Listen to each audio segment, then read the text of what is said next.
Rebirth through transmigration. The heavens shatter as I navigate the currents of fate. Shen Yan returns to the Yuan continent. In the western region of Pings, the kingdom of Nanshao. Within the dark and damp confines of a dungeon, a piercing chill suddenly enveloped the air, causing a lifeless body, previously slumped in a shadowy corner, to twitch unexpectedly. Zhang San, did you see that? It seems to have moved. The guard, who had just witnessed this scene, widened his eyes in terror, his entire body trembling as he reached out a quaking hand to nudge his companion, Zhang San. Zhang San, upon hearing this, responded as if he had just heard a ludicrous jest. This wretch has nearly bled out completely and has been hung and beaten for 3 days and nights. How could she possibly still be alive? Do not frighten yourself. Needlessly, we merely await the arrival of the young lord's men to dispose of this corpse. She move again. Li Si, I told you to stop jesting. Zhang San replied, irritation evident on his face, as he turned to peer into the dungeon, muttering, "Where is the movement?" His words faltered, his pupils constricting to pinpricks. Inside the dungeon, a young girl with disheveled hair staggered forth, her garments stained with dried blood. She lowered her head, walking unsteadily. "It's so cold in hell. The king of hell sent me to find you for companionship." Her voice, laced with a peculiar intonation, sent chills down the spine. "Zhang San, Li Si, come with me to hell." With a resounding crash, the girl suddenly lunged towards the bars of the dungeon, startling both Zhang San and Li Si. In the next moment, she slowly raised her head, revealing a pallid, unhealthy visage, her eyes vacant and dull, yet adorned with a bizarre, sinister grin. "Ghost!" Zhang San and Li Si were utterly horrified, their hearts skipping several beats as they instinctively fled. At the moment they bolted, the girl's gaze sharpened, her dark phoenix eyes radiating a chilling coldness. She glanced down at her soiled palm, and under her scrutiny, a purple totem began to coalesce within it, emanating a faint glow. Her expression darkened as she realized she had traversed dimensions. Just moments ago, she had been battling the zombie king in a post-apocalyptic world, only to be ambushed by treacherous ability users. Severely injured, she had detonated herself, determined to take the zombie king and those 3 assailants with her to the grave. In that desolate world, she was one of the leaders, and those 3 ambushers were also commanders. They had conspired against her due to her formidable spatial and fire abilities, which posed a significant threat to their positions, instilling in them both fear and unease. Now, gazing at the purple totem on her palm, she was astonished to find her spatial ability had accompanied her into this new realm. From the memories left by the original owner, she learned she had arrived in a place known as Yuan continent, divided into 5 major regions. In this world, beings primarily cultivated spiritual power, where the law of the jungle prevailed. Survival of the fittest and the strong held dominion, making competition fierce. The cultivation hierarchy of Yuan continent is categorized from highest to lowest as follows: celestial grade, earth grade, profound grade, and yellow grade, with each level divided into 10 tiers.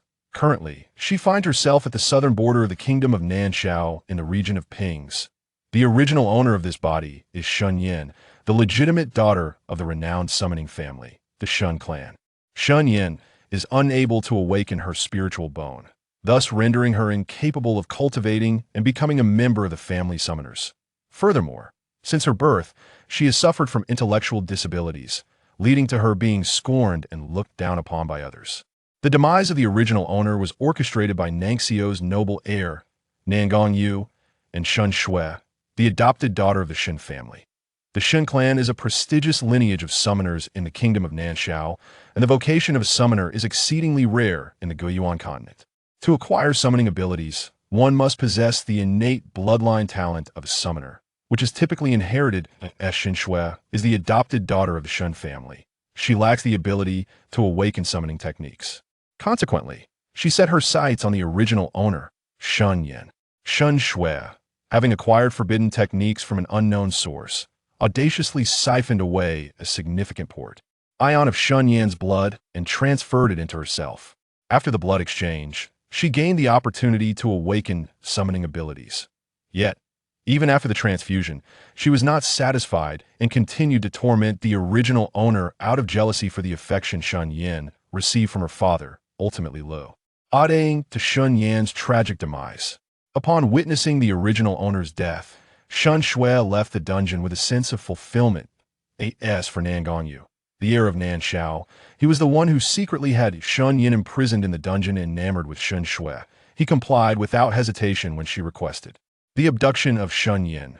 Moreover, the noble scion, Nan Gongyu, was betrothed to the original owner, Shen Yan, a promise made in their childhood. Nan Gongyu harbored an intense disdain for Shen Yan, perceiving her as foolish, inept, and utterly inferior, hardly worthy even of a single strand of Shen Shui's hair. The moment that resonated most profoundly within the remnants of Shen Yan's emotions and memories was shrouded in dim light, where Nan Gongyu, with an ominous countenance, declared, "Shen Yan, if your very existence is but a blight upon my life, then I bid you to descend into hell. After your demise, Shui shall assume your rightful place and claim all that was meant for her. How fortunate it would be if the one betrothed to me were Shui. You are an indelible stain upon the Shun family after your passing. Your father and brother will gradually forget your existence. Oh, how could I forget? Your brother, Shun Huai, remains at the Western Domain Academy, but soon, Shui, and I shall pay him a visit, bringing along the tidings of our demise." At that time, the original owner, Shen Yan, was overwhelmed by her emotions, foolishly believing that Shen Shui and Nan Gongyu intended to harm her brother, Shen Huai. She frantically shook her head, pleading, "No, it hurts so much. Please, do not harm my brother. I feel such pain, and he will feel it too." She then vowed, "Shen Yan, I shall take care of your family and avenge your grievances. Thank you for granting me this opportunity for rebirth." As her words fell, she lifted her right hand, the purple totem on her palm emanating a faint glow. With a surge of consciousness, she entered the ethereal space, only to discover that nearly all the resources she had amassed in the apocalypse had vanished, leaving behind a mere handful of potions solitary in the vast expanse of white. Having potions is still fortunate, she mused. Without hesitation, she retrieved a vial and skillfully applied it to herself, replenishing her stamina and vitality. As the potion coursed through her, her severely depleted and injured body began to mend. That moment, her acute senses detected the sound of footsteps approaching from outside. The footsteps belonged to two individuals, Zhang San and Li Si. It seemed they had realized her presence. A shadow flickered across Shen Yan's eyes as she caught sight of the chains in the dungeon from the corner of her vision. Without a moment's hesitation, she raised her hand towards the chains and unleashed a fiery blast, instantly melting the restraints. Clank! Shen Yan swiftly exited the dungeon, retrieving a rusted dagger from the damp, filthy ground as she advanced to confront her foe's Hedon. "She's really not dead. Quick, capture her. Grab!" Before they could react, her blade had already sliced through their throats. A heavy thud echoed as the bodies of Zhang San and Li Si fell lifelessly to the ground, their eyes wide open in disbelief. Chapter 2: Encounter with the Enigmatic. After escaping the dungeon, Shen Yan found herself enveloped in the deep night, surrounded by a dense forest teeming with low-level spirit beasts. As she gazed at the twinkling stars in the sky, a slight frown creased her brow. She rummaged through the memories of the original owner and recalled that there existed a forest known as Lingyan Forest along the border of the Nanshao Kingdom. She realized she was indeed within Lingyan Forest. To her astonishment, Nan Gongyu had clandestinely constructed the dungeon here, demonstrating considerable ingenuity. Shen Yan's expression turned frosty as she hesitated no longer. Carefully, she lowered her gaze to observe the traces on the ground, following the direction of the footprints, intent on leaving this forest.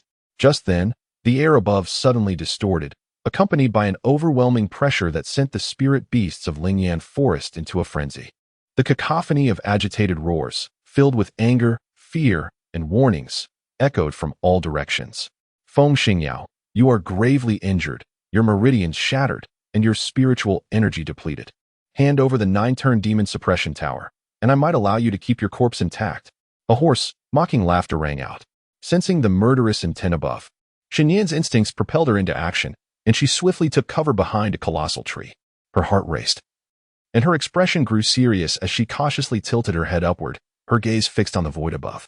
Before her stood a group of masked figures clad in black, their feet seemingly treading on air. The formidable aura they exuded was so oppressive that it rendered her breathless. Opposite the group of men dressed in black stood a strikingly handsome young man clad in red. His slender and upright figure exuded an aura of elegance, while his raven hair cascaded down his shoulders like a waterfall. His visage could only be described as unparalleled in beauty, captivating all who beheld him. Yet, a trace of blood stained his brow, enhancing his allure even further. His limbs were bound by heavy iron chains, which dangled ominously in the air. His lips, pale as parchment, and the cold sweat beading on his forehead suggested an unsettling tension. At this moment, Shen Yan's attention was drawn to the phenomenon of flying through the air.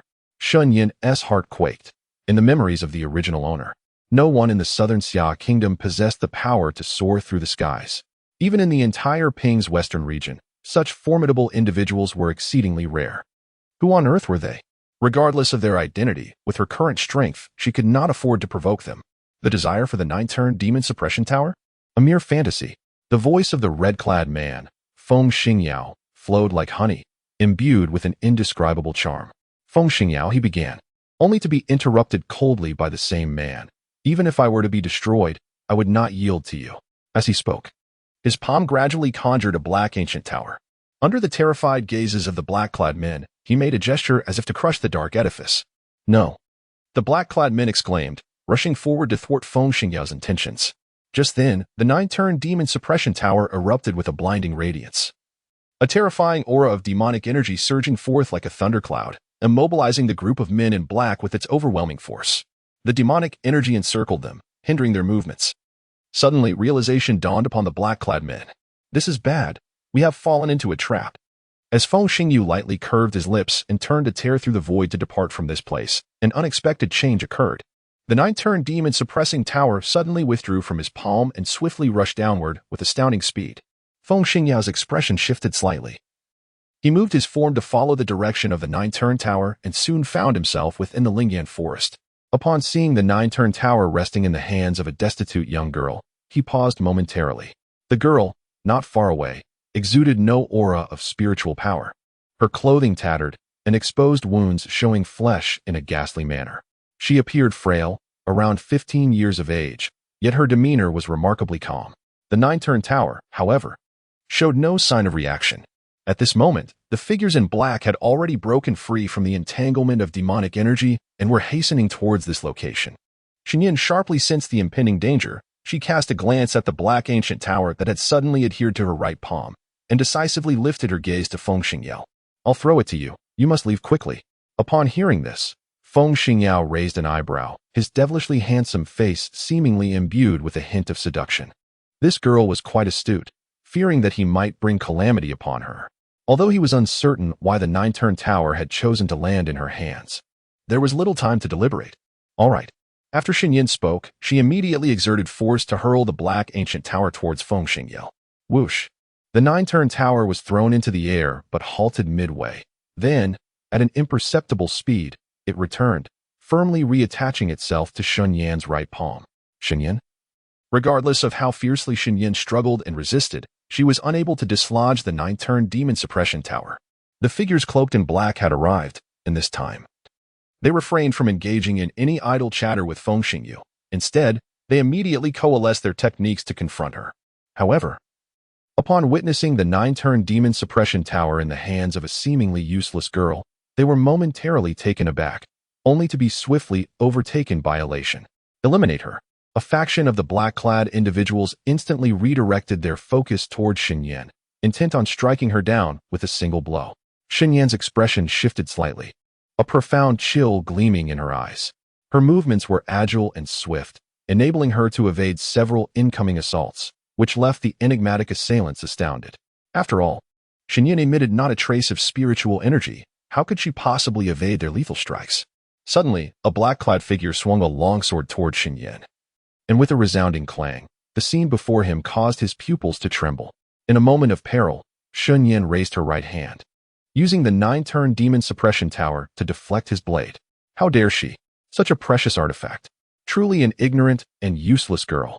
The black-clad figures unleashed a formidable pressure that rendered Shen Yan momentarily powerless. A metallic, sweet taste surged in her throat, and her back arched slightly. As their lethal attacks surged once more, Shen Yan felt a powerful arm encircle her waist, its grip firm and unwavering. A cold iron chain encircled the wrist of her rescuer, sending a shiver through her heart, while a faint scent of sandalwood lingered in the air. She found herself enveloped in the embrace of a man, warm breath whispering beside her ear. He spoke in a calm, measured tone. "At this moment, I cannot leave. Nor can you escape." "Perhaps not," Shen Yan replied, her demeanor remarkably composed. Feng Xingyu cast a fleeting glance at her, his expression shrouded in ambiguity. A subtle tremor coursed through his chest as he let out a soft chuckle. "If you save me, I shall bestow upon you the 9-turn demon suppression tower. This divine artifact." Chapter 3. Excessive blood loss. Their gazes collided. Shen Yan hesitated not for long. "Very well, I will save you." Feng Xingyu's eyes flickered with complexity. She was the first to make such a resolute declaration to him, and moreover, she was a frail maiden devoid of spiritual power. Suddenly, she grasped his wrist, her touch cool and gentle. Feng Xingyao frowned slightly, seemingly displeased by the intrusion, yet he found himself endowed with an unusual patience. Eager to discern what method this girl intended to employ in her attempt to rescue him, as the group of enigmatic figures in black surged forth once more, Shen Yan tightened her grip on his wrist. In that instant, a faint sound reverberated through the air. Feng Xingyao's expression shifted. It was a manifestation of spatial power. However, this spatial force appeared to require no spiritual energy to sustain it. The leader among the black-clad figures bellowed, "Seize the 9-turn demon suppression tower." Just as their swords were about to descend upon Shen Yan and Feng Xingyao, an unforeseen twist of fate transpired. The two of them vanished entirely from the spot, along with the 9-turn demon suppression tower, leaving no trace behind. The black-clad figures' expressions morphed dramatically. Where have they gone? Has Feng Xingyao escaped through the void? "Search the vicinity," commanded the leader in a low voice. "Understood." The black-clad figures complied, swiftly dispersing into the Lingyan forest in search of Feng Xingyao and the 9-turn demon suppression tower, while they had yet to regard Shen Yan as a significant concern. Unbeknownst to many, it was Shen Yan who played a pivotal role in helping Feng Xingyao vanish.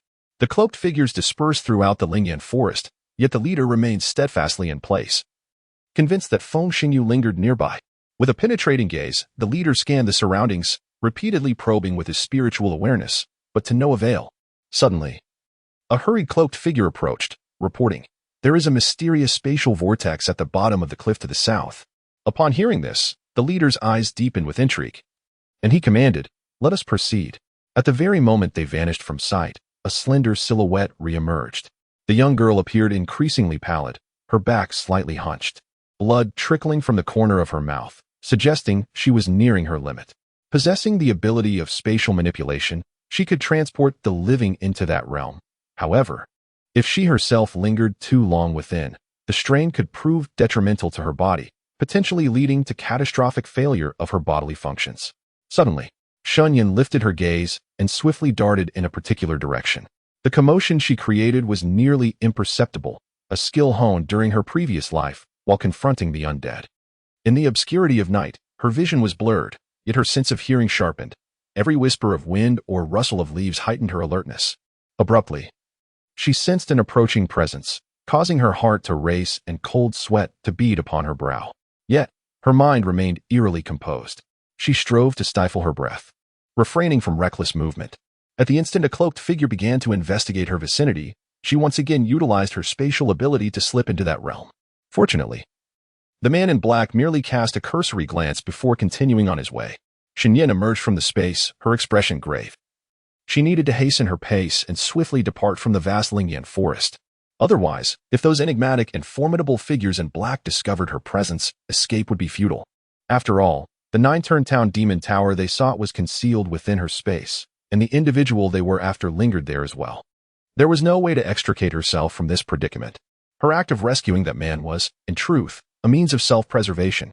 As she traversed the Lingyan forest, Shen Yan sensed her body growing increasingly frail, the wounds that had begun to heal now threatening to rupture once more. She had lost too much blood. Whenever the men in black drew near, she would retreat into her space to evade them temporarily. This cycle of evasion took a toll, exacerbating the backlash from her spatial abilities.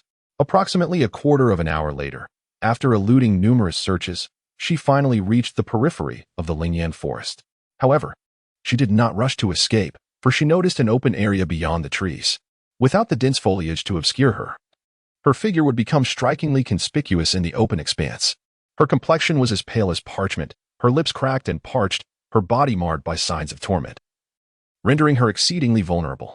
Yet, her dark eyes shone with an extraordinary brilliance, just as Shen Yan contemplated taking a risk to leave the Lingyan forest. The sound of clanking chains resonated through the air. The figure before her was tall, compelling Shen Yan to tilt her head slightly to meet his gaze.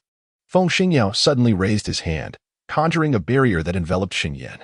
He then slowly leaned closer, whispering, "I have regained a modicum of strength and can cast an illusionary array for you. That wretched group will be unable to locate you. Rest assured and take a moment to recover." Shen Yan felt he was encroaching too closely, the faint scent of sandalwood wafting from him. Quite pleasant, indeed. Without betraying her discomfort, she discreetly took a step back to create distance. Noticing her movement, Feng Xingyu raised an eyebrow slightly. At that moment, he seemed to sense the approach of the group of cloaked figures. His eyes darkened as he realized that a restriction had been placed upon him, allowing them to trace his whereabouts. Hence, he had been relentlessly pursued by them. However, inexplicably, once he entered this young woman's domain, they floundered about like headless flies, unable to find their bearings. Feng Xingyao gazed at her, a flicker of curiosity igniting within him. Upon hearing his words, Shen Yan seized his wrist without hesitation, transporting him into her extraordinary space. Soon, she found herself alone in the original spot. Overwhelmed, Shen Yan sank to the ground and retrieved a vial of new elixir from her space, consuming it in one gulp. Feeling the pain throughout her body begin to subside. Before long, the group of cloaked figures made their appearance. Shen Yan's tension surged once more, but she felt a slight alleviation as she discerned that these enigmatic figures were oblivious to her presence. Meanwhile, she pondered the true identities of these black-clad individuals and the man in red. Chapter 4. The core of the mind. The cloaked figures were exceedingly cautious, scouring the surroundings multiple times. Upon confirming that Feng Xingyao had indeed vanished without a trace, they exchanged glances before tearing through the fabric of space to depart. Shen Yan maintained an unruffled demeanor, harboring suspicions that they had not truly left, but were merely probing the situation. Thus, she refrained from abandoning the illusionary barrier that Feng Xingyao had meticulously crafted for her. As anticipated, moments later, the group of black-clad individuals reappeared. The leader exuded an aura of chilling malevolence, sending tremors through the very essence of the Lingyan forest, causing numerous spirit beasts to cower in fear, trembling on the ground. He cast his gaze downward at the spinning dial in his hand, the needle whirling incessantly without settling on a definitive direction. Damn it, he has truly escaped. The Jiuzhuan Demon Suppression Tower is also untraceable. The leader of the cloaked figures bellowed in frustration, tearing through the void with his bare hands as he led his cohort away from the location. Once they had departed, Shen Yan finally exhaled in relief. However, this moment of relaxation led to a gradual blurring of her consciousness, her body racked with pain from both fresh and old wounds. Leaning against a great tree, she pinched her thigh sharply, using the pain to regain clarity. Her parched, cracked lips parted slightly. "They have left. You should leave as well." Feng Xingyao's melodious voice resonated within her mind. "I apologize. I may need to stay a bit longer." Shen Yan's expression turned icy in an instant, sensing her rising ire. His voice, tinged with a resigned chuckle, reached her ears. "You promised you would save me. To save someone is to see it through to the end." Shen Yan retorted, "I will save you only once. I shall not come to your rescue time and again. Come out." At the moment the words fell, the nine-turned demon suppression tower seemed to be cast forth, landing directly in Shen Yan's hand. Grasping the tower, her gaze flickered as she pondered for a moment before acquiescing to the terms he proposed. Very well. Suddenly, a thought struck her. Her spiritual bone had yet to awaken, and her brow furrowed slightly. She inquired, "Do you possess a means to awaken my spiritual bone?" Feng Xingyao, within the realm of abilities, paused momentarily. He had just witnessed her combat prowess, executed with such precision and even accompanied by flames. Thus he had not anticipated her spiritual bone remained dormant. The enigma surrounding her was indeed tantalizing. "Why is your spiritual bone not awakened?" he asked, then added, "Perhaps you should first enter the space. I might be able to discern the situation." Though Shen Yan felt a measure of caution towards Feng Xingyao, her unfamiliarity with the intricacies of spiritual bone awakening in this new world fueled her desire for strength. Before her unfolded a scene that left her momentarily stunned. The captivating man in red leaned slightly against an exquisite black and gold couch, his limbs still bound by iron chains that hung loosely, his complexion pale and frail, yet possessing an indescribable beauty. His eyes seemed to harbor deep emotion, yet upon closer inspection, they revealed a veneer of indifference, the corners of his lips curling into a subtle smile. "Come here," he beckoned.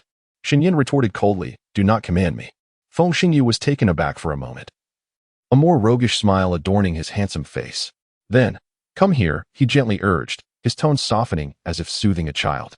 Should anyone else have heard his words, they would likely be filled with exhilaration. Yet, Shen Yan maintained an air of tranquility. She approached and extended her hand. Feng Xingyao observed her expression, his brows slightly raised. His somewhat cold fingers gently rested on her wrist. They were long and fair, yet conveyed a sense of strength. As Feng Xingyao probed her spiritual bone situation with his consciousness, he discovered that her principal spiritual bone was completely sealed by a thin layer of black blood membrane, preventing its awakening. This black blood membrane was toxic and also a form of sealing. Feng Xingyao's gaze shifted subtly. Such a method of sealing spiritual bones should not exist in the Guiyuan continent. Could there be an issue with the spiritual bone? Shen Yan keenly sensed the change in his expression, her heart sinking slightly as she inquired. Feng Xingyu replied, "Yes and no." Shen Yan furrowed her brow. Feng Xingyao elaborated. "There are two types of spiritual bones within a person, the principal spiritual bone and the body spiritual bone. To awaken the spiritual bones for cultivation, both must awaken simultaneously. Your body's spiritual bone is intact, but your principal spiritual bone is sealed by toxins." "Toxins?" Shen Yan's frown deepened as she humbly sought knowledge, asking, "What kind of toxin is it? Is there a method to detoxify?" Feng Xingyao languidly leaned back against the soft couch, raising an eyebrow with a beguiling smile. Exuding an innate charm, his deep, enchanting gaze lingered on her with a hint of amusement. "Yes, but why should I assist you?" From the very beginning, their relationship had been one of mutual benefit. They had just reached a state of equality, yet if Shen Yan wished to obtain the method to dispel the toxins, it would be a unilateral request on her part. Shen Yan remained silent for a moment. "What do you desire?" "What is this?" Feng Xingyao raised his hand, and a vial of transparent potion fell into his grasp, which he gently swirled. Shen Yan was momentarily taken aback and replied, "It's a potion for healing injuries." Feng Xingyu lifted his gaze. "I require this." Shen Yan nodded. "Very well." The exchange continued between them. Feng Xingyao stated, "If you wish to unravel the toxin sealing the spiritual bone, you must first locate a blood-devouring pearl. Once you find it, I shall assist you in dispelling the toxins." "Understood. Time is of the essence. Should I depart prematurely, you will be unable to resolve the toxins." Upon hearing this, Shen Yan furrowed her brow and ultimately inquired, "What does the blood-devouring pearl look like?" "I do not know." Shen Yan remained speechless. Shen Yan exited the space of abilities, her expression grave, for the main spiritual bone within her body had been tainted by toxins, while her family remained oblivious to this peril. Slowly, she lifted her gaze to the glimmering light in the eastern sky. Dawn was approaching. Shen Shui had nearly drained the original body's blood. Were it not for the potent potions in her ability space, she would not have survived long after her arrival. Supporting herself against a tree trunk, Shen Yan rose slowly and coldly remarked, "Shen Shui, you truly are an ungrateful wretch." She stumbled out of the Lingyan forest, and at the moment she stepped into the light, the sun cascaded upon her, revealing her disheveled state and injuries, yet she continued to walk towards the illumination. Chapter 5. The Descent of Yin'er outside the gate of the Shen residence in the southern Xia kingdom. A deep, resonant male voice suddenly echoed through the air. Upon a majestic steed sat a man who appeared to be in his 30s. The guards stationed at the entrance of the Shen residence tensed at the sight of the man striding towards them, respectfully bowing as they greeted. "We pay our respects to the young master." The man seemed oblivious to their presence, marching directly into the Shen household. The guards exchanged glances, recalling the incident concerning the disappearance of that useless individual. Unfazed, the man strode straight into the council hall of the Shen clan. "Where's Yin'er?" he demanded urgently. At that moment, the prominent elders of the Shen family were gathered within, and upon hearing his voice, they turned to look. Indeed, the newcomer was none other than Shen Tianhao. He scanned the elders with piercing eyes, his voice gravely questioning, "Where is Yin'er? Where have you hidden her?" A nonchalant elder clad in a blue robe sneered, "Yin has run off with some wild man." Shen Tianhao, ablaze with fury, rushed towards the blue-robed elder, ready to unleash a fist upon him when a stern and aged voice rang out, "Halt." Shen Tianhao's fist halted mere inches from the elder's cheek. Struggling to suppress the rage bubbling within him, He turned to the elder seated in the main position, whose hair had turned silver with age. The elder's face, weathered by time, was etched with deep lines, and he spoke with an authoritative tone. Tianhao, Yin has been missing for nearly 4 days. I too have dispatched people to search for her, but to no avail. Perhaps this is fate. What nonsense fate? Shen Tianhao's countenance was ashen, clearly consumed by an extreme fury. The elder, displeased, issued a stern warning. Tianhao, calm yourself. With bloodshot eyes, Shen Tianhao retorted, Father, Yin'er is your granddaughter and my daughter. She is currently missing. How can you expect me to remain composed? Upon hearing this, the elder fell silent. The atmosphere in the hall grew heavy, and the elders of the Shen family exchanged uneasy glances, hesitant to provoke Shen Tianhao's ire, for when he was angered, he resembled a madman. Deep down, however, they harbored a wish that Shen Yan was indeed dead, for then the Shen family would be free of blemish.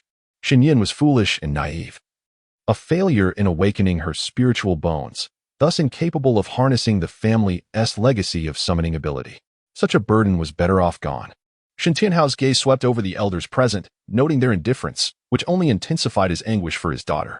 He took a deep breath and asked gravely, who was Yin'er with before her disappearance? Who knows? One elder scoffed dismissively. The eldest elder of the Shen family, seated at the front right, spoke up. Tianhao, it's possible that Shen Yan has met with misfortune. You must come to terms with it.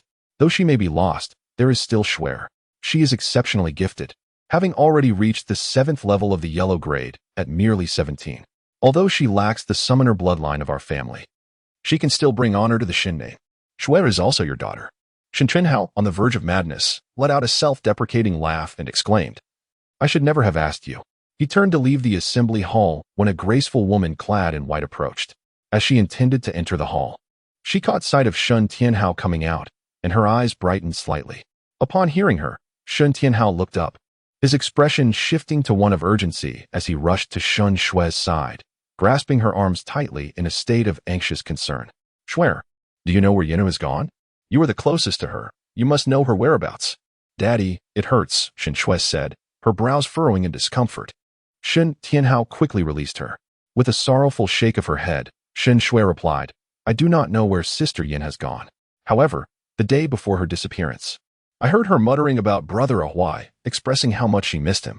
After Yan's disappearance, I searched many places and even followed the direction towards the Western Region Academy, but there has been no news of her. What if she is hungry? Her voice trembled with emotion, her eyes glistening with tears that fell unbidden, revealing the depth of her worry and sorrow. Yin'er, Shen Tianhao gasped, his heart feeling as though it were being wrenched apart, pain coursing through him like a blade. Shen Shui sobbed, Father, it is my fault for not keeping a close watch on Sister Yin. I beseech you to punish me. Shen Tianhao, lost in despair, scarcely registered Shen Shui's words. Yin'er, my dear Yin'er, he kept murmuring. In the next moment, he unexpectedly summoned a dagger and, without hesitation, slashed it across his palm. Instantly, a shocking crimson gash appeared, blood oozing forth rapidly. Ah! Shen Shui exclaimed in alarm. At that moment, the head of the Shen family, present in the council hall, was visibly taken aback. He sprang to his feet, darting forward like a gust of wind, and seized Shen Tianhao's wrist with force. The family patriarch exclaimed in anger, Have you lost your mind? Summoning through blood sacrifice will shorten your lifespan. Shen Tianhao's gaze remained resolute, his tone calming as he replied, Father, I must find Yin'er. She may be frightened and anxious somewhere. She surely wishes for her father to rescue her. Upon hearing this, a flicker of jealousy crossed Shen Shui's eyes. The patriarch, incensed by his words, scoffed coldly, She is nothing but a worthless child. As soon as he uttered these words, a frail young girl stepped across the threshold of the courtyard, witnessing the unfolding dispute not far ahead. Behind her hurried several guards, panting heavily. The moment those words were spoken, all the elders in the council hall were taken aback, turning their gaze towards the entrance. What they beheld was a battered and tattered young girl, her face ashen, lips chapped and cracked, evoking profound pity. Yet, her eyes held a piercing sharpness, as if she could see right through one's soul, rendering onlookers somewhat uneasy. Yin'er, Shen Tianhao's pupils constricted as he rushed towards her, the exhilarating emotion of reclaiming what he had lost surging within him. He yearned to embrace Shen Yan, yet upon noticing her injuries, he hesitated to touch her, fearful of exacerbating her wounds. His eyes instantly glistened, his heart twisted in pain as he quivered, asking, "Yinner, does it hurt? Who has wronged you? Father will surely avenge you." Shen Yan slowly lifted her gaze towards Shen Shui. At that moment, Shen Shui was engulfed in terror, her composure unraveling. Wasn't Shen Yan already dead? Chapter 6. A Clash of Conflicts. Why was she here? Shen Shui's heart raced with anxiety. She lowered her eyelashes slightly, inhaling deeply, striving to regain her composure. It's fine. Shen Yan is but a fool. Even if she reveals the truth, no one would believe her. Suddenly, realization dawned upon Shen Shui.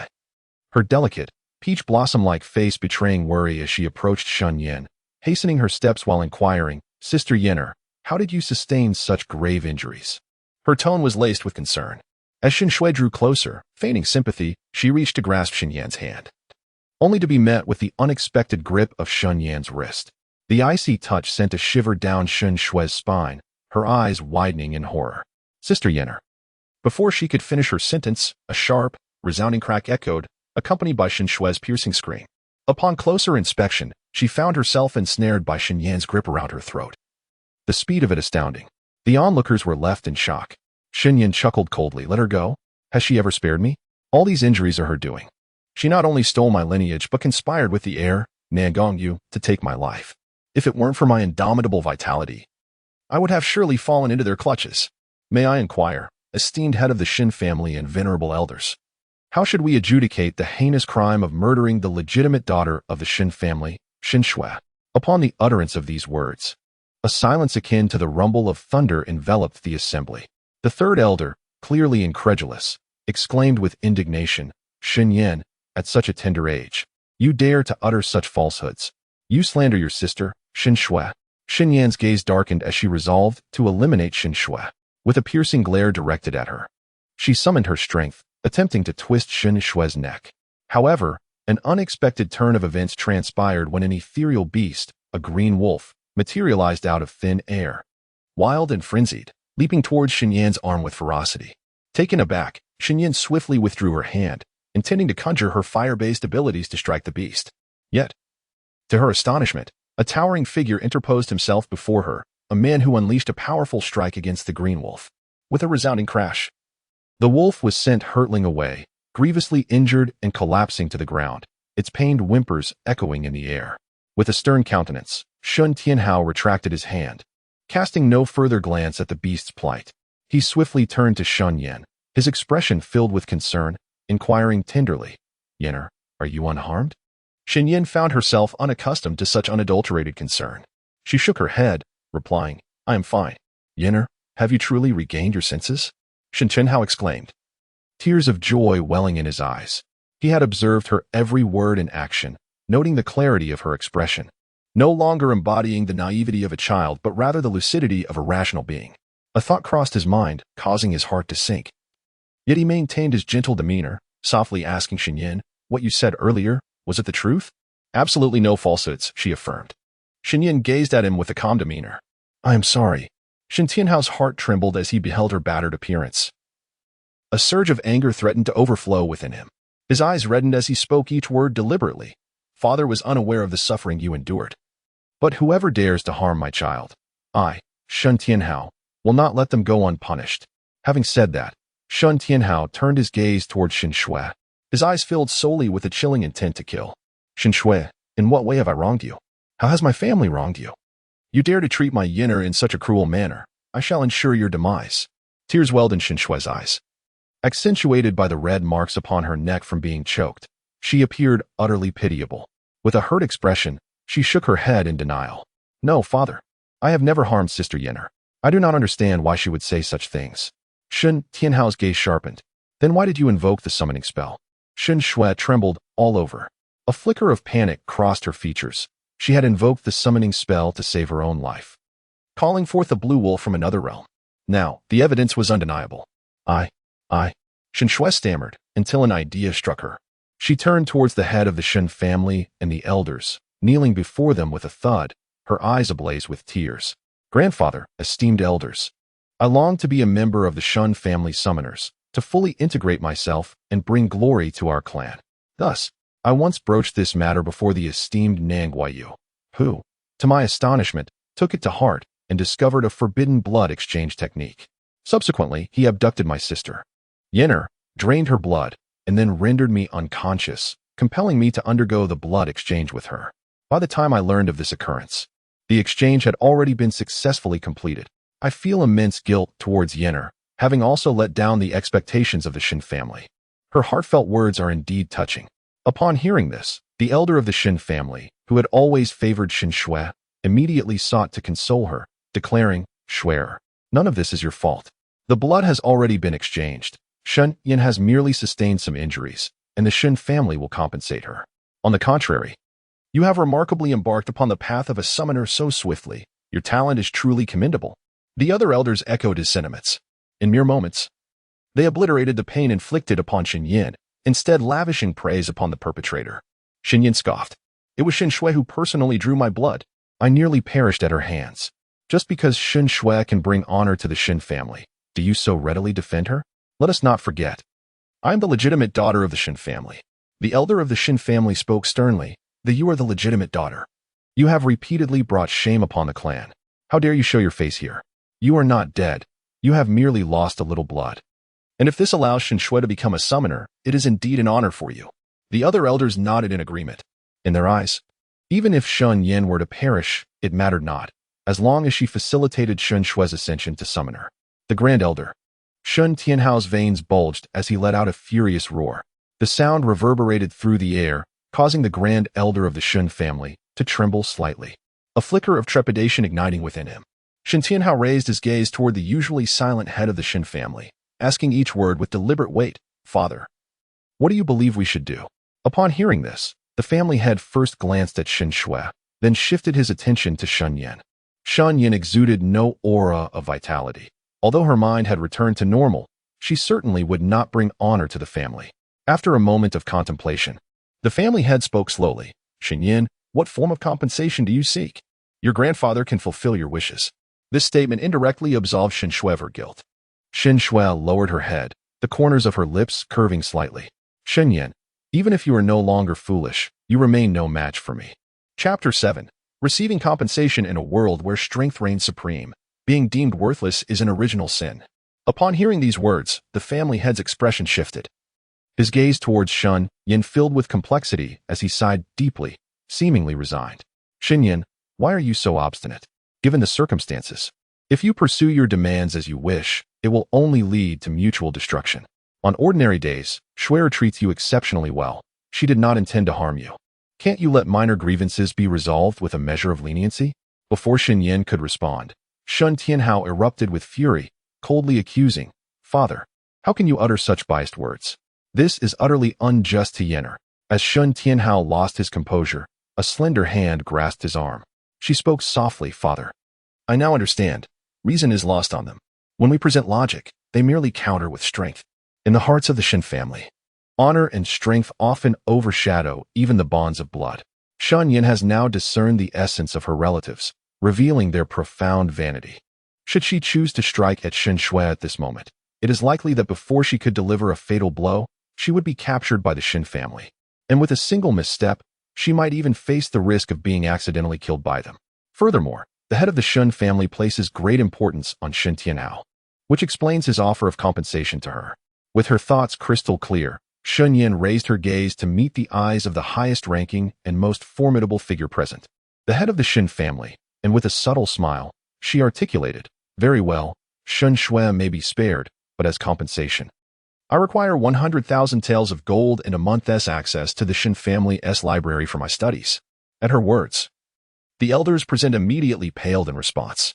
The third elder, in particular, erupted with indignation, exclaiming, "Shen Yan, you truly are audacious. 100,000 taels of gold? Why don't you just rob a bank? Moreover, as a mere waste, what right do you have to enter the Shen family's library?" Shen Yan replied coolly, "So, in your eyes, Shen Shui's life holds less value than 100,000 taels of gold and a mere month of study in the library?" The third elder's expression stiffened, momentarily at a loss for words. With an air of indifference, Shen Yan continued, "If her worth does not measure up to what I have proposed, I am willing to lower my demands for compensation." "Yenner, why? Must you humiliate me so?" Shen Shui stammered, her throat tightening as she asked, seemingly overwhelmed with grievance.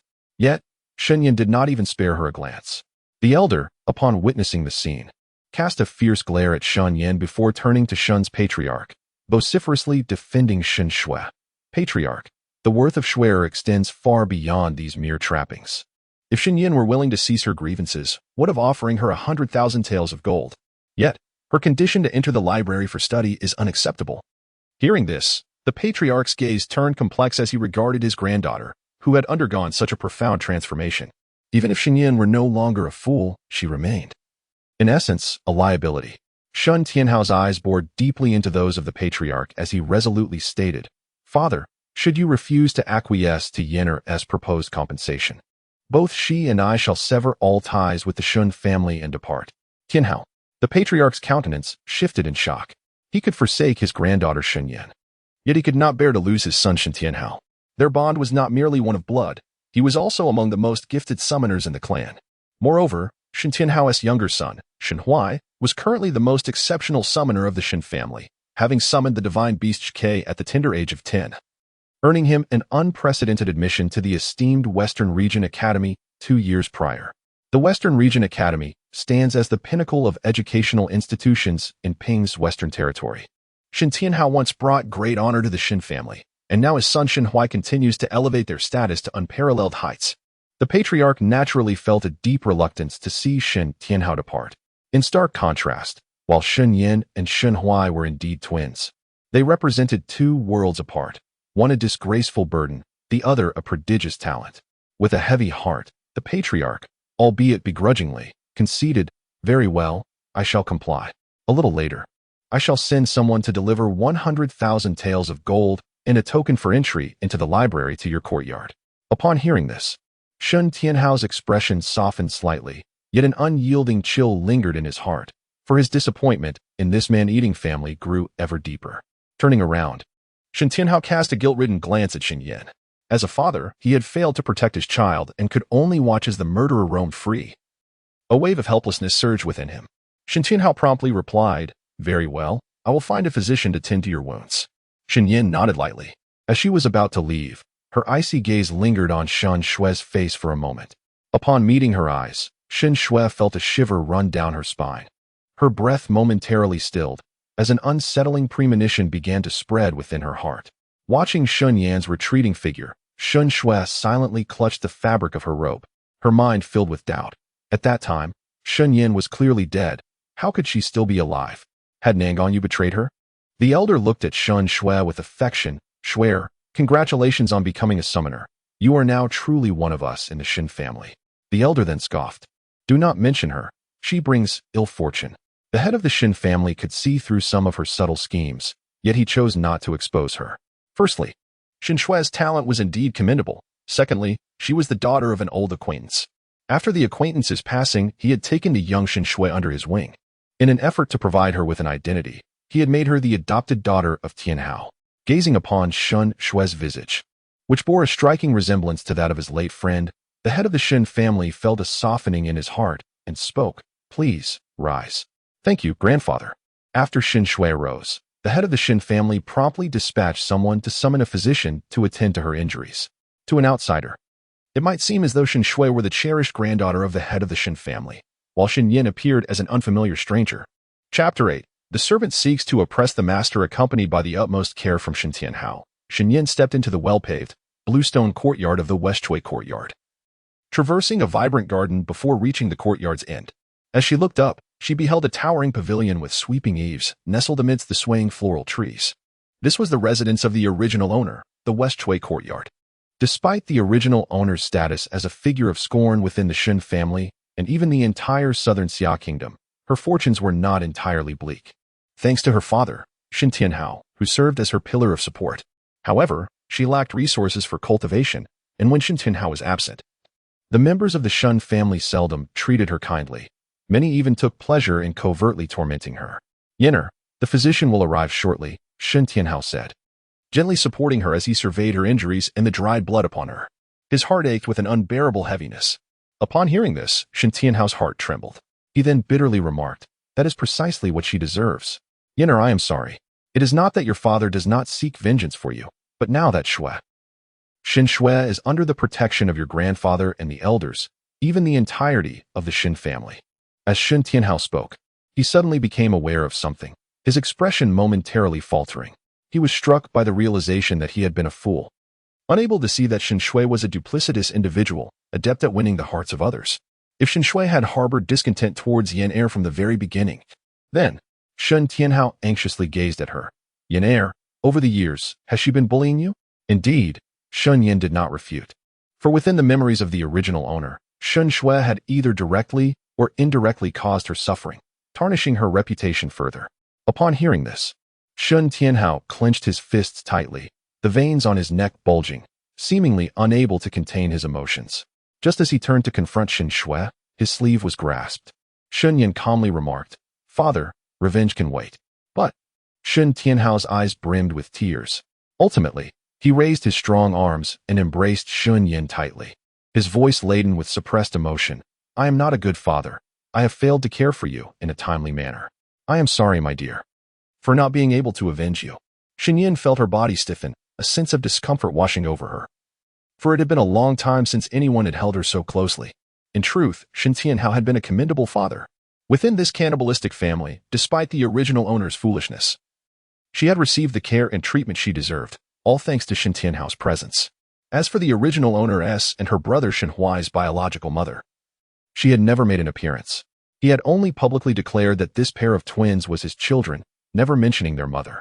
To this day, that mysterious maternal figure remained a taboo subject within the Shen family.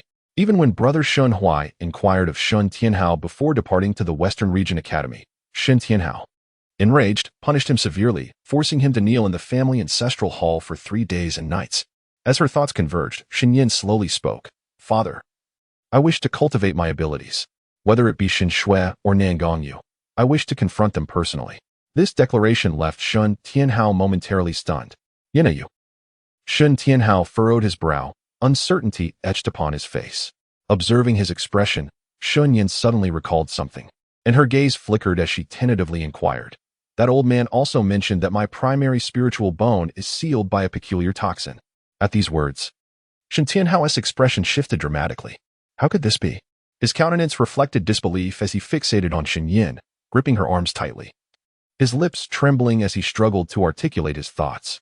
Shen Yan frowned and asked, "Father, what troubles you?" Shen Tianhao appeared lost, as if haunted by a painful memory. Murmuring through tears, "I am so sorry, forgive me, Yenner. It is all my fault." Upon witnessing this, Shen Yan's gaze shifted, and she began to ascertain 2 crucial truths. Shen Father was unaware that her primary spiritual bone was sealed by a toxin. However, it was highly probable that he knew who had sealed it. Just then, a servant arrived, accompanied by a physician. "Young master, Physician Huang has arrived." At this announcement, Shen Tianhao swiftly composed himself. He urgently ushered Shen Yan into the room and requested Physician Huang to examine her internal and external injuries. As it happened, Physician Huang was a woman, perfectly suited to conduct a thorough examination of Shen Yan's wounds. Shen Tianhao and the servant promptly exited the room. Just as a delicate maid named Ling Yuan was about to assist Shen Yan in removing her bloodied garments, Shen Yan interjected, "Please wait." Ling Yuan was momentarily taken aback, and soon a hint of disdain flickered in her eyes. Wait, what was there to wait for? Unbeknownst to her, Shen Yan had regained her consciousness. Thus, she acted as she always did, impulsively and aggressively seizing Shen Yan's clothing. The moment she laid her hands on her, a powerful grip seized her wrist, nearly crushing her bones. "Hiss, it hurts." Ling Yuan let out a sharp scream. Upon witnessing this, Dr. Huang hesitated for a moment, intending to approach and assess the situation, but was met with Shen Yan's indifferent glance. That gaze descended upon her like an overwhelming frost, freezing her in place and instilling a tinge of fear within her. Shen Yan's cold voice echoed, "I said, wait a moment." With that, she released Ling Yuan's wrist. However, Ling Yuan, in pain and seemingly devoid of reason, furiously attempted to strike Shen Yan as she had done previously. "You fool, how dare you hurt me?" But before her hand could reach Shen Yan's face, a heavy thud resounded. Boom. Ling Yuan was suddenly kicked away, crashing violently against the dressing table, the sound of shattering resonating as the broken bronze mirror cut into her. As she felt a sharp pain in her lower back and discovered blood on her hands, terror consumed her, and she screamed.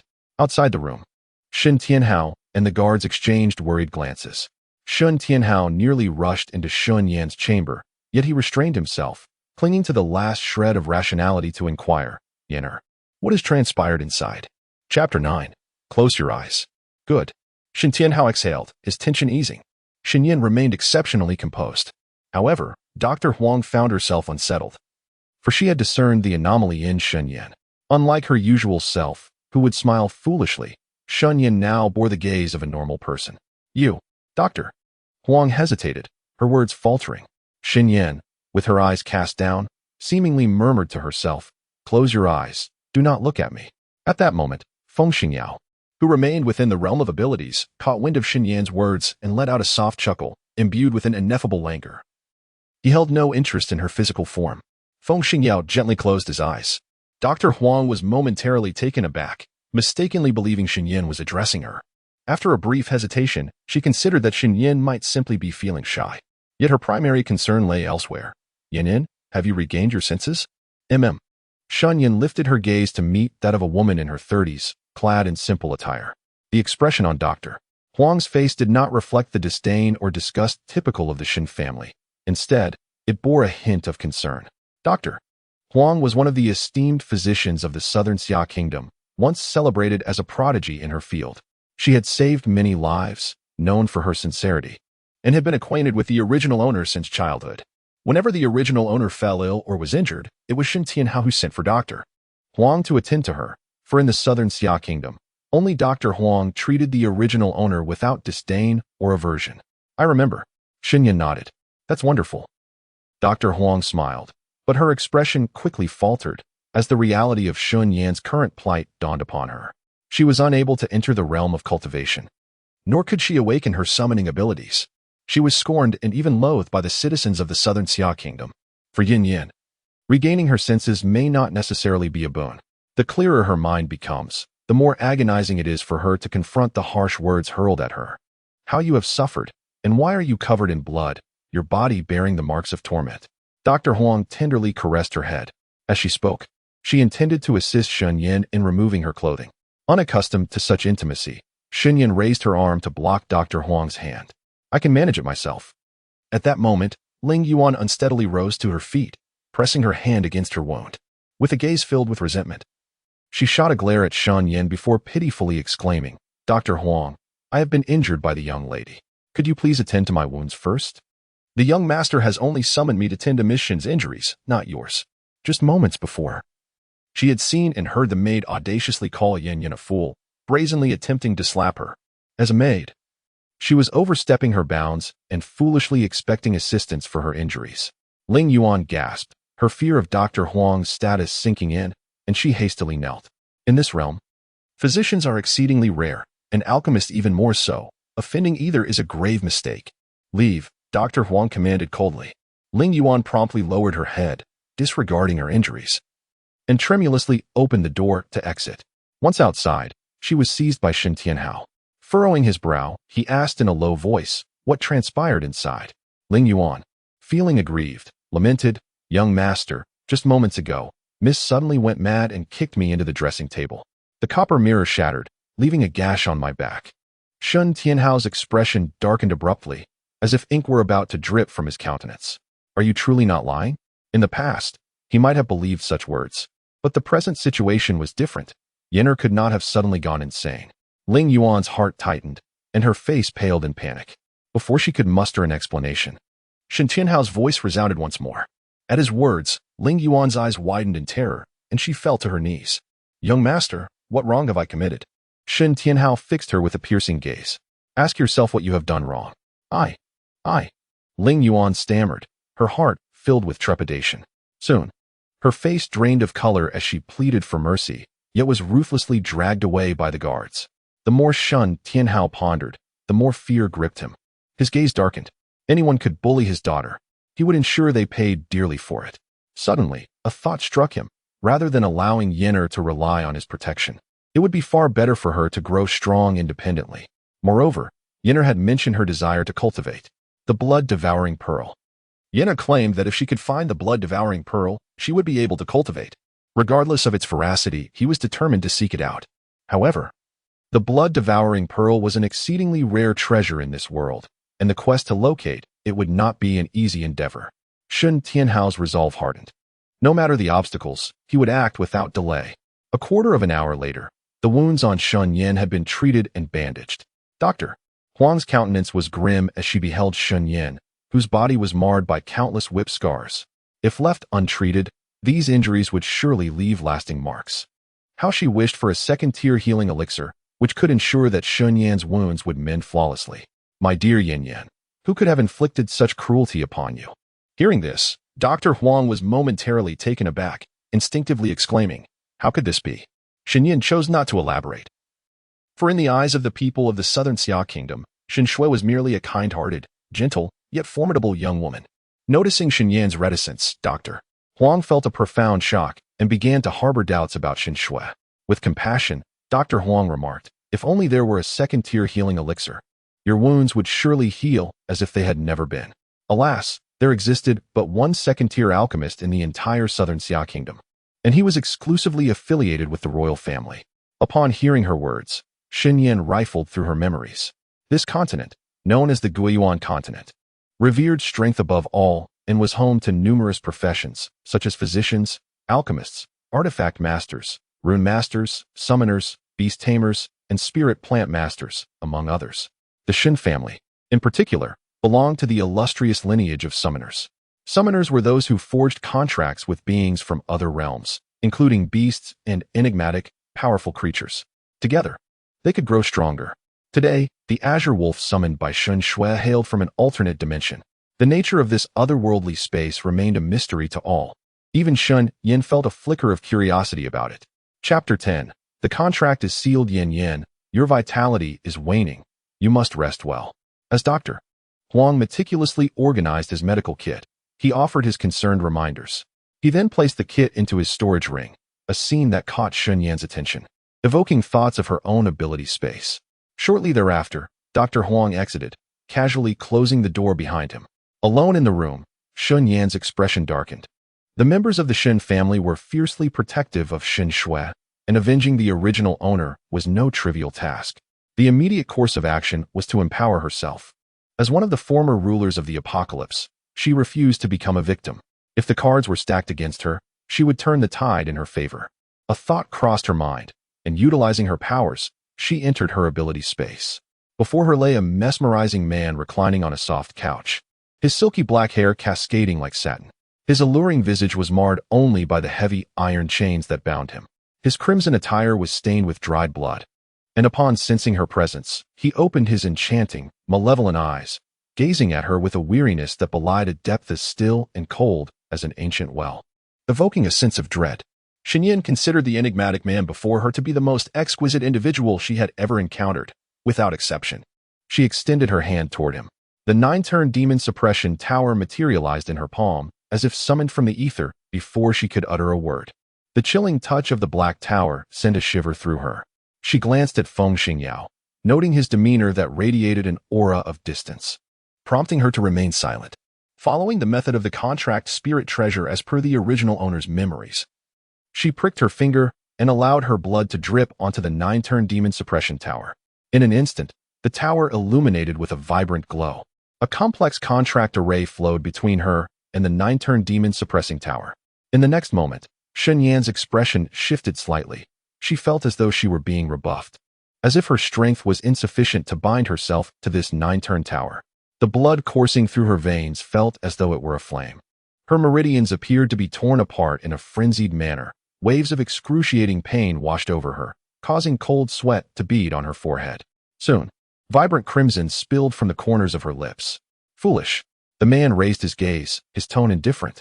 He continued, your spiritual core has yet to awaken, and you have not embarked on the path of cultivation, yet you dare to forge a contract with a divine artifact?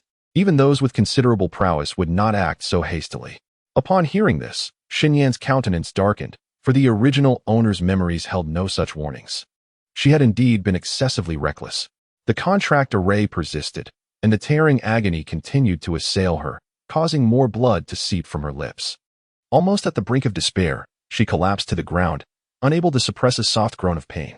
He observed the girl curled upon the ground, his eyes devoid of warmth. It seemed he had no intention of aiding her, for this too was a trial set by the 9-turn. If she could endure, It would signify her qualification to become the master of the Nine Turn. If not, their destinies would part.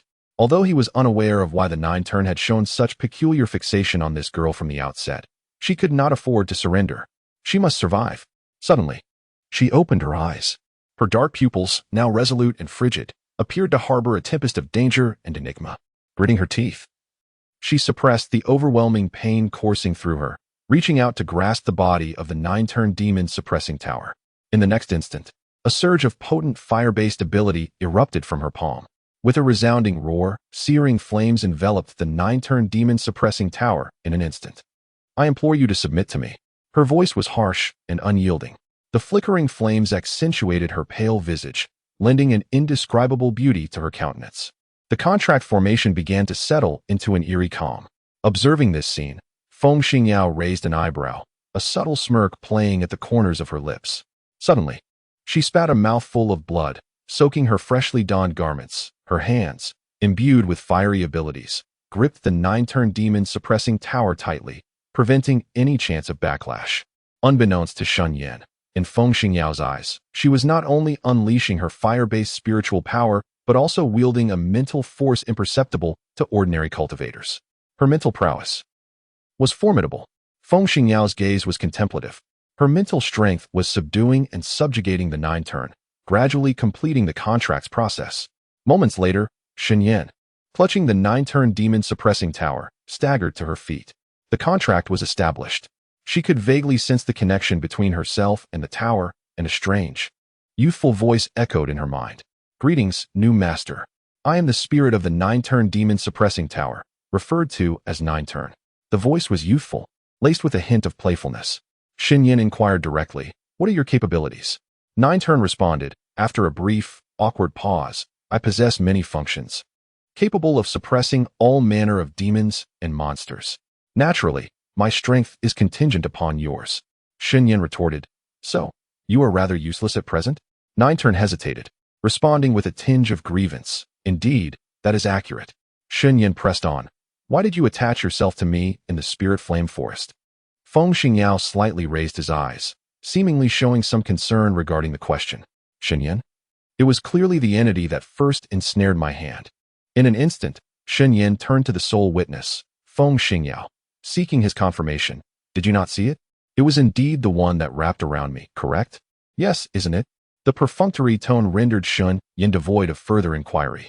With a serious gaze fixed upon the Jiuzhuan Jinyao Tower, she noted its remarkable sturdiness, showing no signs of having been scorched by fire. A decision began to form within her. For the time being, wielding this tower as a convenient weapon would suffice. The Jiuzhuan sensed her thoughts and, in a flurry, materialized from the Jiuzhuan Jinyao Tower, disregarding its image to exclaim, "Hey, is it really appropriate to treat such a magnificent artifact in this manner?" Shen Yan gazed at the suddenly materialized little boy, perhaps 5 or 6 years of age, clad in a finely embroidered dark robe. His face was exquisitely chiseled, framed by rare azure eyes, and his adorable visage was puffed up in indignation as he glared at her. With his hands resting on his hips, he warned, "You must not use the Jiuzhuan Jinyao Tower as a mere weapon." Shen Yan replied, "I will consider it."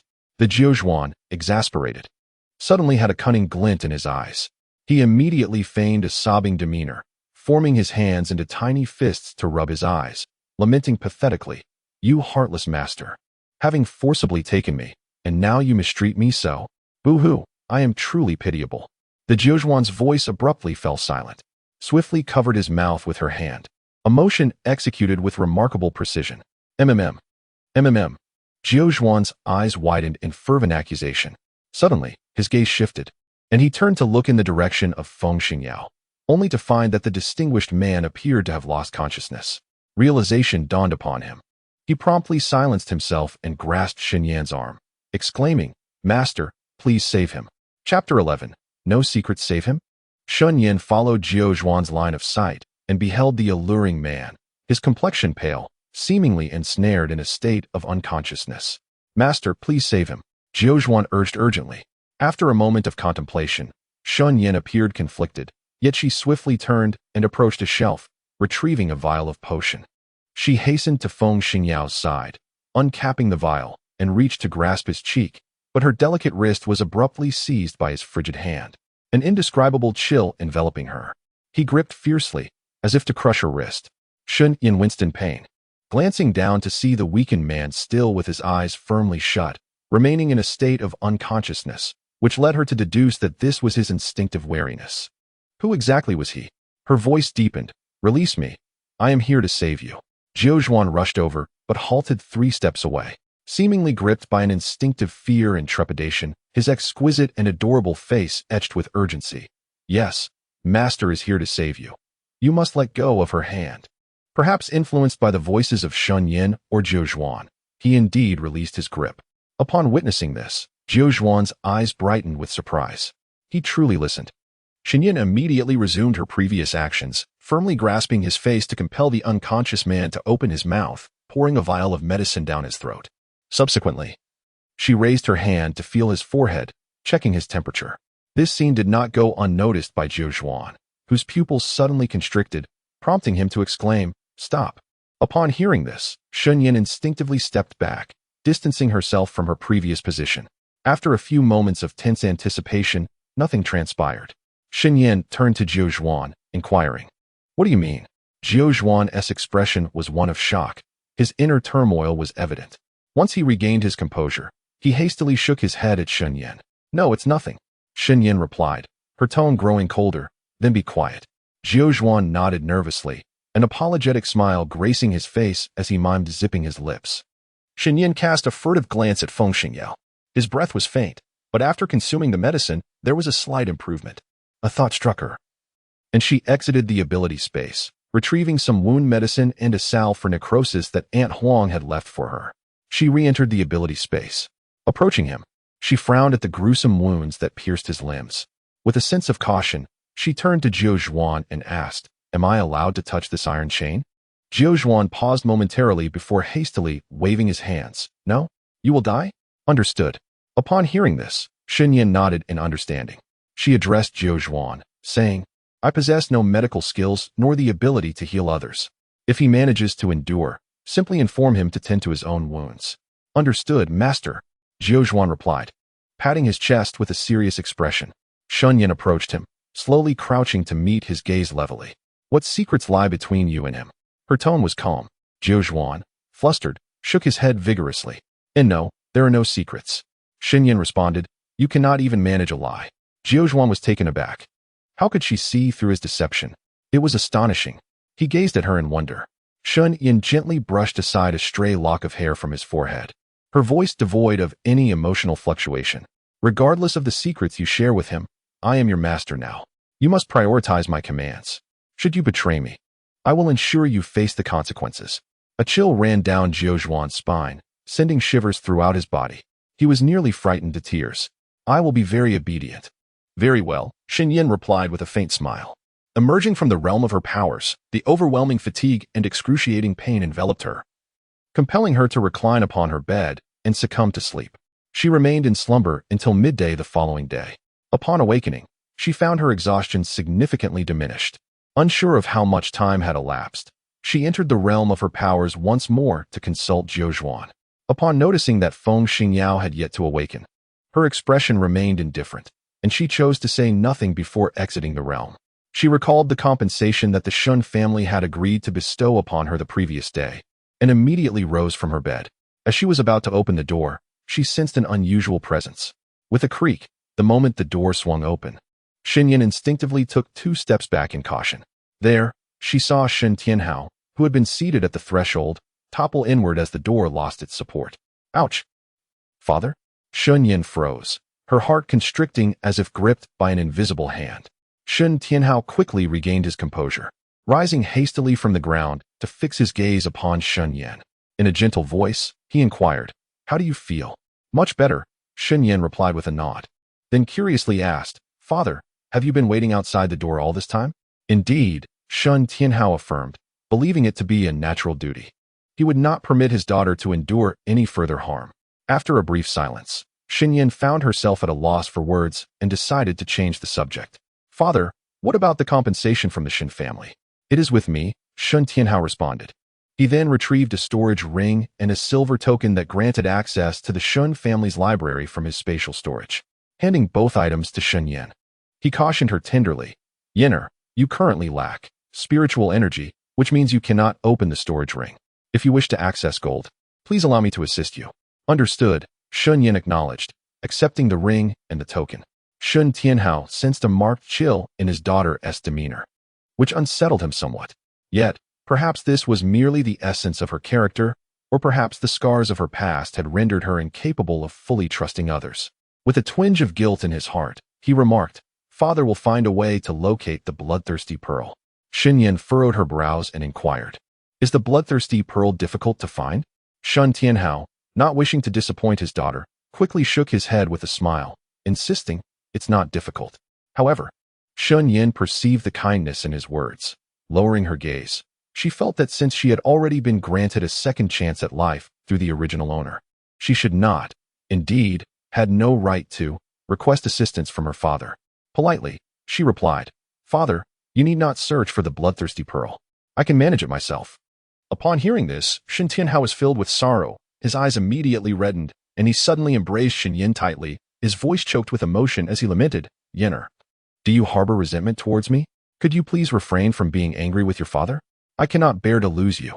Shen Yan found herself enveloped in his embrace, feeling somewhat bewildered. Yet, after a moment of contemplation, she resolved that since she had assumed the identity of the original owner, she ought to honor that role and treat Shen Tianhao with the respect befitting a father. Chapter 12. Seeking benefit. Shen Yan softened her tone. Father, I do not hate you, nor am I angry. I merely worry that you may tire yourself on my behalf. Shen Tianhao trembled at her words, feeling a mix of gratitude and heartache as he responded, Silly girl, you are my daughter, not a stranger. A peculiar sensation coursed through Shen Yan's heart. A daughter? In the apocalyptic world, she had been an orphan, never having experienced familial love. Now, enveloped in Shen Tianhao's embrace and listening to his heartfelt words, she felt a wave of warmth. She lowered her gaze and whispered softly, Yes, I am your daughter. Shen Yan accepted Shen Tianhao's kindness. Yet she resolved to seek out the blood-devouring pearl on her own. Suddenly, Shen Tianhao recalled something and tentatively inquired, Yesterday, Ling Yuan was ordered by father to be lashed 30 times. Now she is barely clinging to life. Yenner, what do you think should be done with her? Upon hearing this, images of the original owner enduring Ling Yuan's frequent beatings and insults surfaced in Shen Yan's mind. Moreover, Ling Yuan had conspired with Shen Shui to target the original owner. With these thoughts, her expression turned icy. Eliminate her. These 3 words sent a jolt through Shen Tianhao's heart. He paused for a few seconds, his face growing somber as he nodded in agreement. Very well. He would not question Yenner's words. After conversing a bit longer, Shen Tianhao gently admonished, Make sure to rest well. I shall go deal with Ling Yuan now. As he turned away from Shen Yan, his smile vanished in an instant, his eyes swirling with a profound murderous intent. Meanwhile, Shen Yan, remaining in place, keenly sensed the overwhelming aura of violence emanating from Shen Tianhao as he departed, only to have it dissipate entirely in the next moment. Watching his retreating figure, her curiosity about his past intensified. Such formidable killing intent could only stem from countless battles. Although Shen father possessed only the strength of the 3rd level of Earth realm, he was far from ordinary. In the realm of Guiyuan continent, cultivation levels are categorized from highest to lowest as Heavenly Realm, Earth Realm, Mystic Realm, and Yellow Realm, with each realm having 10 levels. Within the confines of the small South Xia Kingdom, Shen father's prowess was already unparalleled. Moreover, he held the esteemed title of Summoner, garnering numerous invitations from various factions, all of which he graciously declined, for his sole desire was to nurture his beloved children and safeguard the Shen family. Shen Yan contemplated visiting the family's library to gain further insight into the intricacies of this world, yet, just as she summoned her guards to escort her, Shen Shui arrived unannounced, clad in a flowing white gown, with a visage as pure as snow and gentle warmth emanating from her eyes. Shen Shui was accompanied by 4 maidservants and 2 guards. Spotting Shen Yan instantly, she called out, Sister Yan, and hurried towards her, coming to a halt before Shen Yan. A look of remorse graced her features as she spoke in a pitiful tone. Sister Yan, I am here to apologize. I have brought you your favorite water chestnut cake, which I made with my own hands. Will you forgive me once you have savored it? Shen Yan retorted, Your audacity knows no bounds. Shen Shui's expression faltered. And just as she was about to feign sorrow, Shen Yan interjected, Do not put on an act before me. With a disdainful gaze, she warned coldly, Shen Shui, cherish the time you have left, for in the future, I shall firmly crush you beneath my feet, leaving you with no chance of redemption. At these words, Shen Shui's pupils dilated slightly, momentarily taken aback by the unexpected ferocity emanating from this supposed weakling. Moreover, she felt a tinge of panic. However, Shen Shui swiftly composed herself. Now that the facade has been torn away, Shen Shui sees no need to maintain her pretense. She strides closer and, lowering her voice, mocks, Shen Yan. Currently the only one protecting you is Shen Tianhao, but there will inevitably come a day when he departs from your side, and at that time, your fate is all too predictable. Although you have regained your wits, you remain a worthless being. You couldn't best me before, and you will continue to live in my shadow. She concludes with a taunting smile. Your blood is rather exquisite. If an ordinary person were to hear such words from an enemy, they would surely be enraged, perhaps even resorting to violence. Yet Shen Yan, having weathered countless storms in the apocalypse, gazes at her with serene composure, as if she has seen through Shen Shui's ruse. Observing this, Shen Shui is taken aback. This so-called worthless girl has not been provoked? Shen Shui suspects that Shen Yan is merely putting on a facade of calm, and she leans in closer, her voice barely audible to the two of them, to incite her further. The young master of the Nangong family will never marry you. Shen Yan casts a cold glance in her direction. With that, she dismisses Shen Shui entirely and proceeds with her guards towards the location of the Shen family's library. Meanwhile, Shen Shui remains rooted in place, her expression slightly contorted. Although she herself looks down upon Nangongyu, Shen Yan's words have left her feeling humiliated. Shen Shui realizes that Shen Yan has not only regained her senses, but has also become astute and composed, making her a more formidable opponent. Nevertheless, Shen Shui reassures herself that no matter how clever Shen Yan becomes, she will always be the disgraceful waste of space that everyone scorns. At that moment, a guard rushes in with an urgent report. Miss, the young master has arrived and is waiting for you in the side hall. Upon hearing this, Shen Shui's heart tightens, for she fears that the truth may be unveiled. After all, she had shifted all the blame onto Nangongyu, who remained blissfully unaware of the situation. The elders of the Shen family had no intention of holding him accountable, but she needed to first reassure him. Shen Shui nodded in agreement. In the Shen family's side hall, a young man clad in a blue brocade robe sat thoughtfully, idly toying with the jade pendant at his waist. Suddenly, he heard a commotion from outside. Nangongyu immediately rose, his face lighting up with joy. Shuer, Shen Shui shyly cast him a glance. Brother Yu, observing her. Nangongyu longed to embrace her tenderly, but the presence of so many others restrained him. What? Nangongyu exclaimed, astonished. He had witnessed her lifeless form and had departed from that secluded dungeon. How could Shen Yan, that foolish girl, possibly still be alive? With a look of pitiful innocence, Shen Shui addressed him. Brother Yu, I am aware that I have erred, and it weighs heavily on my heart. Nangongyu, filled with concern, reassured her, it's all right. With me by your side, I will not allow that foolish Shen Yan to harm you. You can place the burden of everything upon my shoulders. Brother Yu, how could I? Nangongyu gazed at her with an infatuated expression, gently caressing her cheek. For you, these troubles are insignificant. Tears welled in Shen Shui's eyes. Thank you, Brother Yu. Her countenance reflected profound emotion, yet within her heart, she mocked Nangongyu for his naivety. Ironically, it was precisely such a person who could aid her in achieving her ambitions. Chapter 13. What competition at last? A glacial coldness flickered in Nangongyu's eyes as he spoke in a somber tone. Shui, I will find an opportunity to eliminate her once again. If she managed to escape once, can she evade a second time? Shen Shui furrowed her brow, displaying an expression of distress and conflict. A sudden thought struck Nangongyu, and he could hardly conceal his excitement. Lowering his voice, he said, I specifically came to inform you of something. According to reliable sources, Qiutian sect will soon hold a competition in the Lingyan forest adjacent to our South Xia kingdom. Participants will include nearly 10 neighboring nations, and the top 3 young contenders will have the chance to enter Qiutian sect as inner disciples. Beyond the top 3, there will also be substantial rewards. What competition? Shen Shui's heart skipped a beat upon hearing this. Inner disciples. The Qiutian sect, within the Ping's western region, can undoubtedly be regarded as a formidable force, though it pales in comparison to the Western Region Academy. Its presence, however, surpasses that of the 10 South Xia nations. The current Shen family is far from matching the Qiu sect. Even if she were to become the head of the Shen family, it would not hold a candle to the prospects of being an inner disciple at Qiu sect. I am still uncertain about the nature of this competition, but Nangong Yu's eyes narrowed, a murderous intent surging forth as he smirked darkly. Swear, we can seize this opportunity to ensure that Shen Yan meets with an accident during the competition. Shen Shui sighed inwardly, acknowledging that Nangong Yu was not entirely foolish. Nevertheless, she feigned ignorance and asked, but how could Shen Yan, being devoid of any spiritual power, possibly choose to participate? Nangong Yu replied confidently, that is something you need not worry about, Shuech. Whether by initiative or by circumstance, her participation remains unchanged. Shen Shui nodded, her expression shifting to one of concern as she addressed him.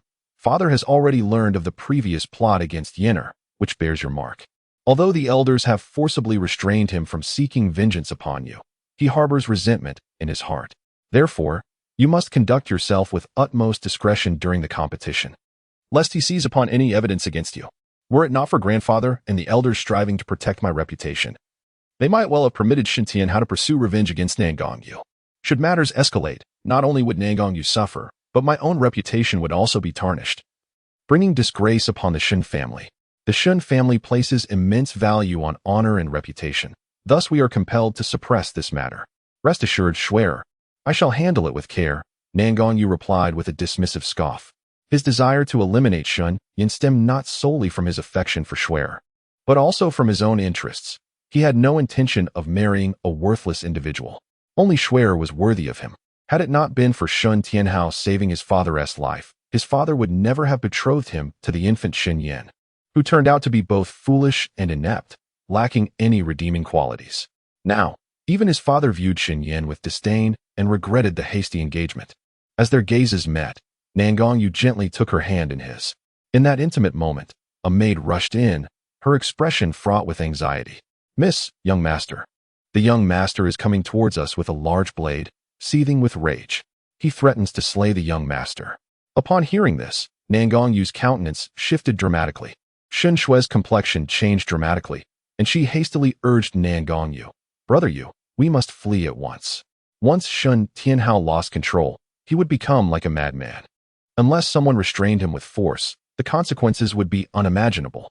With his third-tier strength, Shen Tianhao had few rivals in the southern Xia kingdom, while Nangong Yu, at present, possessed only the sixth tier of Huang rank, a stark disparity. Nangong Yu, aware of this, paled in fear.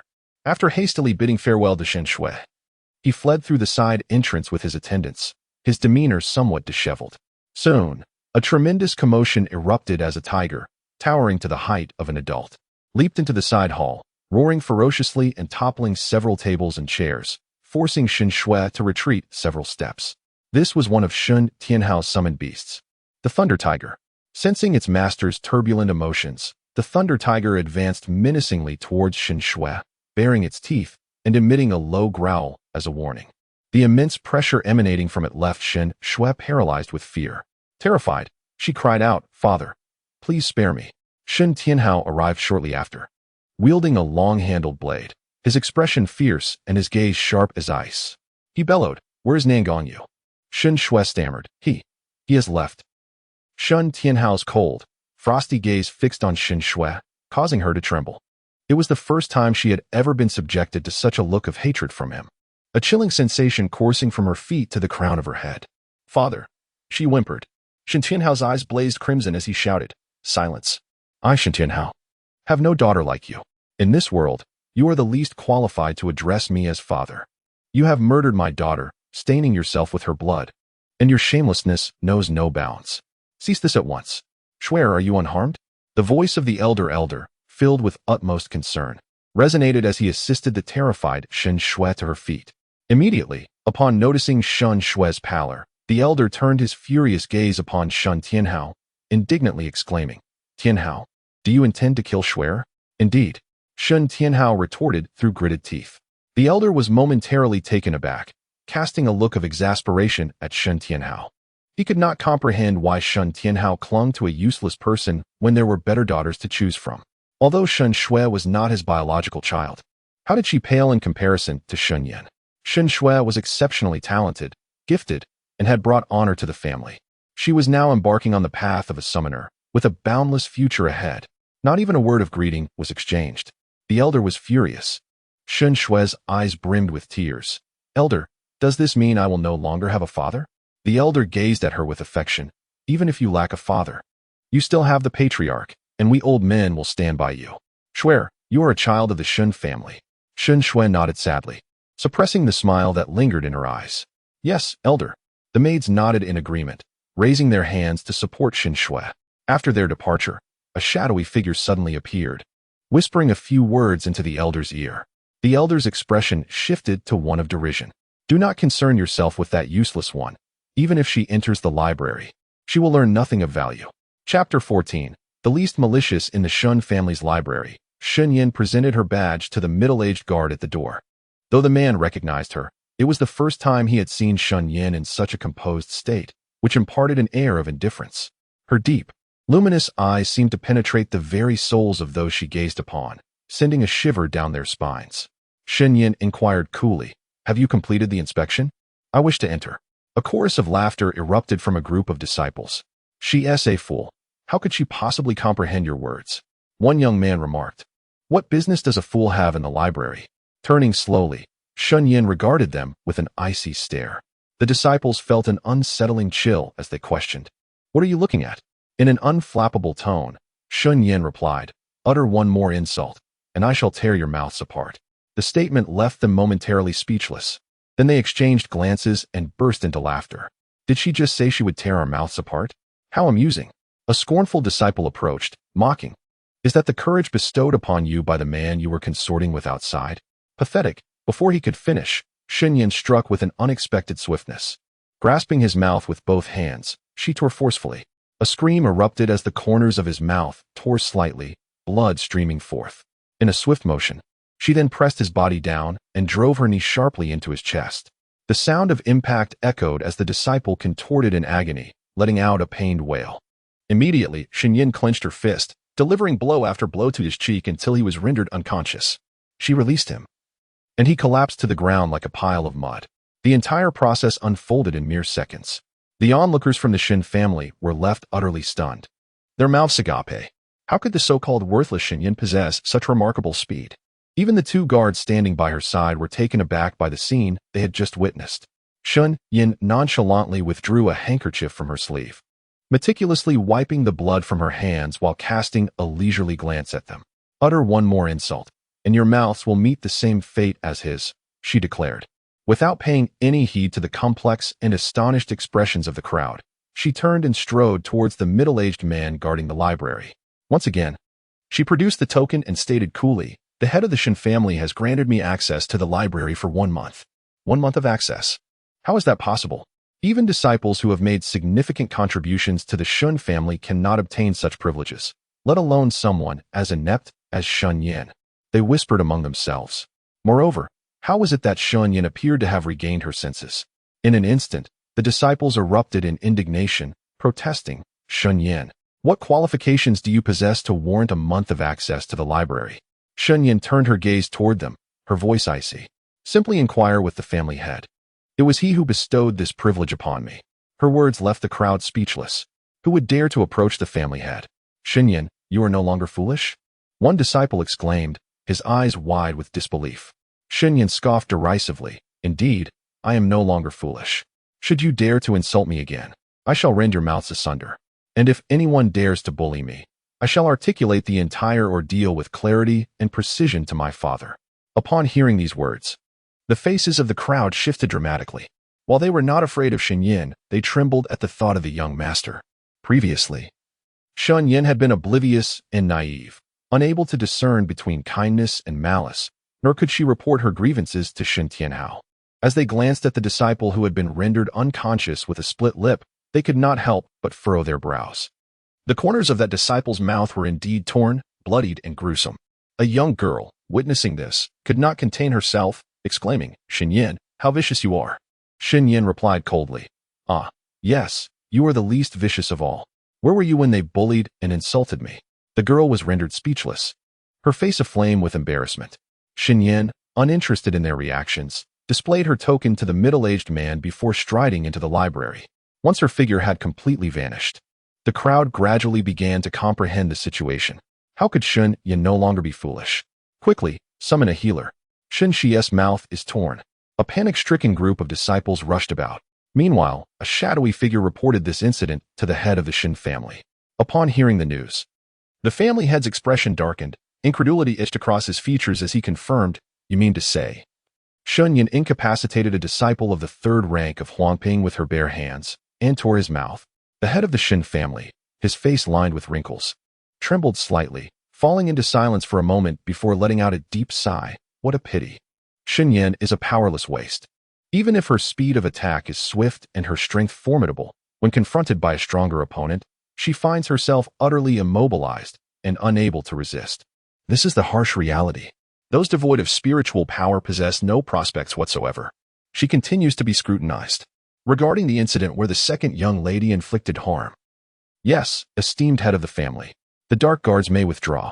Soon, a piece of news reached the ears of the head of the Shen family. The Qiu sect is set to host a competition within the Lingyan forest, attracting young disciples from nearly 10 nations to participate. The Qiu sect, a prominent force within the Pingzhe Western region, is indeed a source of aspiration. Should they align themselves with the Qiu sect, the Shen family would not only gain immense fame, but also acquire a formidable ally. The head of the Shen family was ecstatic and resolved to send the outstanding youth of the Shen lineage to compete, especially Shuer. She will undoubtedly bring glory to the Shen family. This news gradually spread throughout the Nanshao kingdom, stirring a wave of excitement. The younger generation eagerly anticipated the event, diligently preparing for the competition. Meanwhile, Shen Yan entered the Shen family's library, which comprises 3 tiers. Only the first and second levels are accessible to all disciples, while entry to the third level is strictly prohibited without the head of the family's explicit permission. Chapter 15. Breaking the Chain's various books were meticulously arranged on the shelves, encompassing martial arts techniques as well as geography and historical texts of the continent. However, it was evident that the majority of the volumes that had been perused were those concerning martial arts. In contrast, the books detailing the culture and geography of the Gui-Yuan continent appeared relatively untouched and pristine. Shen Yan promptly began to peruse the tomes chronicling the realm of Gui-Yuan continent. Although the memories of the original owner lingered within her, they were woefully insufficient. She needed to swiftly acquire a comprehensive understanding of the fundamental knowledge pertaining to Gui-Yuan continent. The realm is divided into 5 principal regions: the Eastern Domain, Southern Domain, Western Domain, Northern Domain, and Central Domain. Presently, she found herself at the frontier of the Western Domain, which is also referred to as the Ping's Western Domain, the weakest among the 5 regions in terms of overall strength. Ping's Western Domain is home to various formidable factions, including sects, academies, nations, alliances, mercenary groups, and auction houses. The nations are further categorized into 9 tiers, with the Southern Xia Kingdom classified as an 8th-tier nation, deemed relatively weak. Numerous academies flourish within the Ping's Western Domain, among which the Western Domain Academy stands as the pinnacle of educational institutions. Her younger brother, Shen Huai, is a student there. Not only is Shen Huai a prodigious talent in cultivation, but he is also an exceptional summoner. At the tender age of 13, he summoned a creature bearing the name of the ancient divine beast, the Vermilion Bird, from another realm.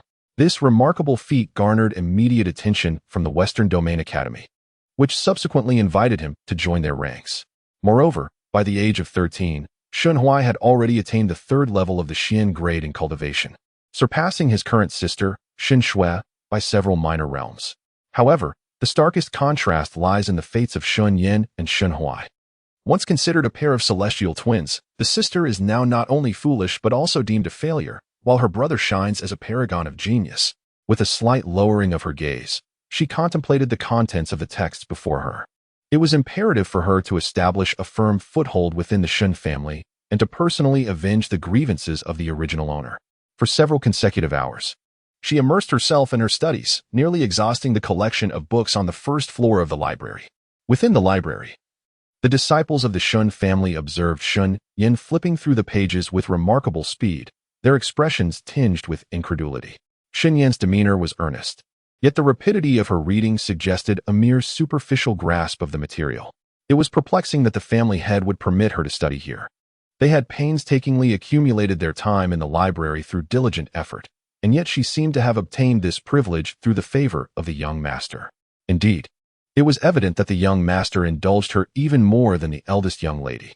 After all, the eldest was merely the young master's adopted daughter, leading to an undeniable bias in his affections. The disciples felt a pang of sympathy for the eldest young lady, who was both exceptionally talented and kind-hearted. As the conversation continued, their disdain and contempt for Shen Yan intensified, wishing instead that she were the adopted daughter while Shen Shui stood as the true eldest young lady of the Shen family. Just then, having finished the last page, Shen Yan closed the book and cast a piercing glance at the group of disciples, challenging them with her gaze. The moment her words fell, their expressions shifted, and they fell silent, gripped by an unexpected trepidation. Once Shen Yan ascended to the second floor of the library, the disciples seemed to regain their composure, feeling somewhat humiliated for having feared a perceived failure. No, it wasn't her they feared. It was undoubtedly the backing of the young master that instilled their apprehension. They consoled themselves in their minds. Shen Yan reached the second floor of the library, intent on seeking out martial arts techniques to study. Soon, she came across a technique entitled Meteor Fire Fist, categorized as a basic yellow-grade skill. Meteor Fire Fist? Given her current circumstances, it appeared to be quite suitable for her needs. Due to her possession of fire-based supernatural abilities, she pondered whether the integration of this rather esoteric martial technique would yield even greater offensive power. Just as she was about to delve into her studies, she suddenly sensed that the man within her supernatural space had awakened, causing her hand to pause momentarily. At that moment, his languid voice, tinged with a hint of hoarseness and an air of indifference, resonated within her consciousness. "Come in." "Why?"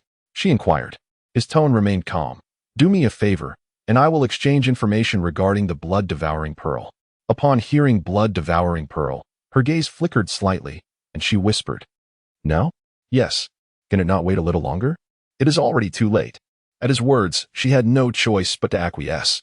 To enter the supernatural space, she had to immerse her entire being within it, a rather perilous endeavor, as she keenly sensed the presence of at least two powerful and enigmatic individuals lurking in the library, poised to strike.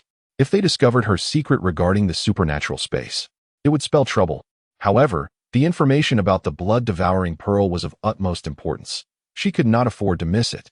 "Hurry up," he urged, his voice growing increasingly hoarse, laced with an impatience and an indescribable pain. Hearing this, she furrowed her brow and swiftly moved towards a secluded corner of a bookshelf with utmost stealth. As the watchful eyes that had been guarding the shadows diverted their attention from her, she promptly entered the supernatural space. Upon entering, Shen Yan beheld the mesmerizing figure of a man already seated upon the soft couch. His exposed skin bore an unnatural pallor, tinged with a delicate flush, while his disheveled black hair entwined with his crimson attire. His gaze was deep and frigid, fixated upon Shen Yan. With a subtle flick of his fingers, she was abruptly ensnared by an invisible force, propelling her before him with such swiftness that she nearly stumbled. Steadying herself with one hand on the ground to prevent a humiliating fall to her knees, Shen Yan looked up, her expression one of displeasure, only to find herself confronted by his strikingly handsome visage, magnified in proximity. His warm breath enveloped her, causing her heart to flutter unexpectedly. Suddenly, he grasped her wrist. "What do you intend to do?" Shen Yan inquired, her brow furrowed and her eyes icy, her irritation palpable. "With your assistance, I require you to remove the sealing chains," he stated. "Is this truly within my capacity? You cannot possibly wish for me to become the sacrificial pawn to unbind your chains of confinement," Shen Yan retorted. Her vigilance heightened as the memory of Jiuju's warning echoed in her mind. Forcefully touching the sealing chains could be fatal. She attempted to withdraw her hand, only to find herself drawn closer to him. Were an observer to witness this scene, they might easily mistake it for an embrace. The corners of Feng Xingyao's mouth lifted slightly, resembling a devil toying with the world as he leaned in, a mocking smile gracing his lips. "Your life is safe. Yet you will indeed pay a price. When you remove the sealing chains, they will consume your flesh and blood. Acquiring information about the blood-devouring pearl is not a trivial endeavor. You have but 3 seconds to consider." Chapter 16. Sharp explosion. Upon hearing this, Shen Yan raised her gaze and fixed him with a cold stare. She had long suspected that his identity was anything but ordinary and perceived him as a man of profound schemes. Time and again, in their dealings, he seemed to discern her most pressing desires with remarkable clarity. Feng Xingyao regarded her ambiguous expression which oscillated between anger and composure with great amusement. He spoke softly. One. Good. Shen Yan interrupted his counting. Feng Xingyao paused momentarily, then inquired, have you truly made up your mind? Are you truly willing to part with these delicate, smooth hands of yours? What do you think? Shen Yan retorted coldly, meeting his gaze directly. How do I extract it?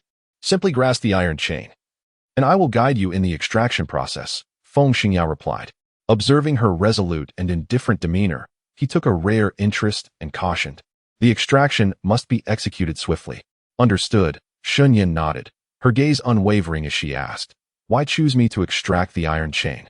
Feng Xingyao explained. Because you possess no spiritual power. Those devoid of spiritual energy are precisely the ones who can touch his seal without experiencing the violent backlash or retribution that others would face. At his words, Shen Yan's expression remained unchanged, yet her attention shifted to the sealing iron chain that pierced through his left wrist. After a brief pause, she turned her gaze back to Feng Xingyao. It was as though they shared an unspoken understanding. His right hand gently tightened around her slender wrist, the chill of his touch awakening her senses. It was time to commence. As the words fell, Shen Yan reached out and grasped the sealing iron chains. In an instant, her palm felt as if it had been seared by scorching flames, a sharp and stinging pain coursing through her. With a grimace, she tugged with all her might, while Feng Xingyao swiftly grasped her wrist and pulled upward. In that fleeting moment, the sealing iron chains were wrenched from his bloodied flesh, the sound of clanging echoing as a bloodied chain fell to the ground. Feng Xingyao's complexion turned ashen, while Shen Yan's right palm had been corroded, flesh torn and bloodied, crimson droplets cascading down. The two exchanged a glance, words unspoken. Shen Yan once more seized the sealing chain around his right wrist, and Feng Xingyao applied force again. Another chain was torn away, and at that moment, blood dripped rapidly from Shen Yan's hand, her flesh severely eroded, the pain excruciating, almost unbearable. Her lips turned pale, beads of sweat forming on her forehead. Just then, Jiuzhuan transformed into human form and hurried to their side. Upon witnessing their disheveled state, he exclaimed with urgency, have you both lost your minds? Master, how could you consent to his request? You are merely a mortal now. Cease at once, or your hand will be rendered useless. And you, have you gone mad? Forcibly removing the sealing chains could cost you your life. Jiuzhuan, frantic, desperately wished to separate their hands. Shen Yan gritted her teeth and commanded, Jiuzhuan, fetch the hemostatic powder and the ointment for flesh regeneration. Master, you. Hurry. Shen Yan's resolute voice compelled Jiuzhuan to comply without hesitation. He promptly retrieved 2 types of medicine and hurriedly, yet considerately, applied them to Shen Yan's right hand. The process of application was undeniably agonizing, nearly coaxing forth her physiological tears. Once the treatment was complete, Shen Yan gestured to Jiuzhuan, requesting some for himself. Initially taken aback, Jiuzhuan soon realized she was referring to Feng Xingyao. Blood streamed from both of Feng Xingyao's wrists, creating a rather unsettling sight. He frowned in disdain, declaring, no need. To him, it was of little significance. Shen Yan merely responded with a soft HM, offering no further persuasion, simply stating, I'll switch hands. Feng Xingyao instantly grasped her intention and tightened his hold on her left wrist. Shen Yan paid no mind to his grip. Her gaze was fixed on the sealing iron chains around his ankles. With determination, she clutched the chains and yanked forcefully. A sizzling sound ensued as her left hand was swiftly corroded, blood dripping down the chains. Jiuzhuan, witnessing this horrifying scene, emitted a piercing cry, anxiously pacing around the pair. This was disastrous. Everything was ruined. His master would lose her hand. He was doomed. As the third sealing chain was removed, the color drained from Feng Xingyao's handsome visage, revealing a ghastly pallor. Meanwhile, Shen Yan's hands trembled, a gruesome sight of mangled flesh. Only one sealing chain remained. Shen Yan took a deep breath, gritted her teeth, and decisively decided to act without hesitation. With a swift motion, she pulled. Feng Xingyao lent his strength and assistance. With a sharp rip, the final iron chain of the seal was removed. The 9 turns emitted a piercing, shrill sound once more, as he helplessly covered his little head. Wearing a face that was on the verge of tears, the noise was overwhelming. Shen Yan, her face pale, gazed at her hands, not out of sorrow, but contemplating how to concoct a lie to deceive her father. Such conspicuous injuries would undoubtedly arouse his suspicion. Just then, a shadow suddenly descended. The man seemed to have lost all his strength and collapsed onto Shen Yan. Caught off guard, she was instantly pinned to the ground. Bang! His icy lips inadvertently brushed against her neck, sending a shiver and a slight tickle through her body, causing Shen Yan to stiffen momentarily. Get up, she frowned, attempting to push him away, but he was too heavy, like a small mountain pressing down on her. Although he appeared slender, he was remarkably weighty. It seemed he had fallen into a stupor. Finally, Shen Yan mustered all her strength and forcefully shoved him aside. The man fell to the ground, his eyes tightly shut. His complexion exceedingly pale, a trace of blood at the corner of his lips, bewitchingly handsome, exuding an allure that evoked a sense of pity. Shen Yan reached out to check his breath. Though faint, it remained. She sighed in relief. As long as he was alive. Shen Yan rose, intending to apply medicine to her hands when suddenly her expression shifted. Her hands were healing rapidly, scabbing over and returning to their original state. Shen Yan's gaze sharpened. She had inadvertently touched the blood from his wound while pushing Feng Xingyao. Could it be due to his blood? In order to validate her thoughts, Shen Yan crouched down slightly, extending her finger to dab a bit of his blood. Suddenly, the man opened his eyes. His pupils were as dark as the night, fixating on her unwaveringly, causing her heart to flutter with unease. Feng Xingyao's lips, devoid of color, curled into a faint smile. The more you know, the swifter your demise. Chapter 17. The soul-breaking spirit vine. Feng Xingyao suddenly coughed, blood increasingly trickling from the corner of his mouth, resembling a frail, ailing beauty. He supported himself on the ground, gradually straightening his upper body, his collar slightly ajar, revealing his snow-white skin that was captivating. His gaze fell upon her face. He wasted no time with pleasantries. Chuckling softly, in the forest where we first met, there exists the aura of the blood-devouring pearl. You knew all along. Feng Xingyao sensed her rising fury and shook his head, replying, No, I only detected it after regaining some of my strength today. Shen Yan's expression softened as she pressed further. Which specific location? Feng Xingyao scoffed. That constitutes a separate transaction. Shen Yan. She truly wished to strike him, to expel him from the realm of abilities, but to unravel the seal of the coarse spirit bones toxin, she required his assistance. She restrained herself. Noticing her vexation and helplessness, Feng Xingyao suddenly became intrigued, smiling lightly. Help me up, and I shall tell you. Feng Xingyao curved his fingers to wipe away the blood at the corner of his lips, his pale lips parting slightly. Wherever the soul-breaking spirit vine grows, there too lies the blood-devouring pearl. The soul-breaking spirit vine? Shen Yan had recently encountered this name in her readings. The soul-cutting vine is a mystical plant. In this world, there exists a profession known as a spirit plant master, individuals who possess an extraordinary affinity for these ethereal flora. They form contracts with spirit plants for combat, assistance, and even for the purpose of cultivation and profit. However, some spirit plants are exceedingly ferocious, rivaling even the most formidable spirit beasts, and the soul-cutting vine is among the most ruthless of them. Shen Yan felt that her chances of independently seizing the blood-craving pearl were slim, yet she remained resolute in her determination. Suddenly, Feng Xingyao sensed something amiss and cautioned. There's a commotion outside because of you. Shen Yan must have secretly ventured to the third floor. She was neither on the first nor the second floor, and no one had seen her leave. She had undoubtedly infiltrated the third floor. But wasn't there a barrier guarding the third floor? How could the second young lady possibly enter? Who knows? One of the disciples remarked. I just searched the first and second floors of the library and did not catch a glimpse of her. She must have gone to the third floor. Manager you. Once you apprehend her, you must report this to the family head and ensure she faces severe punishment. Several disciples gathered at the corner of the library, engaged in fervent discussion, while a middle-aged man who had rushed over, the ever-watchful manager you, bore a countenance shrouded in uncertainty. He inquired, Have you checked both the first and second floors? There's no sign of the second young lady? A female disciple affirmed, None. I just inspected both floors twice. Manager Yu's expression shifted subtly. If Shen Yan had indeed entered the third floor of the library, it would constitute a grave matter, for the third floor was tantamount to a forbidden zone of the family. Shen Yan entered the third level, and it was not only she who would face punishment. He too would be implicated, uncertain of whether his position as steward would be stripped away. The expression on Steward Yu's face darkened instantly, and his disdain for Shen Yan deepened. If she truly ventured inside, he would not let her off easily. Steward Yu was aware that several formidable members of the Shen family were secretly guarding the library. Thus, Should he wish to conduct a search, he must seek their permission. Just as he was about to take action, a cold female voice emerged from behind him. What is happening here? Upon hearing this, Steward Yu and his companions instinctively turned around to see Shen Yan standing not far away, holding a martial arts manual, seemingly having arrived after hearing the commotion. The few disciples who had reported Shen Yan were taken aback, pointing at her in shock. How is this possible? Shen Yan, what are you doing here? Shen Yan's demeanor turned icy.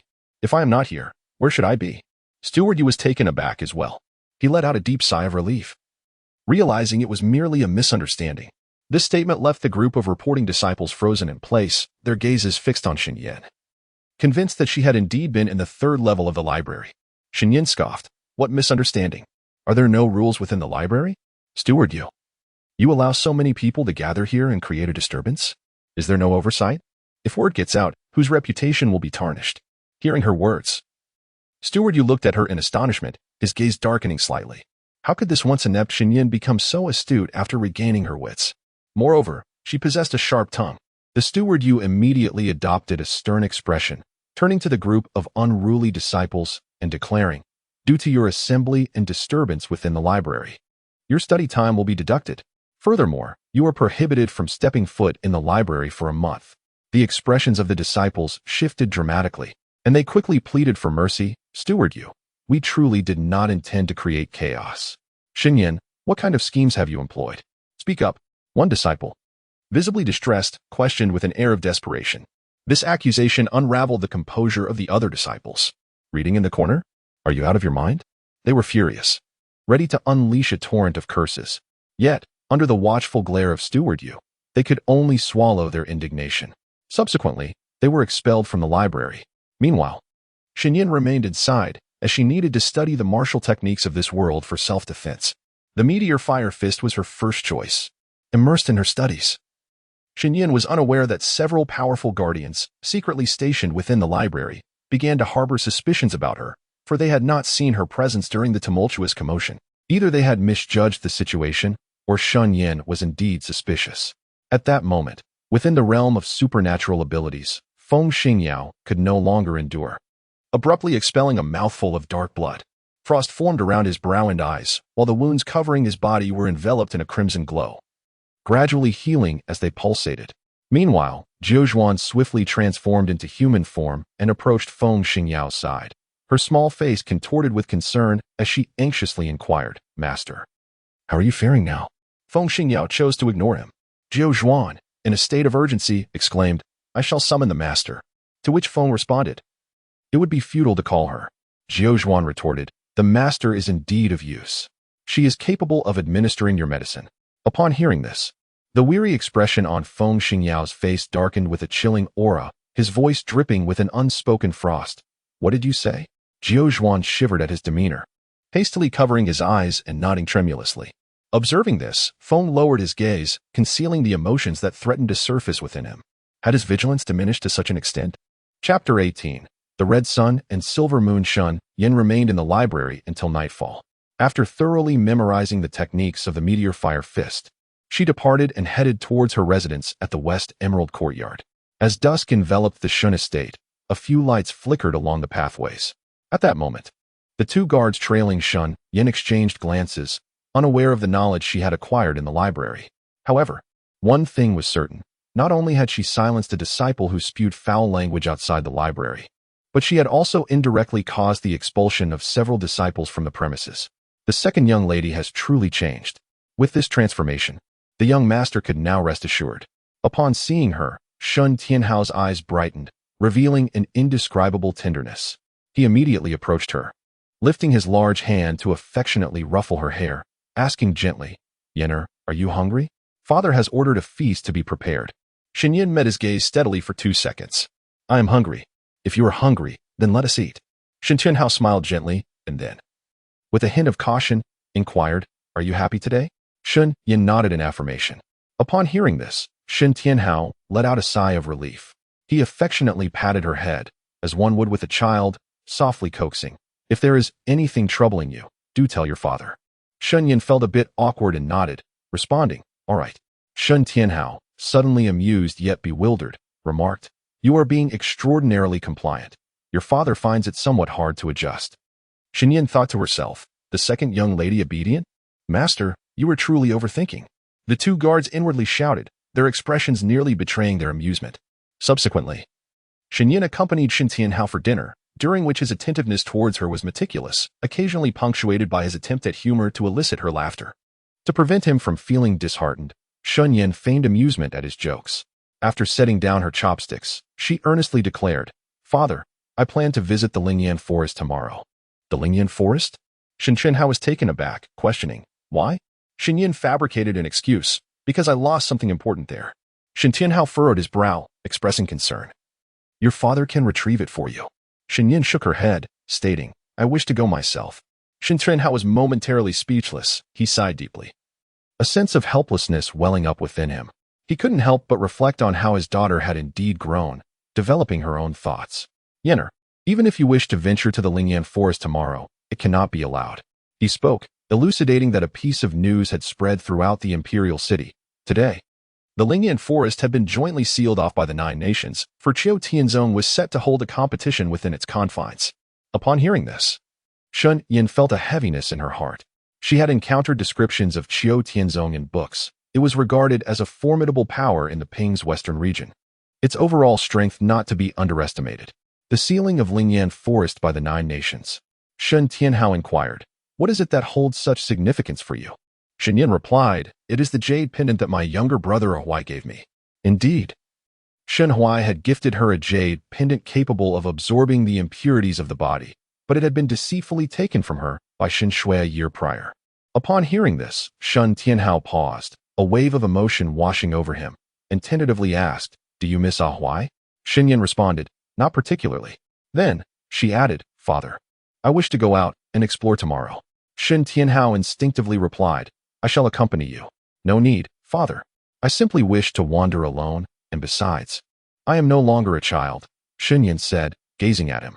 Shen Tianhao, feeling somewhat dejected, nodded in acquiescence, and said, very well, in that case. I shall send a few attendants to accompany you. Shall you travel by carriage? Yes, thank you, Father. With that, Shen Tianhao gestured, and in an instant, 2 young women dressed in the attire of the Shen family maidservants appeared, one with delicate features and the other charmingly attractive. They bowed respectfully towards Shen Yan. We greet the second young lady. Upon the first glance, Shen Yan perceived that the 2 women before her possessed considerable strength, far surpassing that of ordinary maidservants, as their presence exuded a remarkable tranquility. In truth, Shen Yan required no assistance from others. She turned her gaze towards Shen Tianhao and slowly shook her head, saying, Father, I do not need maidservants to attend to me. I have become accustomed to solitude. Upon hearing this, Hong Ri and Yin Yu immediately knelt down. Shen Tianhao hesitated, inquiring, Are you dissatisfied? Shen Yan replied, It is simply that I do not require it. With a sigh, Shen Tianhao could not help but offer his counsel, My dear Yenner, you are ultimately a young lady. Certain matters, such as applying medicinal salves, necessitate the assistance of a female companion. Moreover, I am not entirely at ease with you being alone. Having others to converse with is quite beneficial, is it not?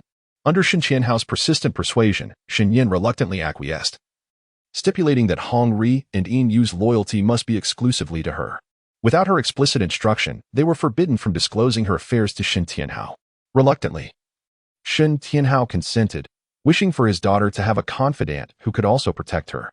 In the loft of Shi Chui courtyard, Shen Yan regarded the 2 maidservants before her and inquired, What is your cultivation level? There must be no concealment. Hong Ri and Yin Yu exchanged glances, taken aback, as they had not anticipated that the second young lady would pose such a question first. With a cheerful smile, Hong Ri responded, This servant's cultivation is at the 3rd level of the yellow grade. Yin Yu respectfully added, This servant's cultivation is at the 4th level of the yellow grade. Indeed, their cultivation has already distinguished them among the maids, comparable to a portion of the younger disciples from the Shen family, with even Shen Shui's cultivation merely at the 7th level of the yellow realm. Shen Yan spoke with measured calmness. Upon entering my West Emerald courtyard, I have but one requirement, absolute loyalty. Should you betray me, I shall personally execute you. Hong Ri and Yin Yu were awestruck by the intangible aura she emanated, causing them to momentarily forget that Shen Yan was deemed a worthless individual incapable of cultivation. They knelt in deference, bowing their heads and respectfully responding, Yes, second miss. Chapter 19. The weapon shop. The following day, at dawn, after finishing her breakfast, Shen Yan departed from the Shen residence, boarding the carriage that Shen Tianhao had prepared in advance for her, accompanied by Hong Ri, Yin and 5 or 6 guards. The carriage was spacious, prompting Shen Yan to invite Hong Ri and Yin inside, an act that left the two maids feeling pleasantly surprised. However, Shen Yan remained indifferent to their reaction. One of the guards cautiously approached the carriage curtain, inquiring, "Second miss, where would you like to go?" "Let us wander for a while," Shen Yan replied. In truth, she intended to inspect the area outside the Lingyan forest, seeking an opportunity to enter the forest stealthily. However, announcing her intent to venture to the Lingyan forest from the outset would undoubtedly alert Shen Tianhao, leading to potential complications. Thus, she decided to wait until the carriage was sufficiently distanced from the Shen residence before instructing the driver to head towards the Lingyan forest. The imperial city of Nanshao was bustling with activity, with throngs of people traversing the streets. Shen Yan lifted her hand to raise the gauze curtain beside her, gazing at the scene outside. Among the passers-by, many exuded a restrained aura of cultivators, alongside some outsiders. They had likely come for the competition hosted by Qiu Tianzong. Hong Ri discreetly cast a glance at Shen Yan's exquisite face, which was no larger than the size of a palm. As she observed, she nearly lost her composure. She felt that the current second miss, no longer foolish, possessed an ethereal, detached demeanor that complemented her beauty, rendering her breathtakingly enchanting. It seemed she was increasingly resembling young Master Shen Huai. Shen Yan initially intended to shake her head in refusal, but at that moment, her keen eyes caught sight of a shop selling weapons, stirring her interest. Very well. Upon hearing this, Hong Ri's delicate face broke into a smile. She swiftly lifted the carriage curtain and instructed the driver, "Please stop. The young lady wishes to alight and take a stroll." The driver promptly halted the carriage. Hong Ri and Yin disembarked first, setting down a footstool beside the carriage, attentively pulling aside the curtain for Shen Yan. This scene, in turn, drew considerable attention. As the onlookers recognized the Shen family emblem on the carriage, many initially assumed it was Shen Shui arriving. When a light purple skirt emerged from within, numerous gazes were riveted upon it. The young girl slightly bent as she stepped out, then stood upright with grace. She was slender, clad in a flowing light purple dress, her long, lustrous black hair cascading over her delicate shoulders. Her countenance was cool and refined, her exquisite features radiated an astonishing beauty, and her dark eyes sparkled like stars in a frigid night, exuding an air of aloofness that deterred others from approaching. She appeared as a celestial being fallen to the mortal realm. For a moment, the crowd was unable to recognize this enchanting beauty. Shen Yan had descended from the carriage. She was Shen Yan. Upon hearing that name, the crowd was momentarily incredulous, with several individuals rubbing their eyes vigorously in an attempt to ascertain the identity of the young woman in purple. She. Some were utterly astonished, for the current Shen Yan evidently bore no resemblance to her former foolish self. Had she truly regained her wits? It was indeed Shen Yan, that once deemed worthless. Who would have thought her beauty could be so striking? Shen Huai was already a sight to behold, and being her twin, Shen Yan's looks could not possibly fall short. Yet, the aura she now exuded was entirely transformed. Shen Yan was quite renowned in the imperial city, born into a family of summoners. Yet she was the sole member unable to cultivate spiritual energy. Moreover, there existed a stark contrast between her and her brother Shen Huai. Additionally, the fiancé of the esteemed Ne Gongyu was none other than Shen Yan herself, while Ne Gongyu, possessing both looks and prowess, was the object of affection for many young women in the kingdom of Nanshao, despite being entangled with a so-called worthless individual. Thus, Shen Yan had garnered considerable animosity from numerous young women. Furthermore, Shen Shui's suitors were also quite displeased with Shen Yan. In the face of the various scrutinizing gazes surrounding her, Shen Yan merely cast a casual glance at them before proceeding into the weapons shop alongside Hong Ri and Yin. The expressions of those present momentarily faltered. How could this once deemed worthless individual have transformed so dramatically? The onlookers engaged in fervent discussions, and their words gradually reached Ne Gongyu, who was drinking in the adjacent tavern. With a resounding bang, Ne Gongyu slammed his cup onto the table, spilling the drink everywhere. His countenance darkened, and with a cold smile, he remarked, "This worthless one truly is a persistent specter." She was fully aware that the crown prince was indulging in wine just next door. Yet she brazenly chose to approach, displaying an utter lack of shame. Sitting beside her, the gentleman clad in blue, Ho Yuinjia, jestingly remarked, "Ayu, Since that fool has regained his senses, it would not be impossible for you to take her. She is indeed quite beautiful, with the only flaw being her inability to cultivate. Nangongyu responded with a frosty smile. My wife can only be Shuer, for in the entire Nangxiao kingdom, only Shuer is worthy of me. Hearing this, Hou Yuanjia's expression shifted slightly, and he kindly cautioned, indeed, Shen Shui is a prodigy among our younger generation in Nangxiu kingdom. However, I must remind you, you are not her sole admirer. Both the crown prince and the heir of the L family harbor affections for her. Yet, Nangongyu merely chuckled. Rest assured, Shuer's heart belongs solely to me. Hou Yuanjia found himself momentarily at a loss, uncertain whether to reveal to Nangongyu that Shen Shui had been closely associated with the crown prince and the heir of the L family. Recalling the sweet nothings Shen Shui had once whispered to him, Nangongyu's smile deepened, and he patted Hou Yuanjia on the shoulder, saying, Yuanjia, Shuer and I share a profound affection. Once I resolve the issue with Shen Yan, I shall be with Shuer. Resolve the issue? Hou Yuanjia's expression abruptly changed. Realizing he had misspoken, Nangongyu quickly corrected himself. I meant to say, dissolve the engagement. Hou Yuanjia, still somewhat skeptical, replied, I see. At the table, two other young men raised their glasses in salute to Nangongyu, sycophantically proclaiming, let us toast to the crown prince's swift dissolution of his engagement and liberation from suffering. That wretched Shen Yan is unworthy. Ha ha ha. Nangongyu, upon hearing these words, should have felt elated. However, the mere thought of Shen Yan being in the adjacent weapon shop filled him with discomfort. His eyes narrowed slightly as he recalled her recent plight trapped within the dungeon. He had thought he had extinguished her life. No. He must confront the current Shen Yan. With a sudden surge of determination, Nangongyu rose abruptly and declared in a deep voice, let us go meet that useless girl. Hou Yuanjia, intrigued by the transformation of Shen Yan, echoed his sentiments. Thus, they set forth. Meanwhile, Shen Yan had entered the weapon shop, her gaze casually sweeping over the array of weapons displayed on the shelves. The shopkeeper, initially taken aback by her presence, soon grasped the significance of her return to lucidity upon overhearing snippets of conversation from outside. Embracing the notion that every visitor is a treasured guest, he approached her with a beaming smile. Miss, what weapon do you wish to select? Before Shen Yan could respond, a haughty voice rang out from behind her. Humph. A useless girl. What need have you for weapons? At that moment, a young lady clad in a green dress strode into the shop, flanked by a retinue of soldiers. Her expression was one of arrogance, and a mocking smile danced upon her lips as she cast a disdainful glance at the current Shen Yan. Useless girl. Do you still recognize this princess? The attendants, Hongri and Inyu, exchanged worried glances, their expressions shifting as they felt the tension rise. They instinctively sought to escort the young lady away.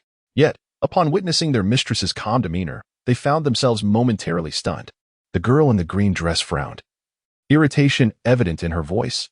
I am speaking to you. At this moment, the girl in the green dress, filled with indignation, exclaimed, Shen Yan, you have become quite bold. How dare you disregard the presence of this princess? Have you forgotten the time I rode you like a horse? As she spoke, she attempted to push Shen Yan. But Shen Yan swiftly countered, gripping her hand with remarkable speed. Crack! My hand! The girl shrieked in agony, her face paling and contorting with rage. In an instant, she gathered her spiritual energy and unleashed it toward Shen Yan. Miss, be careful, Hongri cried, immediately channeling her own energy to shield Shen Yan from the attack. Shen Yan had prepared to reveal her fire abilities, but with Hongri's intervention, she subtly retracted her fingers, extinguishing the flickering flames in her palm without a sound. The clash of their energies resulted in a stalemate, neither side yielding. Hongri stumbled slightly, and Shen Yan reached out to steady her. The girl in green grimaced in pain, clutching her injured arm, her face ashen as she glared furiously at Shen Yan. Bring them all down, she commanded fiercely. Yes, princess. The soldiers trailing the girl unsheathed their swords, pointing them menacingly at Shen Yan, Hongri, and Inyu. Meanwhile, several guards from the Shen family, who had been waiting outside, turned pale with alarm and rushed in. As they attempted to position themselves beside the second young miss, they found their path obstructed by the opposing soldiers' swords. Second miss, the Shen family guards exclaimed in shock, their loyalty to Shen Yan unwavering, having been trained by the young master himself. The girl in the green dress is none other than the sole princess of the southern Xia kingdom, named Nangong. She is deeply favored by the emperor and shares a close friendship with Shen Shui. Due to her association with Shen Shui, Nangong harbors a strong aversion towards Shen Yan and often bullies her. Meanwhile, The proprietor of the weapon shop wears a grave and anxious expression, lamenting his misfortune. Nangong Ying, overwhelmed with pain, breaks into a cold sweat as she glares fiercely at Shen Yan. You worthless wretch! Have you truly dared to challenge me, a princess? Seize her at once. No sooner had she finished her command than the soldiers prepared to act, when Shen Yan's voice rang out. Who dares? Her icy tone struck like a blade, momentarily paralyzing the soldiers. Everyone stared in astonishment at Shen Yan. Could this so-called worthless girl possess such an imposing presence? Shen Yan scoffed and inquired, Nangong Ying, you have humiliated and bullied me first, and now you wish to grandstand against me? What does your behavior say about the honor of the Shen family? Nangong Ying was taken aback. Having grown accustomed to tormenting Shen Yan, she found herself momentarily speechless in the face of Shen Yan's accusation. However, she quickly recalled Shen Yan's marginalized and despised position within the Shen family, leading her to feel no concern for potential repercussions from them. With an air of arrogance, Nangong Ying retorted, Shen Yan, even if I were to beat you to death. So what? The Shen family might even thank me for ridding them of a nuisance. Are you implying that? Shen Yan paused, her gaze icy as she lifted her eyes. The Shen family is a cold-blooded clan that disregards their own kin? The moment those words left her lips, Nangong Ying's expression stiffened. She realized what was happening. This worthless girl was trying to trap her. Gritting her teeth, she replied, no. Shen Yan smiled softly. Our Shen family is a warm and united clan. The elders within our lineage are both compassionate and righteous. They hold me in high regard, and even Shen Shui. An adopted daughter is cherished as if she were a biological child. Pray tell, how could such a family forsake their own flesh and blood? Nangong Ying's expression instantly shifted.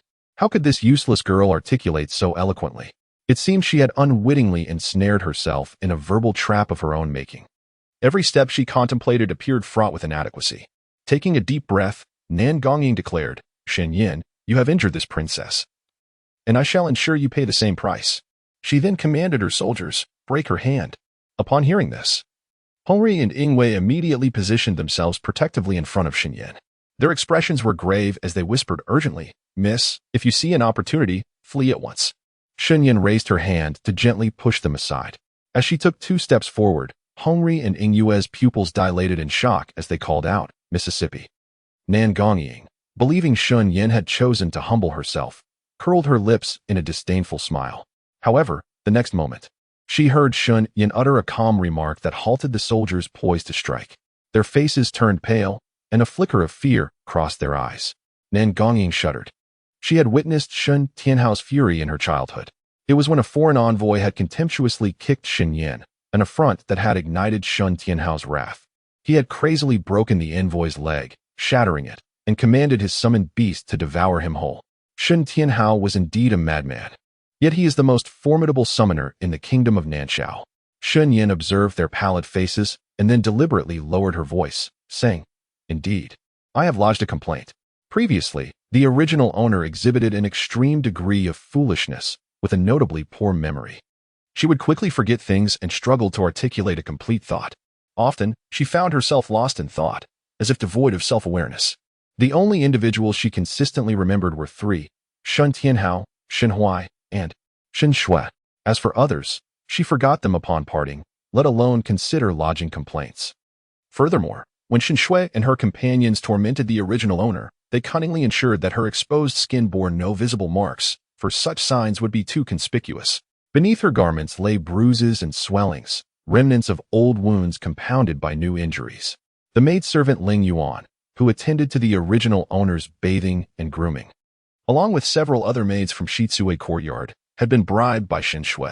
Shen Tianhao, either frequently occupied with affairs outside or taking Shen Hui on excursions, had once placed immense trust in Shen Shui, admonishing her to take good care of Shen Yan whenever he ventured out. Unbeknownst to him, Shen Shui was, in fact, a ravenous wolf in sheep's clothing, capable of devouring and draining the innocent. Shen Tianhao's failure to attend to Shen Yan's needs stemmed from the societal norms that dictated a distinction between the genders, leading to his hesitance. Chapter 21. In capable fury, Nangong Ying felt a surge of anxiety, yet maintained an air of feigned composure as she coldly declared, Do you think that because you have a protector, this princess dares not act against you? Do not forget, my father is the emperor of the kingdom of Nanshao. She attempted to intimidate Shen Yan. However, Shen Yan responded with calm assurance, I am aware.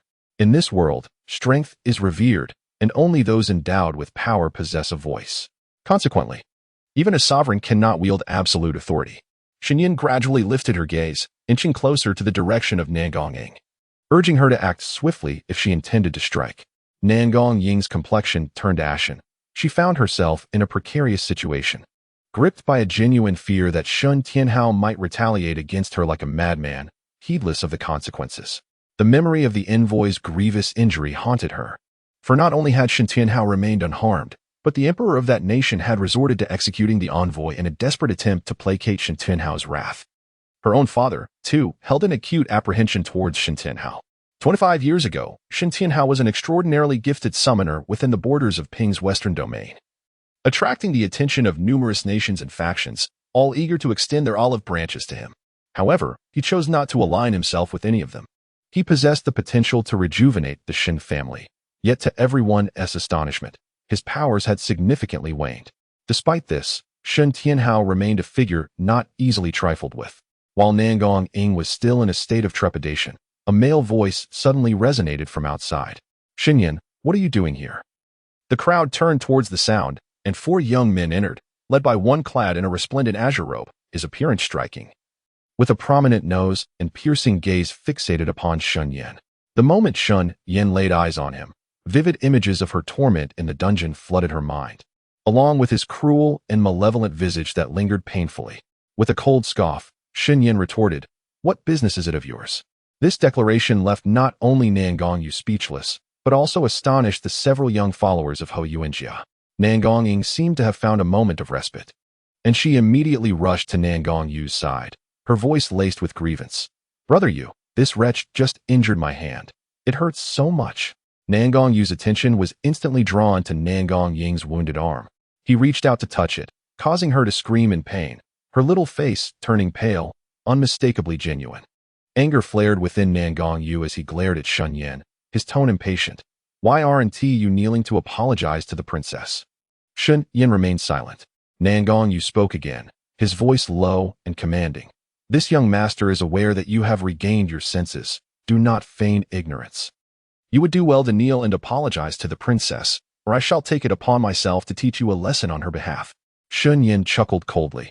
"Nangong Yu, do you wish for me to unveil all your misdeeds?" At her words, Nangong Yu's expression shifted slightly, and he fixed a shadowy glare upon Shen Yan, feigning ignorance as he replied, "Whatever this young master has done is of no concern to you." He was desperate to distance himself, fearful that she might reveal his murderous intentions towards her. Nangong Ying, exasperated, interjected, "Shen Yan, what are you trying to accuse Brother Yu of?" Without a change in her demeanor, Shen Yan began to recount. "A few days ago, I went missing." Nangong Yu's expression darkened as he cut in.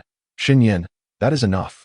No matter what fabrications you conjure, this young master will never harbor any affection for you. You would do well to abandon this futile hope." Upon hearing this, passers-by outside the weapon shop began to murmur among themselves, as if they had stumbled upon some juicy gossip.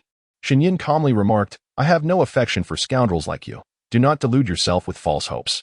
Sometimes, one must take a moment to reflect upon their own worth. Now that I have regained my senses, I would not accept someone as vile as you, even as a mere dog, for your thoughts are too foul and corrupt. In a few days, I shall instruct my father to annul this marriage pact with the Wang family." At these words, Nangong Ying and her companions gazed at her in astonishment, before shifting their attention to Nangong Yu, whose face had turned a sickly green. He was seething with rage, nearly wishing to strangle Shen Yan at that very moment. He bellowed, "Repeat that again. Are you mad with impotent fury?" Shen Yan cast a cold glance in his direction, subtly warning, "Do you wish for me to disclose to everyone the deeds you once committed with Shen Shui?" Nangong Yu's fist clenched tightly as he glared at Shen Yan, his eyes reddening. Her words conjured numerous implications, and even his few lackeys began to speculate, believing that Nangong Yu and Shen Shui had already engaged in a liaison. In truth, Shen Yan was alluding to their collusion in the murder of the original owner of this body. A heavy silence enveloped the room.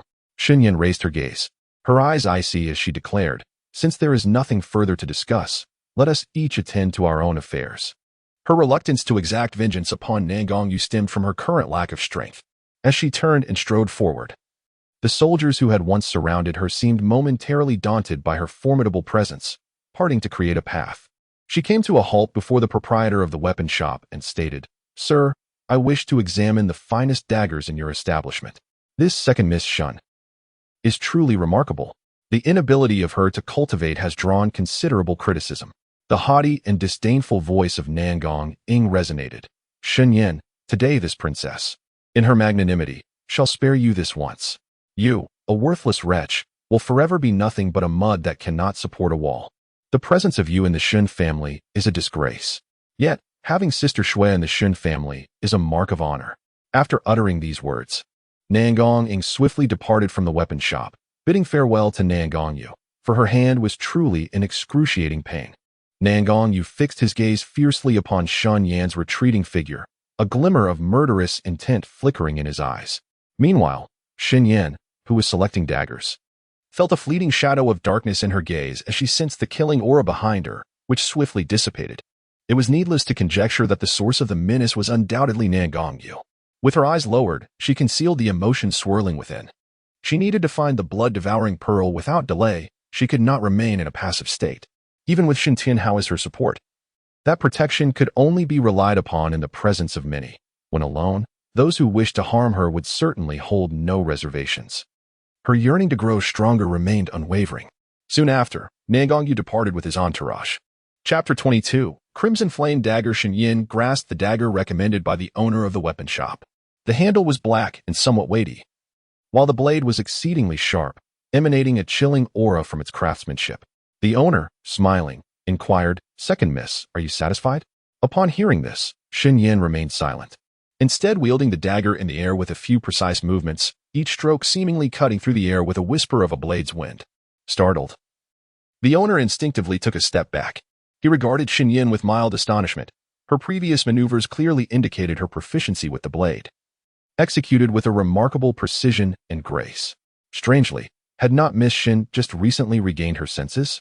Even Hongri and Yingyue were taken aback, their gazes fixed intently upon Shen Yan, eager to inquire yet hesitant to voice their questions.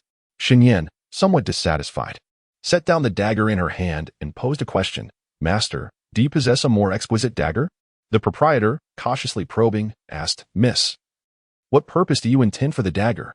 "For my own reasons," she implied, suggesting he refrained from further inquiry. Shen Yan added, "The dagger should be more refined. Its appearance is of little concern to me. I seek practicality above aesthetics." Upon hearing this, the proprietor appeared to have his thoughts laid bare, a sheepish smile gracing his lips. Internally, he mused that Miss Shen was indeed discerning enough to recognize the inadequacies of the current dagger. She seemed to possess an understanding of weaponry. He responded, "Since Miss Shen has such discerning tastes, please allow me to show you to the inner chamber." With that, he gestured grandly. Shen Yan nodded in agreement. Upon entering the armory's inner sanctum, Shen Yan beheld an array of weaponry. Yet her eyes were immediately drawn to a dagger of vivid crimson, as if stained by blood, emanating a palpable aura of menace. Just as she was about to step closer for a better inspection, the proprietor urgently interjected, "Miss, this Qian dagger harbors a malevolent energy, without spiritual power to protect you. Touching it would result in a backlash." Shen Yan replied, "It is of no concern. I wish to gauge its feel. Should I be harmed by the backlash? It is my own affair and will not implicate you." Hongri and Yingyue, however, furrowed their brows in worry, voicing their concerns. "Miss, perhaps we should assist you in assessing its feel?" "No," Shen Yan shook her head. The owner was well aware of the formidable power of the Scarlet Flame Dagger and dared not allow Shen Yan to test it. Just as he was about to recommend another dagger, his pupils dilated in shock. Shen Yan had already grasped the Scarlet Flame Dagger in her hand. The owner gasped, his heart seemingly quivering as he fixed his gaze intently on Shen Yan, fearing that calamity might befall his weapon shop. 1 second, 2 seconds, 3 seconds. 10 seconds passed, and the Scarlet Flame Dagger lay obediently in Shen Yan's hand, with no mishap occurring. "Owner, I wish to purchase this dagger. How much does it cost?" The owner, momentarily dazed, hesitantly inquired. "Miss, do you feel any discomfort?" Shen Yan replied nonchalantly, "No, perhaps it is simply fate." Fate. This very Scarlet Flame Dagger could not be subdued even by the Crown Prince, yet here was Miss Shen, devoid of spiritual energy, who seemingly claimed it merely through fate. The owner found this notion rather absurd, yet the reality was undeniable. "Miss, are you certain you wish to acquire this dagger?" he asked, his concern palpable. Indeed, she affirmed. With a slight sigh, the owner responded, "This scarlet flame dagger is priced at 100 taels of gold." Upon hearing this, Hong Ri and Yin Yu's expressions shifted dramatically, as if they had just encountered an unbelievable revelation. Hong Ri puffed up her cheeks and placed her hands on her hips, exclaiming, "Owner, it is merely a dagger. Yet it costs 100 taels of gold? Surely, you cannot be deceiving our mission." Shen Yan interrupted her subsequent words and, noticing the subtly displeased expression of the proprietor, gently remarked, "I understand the rarity of this crimson flame dagger." Upon hearing this, the proprietor's demeanor softened slightly. Shen Yan furrowed her brow and continued, "However, the price is indeed rather steep for me, dear sir. Might you consider a reduction?" The proprietor fell silent for a moment before responding, "Very well. This crimson flame dagger has remained unsold for many years. And now that the second young lady has a certain affinity for it, I shall lower the price to 95 taels of gold." This represented a direct reduction of 5 taels of gold, a sum equivalent to the living expenses of an ordinary family over 2 years. Nevertheless, Hong Ri and Yin Yu still found the price exorbitant. While they acknowledged the dagger's exceptional quality, it seemed excessively costly. Shen Yan nodded slightly and expressed her gratitude. "Thank you, dear sir." She then retrieved a storage ring from her bosom and called for Yin Yu. "Please fetch 95 taels of gold from within." Yin Yu complied with reverence. As her spiritual sense penetrated the storage ring, she was nearly blinded by the dazzling gold within, her expression one of utter astonishment.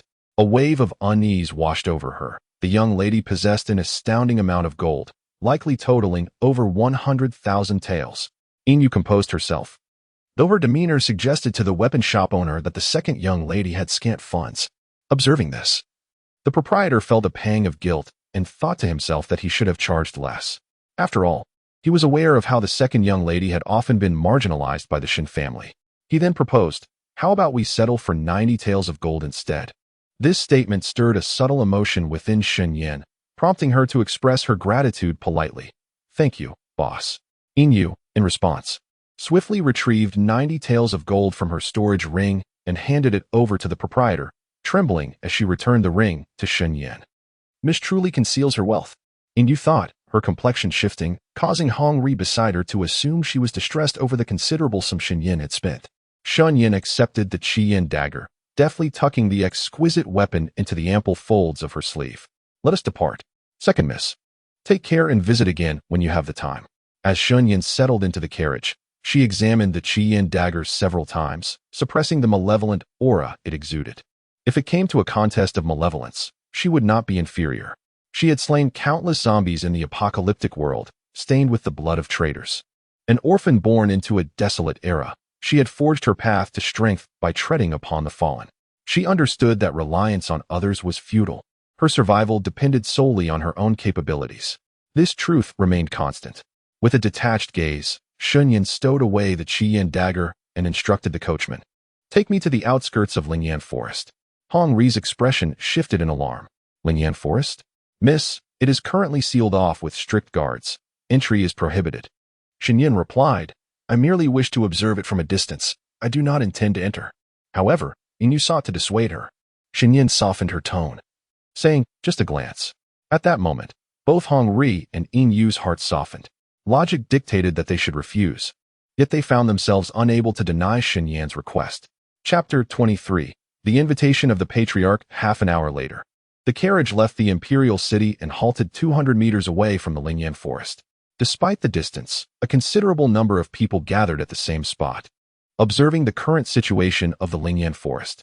Shen Yan lifted the gauze curtain and noticed many individuals lingering around, nobles, common folk, and wandering cultivators alike. This arrangement suited her, for it allowed her to remain inconspicuous. Hong Ri respectfully inquired, "Miss, would you like to take a look outside?" Shen Yan nodded gently. Upon exiting the carriage, she raised her gaze towards the periphery of the Lingyan Forest. To her astonishment, layers upon layers of soldiers surrounded the area, densely packed. It was evident that not only was it impossible to enter openly, but even tunneling through the ground would be futile. The soldiers from the 9 nations were united in their vigilance. Shen Yan's eyes darkened slightly as she realized the formidable strength of Qiutian's sect, which indeed surpassed that of many nations.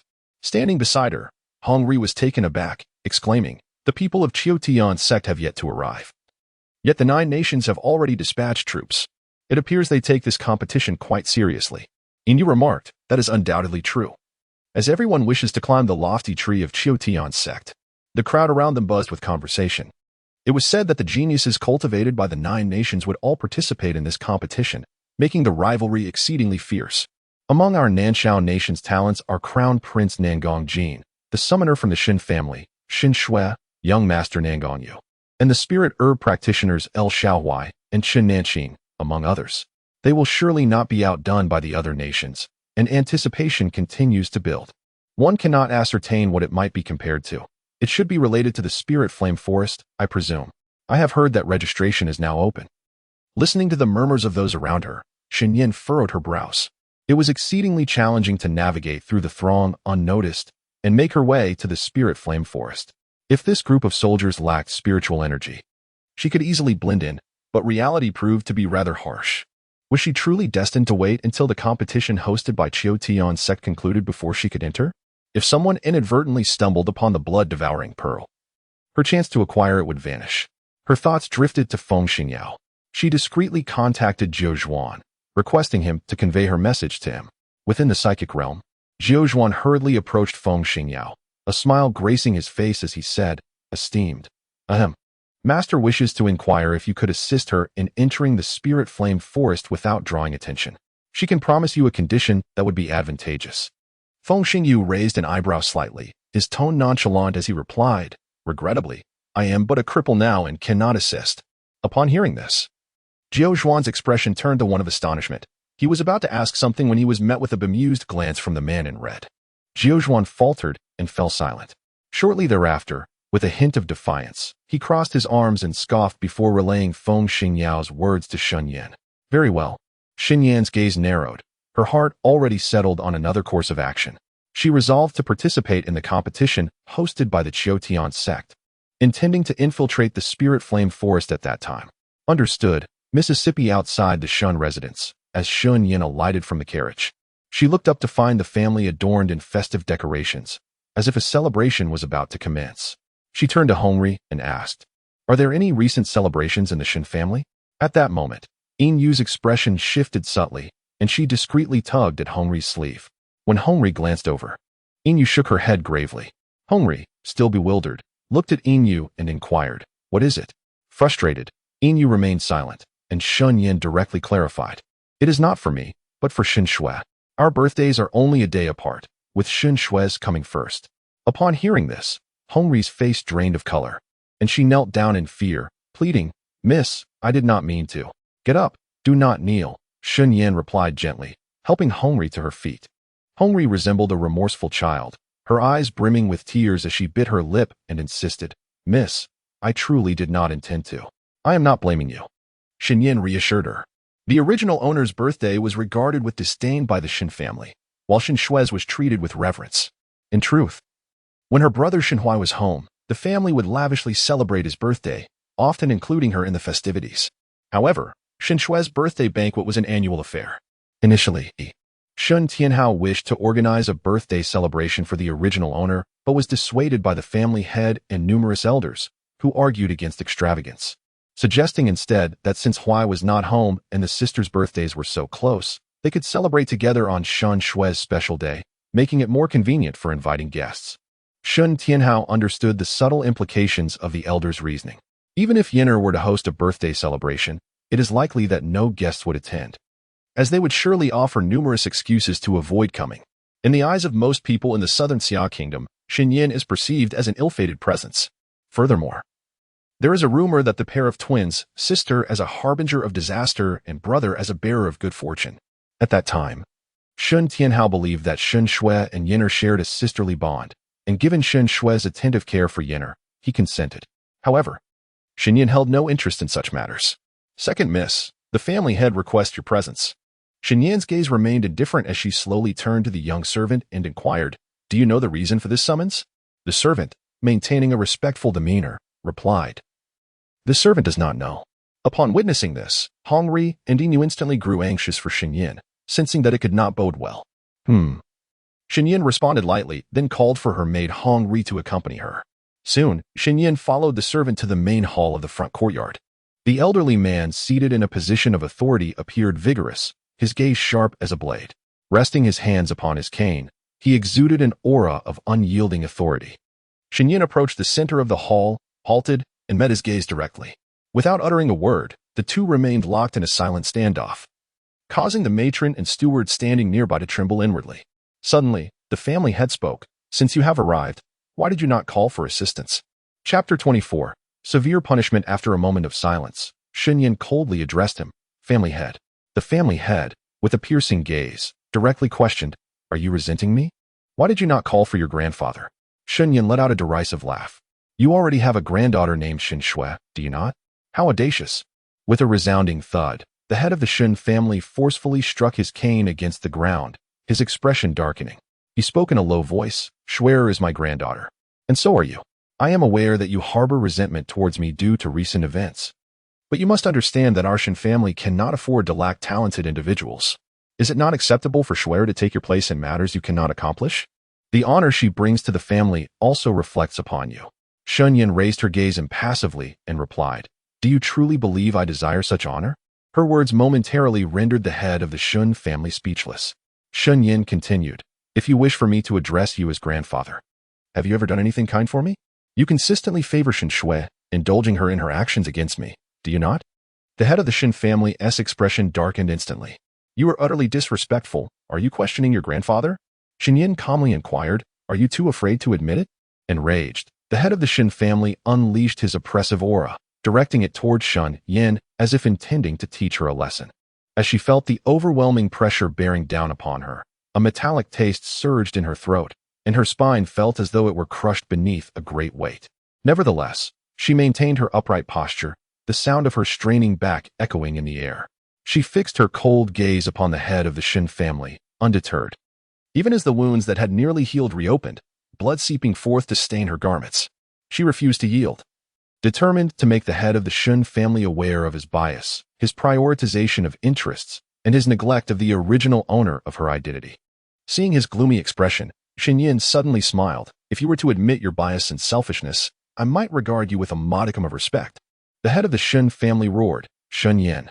In an instant, Shen Yan was swept away by his overwhelming pressure, crashing to the ground and rolling over. Blood spilling from her mouth, leaving her delicate face devoid of color. Outside, Hong Ri, witnessing her mistress injured and fallen, felt her pupils constrict. Her heart suspended in a state of dread. In her anxious concern to seek out Shen Tianhao for assistance, she was intercepted by two guards. Alarmed, Hong Ri exclaimed, "What are you stopping me for?" One guard replied, "The family head has issued an order. You cannot leave without his permission." Hong Ri attempted to push past them, but was met with the cold steel of a long sword pressed against her neck, freezing her in place. She looked up in shock. "You." The guards remained impassive, adopting a demeanor of strict professionalism. At that moment, the head of the Shen family rose abruptly. Towering over Shen Yan with a grim expression, he spoke in a deep, stern voice. "Shen Yan, do not be ungrateful. Everything you possess is provided by the Shen family. When have I ever wronged you? I have compensated you for what transpired a few days ago. Therefore, do not tarnish Shui's reputation, or you will forfeit your chance to remain within the Shen family." Shen Yan attempted to rise, but once more, the weight of the family head's pressure bore down upon her. Bang! Shen Yan found herself ensnared by an overwhelming pressure, her internal organs feeling as though they might rupture. A torment so profound it drew a frown upon her brow.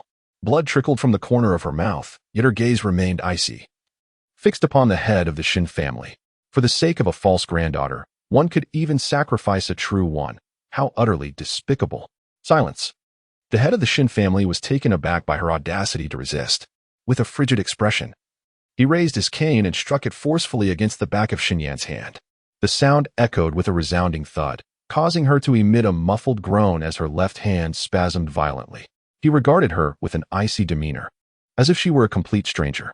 "Do not dare to challenge my authority. In the Shen family, I am the one who holds the reins. I possess countless silent methods to end your existence. Tianhao may protect you for a fleeting moment, but he cannot shield you for eternity. If you wish to live well within the Shen family, you must learn to be compliant." A sudden wave of sorrow washed over Shen Yan for the original owner of this body.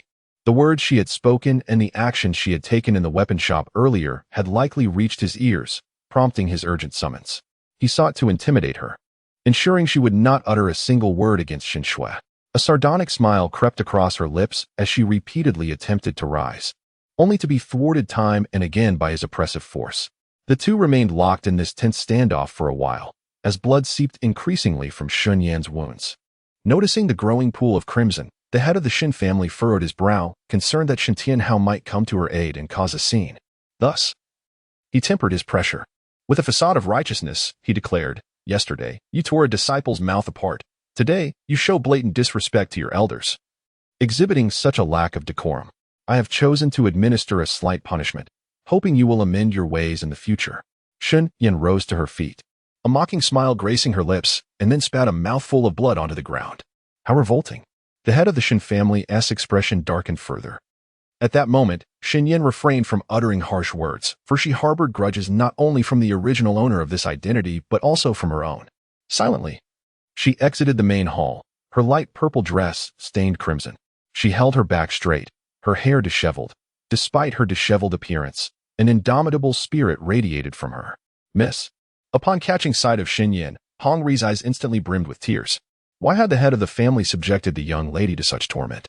She was merely an ordinary person devoid of any cultivation. She could hardly withstand the pressure from the family head. Without a second thought, Hong Ri raised her hand to push aside the guards barring her path, the blade grazing her neck and drawing a small trickle of blood. "Miss." Hong Ri hurried to Shen Yan's side, reaching out to support her. Shen Yan replied with a calm tone, "It's nothing." How could it be nothing? Hong Ri felt a pang of sorrow as large tears cascaded down her cheeks. The moment Shen Yan stepped out of the front hall, news of her punishment swiftly spread to every corner of the Shen household. The reason for her punishment was cited as assaulting clan members, showing disrespect to elders, and being incorrigible. Each accusation bore no relation to Shen Shui, yet Shen Yan understood that the root of his actions against her was fundamentally tied to Shen Shui. After Shen Yan departed, a woman in white gradually emerged from behind the screen in the main hall. It was Shen Shui. She had overheard the entire confrontation between the family head and Shen Yan. Shen Shui furrowed her brow and said, "Grandfather, is it not too cruel to treat Sister Yin this way? As a person deemed useless, one should possess a clear self-awareness." The head of the Shen family snorted softly and then spoke to her in a gentler tone, "Shui, you need not concern yourself with her. I have already given her a lesson on your behalf." Shen Shui grasped the arm of the family head, her expression filled with gratitude as she said, "Grandfather, thank you. You are the only one in this world who treats me so well." She smiled again, adding, "I will surely repay you and the Shen family. In the upcoming competition at Xiutian sect, I shall strive to secure the top position." The head of the Shen family looked at her with affection. "You can undoubtedly achieve that. However, do not disclose your identity as a summoner just yet. Keep it as a trump card to catch others off guard." Chapter 25. Such ruin, all right. I will heed grandfather's advice. Shen Shui smiled brightly, appearing obedient and understanding. Upon seeing her smile, the head of the Shen family recalled Shen Yan's icy demeanor, which only deepened his displeasure and disdain towards her. When you saw Shen Yan nearly drenched in blood, her expression turned to one of alarm as she rushed forward. "Miss, what happened?" Hong Ri instructed a guard, "Quickly, summon Dr. Huang." The guard promptly hurried out of the West Salon courtyard to fetch Dr. Huang to attend to Shen Yan's injuries. Meanwhile, Inu delicately used a clean cloth to wipe the blood from Shen Yan, her heart aching. "Miss, how did you sustain such severe injuries? Who did this to you?" It was the family head. The crimson sun glared with anger in her eyes as she expressed her bewilderment at the head of the family's treatment of his own granddaughter. Even if the young lady lacked spiritual prowess, she did not deserve such treatment. Upon hearing this, Silver Moon's expression froze, and a heavy silence enveloped the room. Shen Yan raised her hand to take the cloth from Silver Moon and wiped the blood from the corner of her mouth, her tone indifferent. "It's nothing." Upon hearing her words, both Hong Ri and Silver Moon felt a deeper pang of sympathy. Soon, Dr. Huang arrived. "You all should leave." Shen Yan instructed Hong Ri and Silver Moon. Following this, she turned once more to the enigmatic man in red within her special space and said, "Close your eyes." Feng Xingyu complied, shutting his eyes, and then teasingly transmitted to her, "You certainly know how to stir things up. Your old wounds have yet to heal. And now you've acquired new ones. If only you could behave a little more submissively, perhaps that so-called head of the Shen family wouldn't be so harsh with you. Sometimes, it is wise to be clever, rather than charging forward like a bull." Shen Yan remained silent. She was aware of the best approach to take, yet she refrained from acting upon it. Perhaps it was simply her nature. Dr. Huang continued to tend to her injuries with gentle care. Yin, he said softly. You've sustained such severe injuries, yet you remain so stoic. Aunt Huang is truly at a loss for words. Sometimes, you don't need to be so strong. You can confide in Aunt Huang.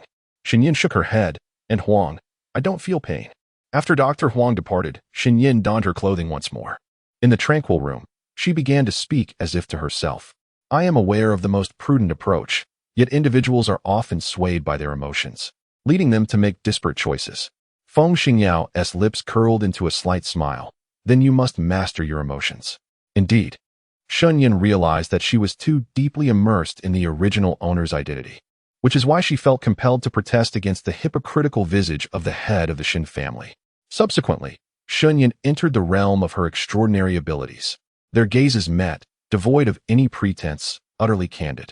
Soon after, Shen Yan's eyes traversed the area where iron chains had pierced through him, only to find the wound concealed beneath his garments. She inquired politely, "Are you feeling better today?" The man's eyes were as dark as obsidian, and his brows arched slightly, exuding an innate charm that was both alluring and dangerous. Clad in red, with black hair cascading down and skin as pale as cold porcelain, he appeared as if he had stepped out of an exquisite painting. A faint smile played upon his enchanting features, radiating an extreme languor. "I feel better." Shen Yan found his countenance both beguiling and, in an indescribable manner, perilously aggressive. Were it not for necessity, she would prefer to avoid making a bargain with such a man. Jiuzhuan also made an appearance, leaping into Shen Yan's embrace and sniffing the air. Detecting a strong scent of blood, Jiuzhuan lifted his small face. "Master, why are you injured again?" Shen Yan. Since arriving in this alternate realm, she had indeed sustained injuries with considerable frequency, but fortunately, none had been life-threatening. Jiuzhuan extended his tiny hand, tugging insistently at her pinky finger. "Master, you must swiftly locate the blood-devouring pearl. It will help you break the toxin's seal." Shen Yan furrowed her brow. Feng Xingyao noticed the bruised and swollen back of her left hand, a result of being struck by the cane of the head of the Shen family. Suddenly, Feng Xingyao spoke. "Jiuzhuan, come here." Upon hearing this, Jiuzhuan instinctively rushed to stand before Feng Xingyao, inquiring, "What is it?" Feng Xingyao instructed, "Massage my legs." Jiuzhuan, feeling indignant, thought to himself, "I knew that calling him would lead to trouble." The agonizing pain from Shen Yan's left hand, which had been tugged by Jiuzhuan, had yet to subside.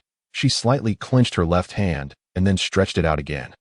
Shen Yan had entered the ability space with a purpose. She needed to practice the meteor fire fist here. She had resolved to register for the competition held by Chiotian's sect, seizing the opportunity to enter the Spirit Flame Forest. Yet, entering the Spirit Flame Forest was not sufficient. One must possess ample strength to seize the blood-devouring pearl. She understood that only through her own efforts could she hold the greatest hope. Upon hearing that Shen Yan intended to cultivate within the ability space, Jiuzhuan was taken aback. "Master, your injuries have not yet healed." Jiuzhuan attempted to dissuade Shen Yan from this seemingly self-destructive course of action, only to hear Feng Xingyao behind him say, "Let her practice." Feng Xingyao smiled. "I have no use for such trash." At this, Jiuzhuan was infuriated and indignantly crossed his arms, declaring, "I am the illustrious Jiuzhuan Town Demon Tower, a divine artifact. How dare you insult me as mere trash? I refuse to accept this." "Oh." Feng Xingyao raised an eyebrow. Jiuzhuan immediately deflated, wearing a pitiful expression, and lamented, "I truly give up." During the conversation between Feng Xingyu and Jiuzhuan, Shen Yan had already commenced her training utilizing her fire abilities. She was remarkably astute, grasping the essence of the martial arts techniques, and endeavored to replace her spiritual energy with her fire powers. With a resounding boom, she unleashed a fiery punch. In the vast expanse of the ability space, the temperature soared. Jiuzhuan gazed in astonishment towards Shen Yan, utterly shocked that her master had truly accomplished it.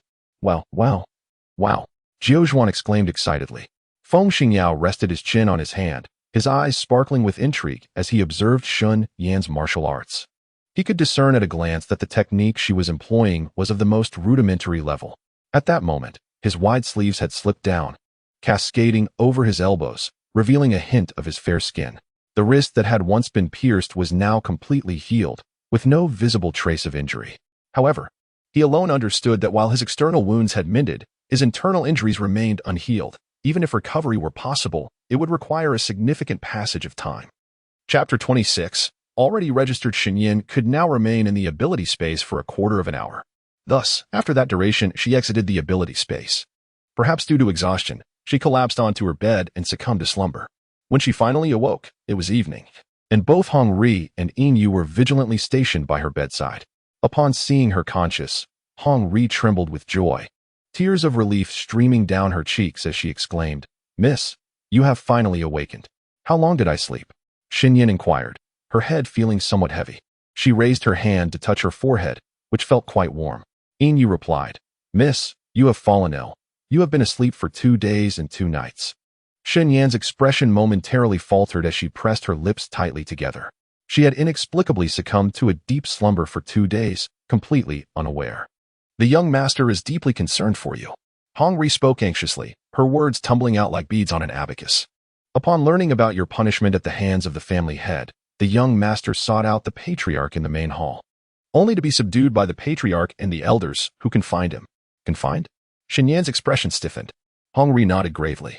Shen Yan remarked, "With my father's strength, who in the Shen family could possibly restrain him?" Yin Yu interjected, "It is because the patriarch summoned the supreme elder, your great-grandfather, the young master's grandfather, and the previous family head, Shen Bui." Upon hearing this, Shen Yan lowered her gaze. She had never encountered such a figure in the original owner's memories. And to her astonishment, the supreme elder Shen Bui was indeed her great-grandfather.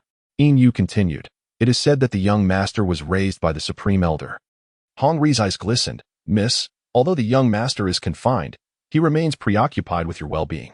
Every hour, he sends someone to West Shui Courtyard to inquire about your condition." Hearing this, Shen Yan slowly rose from her bed, pulling back the covers. "Miss, what are you intending to do?" "I wish to visit my father." Hong Ri hastily interjected, "No, miss, you are still unwell. If the young master sees you in such a fragile state, he will surely blame us for not attending to you properly, and he will not be pleased. Moreover, it is already late at night." Shen Yan paused her movements, leaving Hong Ri and Yin Yu momentarily stunned. Shen Yan was aware of Shen Tianhao's significant status within the Shen family, and thus her earlier apprehensions dissipated. She recalled another matter and inquired, "How much longer until the registration for the competition held by Qiu Tianzong?" Upon hearing this, Shen Yan felt a sense of relief. Thankfully, she had not missed the registration deadline due to her illness. Her frail constitution still required fortification through diligent exercise. Suddenly, a thought crossed her mind. Tomorrow marked Shen Shui's birthday celebration. A chill swept through Shen Yan's gaze. This birthday banquet would be Shen Shui's last. The following day, early in the morning, a lively atmosphere began to stir within the Shen household, as it was the birthday celebration of the eldest daughter. Shen Yan rose early, donning a purple velvet cloak, and soon departed the Shen residence accompanied by Hong Ri and Yin Yu. News of her departure swiftly reached the ears of the family patriarch and others. Upon hearing this, the patriarch's expression darkened. Shen Yan, despite her illness and injury, had chosen to venture out. Should she cause any trouble for Shui or the Shen family, he vowed not to let her off lightly. He dispatched shadow guards to follow Shen Yan, instructing them to closely monitor her every movement. Meanwhile, at the registration site established by Qiu Tianzong within the imperial city, a considerable queue formed. The carriage carrying Shen Yan soon arrived at the registration point. As she prepared to alight and join the line, she was met with the concerned voices of Hong Ri and Yin Yu. "Miss, do you truly intend to register for the competition? It is far too perilous. If the young master finds out, he will surely be furious with us." "Miss, the competition is exceedingly brutal. If anything were to befall you during the contest, the young master would be utterly heartbroken. I implore you reconsider." Inside the carriage, Hong Ri and Yin Yuan knelt before Shen Yan, their expressions a mixture of terror and distress. Shen Yan gazed at them. Having made her choice, she would not waver for anyone. She was determined to obtain the bloodthirsty pearl and grow stronger. "Do not attempt to dissuade me." Just as Shen Yan was about to disembark from the carriage, a cacophony erupted outside. "Look, look! The announcement board states that useless Shen Yan has actually signed up for the competition. Is she seeking her own demise? Haraha! How amusing! I heard she has regained her senses. I expected her to exhibit some wisdom, yet she remains as foolish as ever. Before enrolling in the competition hosted by Qiu sect, did she not consider her own inadequacies? Does she truly believe that just because the eldest daughter of the Shen family is participating, she possesses the same capabilities? It appears that even with her faculties restored, her foolishness persists. The crowd outside erupted into raucous laughter. At that moment, Shen Yan's expression shifted slightly. Who had signed her up? Hongri suddenly realized something, her petite face paling as she exclaimed, "Miss, you have been in a stupor for 2 days and nights. How could you possibly have had the opportunity to enroll? Who is scheming against you?" Yinwei too recognized the malice directed at Shen Yan, her face grave as she advised. "Miss, should you alight from the carriage now, it would only incite greater public uproar. Allow me to descend and assess the situation on your behalf." After a moment of contemplation, Shen Yan deduced the identity of the individual who had registered her for the Qiutian sect competition. It could only be Xin Shui, Nangongyu, or perhaps both. Only they would harbor such a desperate desire for her demise. Frowning, Shen Yan realized that after being in a stupor for 2 days and nights, coupled with her father's confinement, her intention to annul the engagement with Nangongyu would have to be postponed. She turned to Inyu and said, "Please check if I am truly registered." "Yes, miss."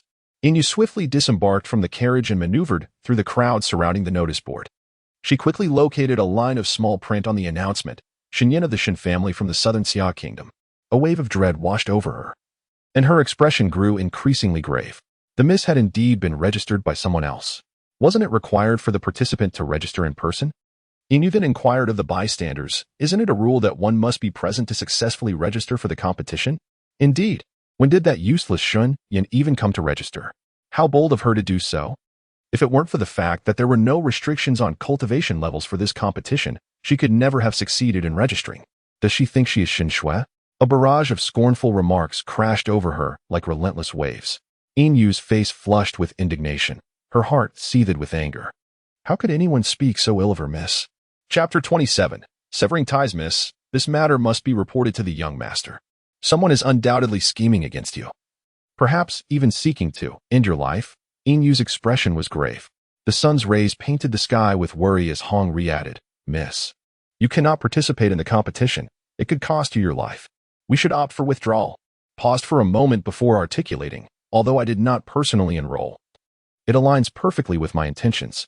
The two attendants, Hong Ri and Inyu, exchanged glances of resignation. "Yes, Mississippi." They halted at the entrance of the Shen residence. Shen Yan lifted her gaze, inquiring, "Shall we enter through the side door?" The guard, caught off guard by her piercing stare, shivered involuntarily, suppressing the trepidation within as he replied, "Indeed. What if I refuse?" The guard was momentarily taken aback, his face contorting into a mock smile that faltered under Shen Yan's tranquil yet formidable gaze. His expression soured as he had anticipated. Shen Yan, whom he deemed inconsequential, would comply and enter through the side door. To his astonishment, she stood her ground. He retorted firmly, "This is the command of the Grand Elder. It would be prudent for the second miss not to make things difficult for me." Her words, cold and biting, slipped from her lips. "Hong Ri, subdue him." Hong Ri hesitated briefly before swiftly reacting, launching herself at the guard with fierce determination. Her cultivation level was at the 3rd tier of the Yellow Realm, sufficient to overpower the guard, who was merely at the 2nd tier. "Kneel," she commanded with authority. With a resounding thud, the guard was forcefully brought to his knees before Shen Yan, letting out a cry of pain. Meanwhile, the guards stationed at the main entrance were taken aback by the sudden turn of events and promptly dispatched a few more guards, who, to Shen Yan's surprise, drew their swords in readiness for confrontation. Shen Yan stepped forward, her gaze sharp as she surveyed them. "Do you intend to lay hands on me?" Several guards felt a sense of trepidation upon hearing her words, for they were wary of the young master behind Shen Yan. If they were to harm her in the slightest, the young master would undoubtedly take retribution against them. The leading guard, caught in a dilemma, replied, "Second miss, please do not put us in a difficult position. It was the elder's command that we prevent you from entering through the front gate." Shen Yan's gaze turned icy as she retorted, "What if I insist on entering through the front?" She recognized that the elder's actions were deliberate. It was not mere misfortune, but a show of authority aimed at her. To protect their precious Xin Shui. "Step aside." Her voice resonated with an air of frost and innate authority that sent chills down their spines. As she advanced, each step drew her closer to them. "Second miss, please do not approach. We truly do not wish to harm you." The guards, now frightened, were taken aback.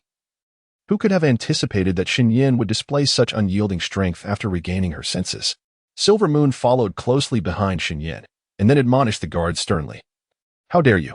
If you lay a hand on the young lady, you shall all meet your demise." The guards exchanged glances, daunted by the prospect of confronting Shen Yan. and thus formed a barrier of flesh to obstruct her path. Suddenly, Shen Yan let out a derisive laugh. In the next instant, she swiftly raised her leg and delivered a powerful kick to the guard standing in her way. The speed was astonishing, and the force unexpectedly formidable. With a resounding bang, the guard was sent tumbling to the ground. The eyes of everyone present widened in shock. Even the onlookers were left speechless. This was the useless Shen Yan. Silver Moon and Red Sun quickly struck down several guards to clear a path for their young lady. The guards stationed outside the Shen family residence swiftly gathered, encircling Shen Yan. Abruptly, she halted her steps, lifting her gaze towards the venerable elder of the Shen family, who was slowly emerging from within. The elder, with an air of feigned righteousness, proclaimed, "Shen Yan, you are shrouded in misfortune. It is ill-advised for you to enter through the main gate today, lest your fate disrupt the birthday celebration of Shuer. You must not be so selfish. Kindly enter through the side door." The citizens of Nanshao Kingdom, having sensed the commotion, gathered to witness the unfolding drama. Upon hearing the elderess words, their disdainful eyes turned even more contemptuous towards Shen Yan. She stood her ground, her gaze unwaveringly fixed upon the elder. With a cold smile, she retorted, "You claim I am engulfed in misfortune? From what evidence do you draw this conclusion?" The elder frowned, stating, "You are a talentless waste, utterly devoid of spiritual power, hence incapable of perceiving your own state. Must you persist in causing trouble for the Shen family? I have heard you even registered for the competition organized by Qiu Tianzong in the Lingyan forest. Do you truly lack self-awareness? You have sullied the reputation of the Shen family." Shen Yan replied with a smile, "If that is the case, I shall sever all ties with the Shen family and from this day forth have no further association, save for my father, Shen Tianhao, and my brother, Shen Huai." The assembled crowd gasped at her declaration, and even the elder's countenance shifted. "Today, let heaven bear witness and earth testify. You all are witnesses. I hereby return to the Shen family all that they have provided me over the past 15 years. With that, Shen Yan handed a storage ring to Inyu, instructing her to retrieve 50,000 taels of gold, which she then cast defiantly at the entrance of the Shen family. Inyu was taken aback, rendered speechless for an extended moment. Before she could fully comprehend the situation, she heard Shen Yan's command and instinctively complied. In an instant, a dazzling mound of 50,000 taels of gold accumulated, perfectly positioned before the entrance of the Shen family estate.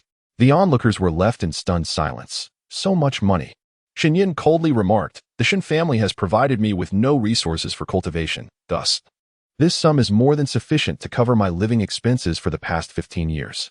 The elder of the Shen family was utterly astonished, his anger flaring as he pointed accusingly at Shen Yan. "This money clearly belongs to me, does it not?" Shen Yan fixed a sharp gaze upon the elder, her expression suggesting that should he dare to claim otherwise, she would expose all the misdeeds committed by Shen Shui. The elder fell silent. Almost immediately, he erupted in fury, exclaiming, "Shen Yan, what right do you have to leave the Shen family?" Chapter 28. Old wounds resurface. Shen Yan stowed away her storage ring, disregarding the elder and the others. As she turned, she addressed Hong Ri and Inyu, saying, "You two remain in the Shen family and inform the young master that I am well." She had always been accustomed to solitude, and considering the potential for vengeance against the original owner's enemies, she pondered how she would manage their future if she were to leave Nanshao Kingdom. It was wiser to let them stay in the familiar confines of the Shen family. She offered them a gentle smile. "If your father expresses discontent, just tell him it was all my idea, and you are not to blame." With tears glistening in her eyes, Hong Ri resolutely declared, "Miss, we wish to follow you." Shen Yan responded with a calm affirmation. Subsequently, she lifted her feet, intending to depart. Miss Hong Ri and Inyu, reluctant and anxious, followed closely behind. At that moment, the elder of the Shen family let out a cold laugh, convinced that Shen Yan was merely putting on a show. Once she left the Shen family, where would her refuge lie? Her disdain for the Shen family was evident, yet her only attachments were to Shen Tianhao and Shen Huai. Under the insistence of Hong Ri and Inyu, Shen Yan reluctantly permitted them to accompany her. The 6 guards originally assigned by Shen Tianhao to protect Shen Yan, witnessing the unfolding scene, earnestly attempted to dissuade her from leaving Mississippi. With those words, Shen Yan, accompanied by Hong Ri and Inyu, departed without the slightest hesitation. The onlookers were left in shock as they witnessed her actual departure. They believed Shen Yan had lost her mind, acting with absurd folly.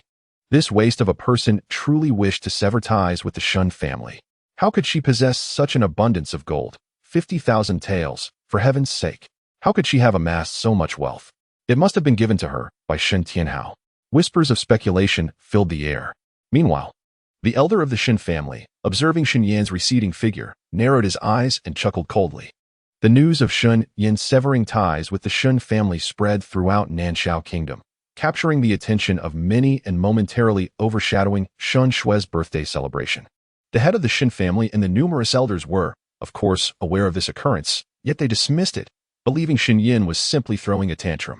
Upon learning of this development, Shen Shui's lips curved into a slight smile as she lowered her gaze, seemingly speaking to herself. How foolish one can be. Without the protection of the Shen family, her demise will come swiftly. Her tone was laced with a sense of lamentation. Shen Shui slowly raised her hand, gazing at the still unhealed wound on the back of her hand, a testament to the blood she had sacrificed from Shen Yan. This scar, she found a certain fondness for, as it symbolized her triumph. She spoke in a whisper, Shen Yan, the day the Qiu Tian sect commences its competition shall mark your demise. Just then, a maid's voice drifted in from outside. Miss, His Highness the Crown Prince. The young master of the Liu family, the heir of the Nangong family, and Princess Ying have all arrived, bringing birthday gifts in person. Upon hearing this, a deeper smile graced Shen Shui's lips. In her heart, she mused, Shen Yan, you have no home to return to.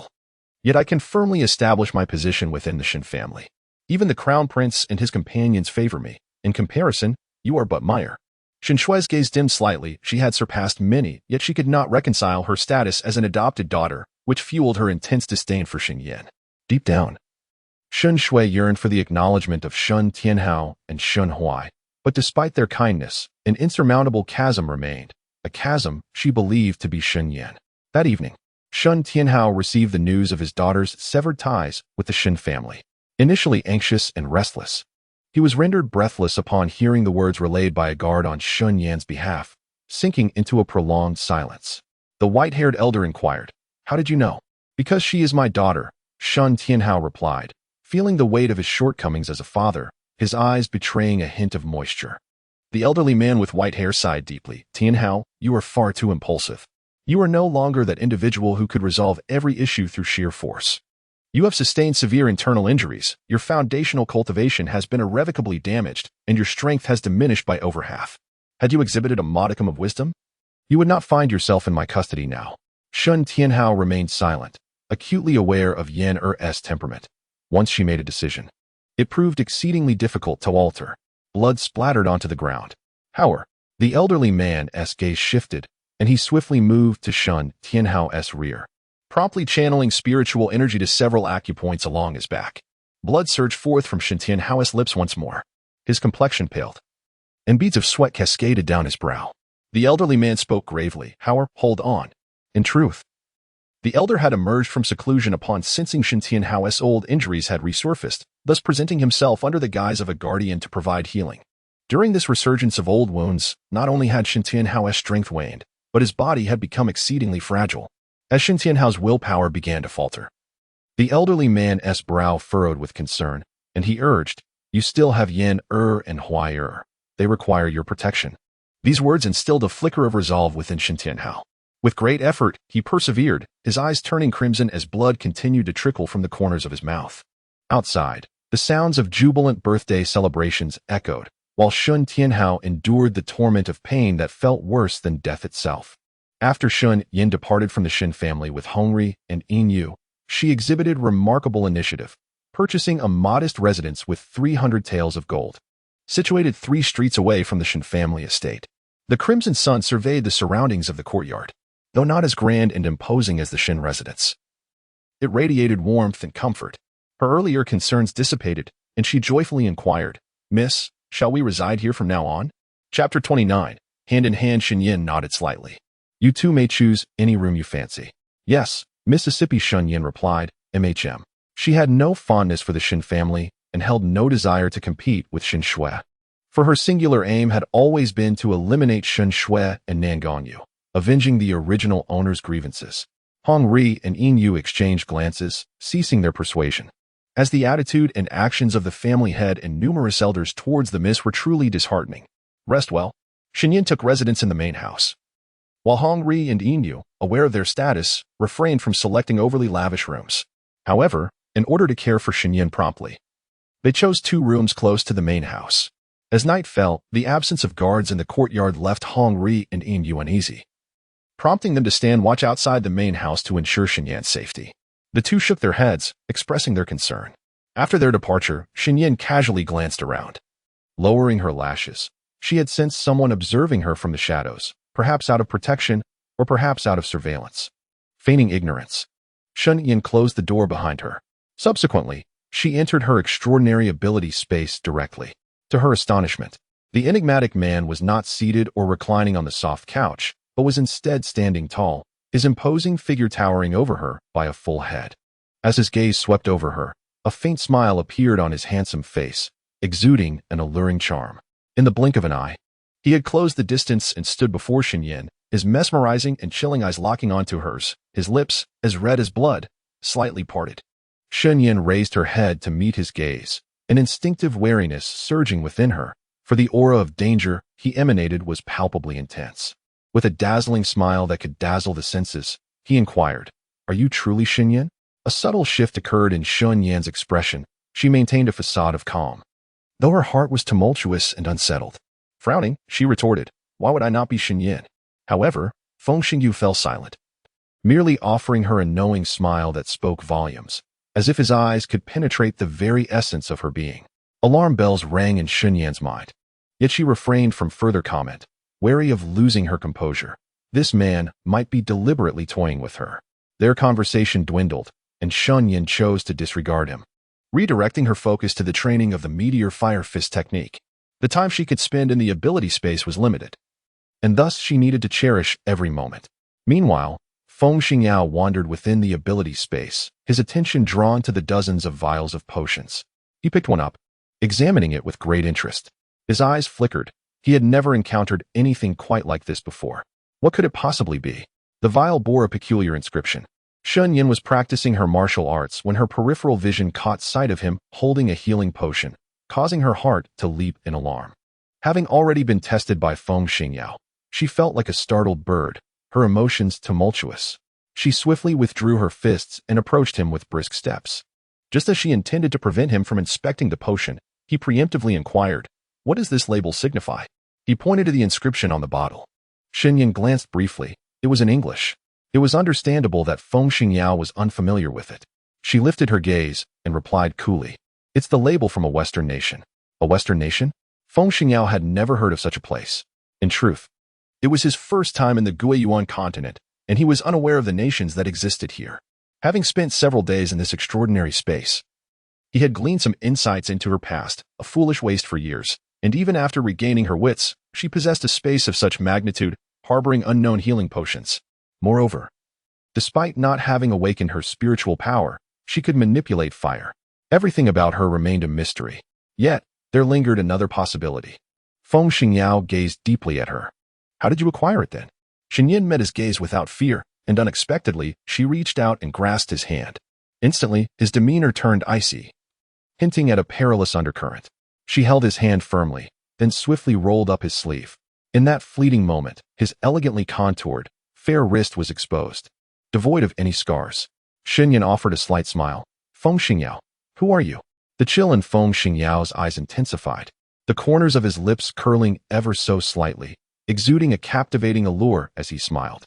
The two individuals faced each other, probing the boundaries and secrets of one another. Although a physical confrontation was averted, an intense spark of tension crackled in the air. "Shen Yan, you are quite astute," he remarked with an air of admiration. Feng Xingyao chuckled. "I shall refrain from further inquiries." Upon hearing this, Shen Yan gently tugged at his sleeve, only to release his grasp moments later. Not far off, the entity known as Jiu Zhuan, having assumed a human form, observed Shen Yan and Feng Xingyao standing in opposition. He was particularly struck by the sight of Shen Yan lowering Feng Xingyao's sleeve, which caused his little eyes to gleam with delight. In the past, Feng Xingyu would never allow anyone to touch him. Yet now, his master so effortlessly lowered his sleeve, and even engaged in a tender gesture of holding hands. Jiu Zhuan stifled a giggle, amused by the scene. The competition organized by Qiu Tian's sect in the Lingyan forest has been scheduled for 5 days hence. The total number of participants from the 9 nations has astonishingly approached 10,000. The grandeur of this event has stirred quite a commotion in the Ping's western region. Numerous young individuals, who consider themselves geniuses among the 9 nations, deem the less capable cultivators to be utterly deluded and lacking self-awareness. After all, only the top 3 competitors will gain entry as inner disciples of the Qiutian sect. Among those often ridiculed by these so-called geniuses is none other than Shen Yan. For she possesses no real strength whatsoever. Her participation in this competition is nothing short of an affront to the other contestants. In recent days, no one has sought to trouble Shen Yan. Even the members of the Shen family have remained conspicuously absent. In these recent days, Shen Shui has successfully ascended to the 8th level of the yellow rank realm, further solidifying her reputation as a prodigy and igniting the desire among the youth of other nations to forge connections with her. At the tender age of 18, her remarkable achievement places her among the elite of the gifted. Naturally, the members of the Shen family are elated, as Shen Shui has brought them immense honor, elevating their status in the eyes of others. In stark contrast, they prefer not to mention Shen Yan. Whenever outsiders dare to invoke her name, they express their disdain, asserting that Shen Yan, the so-called waste, is no longer associated with their family. Chapter 30. Keep your distance 5 days later. The day has arrived for the competition organized by the Qiutian sect to take place within the Spirit Flame Forest.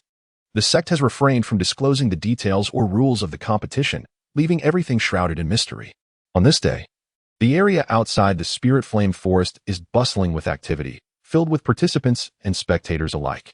A clearing has been occupied in advance by various factions from the 9 nations, with their leaders and representatives settling in and engaging in cordial exchanges. Shen Yan arrived early, clad in a striking purple attire that exudes elegance. Her fair skin and flawless, cool beauty are accentuated by the hint of indifference in her dark, penetrating eyes. Her aloof demeanor draws the attention of those present, prompting curious inquiries about her identity among the representatives of other nations. To their dismay, they discover that this stunning beauty is none other than the infamous Shen Yan, whose reputation is marred by disgrace. Whispers circulate that she severed ties with the Shen family due to a trivial matter involving the southern Shao kingdom. Many onlookers gazed at Shen Yan with disdain, while others wore expressions of amusement. Hong Ri, enraged by the continuous taunts surrounding her, endeavored to maintain a composed demeanor as she addressed Shen Yan, Miss. Did not pay them any heed. Shen Yan, however, dismissed their presence from her mind, her thoughts solely focused on locating the blood-devouring pearl within the Lingyan forest. Suddenly, a commotion erupted behind her. Shen Shui had arrived, accompanied by the crown prince of Nanshao Kingdom, and indeed, Zhuge Wei ran. The 7th prince of Qi Feng Kingdom had also made an appearance. It was rumored that he had ascended to the 10th level of the Yellow Grade. I wager he will undoubtedly become one of the inner disciples of Qiutian sect. Their arrival injected an added vibrancy into the scene. Shen Shui's gaze immediately fixed upon Shen Yan. Upon observing Shen Yan's increasing beauty and allure, a sharp pang of discomfort pierced her heart, as if pricked by a thorn. Let her be disfigured. Shen Shui maintained a gentle demeanor, her actions poised and graceful, treating everyone with kindness and courtesy. Beside her, Crown Prince Nangong Jin, young Master Lu Xiaohua of the Lu family, and young Master Nangong Yu regarded her with affectionate, indulgent glances. Without warning, Shen Shui stepped toward Shen Yan, eliciting surprise from the onlookers. Before Shen Yan could utter a word, Crown Prince Nangong Jin approached her, tall and clad in a dark, brocade robe. He possessed striking features, yet his gaze was cold and penetrating as he scrutinized Shen Yan, as if she were something vile. Shen Yan, if you possessed a sense of propriety akin to that of Schwer, you would not throw a tantrum and leave the Shen family. Nor would you possess the audacity to sign up for the competition without a modicum of self-awareness. Upon uttering these words, the onlookers regarded Shen Yan with even greater disdain and mockery. Nangong Yu, witnessing Shen Yan's arrival, couldn't he help but let a subtle smile grace his lips, for it indicated that his scheme had already succeeded halfway. He strode confidently to stand before Shen Yan and feigned exasperation, inquiring, Shen Yan, do you even possess a sense of shame? Hearing this, Shen Shui furrowed her brows and, with a troubled expression, interjected, Sister Yin is merely young and ignorant. Please do not be so harsh on her. Shen Yan regarded them with an icy demeanor and simply uttered, leave.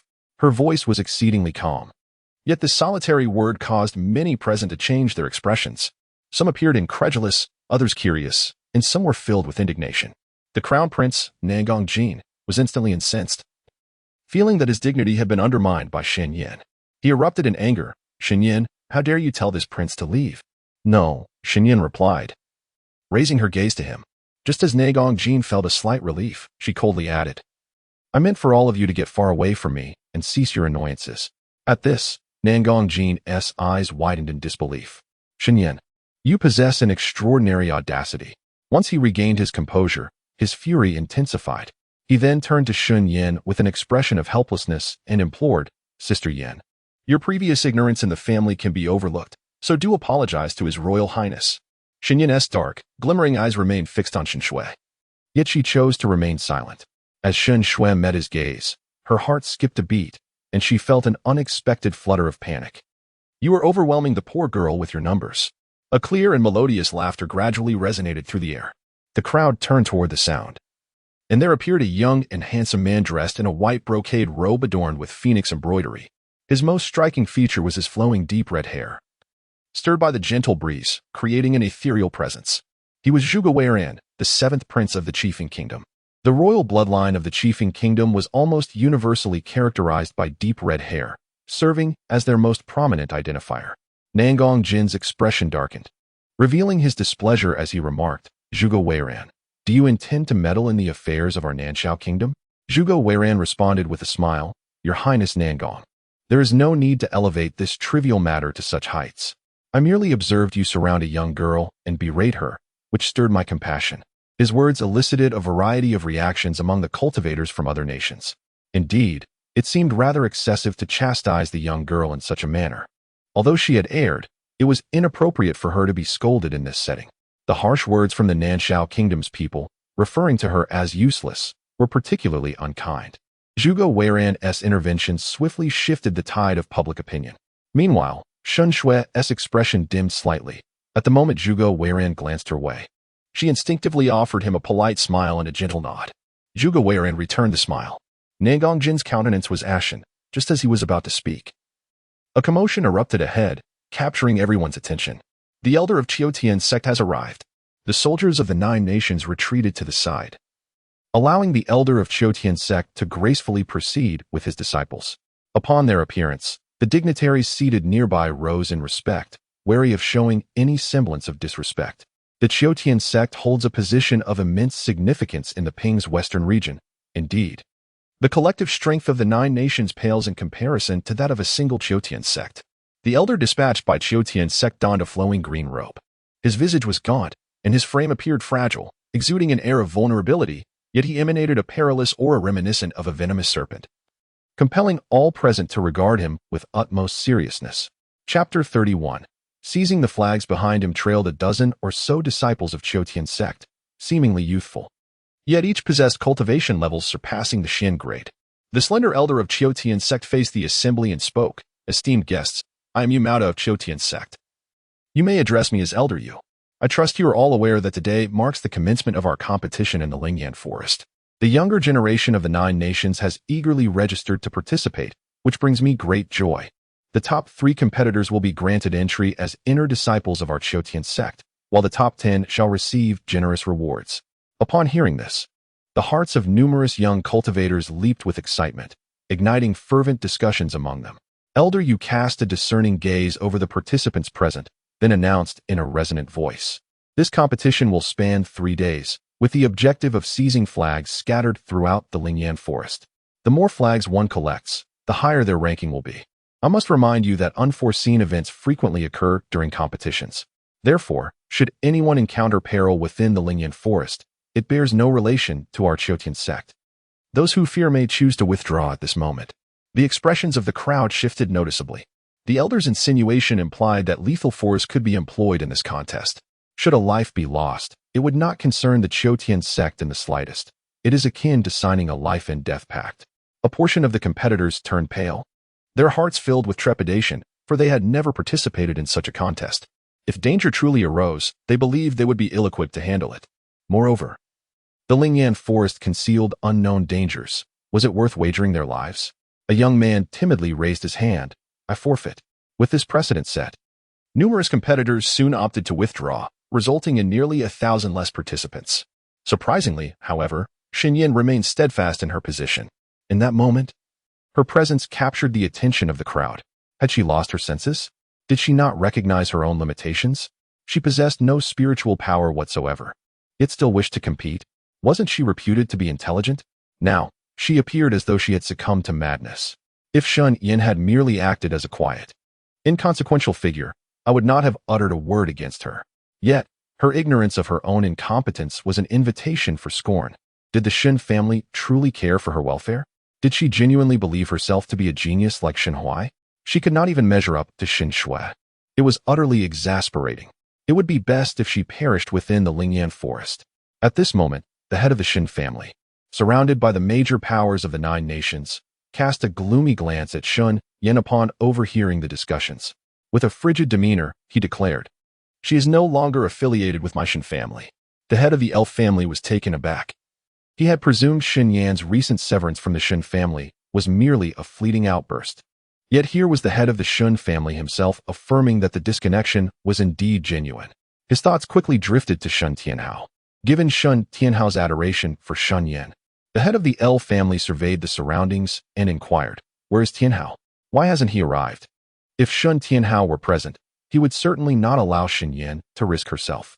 Naturally, the head of the Shen family was reluctant to disclose that Shen Tianhao was under the watchful eye of their esteemed elder. Thus, he fabricated an excuse to deflect the inquiry. Unbeknownst to him, the head of the elf family was not convinced.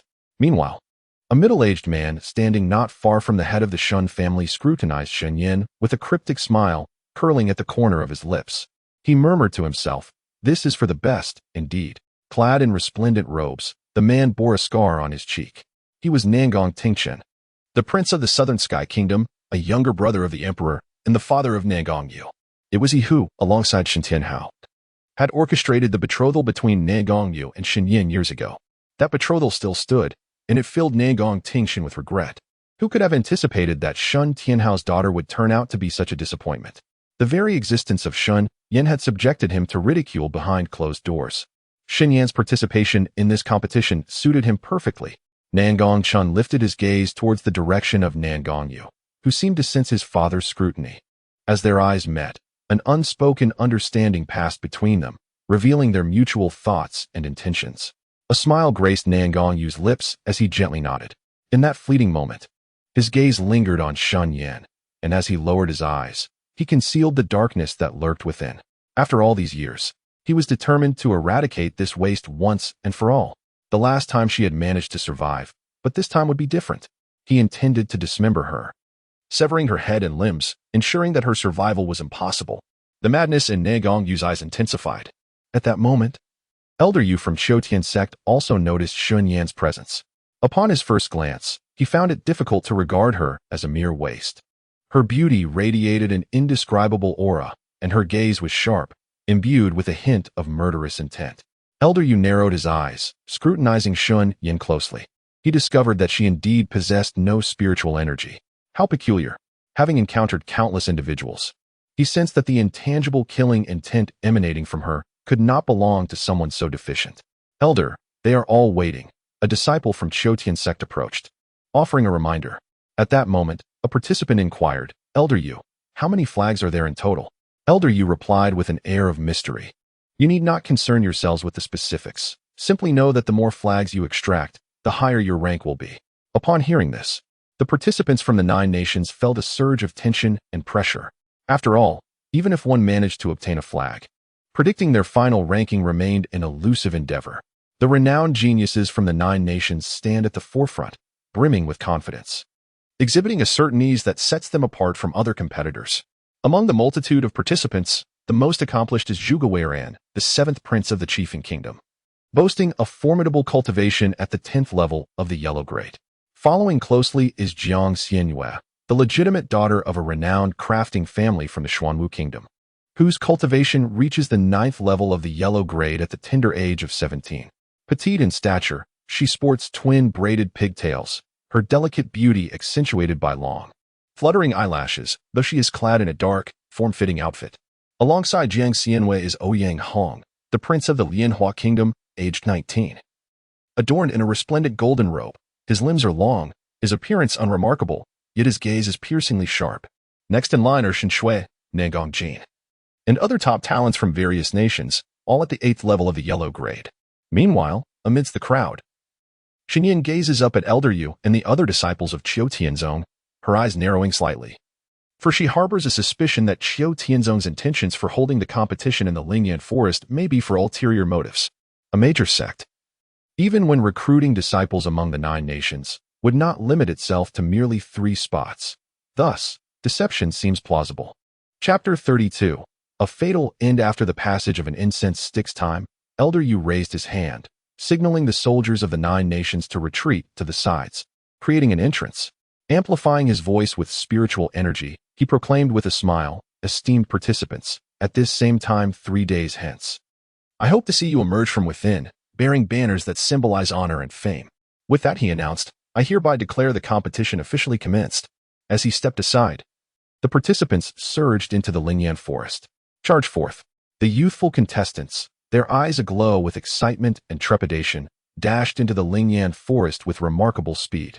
Shen Yan, her gaze momentarily focused, followed suit. A number of onlookers were taken aback by Shen Yan's swiftness, which rivaled that of her peers. Despite the claims of her lacking spiritual power, how could her speed surpass that of half the participants? Meanwhile, the head of the Shen family observed Shen Yan's retreating figure. His eyes narrowed in uncertainty. Beside him, the elder of the Shen family scoffed. What does it matter if she runs fast now?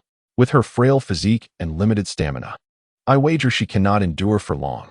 This remark slightly eased the furrow in the head of the Shen family's brow.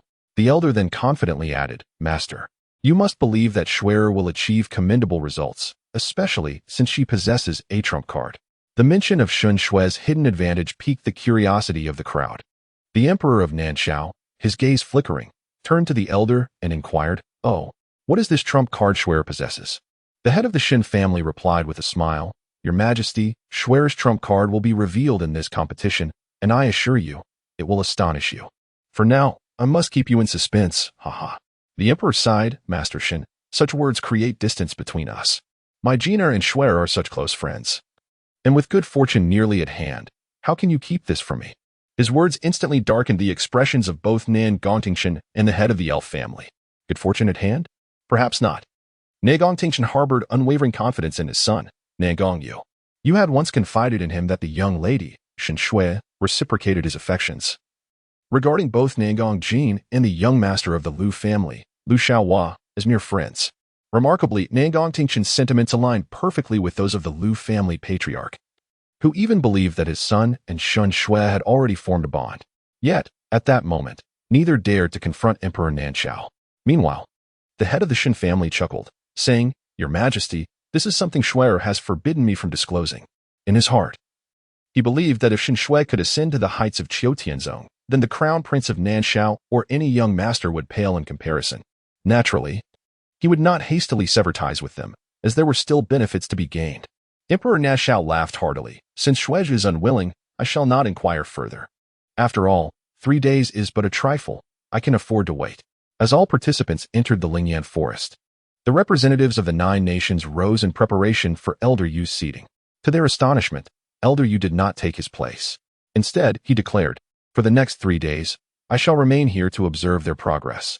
He then instructed 3 disciples to stay behind, while the rest followed him into the Lingyan forest. The audience was momentarily taken aback. Indeed, the great sects were different. The elder would personally oversee the competition. Qiu Tianzong truly exuded the grandeur of a prestigious sect. Many expressed their flattery, yet the 3 disciples left behind did not display any joy from the praise. Rather, they wore expressions that suggested, "This is as it should be." The crowd harbored no suspicions, believing that Elder Yu was merely fulfilling his duties. Within the Lingyan forest, upon entering, Shen Yan swiftly proceeded toward the right front. Forfeng Xingyao had just informed her that the blood-devouring pearl lay deep in that direction. The individuals trailing her were none other than Nan Gongyu's lackeys, while Nan Gongyu himself had not accompanied them, likely remaining with Shen Shui. Shen Yan's gaze turned icy. Did Nan Gongyu truly believe that a few insignificant lackeys could eliminate her? Such a notion was utterly absurd.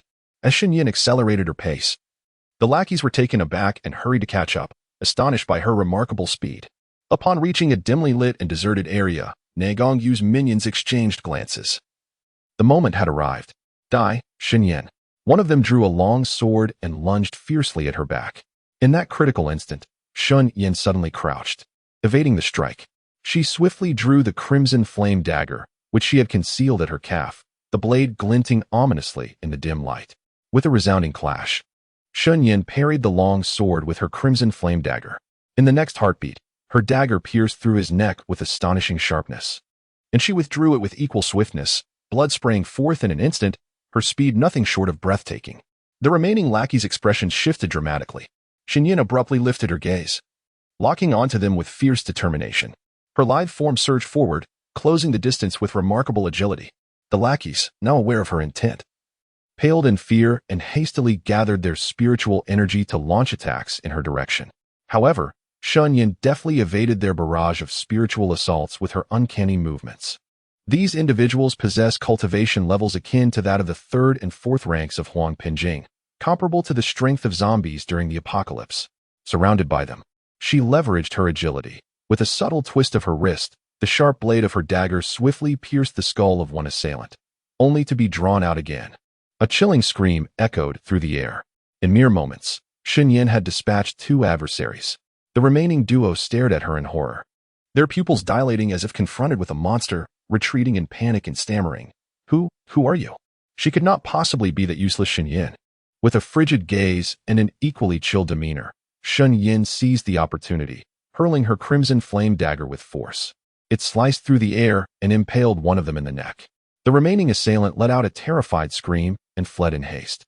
Shen Yan's expression darkened as she swiftly approached, yanking the bloody dagger from the throat of her fallen foe. She had always preferred to eliminate all threats, leaving no room for peril. Once more, she hurled the blood-stained crimson flame dagger, this time striking true to the head of her target. With a wretched cry, he staggered back a few steps before collapsing to the ground with a thud. In that tense moment, Shen Yan deftly sidestepped, evading an incoming attack.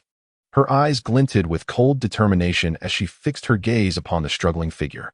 Do you not fancy this manner of demise? Chapter 33. Join forces with me. The fallen man, upon hearing her words, looked at Shen Yan with a face marked by fear. Then let us opt for a different method of demise, she said, her tone surprisingly amiable. Shen Yan approached the man with remarkable swiftness, and in a sudden motion, she raised her foot and delivered a powerful kick to his solar plexus. The sound of impact reverberated, accompanied by the sickening crack of ribs breaking, eliciting a pain scream from the man. Subsequently, Shen Yan crouched down and deftly withdrew the crimson flame dagger embedded in his skull. Then, without a moment's hesitation, she thrust it fiercely towards his neck. The blade sliced through flesh with a chilling squelch, and the man gasped his last breath, his eyes wide open in death's grip. With deliberate calmness, Shen Yan extracted the dagger, its blade now stained crimson, droplets splattering onto her attire. Meanwhile, within the realm of abilities, Jiao Zhuan watched this scene unfold, his eyes widening in astonishment.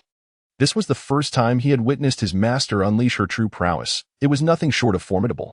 He quickly turned to glance at the enigmatic and extraordinary man beside him, cradling his small face in his hands, and exclaimed with immense pride, "Look, my master is extraordinary." Feng Xingyao lounged languidly on the soft couch, an air of indolence surrounding him. His brows bore a hint of defiance, his gaze as deep as an abyss, and a subtle smile lingered at the corners of his lips. "Not bad," he remarked. Jiao Zhuan, upon hearing this, felt no resentment. Rather, his joy intensified. Few had the privilege of receiving such direct praise from this esteemed individual. "My master is amazing," he declared, raising his small fist in excitement, cheering Shen Yan across the dimensions. A mysterious smile flickered in Feng Xingyao's eyes. She harbored countless secrets, igniting within him an insatiable curiosity. Shen Yan swiftly dispatched several others, tearing a piece from the dead man's robe to clean the blood from the blade of the crimson flame dagger. The newcomer was a petite girl, her hair fashioned in 2 braided pigtails, a hint of playful amusement gracing her lips. She was none other than Jiang Xianhua, the legitimate heiress of the renowned artifact refining family from the Su NW kingdom. "You are not a waste," she declared, clasping her hands behind her back as she approached Shen Yan with a radiant smile. "Shen Yan, how about we join forces to seize the banner?" Shen Yan raised her gaze, questioning, "Are you not afraid I might drag you down?" Jiang Xianhua flashed a bright smile, her dimples appearing on her cheeks. "That you possess no spiritual power, your practical experience surpasses mine. It is uncertain who might hinder whom." She continued, "So, what do you say?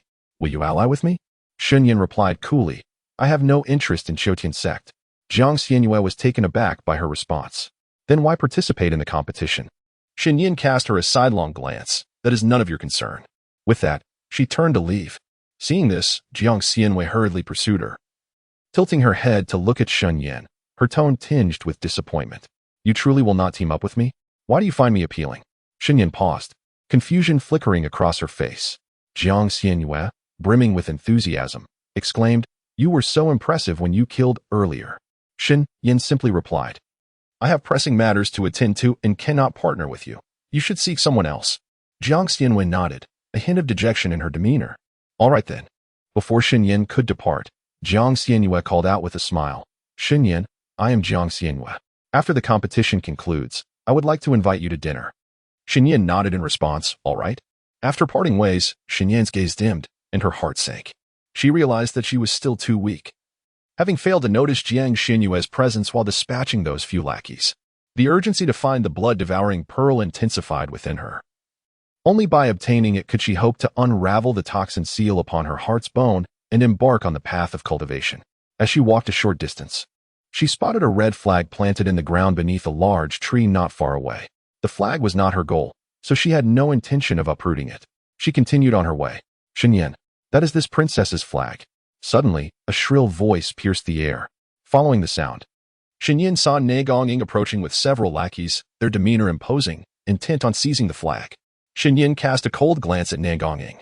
Hold her down for me, Ne Gonging commanded.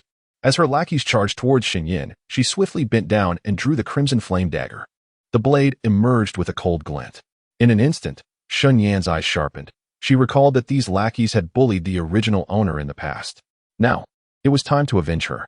The moment the lackeys saw her draw the dagger, they were momentarily taken aback, followed by raucous laughter. Ha ha! Do you even know how to wield a weapon, you useless one? You really think brandishing a dagger will scare us? Ah! The terrified screams erupted as one of the lackeys fell victim to Shen Yan's blade, the dagger slicing through his neck with a resounding thud, leaving him lifeless on the ground, eyes wide open in disbelief. You! As Ne Gonging raised the flag, she turned her head and witnessed Shen Yan eliminate one of their adversaries.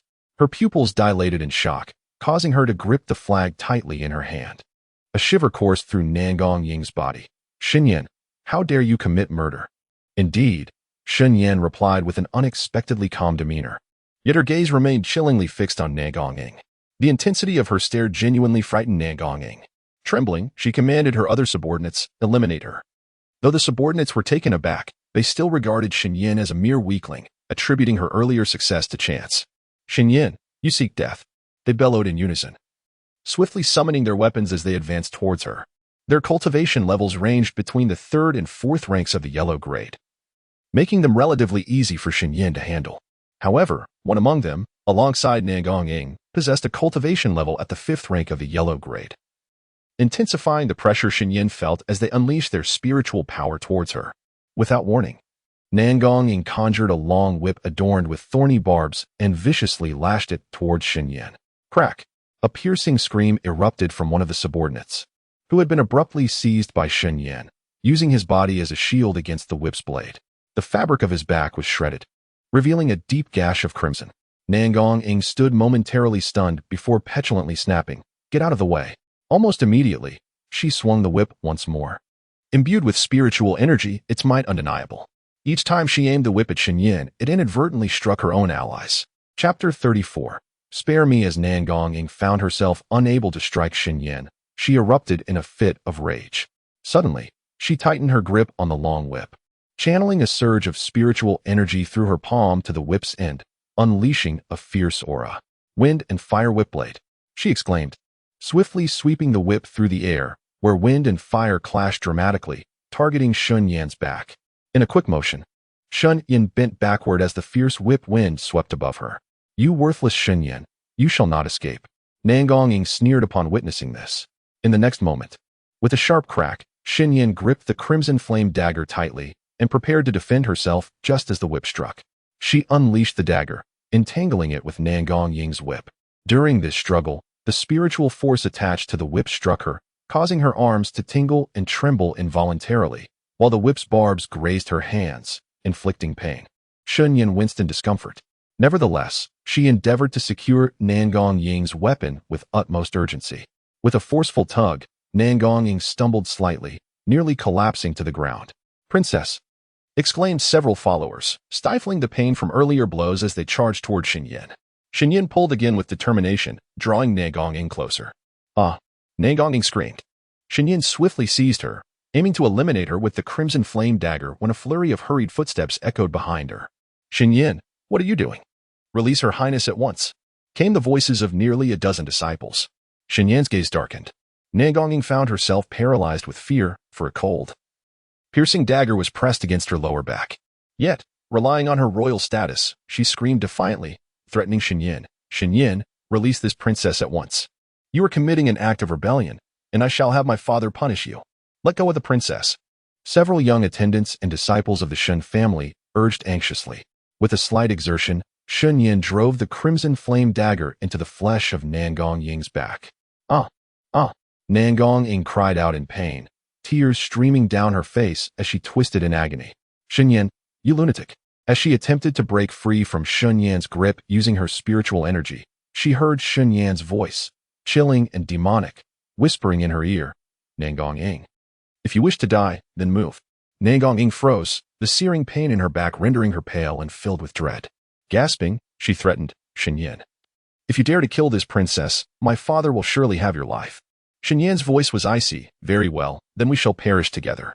At these words, Nangong Ying was consumed by terror and began to weep. "This princess does not wish to die." Shen Yan commanded, "If you wish to live, behave and have them all step aside. You all, step away." Nangong Ying turned to her young attendants and the disciples of the Shen family. Her face streaked with tears as she scolded them. A steadfast disciple of the Shen family declared, "Princess, you need not fear her. That good-for-nothing Shen Yan would not dare to harm you." No sooner had he spoken than Nangong Ying let out a blood-curdling scream. As Shen Yan pressed the dagger deeper, Nangong Ying's delicate face drained of color, cold sweat pouring down her brow, her entire body trembling. "Shen Yan, how dare you harm the princess?" shouted another disciple of the Shen family. A sharp gasp escaped Nangong Ying as the dagger pierced further, causing tears to cascade down her cheeks. With pale lips and eyes filled with shock, fury, and hatred, she glared at the disciples of the Shen family, exclaiming, "Stop talking and get out. Princess, truly, you need not fear. With us here, she wouldn't dare." A piercing scream erupted from Nangong Ying, for Shen Yan had not merely stabbed her. She had also made a horizontal cut. The disciples of the Shen family were taken aback. A few junior followers, witnessing Nangong Ying's imminent collapse, were thrown into a panic. Urgently calling out to the Shen disciples, "Stop talking. No, Shen Yan is surely just trying to frighten us." Nangong Ying, her expression bordering on madness, roared, "Get out, you worthless scum." Everyone was momentarily stunned. The Shen disciples hesitated. Upon seeing the almost vengeful glare from Nangong Ying, they instantly cowered, no longer daring to speak. Yet, a sense of indignation brewed within them. They had meant well, after all, and it was not their intention to provoke her wrath. It was all Shen Yan's fault. Had it not been for Shen Yan, they would not have incurred the princess's hatred. With this thought, the Shen disciples cast displeased glances at Shen Yan, while internally grappling with the incredulity of how someone of her perceived ineptitude could hold captive a princess of the fifth realm of Huangpin. Shen Yan boldly seized Nangong Ying and departed without a hint of trepidation. A few young followers, eager to keep pace with the disciples of the Shen family, found themselves sternly reprimanded by the nearly breathless Nangong Ying. As they watched the distance between them grow, the Shen disciples questioned the young followers in bewilderment. How could the princess be held captive by that worthless individual? The young followers exchanged glances, reluctant to admit that they were no match for Shen Yan. To preserve their own dignity and that of the princess, they indignantly explained, "It was Shen Yan who set a trap to ensnare us." The princess, caught off guard, fell victim to her ploy. Hesitantly, a disciple of the Shen family inquired, "What about the injuries you bear?" The young followers replied, "These are merely wounds we sustained while dealing with individuals from other nations." Understanding dawned upon them. "I thought as much. With Shen Yan's feeble strength, how could she possibly contend against many? She cannot even defeat one of you." The young followers offered awkward smiles, betraying a hint of guilt. However, the disciples of the Shen family remained oblivious, firmly convinced of Shen Yan's ineptitude. Absent direct evidence, they chose to trust what they had long perceived to be true. Meanwhile, A chilling sound echoed as flesh was torn apart. Ah! Nangong Ying's anguished scream filled the air. Her face drained of color and her body trembling uncontrollably. Then, with a swift kick, Shen Yan sent her sprawling to the ground with a resounding thud. Face down. Nangong Ying found herself in a disheveled state. Shen Yan crouched beside her, seizing her, and then raised her hand. Drawing the tip of a crimson dagger across the back of Nangong Ying's neck, the icy touch causing her pupils to constrict in terror. Please, do not kill me. Nangong Ying was filled with profound astonishment. Shen Yan calmly stated, Nangong Ying, today I shall spare your life. However, if you dare to oppose me again, your head shall be severed and tossed about as a plaything. Chapter 35, Integrity and Honor. When Nangong Ying's small entourage finally caught up, they were met with the sight of her lying feebly on the ground, her face ashen. As they rushed to assist her, an unpleasant odor permeated the air, causing their pupils to contract in disbelief. The princess had lost control in her fright. The few attendants were simultaneously filled with shock and trepidation. Shen Yan swiftly made her way deeper into the right side of the Lingyan forest. During her journey, she encountered a myriad of spirit beasts, each varying in form. With no desire to engage them in combat, she endeavored to pass by without rousing their attention. However, some of the more ferocious and bloodthirsty beasts were inclined to attack her, making it difficult for Shen Yan to extricate herself quickly. During her encounters, she sustained injuries. The spirit beasts were classified into tiers: Spirit level 1 to 10, Saint level 1 to 10, and Divine level 1 to 10. The majority of the beasts Shen Yan faced were below Spirit level 3, which she could easily manage. Yet, upon encountering beasts of Spirit level 4 or above, she was compelled to summon her true strength. After approximately 2 hours, Shen Yan, employing her agility and fire-based abilities, successfully vanquished a Spirit level 5 beast. Breathing heavily with exhaustion, her exquisite visage was marred with blood, and her purple garments were stained crimson with both her own blood and that of the spirit beast. Shen Yan gazed at the fallen spirit beast, her grip tightening around the crimson flame dagger. She approached and used the dagger to split open its head, extracting the precious beast crystal within. For spirit beasts of the 5th tier and above, a beast crystal forms in their head, symbolizing their strength and the potency of their spiritual energy. This crystal is indeed a valuable treasure.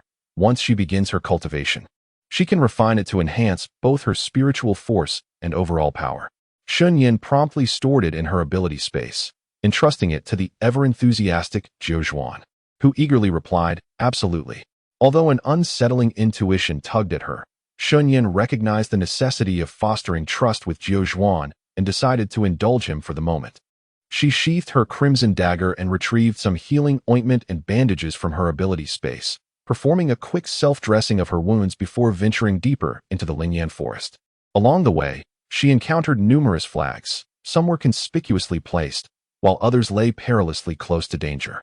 She witnessed contestants from various nations fiercely battling for these flags, with many meeting their demise in the pursuit. The fallen competitors were plentiful, and perhaps due to her status as a waste, most participants from other nations overlooked her presence. As she delved deeper, the number of visible cultivators dwindled significantly. It was at this moment that the enigmatic man within her ability space spoke up, indicating a presence 300 meters ahead. Upon hearing this, Shen Yan's heart raced wildly. She made a concerted effort to suppress her inner turbulence and managed to utter a simple, "Thank you." His piercing, rebellious gaze flickered with a shadowy, inscrutable expression. The sect in question appears to be rather restless. Outside, Shen Yan hastens toward the location of the blood-devouring pearl with great urgency. However, as she draws nearer, the cacophony ahead grows increasingly intense.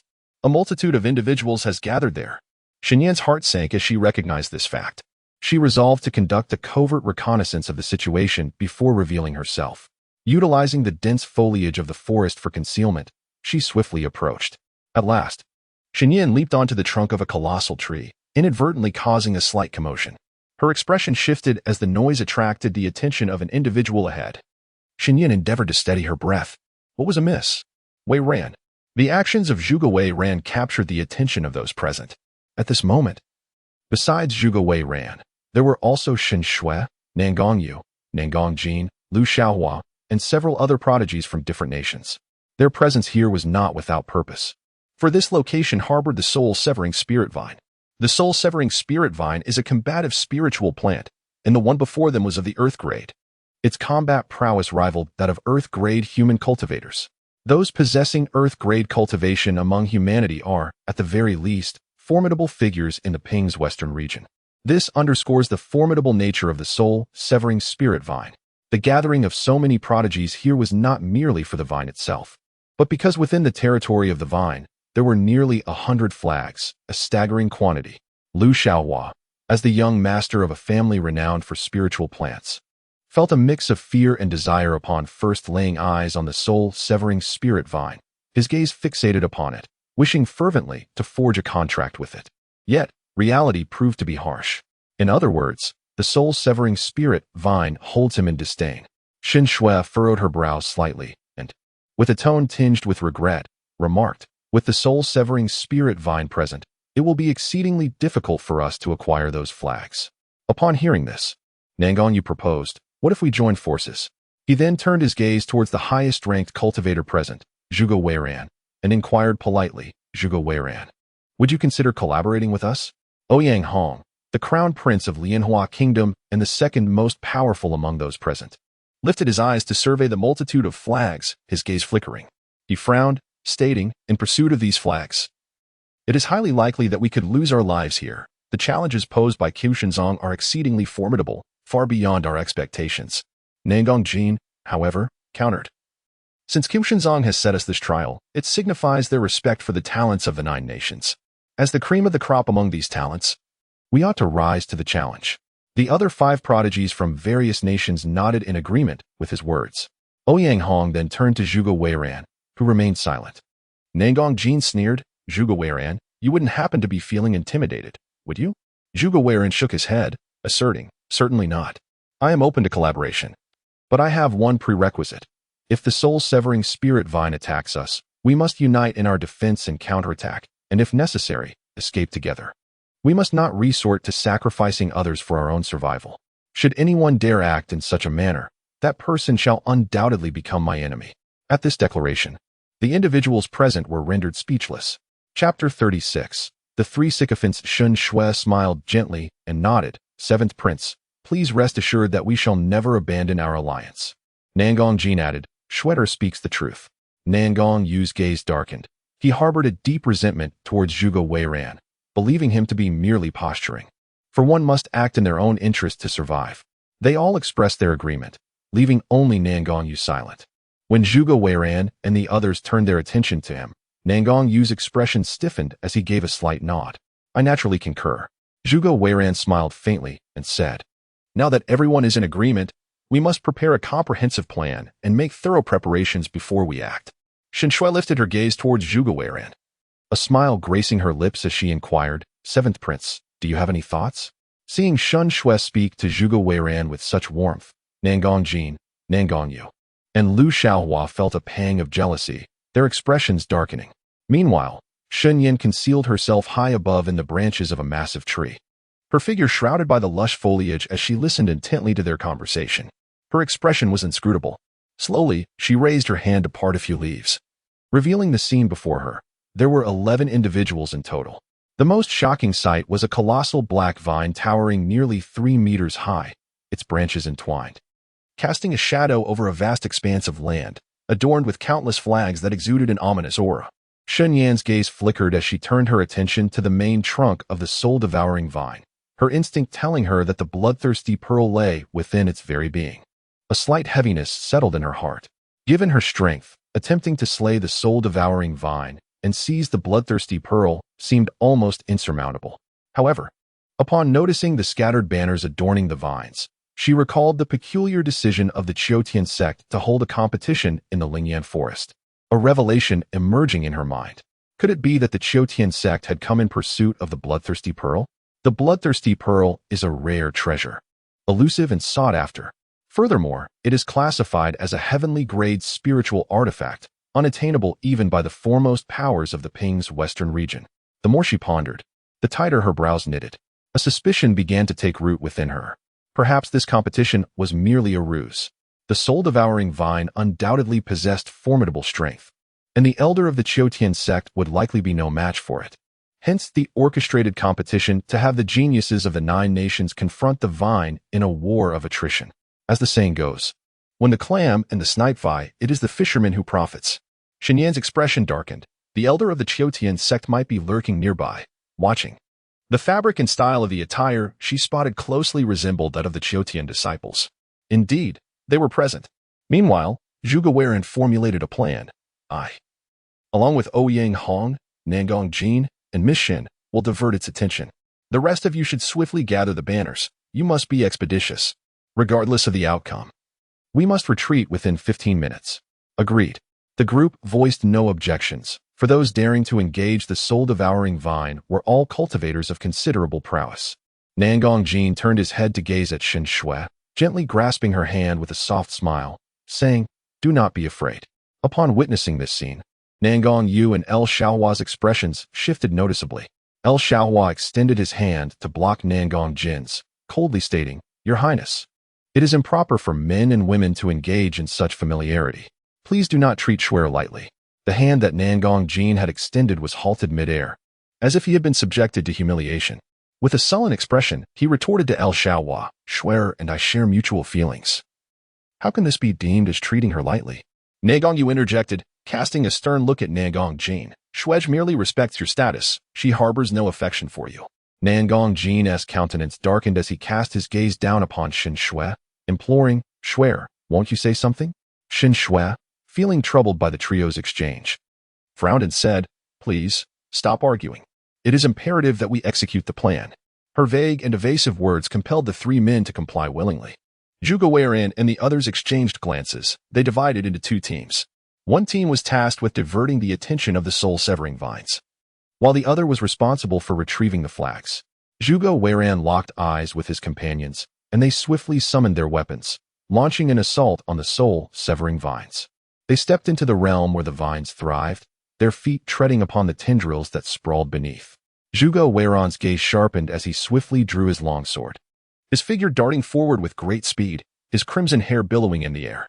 With his sword held high, he unleashed a powerful strike. Slash technique, Fire Dragon Blade. A fire dragon manifested, transforming into a gust of sword wind that hurtled toward the main trunk of the soul-severing vines. With a resounding explosion, Shen Shui swung her sword. Although her blade lacked the formidable strength of Zhuge Weiran's, it unleashed a fierce gust of sword wind. Zhuge Weiran, Shen Shui, Nangong Jin, and Ouyang Hong struck simultaneously. As the sound of the explosion reverberated, their eyes were fixated on the response of the soul-severing spirit vine. To their dismay, their attacks proved utterly ineffectual against its defensive barrier. Zhuge Weiran's expression shifted, his heart plummeting. Unwilling to concede, he swung his sword once more, only to find it equally futile. Realizing their feeble powers could not budge the soul-severing spirit vine, he decisively shouted, "We must flee." Nangong Jin, upon hearing this, wore an expression of displeasure. He had yet to unleash his true strength. Why should he retreat? He was merely a minor prince of the chiefing kingdom. Daring to issue commands to him? Determined to oppose Zhuge Weiran, Nangong Jin bellowed, "Attack with all your might." Zhuge Weiran, who had been retreating, nearly spat blood in frustration at these words. Meanwhile, Shen Shui contemplated escape as well, when suddenly a fervent voice echoed in her mind, "There lies the blood-devouring pearl. It is a rare treasure, seldom seen in a millennium. Shui, you must obtain it. With the blood-devouring pearl, your summoner's bloodline can be enhanced, potentially allowing you to summon the 7 primordial beasts. At that time, commanding the entire Guiyuan continent will be within your grasp." Upon hearing this, Shen Shui hesitated momentarily. She lifted her gaze towards the main body of the soul-severing spirit vine, her eyes ablaze with intense longing. The blood-devouring pearl? She desired it. Turning to Zhuge Weiran with unwavering resolve, she urged, "Seventh Prince, we cannot give up so easily. Upon arrival, how could one depart without achievement?" Shueda speaks wisely. Lu Xiaohua vociferously concurred. Nangong Yu remarked, "Shueda is absolutely correct. Seizing these banners is imperative for our success." Nangong Jin, believing he had the unwavering support of his beloved, grew increasingly animated as he proclaimed, "Let us attack with all our might." At that moment, Zhuge Weiran and Ouyang Hong's expressions darkened ominously. Meanwhile, hidden within the giant tree, Shen Yan could not suppress a twitch at the corner of her mouth. These 3 sycophants, each more obsequious than the last. Chapter 37, Shui, save me. Just as Zhuge Weiran was about to speak, the soul-breaking vines suddenly stirred.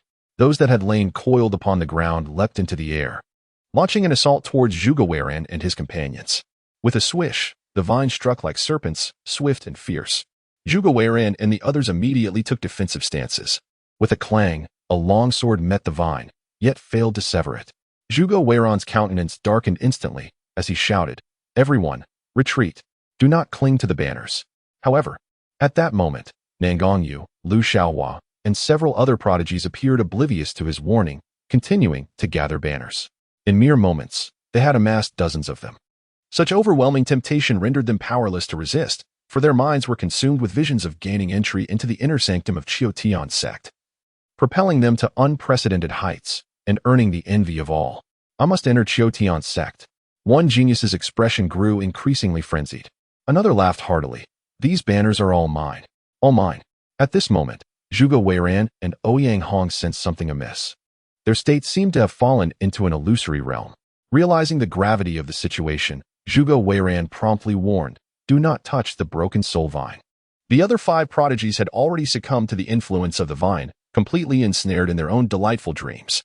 Nangongyu, pale with fright, reflected on how he had been so focused on observing Shen Shui's every move that he hardly collected any flags.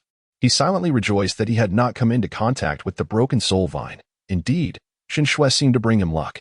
With an infatuated gaze, Nangongyu glanced at Shen Shui, but at that very moment, several tendrils swiftly lunged towards him. It was too fast. Nangongyu had no time to defend himself and was violently knocked to the ground by multiple tendrils, one of which aimed directly at his chest. Crying out in agony, he instinctively raised his hand to block the incoming attack. Bang! The broken soul vine met him with a single tendril, matching his strength. Quickly summoning his sword, Nangongyu concentrated his spiritual energy and roared, slashing at the tendril. However, the vine nimbly evaded his blade and swiftly attacked his abdomen. Whoosh! The tendril pierced through Nangongyu's midsection in an instant. "Ah!" he screamed in pain. This scene did not escape Shen Yan's notice. Her gaze grew increasingly frigid. If Nangongyu were to meet such a demise, it would indeed be too lenient. Uncertain if it was his will to survive igniting, Nangongyu tightened his grip on the sword and, with a decisive slash, severed the tendril that had impaled him. In a state of panic, he hastily retreated, desperately attempting to escape the grasp of the soul-breaking vines. To his dismay, a vine suddenly lunged towards his calf. Nangongyu's complexion turned pale as he attempted to plant his sword into the ground to resist being dragged. Yet, the more he struggled, the more agonizing the pull on his calf became. In the next moment, several vines erupted from the earth, rapidly ensnaring him, and in a state of terror. He cried out, "Schwerer, save me." At that moment, Shen Shui was also in peril. Internally cursing, she thought, "I didn't want you to rescue me. And now you expect me to save you? My life is far more precious." However, she feigned concern on her face, shouting, "Brother Yu, I cannot break free. You must hold on." Hearing her words, Nangongyu's face paled further. He struggled against the vines, but they constricted even tighter.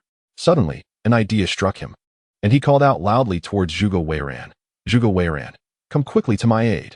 Did you not promise that you would not abandon any ally?"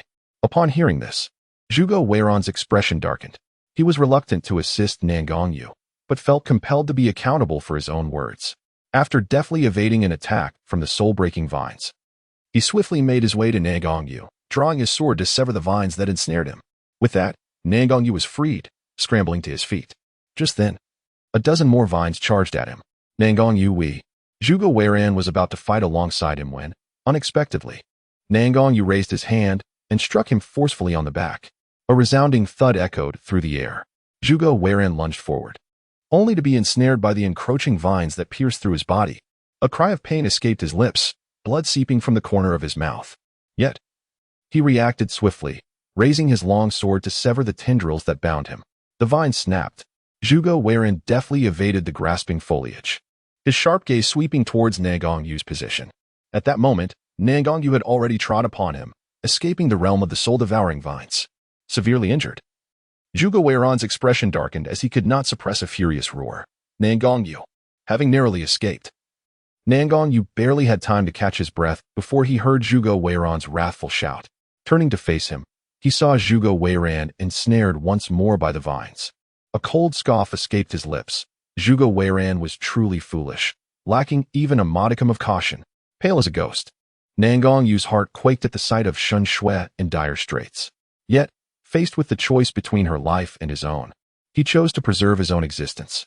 At that moment, two prodigies from other nations had met their demise at the hands of the soul-devouring vines, their bodies gruesomely dismembered. Nangong Yu was taken aback by this horrific scene, his voice trembling as he uttered, "Shuer, wait for me. I shall summon reinforcements." Without hesitation, he turned and limped away. Observing his retreat, Shen Shui's eyes flashed with a chilling resentment. The man's declarations of love were mere words. When faced with true peril, he fled faster than anyone else. Upon witnessing Nangong Yu's escape, Nangong Jin felt a profound sense of fear, yet he endeavored to maintain a facade of composure, declaring, "Shuer, that Nangong Yu is nothing but a useless fool. He deserves to be paired with that incompetent Shen Yan. Fear not, Shuer, I shall protect you." Shen Shui gazed at him with gratitude, uttering, "Brother Taizi." Zhuge Weiran, gravely injured and utterly exhausted, shouted with urgency, "Cease this entanglement. We must retreat." Shen Shui furrowed her brows, her expression grave and her tone increasingly urgent as she replied, "No, we cannot escape. Seventh Prince, we have no choice but to fight." She was determined to acquire the blood-devouring pearl, indifferent to the loss of life it might entail. Chapter 38 loomed ahead. Upon hearing her words, Zhuge Weiran nearly succumbed to frustration. Were the individuals from the southern Xia kingdom truly deranged? Did they insist on dragging others down with them? Ouyang Hong shared a similar sentiment. While fending off their foes, he turned to Zhuge Weiran and urged, "We must flee." After a moment of hesitation, Zhuge Weiran acquiesced. Very well. He had already attempted to counsel his allies, but their obstinacy left him no choice but to prioritize his own survival. After all, he was not foolish enough to sacrifice his life for the folly of others. At that moment, Shen Shui, having overheard the exchange between Zhuge Weiran and Ouyang Hong, was struck with alarm. Desperation surged within her as she implored, "Seventh Prince, Prince Ouyang, are you truly considering abandoning us?" Zhuge Weiran, did you not assert that we must not forsake any ally? Zhuge Weiran had never anticipated that his own words would become an impediment to his escape. Zhuge Weiran, a person of remarkable temperance, was now incensed. "I have instructed you to withdraw immediately." Shen Shui countered, "The problem is, we simply cannot retreat." Zhuge Weiran was so furious that he nearly spat blood. He had clearly observed her having an opportunity to escape, yet she deliberately moved towards the soul-severing vine, her words starkly contrasting her actions.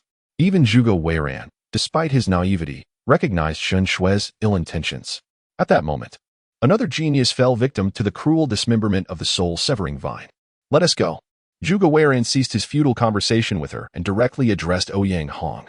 Meanwhile, Shen Yan crouched against the trunk of a colossal tree. Initially, she had intended to follow Nangong Yu and eliminate him while he was gravely injured. But she suddenly noticed movement among Qiu Tianzong and his companions in the distance atop the massive tree. Thus, she decided to temporarily abandon her plan to kill Nangong Yu. Shen Yan vigilantly observed Qiu Tianzong and the others hidden in their positions. Simultaneously, she overheard the escalating argument between Zhuge Weiran and Shen Shui. Casting a glance towards Shen Shui, who was not far off, she felt an inkling of suspicion, given Shen Shui's cowardly nature. It was unlike her to recklessly charge forward into danger. Logically, she should have followed Zhuge Weiran and the others to retreat. Yet she had not done so, and instead continually attempted to morally compel them to stay. Something was amiss. Shen Shui, driven by self-interest, had something at stake that could compel her to gamble with her life. Could it be that she was aware of the blood-devouring pearl's existence? Shen Yan's gaze grew cold. Suddenly, Nangong Jin, witnessing Zhuge Weiran and Ouyang Hong's intent to abandon them, exclaimed in a state of distress and indignation, "You two hypocrites! Are you truly going to forsake us?" Ouyang Hong's complexion turned ashen. He swiftly raised his sword to fend off several creeping tendrils, the veins on his neck bulging as he coldly declared, "You may also choose to retreat." Upon hearing this, Nangong Jin turned to glance at Shen Shui, only to find her already deep within the territory of the soul-severing vines. Lu Xiaowei also called out, "Shuer, do not be afraid. I shall come to your rescue." As he spoke, he indeed moved towards Shen Shui, yet during this interval, the soul-severing vines continued their relentless assault. As a spirit plant master, Lu Xiaowei summoned a wisteria, another vine-like plant, but the soul-severing vines were of a royal caliber among creeping plants, and the mere wisteria was swiftly torn to shreds. Lu Xiaohui's expression shifted dramatically. He suddenly raised his hand, and a flower appeared in his palm, an exquisite silver bloom with hints of gold at the bud, radiating beauty. Upon seeing this flower, Shen Yan was reminded of the botanical tomes she had encountered in the Shun family's library. It was a spirit plant known as the silver thunderflower, a low-tier profound spirit plant. Lu Xiaohui emanated a silvery glow, forming a hand seal before uttering a clear command. Flower thunder, explode. At his command, the encroaching soul-severing vines were struck by a silver lightning bolt, resulting in an immediate explosion accompanied by a series of thunderous booms. Having successfully thwarted the relentless advance of the soul-severing vines, Lu Xiaohui's face lit up with joy as he made his way towards Shen Shui.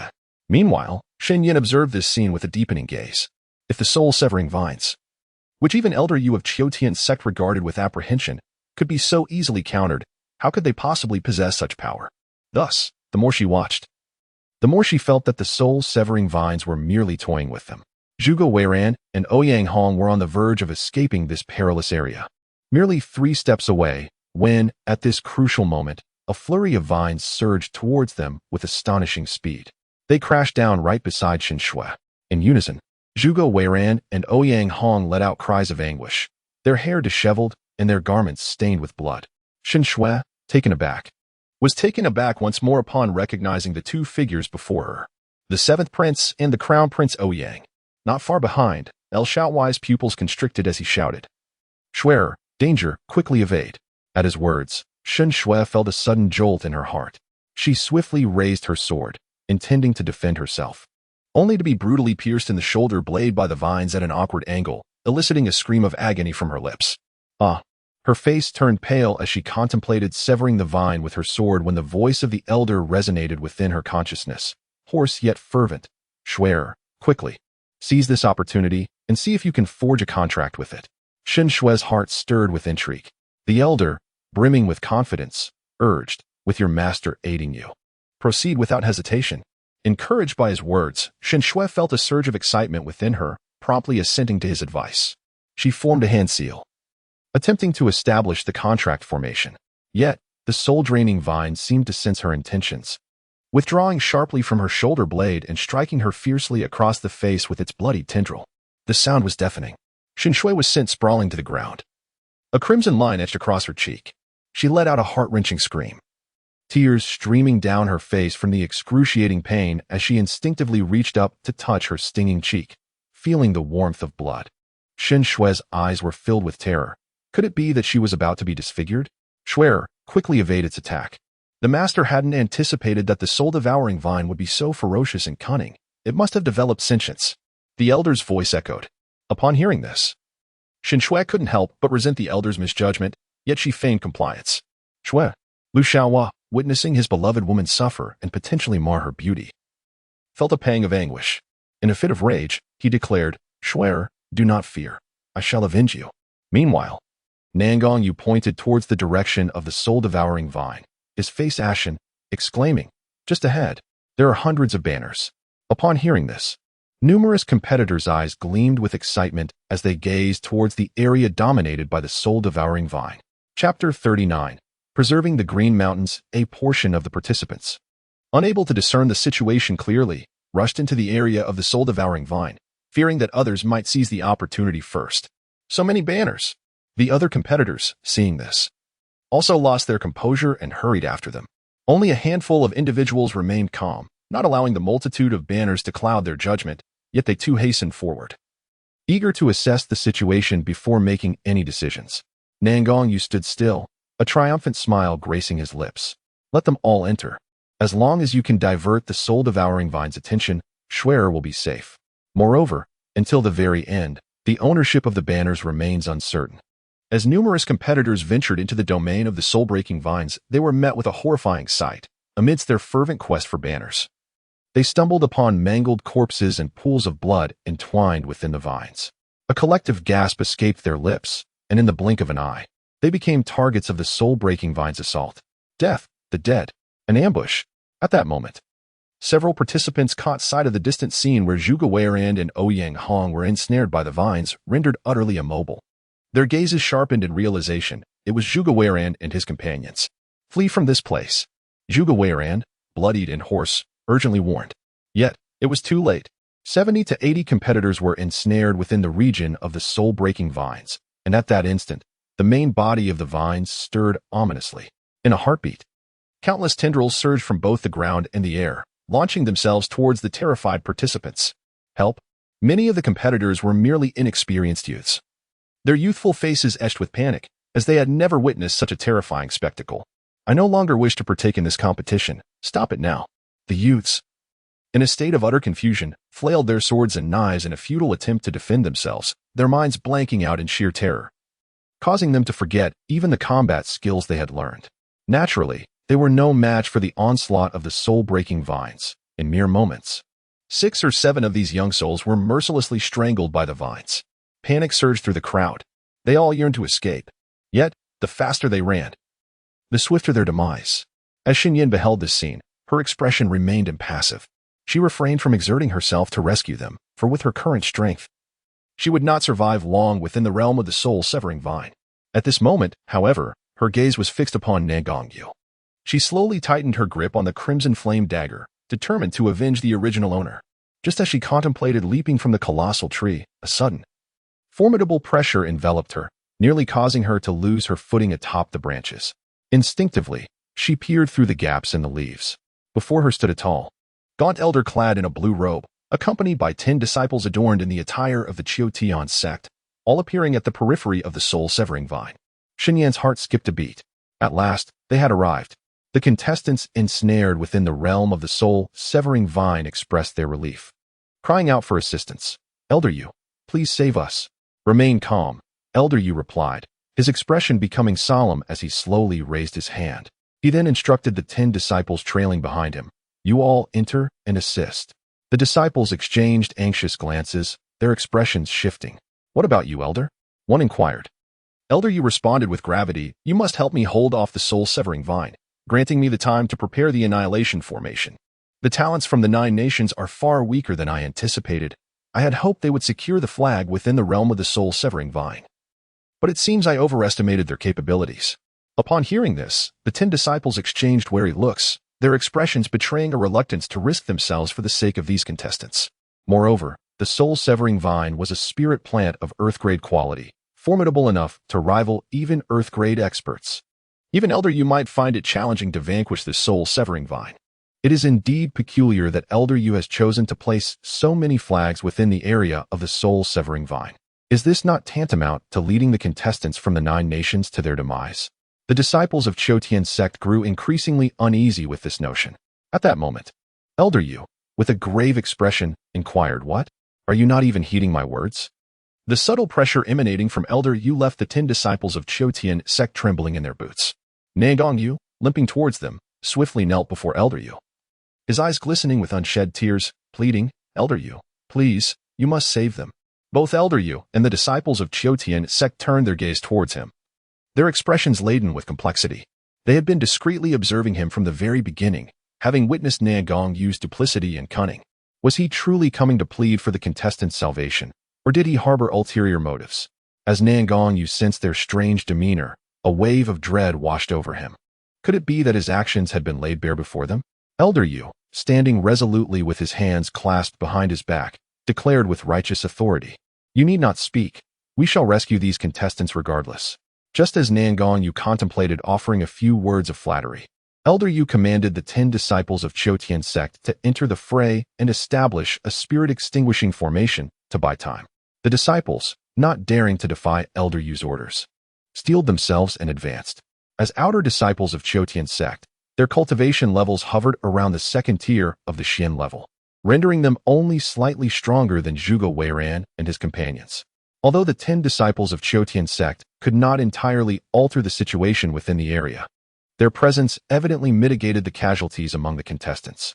Elder Yu stepped forward a few paces and began to form seals, initiating the array barrier. In an instant, an overwhelming pressure descended, causing the surroundings to tremble. The closest, Nangongyu, was forcefully thrown to the ground. A crimson glow from the formation enveloped the entire soul-severing vine. Sensing the imminent danger, the vine appeared enraged, thrashing its tendrils violently towards Elder Yu, only to be halted by an invisible barrier. A sinister smile crept upon Elder Yu's lips as his gaze fixated hungrily on the soul-severing vine. He yearned to acquire the blood-devouring pearl by luring it out with a copious amount of blood. He could extract the blood-devouring pearl from within the vine's very essence. At that moment, the soul-severing vine was utterly incensed, and a grotesque human face manifested upon its main body, roaring fiercely towards Elder Yu. The shrill, piercing sound, accompanied by immense pressure, injured all participants within the vicinity, including the disciples of Qiutian's sect. Shen Shui suddenly spat out a mouthful of blood, her once beautiful face now pallid with fear. In a state of panic, she hastily communicated with her master. Master, quickly, take me away. I no longer desire the blood-devouring pearl. The elder, filled with a sense of frustration, replied, Cannot you endure a little longer? Master, as long as the Green Mountains remain, one need not fear the absence of firewood, Shen Shui implored anxiously. The elder fell silent, seemingly conceding to her reasoning. Noticing that Nangong Jin and Lu Xiaohua had both fainted, she gritted her teeth. She could not afford to lose these two allies. Chapter 40. Who could it be? Shen Shui reached out and grasped both of them firmly. At that very moment, a brilliant radiance erupted from Shen Shui, and astonishingly, she vanished along with Nangong Jin and Lu Xiaohua. This extraordinary disappearance was witnessed by Shen Yan. How could Shen Shui simply vanish into thin air? Moreover, she managed to take two individuals with her. Given Shen Shui's capabilities, such a feat seemed utterly implausible. Thus, she must possess some hidden card. Or perhaps someone is aiding her from the shadows. Shen Yan's gaze darkened, her expression imbued with a chilling coldness. Meanwhile, the soul-severing vines began to thrash violently, indiscriminately flinging numerous competitors to the ground, showing no regard for their lives. The participants cried out in despair. The soul-severing vines continued their relentless assault towards Elder Yu. Boom, boom, boom. Yet, no matter how fiercely the vines attacked, they could not breach the defensive barrier erected by Elder Yu, inciting the vines' fury as they turned their wrath towards the competitors. In a swift flurry, the tendrils lashed out, tearing apart a dozen participants in mere moments. The scene was horrifically sanguinary. Witnessing this, the disciples of Qiutian's sect trembled in fear. They sought to flee the area but were obstructed by a barrier formation. They pounded against the barrier. Bang, bang, bang. The disciples of Qiutian's sect cried out in alarm. Elder Yu, please release us. Elder Yu paid no heed to their desperate pleas, continuing to channel his spiritual energy to fortify the barrier. He intended for them to perish here, allowing their blood to summon the blood-devouring orb. Elder Yu, please, save us. Elder Yu. It was not only the disciples of Qiutian's sect who cried out for help. Even the remaining contestants were in desperate need. This scene was witnessed by Nangong Yu and those who had yet to step into the realm of the soul-devouring vine, their faces etched with sheer terror. They made a swift decision to flee, but alas, it was too late. A formidable force sought to draw them all into the confines of the barrier. No, help. Nangong Yu's face turned ashen. In his struggle, he plunged a long sword into the trunk of a massive tree, hoping to anchor himself and resist being pulled into the barrier. The other contestants, however, were powerless against such overwhelming suction, and in an instant, they were swept into the barrier's embrace. In its fury, the soul-devouring vine mercilessly extinguished the lives of these new entrants, the air thick with the scent of fresh blood. Nangong Yu gripped his sword tightly. The force began to wane, and a flicker of hope ignited within him, believing he might seize a chance for survival. He instinctively looked up, only to meet a pair of pitch-black eyes, cold and imbued with murderous intent. His pupils dilated in shock, his heart racing, as he stammered, Shun. Shun. Before he could finish, a branch lunged at the hand, gripping the sword with lightning speed. With a piercing sound, it pierced through the back of his hand, blood gushing forth. Ah! Nangong Yu screamed, the excruciating pain forcing him to relinquish his grip on the hilt. In the next moment, he was drawn toward the barrier by Elder Yu's overwhelming power. His pupils constricted. No, Shen Yan. His voice, filled with anger and resentment, was swiftly drowned out by the agonized screams of the other contestants. Meanwhile, Nangong Yu was pierced through the abdomen by the soul-disconnecting vine. He was then violently slammed against the barrier, the impact causing him to spew blood uncontrollably as he collapsed to the ground in utter disarray. At that moment, the main body of the soul-disconnecting vine erupted in a burst of crimson light. A glimmer of brilliance crossed Elder Yu's eyes as he fixated intently on the source of the bloodlight emanating from the vine, a smirk involuntarily curling at the corners of his lips. The blood-devouring pearl had finally been drawn forth. The soul-disconnecting vine emitted a piercing shriek, resonating with sheer fury and madness. Its entire main body transformed into a weapon of assault, hurtling towards the barrier formation. With a thunderous crash, the barrier was unexpectedly breached. Elder Yu's smile froze in disbelief for an instant, but he quickly regained his composure, summoning his sword to confront the soul-disconnecting vine. With a swift stroke, a series of explosive sounds erupted as the vine's offshoots were shattered into fragments. At that moment, Elder Yu's gaze, ablaze with intensity, was fixated on the central part of the vine, for that was where the blood-devouring pearl resided. With a cold sneer, Elder Yu declared, "Soul-disconnecting vine. If you willingly surrender it, I shall spare your life." In response, the vine unleashed relentless attacks. Enraged, Elder Yu began to counterstrike. The two forces clashed ferociously. The sheer magnitude of their power fluctuations was so overwhelming that the already grievously injured contestants succumbed to unconsciousness. The remaining contestants, along with the disciples of Qiu Tianzong, lay motionless in pools of blood, unable to rise due to the severe injuries inflicted by the soul-severing vine. Shen Yan remained on high alert, vigilantly observing the battle between the soul-severing vine and Elder Yu. Regardless of which side emerged victorious or defeated, she stood to gain the blood pearl. She resolved to bide her time. About half an hour later, Elder Yu and the soul-severing vine were both gravely wounded, their energies nearly depleted. Surprisingly, the soul-severing vine found itself at a disadvantage.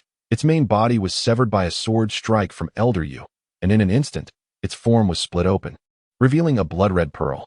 Just as Shen Yan prepared to seize the opportunity, a black mask materialized in her hand. A nonchalant voice echoed in her consciousness, urging her to proceed with caution. Unfazed, Shen Yan swiftly donned the mask, concealing her true identity, and leapt down from the towering tree. Just as Elder Yu, brimming with joy, was about to claim the blood pearl, a flash of purple darted past. In an instant, the blood pearl vanished along with the purple figure. "Who?" Elder Yu bellowed in fury. Before he could discern the newcomer, he sensed a wave of scorching flames rushing toward him. He was forced back several steps as the flames licked at his garments. Quickly, he extinguished the fire with his spiritual power, his eyes narrowing ominously as he pursued the fleeting purple figure with utmost speed, determined to intercept her. Meanwhile, the severely injured soul-severing vine, enraged by the theft of its cherished blood pearl, shifted its ire toward Shen Yan. Elder Yu regarded her with trepidation, demanding, "Who exactly are you?" He was utterly unable to perceive her cultivation strength, which indicated that her prowess surpassed his own. Realizing this, Elder Yu's expression shifted unpredictably. Shen Yan's gaze remained indifferent. She uttered no words, but instead launched an assault towards Elder Yu. Her fire-infused abilities manifested as a fiery fist, akin to a force of 1,000 pounds. Those struck would endure the searing embrace of flames both internally and externally. Chapter 41. Defeating the Elder. Upon witnessing this, Elder Yu swiftly evaded her fiery strike and promptly advanced towards Shen Yan with his sword drawn. An overwhelming pressure engulfed Shen Yan, rendering her breathless. She skillfully dodged his sword thrust, only to find that the soul-binding vines had silently ensnared her ankle from behind. As they attempted to drag her away, Shen Yan's right hand suddenly clenched, flames instantly enveloping her fist. With a thunderous impact, her fiery punch descended like a meteor, severing the soul-binding vines in an explosive display. Both the soul-binding vines and Elder Yu focused intently on her. Despite their severe injuries and considerably diminished strength, they remained formidable adversaries for her, who was devoid of spiritual energy. The bloodthirsty pearl was something she would never relinquish. There was no choice but to fight. Shen Yan's eyes gleamed with frost. In the next moment, she found herself shrouded in flames as if emerging from a trial by fire. Elder Yu coldly declared, "No matter who you are, you shall leave your life here today. Then come and try," Shen Yan replied, lifting her gaze slowly. With that, she once again concentrated her fiery fist and hurled it towards Elder Yu. He swung his sword, unleashing a blade that sliced through the air, accompanied by a fierce gust of wind, aimed directly at Shen Yan's blazing strike. Boom! As the blade pierced through the flames. Just as it was about to descend upon Shen Yan, she raised her hand and a black ancient tower materialized. With a resounding clang, she wielded the black tower to deflect the blade, though she was forced back several paces. Meanwhile, the Nine Turns, situated atop the Nine Turns Demon Suppression Tower, was in a frenzy. This was not a defensive weapon, it was one of control and aggression. Upon seeing the black tower in Shen Yan's grasp, Elder Yu's eyes narrowed instinctively, for he sensed that this black tower was no ordinary object. Who, after all, Was this masked maiden? Enveloped in flames, Shen Yan was surrounded, rendering the already wounded soul-severing vine unable to approach, as it astutely refrained from launching further attacks, opting instead to wait for the two combatants to exhaust each other before seizing the opportunity. Before Elder Yu could fully comprehend the situation, Shen Yan suddenly hurled the black tower in his direction. Alarm bells rang in his mind. He swung his sword to cleave the black tower. With another clang, the tower was sent crashing to the ground, releasing a piercing shriek that instantly captivated Elder Yu's attention. Seizing this moment, Shen Yan swiftly closed the distance, drawing her crimson flame dagger and aiming for Elder Yu's throat. Yet, to his disbelief, despite raising his sword in defense, Shen Yan's assault showed no signs of abating. Their weapons danced in a fierce interplay of offense and defense. Elder Yu was almost forced to retreat, as the flames emanating from Shen Yan scorched him with an unbearable heat, nearly suffocating him. His gaze hardened, and he solemnly declared his identity. I am an elder of the outer sect of Qiutian's sect. Do you comprehend the consequences of challenging me for the blood-devouring pearl? The consequence is that I will claim the blood-devouring pearl. A murderous intent surged in Shen Yan's eyes as she swiftly raised her leg and delivered a fierce kick to his previously pierced leg by the soul-severing vines. With a resounding bang, Elder Yu grimaced in pain, his aged face contorting. The force of his sword lowered, and at that moment, the ancient black tower silently appeared behind him. At Shen Yan's command, the black tower rushed towards the back of Elder Yu's head with tremendous force. Sensing the impending danger, Elder Yu's expression shifted. He unleashed a formidable pressure, akin to a raging tempest, which sent Shen Yan crashing to the ground. Blood trickled from the corner of her mouth, and a wave of excruciating pain coursed through her body, leaving her in great distress. However, the Nine Turns demon-suppressing tower was not repelled by Elder Yu. Instead, it accelerated towards him. He swung his sword in an attempt to fend off the tower. Boom! The Nine Turns demon-suppressing tower adeptly dodged in midair. After several failed attempts to subdue it, Elder Yu prepared to shift his focus to Shen Yan, only to be astonished to find that she had vanished. In the next moment, the black tower also disappeared into thin air. Elder Yu's face paled dramatically. Where had she gone? What had become of his blood-devouring pearl?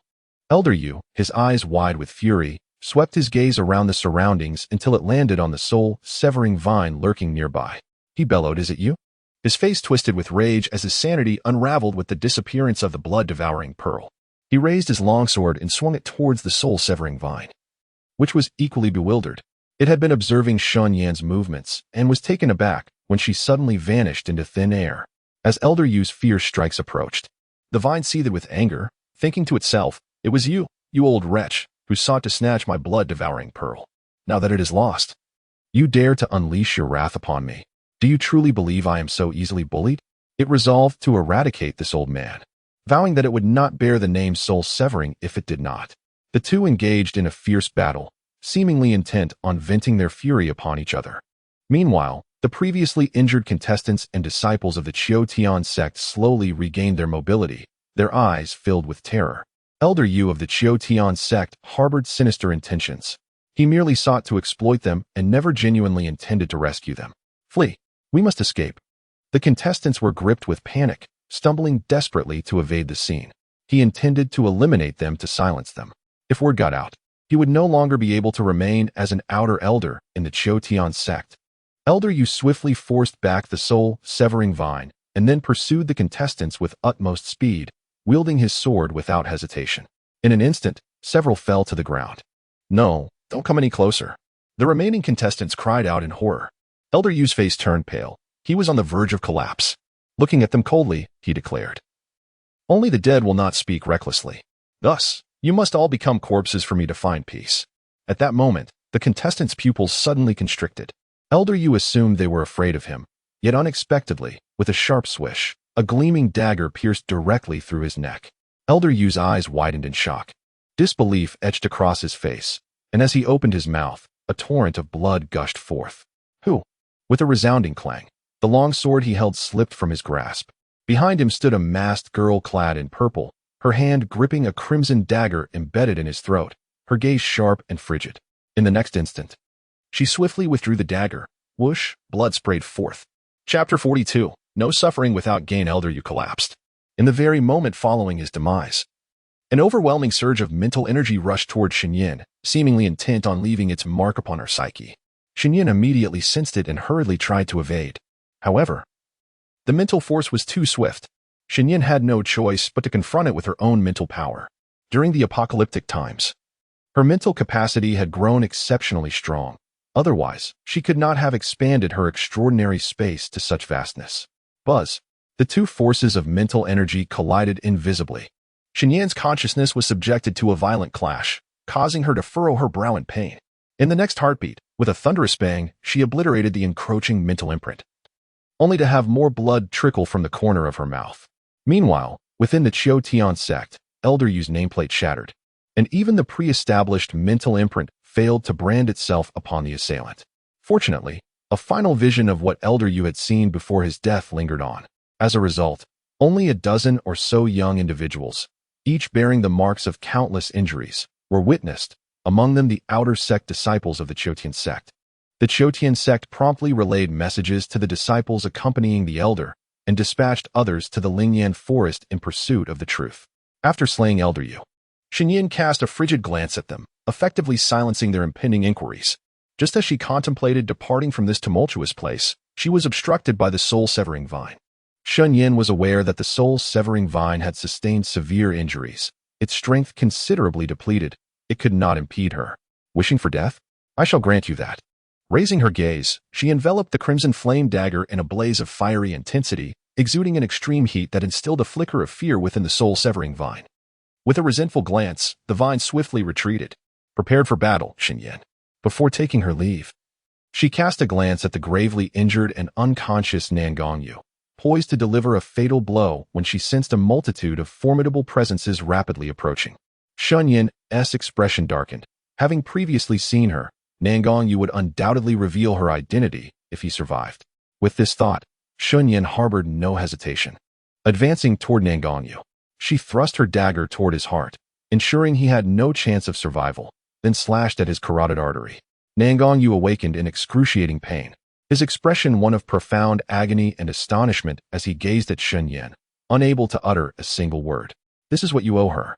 A chilling statement, laced with a palpable intent to kill. Nagongyu's pupils constricted suddenly, his expression reflecting disbelief. Soon, he lost all breath, his visage frozen in an eternal state of unrest. This harrowing scene was etched into the memories of the gathered contestants.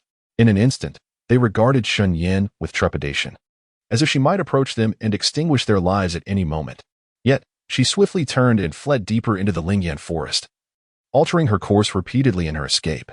The survivors exhaled in relief, their tension dissipating with a profound sigh. Not long after her departure, a throng of figures arrived, 3 disciples from Qiu sect and the leaders of various powerful factions from the 9 nations. Upon witnessing the grim tableau before them, they were struck with astonishment. Yua, Nagong Tingshan beheld his son lying lifeless in a pool of blood, his heart shattering as he let out a primal scream and rushed to his son's side. Cradling Nagong Yu's corpse, he felt its warmth, a testament to the recentness of his demise. His eyes blazed with fury. Who has slain my son? Meanwhile, members of various factions discovered that their own kin had met a similarly tragic fate, their hearts heavy with grief. The people from Qifeng Nation hastily gathered around Zhuge Weiran, urgently administering a second-tier healing elixir to their 7th prince, who was grievously injured and drenched in blood. The tension escalated as chaos erupted on the scene. The 3 disciples of Qiu sect, upon discovering the deceased Elder Yu, were overcome with horror and immediately rushed to his lifeless body. They cast their gaze upon several severely injured disciples and, filled with indignation, inquired, what on earth transpired? How did Elder Yu meet his demise? And where is the perpetrator who took his life? The wounded disciples found themselves at a loss for words. After all, they could hardly admit that they had nearly fallen victim to Elder Yu themselves. The mere thought of such an admission would tarnish the reputation of their Qiu sect. Exchanging furtive glances among themselves, the disciples, in a bid to preserve the honor of their sect, unhesitatingly betrayed Shen Yan, the so-called savior. Let us not dwell on this. You must swiftly apprehend the assailant. She wore a mask and was clad in purple attire, fleeing in that direction. Upon hearing this, the 3 disciples sprang to their feet. Yet they refrained from acting impulsively. Instead, they turned their attention to the representatives of the various powers from the 9 nations, and, adopting an air of superiority, commanded, Elder Yu has met a tragic end in the Lingyan forest within the Zhuhan region, and you all must assist our Qiu sect in identifying his killer. The representatives of the 9 nations did not respond with anger, but rather with trepidation, for they were acutely aware of Chiotian sects standing in the Ping's western domain. As mere small nations or insignificant factions, they understood that provoking Chiotian sect could lead to their swift obliteration. Yes, we shall do our utmost to assist. Thus, the 3 disciples of Chiotian sect, accompanied by the formidable forces of the 9 nations, hastily ventured deep into the Lingyan forest. Meanwhile, Shen Yan sought to escape as far to the left as possible. Despite her swift pace, she could not match the prowess of those endowed with spiritual power. She distinctly sensed several formidable auras approaching from behind her. Holding her breath, she stepped into the realm of extraordinary abilities. As she entered this space, the blood that had been suppressed in her throat surged forth, and she bent over to expel a mouthful of crimson fluid. Leaning against the soft couch was a man who, lifting his enchanting gaze, offered her a gentle smile, asking, "Do you require assistance?" Shen Yan raised her hand to wipe the blood from the corner of her mouth, her eyes narrowing with fierce intensity as she regarded him. "What do you seek?" "The blood-devouring pearl." Before he could finish, she retorted coldly, "Impossible. Furthermore, I can resolve my current predicament on my own without your assistance." Feng Xingyao slowly rose, exuding an air of haughty nobility with every movement. His smile was akin to that of a captivating demon, enchanting and soul-stirring. He approached Shen Yan and softly declared, "Rest assured, my desire for the blood-devouring pearl will come only after I assist you in unraveling the poisonous seal of your main spiritual bone. It will not hinder your path to cultivation." Chapter 43. What does it feel like? Shen Yan gradually lifted her gaze to meet his. She replied calmly, however, "I do not require your help at present. If you wish to obtain the blood-devouring pearl from me, a different transaction must be arranged." Feng Xingyao raised an eyebrow, a glimmer of amusement flickering in his abyss-like eyes. "Then what sort of transaction do you desire?" Shen Yan regarded him with composure. "At this moment, I have no inclination to engage in a transaction with you, so you will have to wait." "Very well," Feng Xingyao replied with a smile and a nod. Soon, Feng Xingyao lowered his gaze and noticed her arm, marred by the soul-breaking vine, the wound a ghastly sight, oozing crimson blood. He furrowed his brows and fixed his gaze upon her eyes. "Does it not hurt?" Subsequently, Shen Yan stepped around him, swiftly summoning Jiuzhuan to tend to her injury, applying ointment and performing a hasty bandaging. Realizing that her blood-stained and tattered clothing might raise suspicions, she felt relieved that she had prepared in advance. Within her ability space, she had placed an identical purple outer garment. Just as she intended to remove her soiled outer robe, 2 unwavering gazes from behind her caught her attention, compelling her to turn. She met the man's gaze, a blend of amusement and intrigue. "Close your eyes," she said. Feng Xingyao chuckled at her words. "It seems there is nothing for you to behold." Shen Yan frowned, her anger simmering, yet she observed Feng Xingyao had already shut his eyes. Shen Yan, when she noticed Jiuzhuan staring at her intently, her tone turned icy. "You too, close your eyes."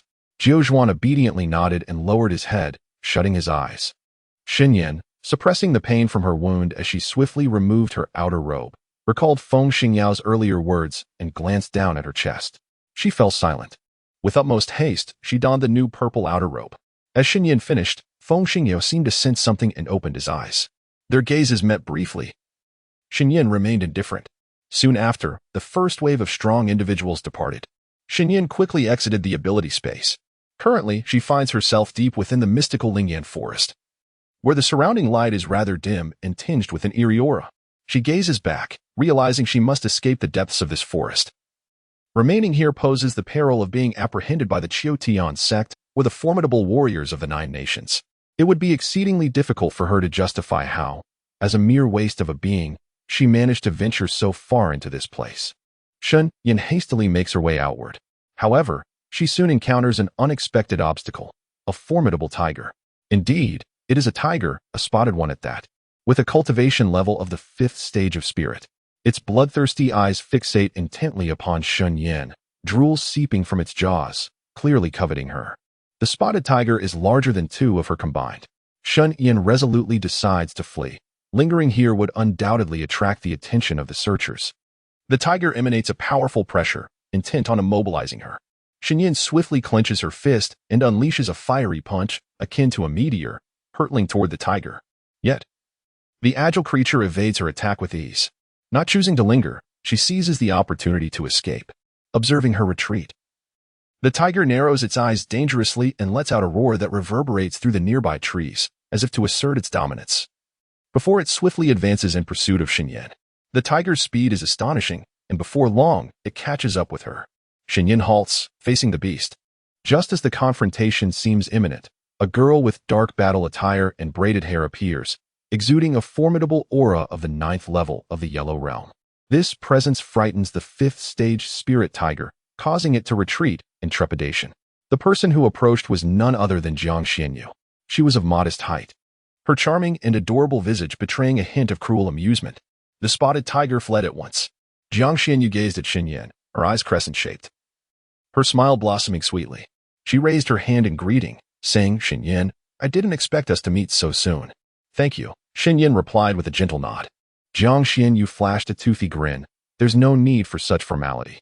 Shen Yan instinctively sensed her complexity, a subtle aura of danger surrounding her, an ineffable quality that made their two encounters thus far eerily silent.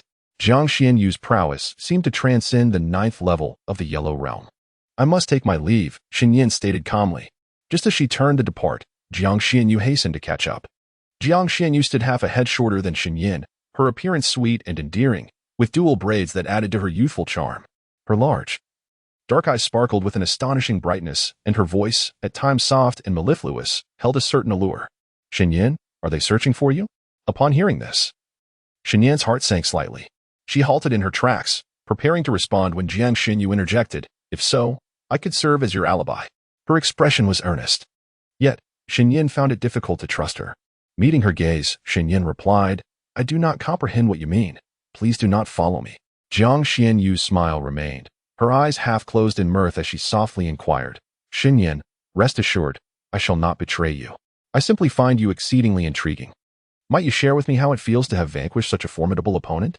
In the apocalyptic world, Shen Yan has encountered a myriad of individuals, including someone like Jiang Xianyu.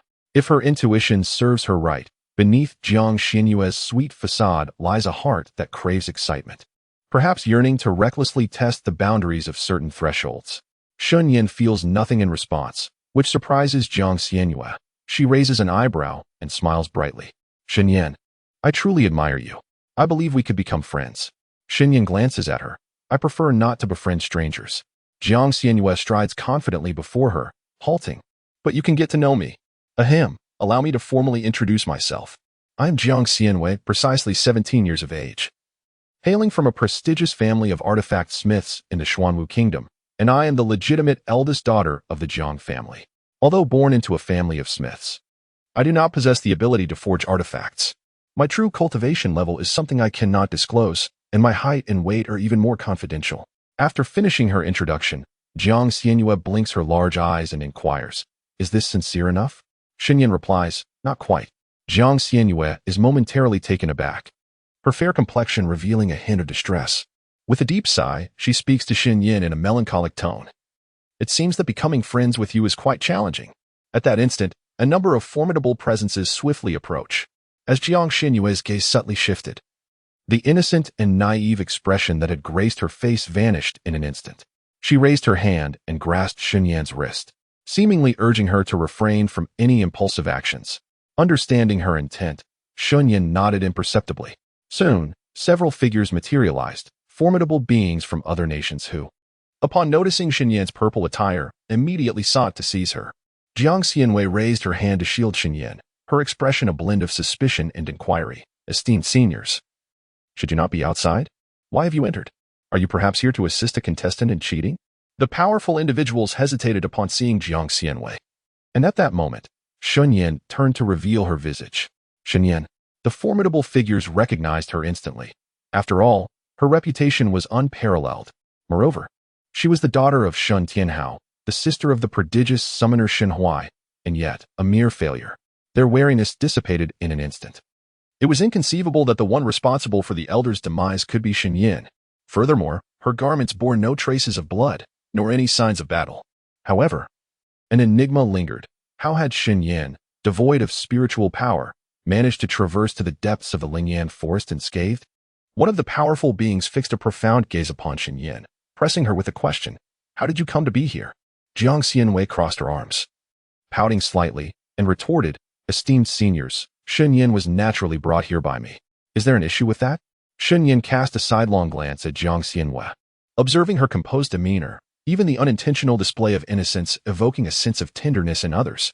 Moreover, her petite stature rendered her exceedingly endearing, devoid of any semblance of aggression. Several formidable individuals had heard of her prior to the competition, and having discerned that her cultivation reached the 9th level of the yellow grade, it was evident that she possessed the capability to be present here. Yet, why did she bring participants from different nations to this venue? She had no prior acquaintance with Shen Yan, and considering Shen Yan's strength, which was akin to that of an ant, bringing her along seemed tantamount to carrying an encumbrance. What prompted you to bring her here? Inquired another powerful figure. Jiang Xianwei furrowed her brow, responding with an air of justification. She is my friend. Before the several strong individuals could retort, Jiang Xianwei fixed them with a scrutinizing gaze. Esteemed seniors, your sudden appearance here, what is your true intention? Surely, you do not intend to thwart our competition? I, Jiang Xianwei, am a favored contender for victory in this event. This diversion caused the strong figures to suddenly recall the tragic demise of Elder Yu in the Lingyan forest, casting a shadow over their hearts. They had never believed that Shen Yan could have slain Elder Yu. Hence, they merely cast a cold glance at Shen Yan before turning away to continue their investigation. Once they had completely departed, Jiang Xianwei let out a sigh of relief and then turned to face Shen Yan. They are gone. Shen Yan lifted her gaze to Jiang Xianwei, expressing her gratitude once more. Thank you. I shall remember this kindness. Jiang Xianwei's eyes sparkled with warmth. I shall not seek repayment for this favor. I wish to be your friend. Hearing this, Shen Yan chuckled softly and replied, if fate permits, we shall undoubtedly be friends. If not, it is futile to force it. When Shen Yan smiled, it resembled the melting snow upon an ice mountain, simultaneously exuding an air of serene detachment from the world. Jiang Xianwei was momentarily captivated. Upon regaining her composure, Jiang Xianwei discerned the sentiment Shen Yan wished to convey, and she instantly appeared enlightened, revealing a smile. I believe we are destined to meet. In truth, what lay within her heart was a conviction that destiny could be compelled if she desired it fervently. Suddenly, Shen Yan recalled something. Her gaze clouded and inscrutable as she regarded Jiang Xianwei. How do you know that Elder Yu has passed away? It was my father and the clan elders who pressured me into this. They all aspire to align themselves with the Chotian sect. With the competition cancelled, it grants me the opportunity to attend the Western Region Academy, which I have longed for. As she concluded, Jiang Xianwei's features softened, her mood evidently elevated. The Western Region Academy? Jiang Xianwei exclaimed with newfound enthusiasm. Indeed, Yin Yan, you should also attend the Western Region Academy. It gathers the most exceptional talents from the Ping's Western region. I have always yearned to witness what those more gifted than I are capable of. Shen Yan nodded in agreement. If the opportunity arises, I shall go. Jiang Xianwei continued. I just remembered. Your brother Shenhui is a prodigious talent who has already been accepted into the Western Region Academy ahead of time. Indeed, Shen Yan replied. Jiang Xianwei persisted. In fact, besides the Western Region Academy, I also aspire to join the Tianfeng sect, the foremost sect in the Ping's Western region. The overall strength of Tianfeng sect is the most formidable in the region. I have heard that the young master of Tianfeng sect, at merely 18 years of age, has already attained the 2nd level of the Earth Grade realm, making him a leader among our youthful generation. Tianfeng sect? Shen Yan had encountered records regarding the Tianfeng sect within the pages of her books. The Tianfeng sect was the most formidable sect in the Western region of Pings, boasting an overwhelming number of powerful individuals. The sect leader's cultivation had reached the 8th level of the celestial realm, rendering him nearly invincible in this domain. With her gaze lowered, Shen Yan felt an urgent need to unravel the seal of the Master Heartbone's poison, so that she could embark on the path of cultivation and seek vengeance for the original owner's grievances. Seeing her apparent disinterest in these prodigious figures, Jiang Xianwei chose not to elaborate further. Yin Yan, let us venture out together. All right. Shen Yan maintained a degree of caution towards her, though her apprehension had lessened compared to before. She was acutely aware of Jiang Xianwei's dangerous nature, prompting her to remain vigilant. Together, they made their way to the outskirts of the Lingyan forest, encountering numerous spirit beasts and competitors along the journey. The participants lingering at the forest's periphery were still embroiled in their contest, blissfully unaware of the events unfolding deeper within Lingyan forest, until news was officially announced. Shen Yan and Jiang Xianwei had no intention of foolishly spreading rumors. Instead, they patiently awaited updates at the forest's edge. To their surprise, The news arrived even sooner than anticipated. The competition had concluded prematurely, without a declared victor. The elder Yu, responsible for overseeing the contest, had met a tragic end within Lingyan Forest, along with dozens of disciples who perished at the same location. However, the Qiu sect proclaimed that Elder Yu had died heroically while battling a soul-cutting spirit vine of the Earth realm, attempting to save numerous competitors.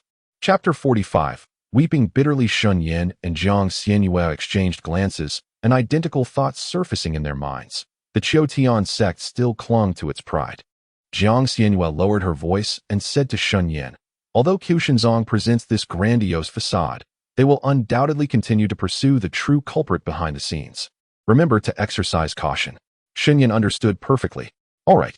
She did not refuse. After Qiu released such news, it was clear that the competition could no longer proceed, leaving the various factions from the 9 nations and numerous participants to return with regrets.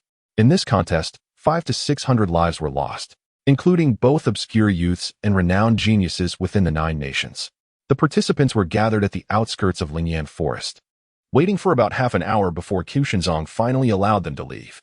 Those who were severely injured had long since been taken away. Shen Yan said to Jiang Xianyue, "Let's go." Shen Yan cast a faint glance at her, nodded, and then walked alone toward the entrance of Lingyan Forest. Outside, the crowd was in chaos, with incessant noise as they discussed the events of the competition. Among the throng, Hongri and Inoue, with their keen eyes, quickly spotted her and hurried over to meet Shen Yan. Inoue, her expression slightly tense, asked, "Miss, are you hurt?" Shen Yan replied, "Just a minor injury." "Since the competition has ended, let us hasten our departure from this place of turmoil," Inoue said with concern, casting a wary glance around, fearful that someone might pose a threat to the Mississippi. Indeed, Shen Yan turned her gaze, and her eyes fell upon Shun Shue's slightly pale face. The latter's sorrowful expression conveyed a sense of sincerity as she looked at Shen Yan. Shen Yan coldly stated, "The Shen family is no longer connected to me." Shen Shui appeared frail. Yet she persistently implored with heartfelt sincerity, "Sister Yin, how can you utter such words? Please, do not throw a childish tantrum." Shen Yan retorted, enunciating each word with clarity. "Do not feign innocence before me. Your demeanor repulses me." Her words caused a subtle shift in Shun Shue's expression. Just as her gaze hardened, she abruptly spotted the Shun family patriarch and others approaching from a distance, prompting her to swiftly compose herself. With furrowed brows, Shun Shui admonished, "Sister Yan, the Shun family has treated you with utmost kindness. How can you contemplate leaving us and betray our grandfather and the esteemed elders?" Ignoring her entreaties, Shen Yan resolutely turned to depart. "Shen Yan," the patriarch's authoritative voice rang out, attempting to halt her. However, Shen Yan disregarded him entirely, offering neither a glance nor a word, as she continued forward alongside Hong Ri and Yin Yu. Her blatant disregard incensed the patriarch, his visage darkening with displeasure. "Shen Yan, are you truly intent on severing ties with the Shen family?" Shen Yan paused momentarily, glancing back at the patriarch, the elders, and the disciples. Her countenance cool and detached as she affirmed, "Yes." There was no hint of hesitation. "Absolutely not," she added, leaving no room for doubt. With that, she gracefully ascended the carriage, followed closely by Hong Ri and Yin Yu, the former immediately instructing the coachman to depart from the scene. As the patriarch fixed his steely gaze upon the retreating carriage, an unsettling premonition stirred within him. The eldest elder of the Shun family chuckled, "Patriarch, her decision to sever ties with us is indeed a fortuitous development. Even if Tian Hao wished to unleash his fury, he could scarcely find a justifiable reason. For it was not we who had banished Shen Yan. After all, Shen Yan is the flesh and blood of the young master." A relatively youthful elder attempted to intercede on Shen Yan's behalf, but before he could finish, he was interrupted by the eldest elder of the Shen family. "What does it matter if she is flesh and blood? Has she not brought shame upon our Shen family in ample measure? We have already shown her more than enough compassion." Upon hearing this, the head of the Shen family's gaze flickered. Shen Shui lowered her eyes and said, "Grandfather, esteemed elders, this is all my fault. Had it not been for my presence, my sister Yan would not have been displeased and severed ties with the Shen family." The eldest elder looked at Shen Shui with a benevolent expression and comforted her. "Shui, you have sustained grave injuries. Do not concern yourself with that worthless one any longer. Since you cannot enter Qiu sect, prepare yourself to take the entrance exam for the Western Region Academy and bring glory to our Shen family." Shen Shui lowered her gaze and obediently nodded. Shuai will do her utmost and will not disappoint grandfather and the elders' expectations. In the courtyard, it was fortunate to have Hongri and Inu present, for they were capable of preparing exquisite dishes. Shen Yan examined them closely.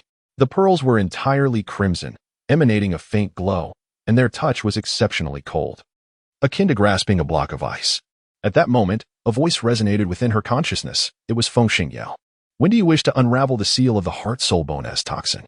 Without a moment's hesitation, Shen Yan replied, tonight. Feng Xingyu responded with a simple, The two fell into silence thereafter. Shen Yan secured the blood-devouring pearl and instructed Feng Xingyao and Jiao Zhuan to close their eyes, as she intended to inspect her wounds. Some wounds are located in rather private areas. Feng Xingyu responded with a faint Jiao Zhuan remarked, Understood, master. Shen Yan, upon shedding her outer robe, observed that her body was almost entirely wrapped in bandages, with some areas already seeping fresh blood. She realized that since her arrival in the Guiyuan continent, she had been perpetually injured. She was not afraid of wounds, nor did she fear pain. She merely felt that this predicament ought to be shattered. She yearned intensely to embark on the path of cultivation, so that she would no longer find herself in a position of being at the mercy of others. Approximately half an hour later, Hongri and Inu prepared the meal. That evening, Shen Yan dined with the two of them. Noticing their hesitance to speak, she encouraged, Feel free to ask anything. Miss, Hongri began, I heard that Nangong Yu perished in the Lingyan forest. Were you aware of this? Shen Yan nodded, yes. She was the one who killed him. Chapter 46. Breaking the seal. Hongri struggled to suppress her laughter, her eyes shining brightly as she exclaimed, In that case, your engagement with Nangong Yu is automatically dissolved. That should be the case. How wonderful. Hongri could not contain her jubilant cheer, but upon realizing her outburst, her smile faltered, and she cautiously glanced at Shen Yan, anxiously explaining, Miss, Hongri meant no offense. I simply believe that Nangong Yu is unworthy of you. I understand. Shen Yan used the communal chopsticks to place a piece of braised pork into Hongri's bowl. Under the astonished gaze of Hongri, Shen Yan calmly remarked, You may express your happiness in my presence, but refrain from doing so in public. If someone were to seize upon that, it could lead to dire consequences. Hongri's heart quaked at her words. Yes, miss, I shall certainly not speak indiscreetly outside. Shen Yan replied, Very well, let us dine. Despite the demise of Nangong Yu, she still needed her father to approach the Dust King's residence regarding the matter of the betrothal. She pondered her father, who had been silent for so long. She hoped he was faring well. As night deepened, Shen Yan entered the ability space with the blood-devouring pearl and exchanged a glance with Feng Xingyao. She spoke, I have brought the blood-devouring pearl. You may assist me in unsealing the poison within the mastermind bone. Feng Xingyao had initially intended for her to sit on the ground for the sake of convenience in performing the technique, yet upon seeing her, he felt an urge to alter his decision. With a languid demeanor and a gaze imbued with allure, he reclined against the soft couch and suddenly gestured for her to sit beside him. Upon hearing his invitation, Shen Yan hesitated for a moment before stepping closer and taking a seat beside him. At that moment, Jiao Zhuan, concealed in the corner, caught Feng Xingyao's attention. Enraged, Jiao Zhuan crossed his arms, questioning why he was not permitted to observe. Humph, he exclaimed, clenching his tiny fist and glaring in Feng Xingyao's direction. Uttering the most defiant words in the meekest tone, Understood, I shall heed your words. With that, Jiao Zhuan transformed into a wisp of mist and entered the Jiao Zhuan Demon Suppression Tower. Hand over the blood-devouring pearl to me, he demanded. Shen Yan harbored her defenses, yet she pondered that perhaps only he could assist her in unraveling the seal of the toxin. She retrieved the blood-devouring pearl and placed it in the palm of his hand. Are you not afraid I might keep it for myself? She inquired. Excessive caution is not always a virtue. Shen Yan raised her gaze to meet his, continuing, Thus, I choose to take a gamble, and I choose to trust you. Feng Xingyao's expression momentarily faltered, only to relax as a smile graced his features. Suddenly, he leaned closer, their breaths intertwining, permeated with a hint of intimacy. Then allow me to take a little advantage. Shen Yan furrowed her brow in surprise. Before she could fully comprehend the situation, a large hand wrapped around her waist, drawing her into his embrace. Instinctively, she pressed her palms against his chest, but then a shadow engulfed her. In an instant, it felt as though sharp teeth sank into her neck, piercing through flesh and eliciting a wave of pain. Shen Yan let out a muffled groan, her body weakening, leaving her devoid of strength to push Feng Xingyao away. Strangely, he covered his own eyes with one hand, as he bit into his own neck. What? are you doing? Anger flickered across Shen Yan's pale face. Suddenly, her body froze. It seemed he had brushed his lips against the wound on her neck. When he lifted his head, his crimson, lustrous lips were stained with her blood, adding an enchanting allure to his already captivating visage, his brows arching in a beguiling manner. Shen Yan's heart skipped a beat. He lowered his gaze and spoke slowly, naturally. I am preparing to unravel the seal of the toxin within your core. He then released her, leaving Shen Yan breathless. Feng Xingyao slowly raised his hand, summoning the blood-devouring pearl. In an instant, crimson light surged rapidly from Shen Yan's neck wound. There was a palpable force. The next moment, Shen Yan felt a searing pain radiating from the bone near her heart, akin to the agony of having her heart carved out, rendering her lips as pale as parchment. Feng Xingyao gradually stood, a faint smile playing on his lips as he remarked, Next, if you can endure the torment of the purging of the sealing toxin, you shall officially become a cultivator. Shen Yan gritted her teeth against the excruciating pain and glanced up at him. Very well. Feng Xingyao, catching her gaze, felt a fleeting stir in his eyes. He stepped away from the soft couch, leaving Shen Yan alone upon it. Moving behind an empty frame, he turned his back to her, lifting a finger to wipe away the blood lingering on his lips. Upon doing so, he discovered a small wound on his own lip, intentionally inflicted by himself, to silently merge his blood with hers, thus unraveling the sealing toxin and enhancing her chances of survival. He lowered his gaze to the bloodstains on his fingertip, his expression darkening momentarily. How absurd it was for him to sacrifice his blood for a mere human. Gradually, he turned, his eyes deep as the ocean, fixing his gaze upon the human girl. Once he regained a fraction of his power, he would take his leave. Feng Xingyao concealed the coldness in his eyes as the wound on his lips began to heal. Meanwhile, Shen Yan endured relentless torment, beads of cold sweat cascading down her face. The pain was akin to her very core being struck repeatedly with a colossal axe, penetrating deep into her marrow. At this moment, the toxic seal on her spiritual core was being relentlessly siphoned away by the bloodlight of the blood-devouring pearl, bit by bit. I must survive. Shen Yan's complexion was as pale as paper, and blood trickled from the corner of her mouth as she half-crouched, fiercely clenching her fists. As the toxin diminished, the seal began to break of its own accord. 3 hours later, Shen Yan appeared as if she had been pulled from the depths of water, her clothes soaked with sweat and her face extremely pallid. This indicated that the toxic seal had been lifted. Shen Yan felt a sudden ease in her previously heavy chest, as if a weight had been lifted. The voice of Feng Xingyao reached her ears. Try absorbing some spiritual energy. A large hand pulled her back. With a resounding thud, Shen Yan fell solidly to the ground. The pain made her frown and emit a soft hiss, for when she fell, she inadvertently struck her wound. She glared at him with a piercing gaze. Feng Xingyao, somewhat taken aback, averted his eyes and awkwardly offered a quiet explanation. There's sweat. It's dirty. Chapter 47. Breakthrough in Cultivation. Shen Yan, I can endure. Please fetch me a vial of potion. Upon hearing this, Feng Xingyao slowly raised his hand, and a potion that had been resting on the shelf swiftly landed in his palm. He handed the vial to her. Shen Yan accepted it without hesitation, uncorked it, and consumed the potion. Its effects were swift, and gradually, Shen Yan regained a semblance of strength.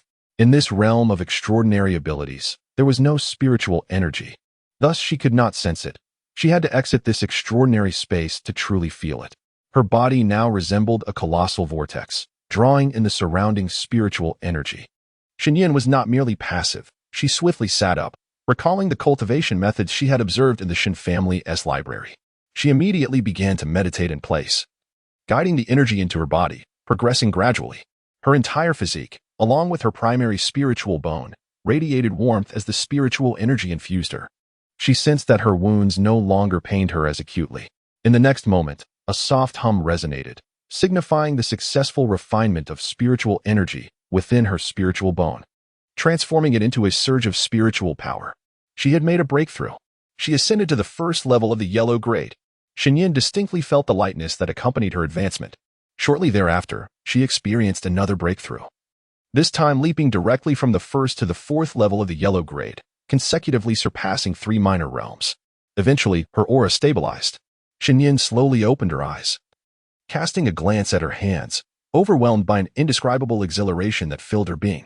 At that moment, she yearned to engage in battle, to relish the madness, thrill, satisfaction, and sense of security that power bestowed upon her. Shen Yan composed herself. It was still insufficient. She was not yet powerful enough. She must grow stronger, both to avenge the original owner and to ensure her own survival in this world. With her thoughts settled, Shen Yan immersed herself once more into her cultivation. Every cultivator possesses both a physical bone and a primary spiritual bone. Once these two awaken, they can refine spiritual energy into spiritual power, thereby embarking on the path of cultivation. Since the spiritual power derived from cultivation gathers within the physical bone, both offensive and defensive capabilities stem from it. The tome once recorded that upon reaching a certain critical threshold of cultivation, spiritual power would converge at the master spirit bone, unleashing a power of terrifying proportions, capable of cleaving through the void. However, it also stated that thus far, no individual within the continent of Guyuan has succeeded in gathering spiritual energy at the master spirit bone. The bones are distributed throughout the human body, with the master spirit bone situated in the chest. The following day, as dawn broke, Shen Yan summoned the rising sun and the silver moon, instructing them to prepare warm water for her to cleanse herself of the grime that clung to her. Upon witnessing Shen Yan's disheveled appearance, the two were taken aback, fearing she had endured a thorough beating. However, upon hearing her command, they wasted no time in preparing the warm water. Soon, Shen Yan was ready to bathe. Yet, the moment she entered the bathing tub, the wounds adorning her body sent sharp pangs of pain coursing through her. Rising Sun and Silver Moon contemplated dissuading their young mistress from entering, as they could not help but notice the multitude of scars marring her form, their eyes brimming with unshed tears. Nevertheless, Shen Yan remained resolute in her desire to bathe. Before long, after she emerged, Rising Sun and Silver Moon hurried to apply medicine and re-bandage her wounds. With her eyes reddened, Rising Sun inquired, "Mistress, did you sustain severe injuries again in the Lingyan forest yesterday?" "Fortunately, no," Shen Yan replied with an air of indifference. Rising Sun earnestly urged, "Mistress, I implore you to cherish your body. Women cherish beauty, although your wounds are not prominently displayed. If you were to marry in the future, your husband would." "I will not have a husband," Shen Yan stated matter-of-factly. "Mistress, do you not desire to marry?" The Crimson Sun's countenance reflected surprise, quickly followed by urgency, as she advised. "That scoundrel Nangong Yu is already deceased, Mississippi. You are entirely free to choose another husband." Shen Yan lowered her gaze, asserting, "I do not require one." During the apocalypse, she had witnessed numerous couples, once deeply in love, ultimately tearing each other apart for survival or profit, resulting in grotesque displays of hostility, with mutual killings and conspiracies being all too common. Thus, she held little faith in such fleeting affections. Love, at times, is merely an illusion, ephemeral and transient. It cannot be denied that there exists a segment of individuals whose love transcends all existence, willing to sacrifice for one another. The Crimson Sun was momentarily taken aback, casting a sidelong glance at Silver Moon, who signaled her to refrain from further comments. The Crimson Sun promptly sealed her lips. Silver Moon then suggested, "Miss, if you wish to avoid scars, you might consider attending the auction in the neighboring country of Xuanwu, where a vial of snow mist ointment will be auctioned. This ointment can diminish your scars, potentially eliminating them altogether." "An auction?" Silver Moon gently continued. "Indeed, among the 9 nations bordering the Western Plains, only Xuanwu hosts an auction house. Whenever Xuanwu holds an auction, many formidable individuals and dignitaries flock there to participate." Upon hearing Xuanwu, Shen Yan recalled Jiang Xianwei, whom she had encountered in the Lingyan forest, as Jiang Xianwei hailed from Xuanwu. Shen Yan inquired, "When is the next auction in Xuanwu?" The Crimson Sun was taken aback. Silently, she poked Silver Moon with her finger, then anxiously whispered, "To enter the auction, one must purchase an admission ticket. Where would we acquire the funds?" Upon hearing this, Yin Yu's expression became rather nuanced, for she was aware that the young lady's storage ring contained several tens of thousands of gold pieces. The young lady was indeed affluent now. However, if the young lady did not broach the subject herself, she could not divulge this information to Hong Ri.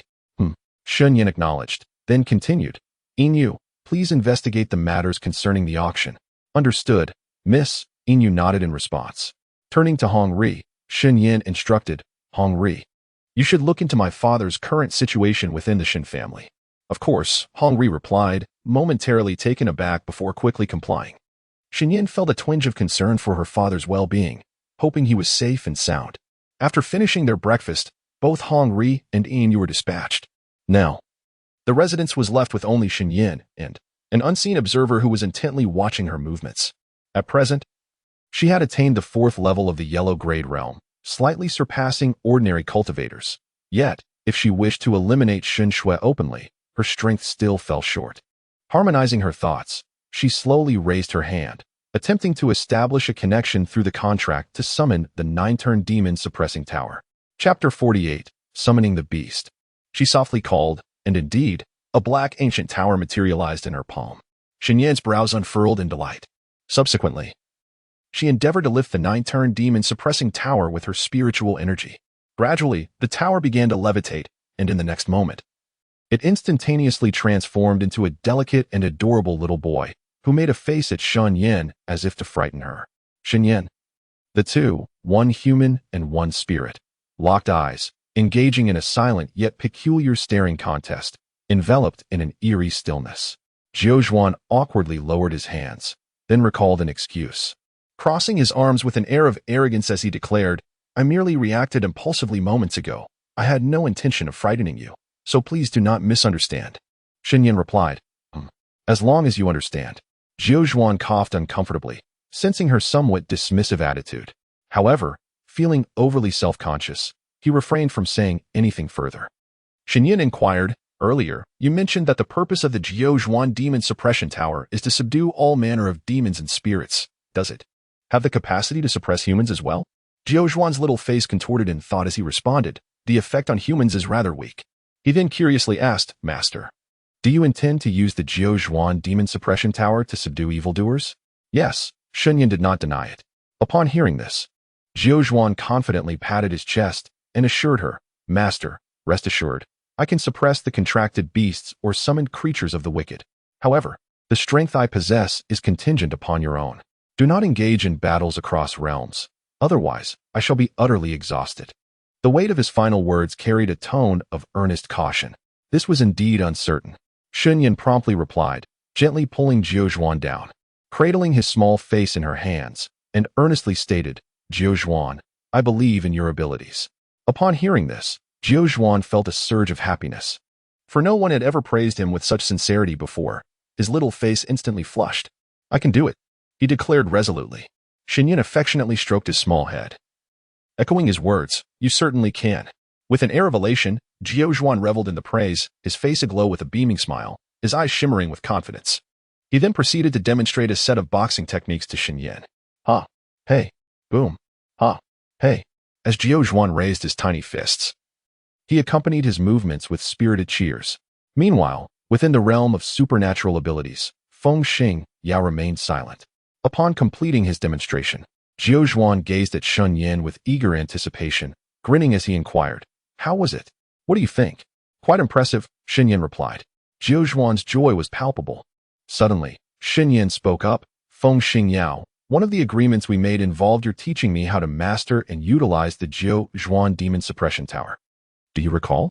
"I remember," Feng Yao responded softly from within the realm of abilities, before adding, "At the pinnacle of the Demon Suppression Tower. You may press down on it." Shen Yan accepted the Demon Suppression Tower that Jiuzhuan offered and pressed the pointed tip at the top. In an instant, the tower transformed into a vivid crimson hue. Shen Yan's expression turned contemplative. Feng Yao's voice resonated in her consciousness. The Jiuzhuan Demon Suppression Tower conceals numerous secrets, among which this color change signifies one. The Black Tower can subdue the Beast Clan, while the Red Tower is capable of suppressing the Demon Clan. With your current meager strength, you can only manifest these two abilities. Shen Yan inquired, if one possessed sufficient power, what other colors might be unleashed? What abilities would they entail? Suppression of other races, Feng Yao replied. Intrigued by this revelation, Shen Yan pondered the existence of other races within this world. The voice of Feng Yao resonated softly. "Now, all you need to master is how to subdue the beast and demon clans." Shen Yan replied, "Yes, please teach me." Feng Yao responded, "Very well." He began by explaining how to wield spiritual energy to control the demon suppression tower and imparted a set of incantations to her. Revealing his knowledge without reservation, Shen Yan had initially intended to practice through direct combat, but her current injuries hindered her from finding a suitable open space for training. Suddenly, she recalled something and turned her gaze towards Jiuzhuan, who was seated and swinging his legs, one hand occupied with a morsel of pastry. She extended her hand towards him. "Jiuzhuan, where is the beast crystal?" Shen Yan fixed her gaze upon him. "Why are you so flustered?" Jiuzhuan, in a state of panic, weakly protested. I didn't eat it, truly. Shen Yan, exasperated yet amused, remarked. Did you consume all of the beast crystals? How did you know? Jiao Zhuan gazed at her in utter astonishment. Jiao Zhuan, I am not angry, truly not angry, Shen Yan assured him with a smile, simultaneously lifting him and pressing him down onto the table, playfully striking his little backside. I am not angry. In response, Jiao Zhuan whimpered and struggled. Master, I was wrong. I want to steal food again. Please don't be angry. Tears welled in his eyes, giving him a pitiful appearance. Jiao Zhuan, sniffling, conceded, Master, I will ask you before eating next time. After delivering 20 playful smacks, Shen Yan finally released him. With a serious expression, she warned, no more stealing food.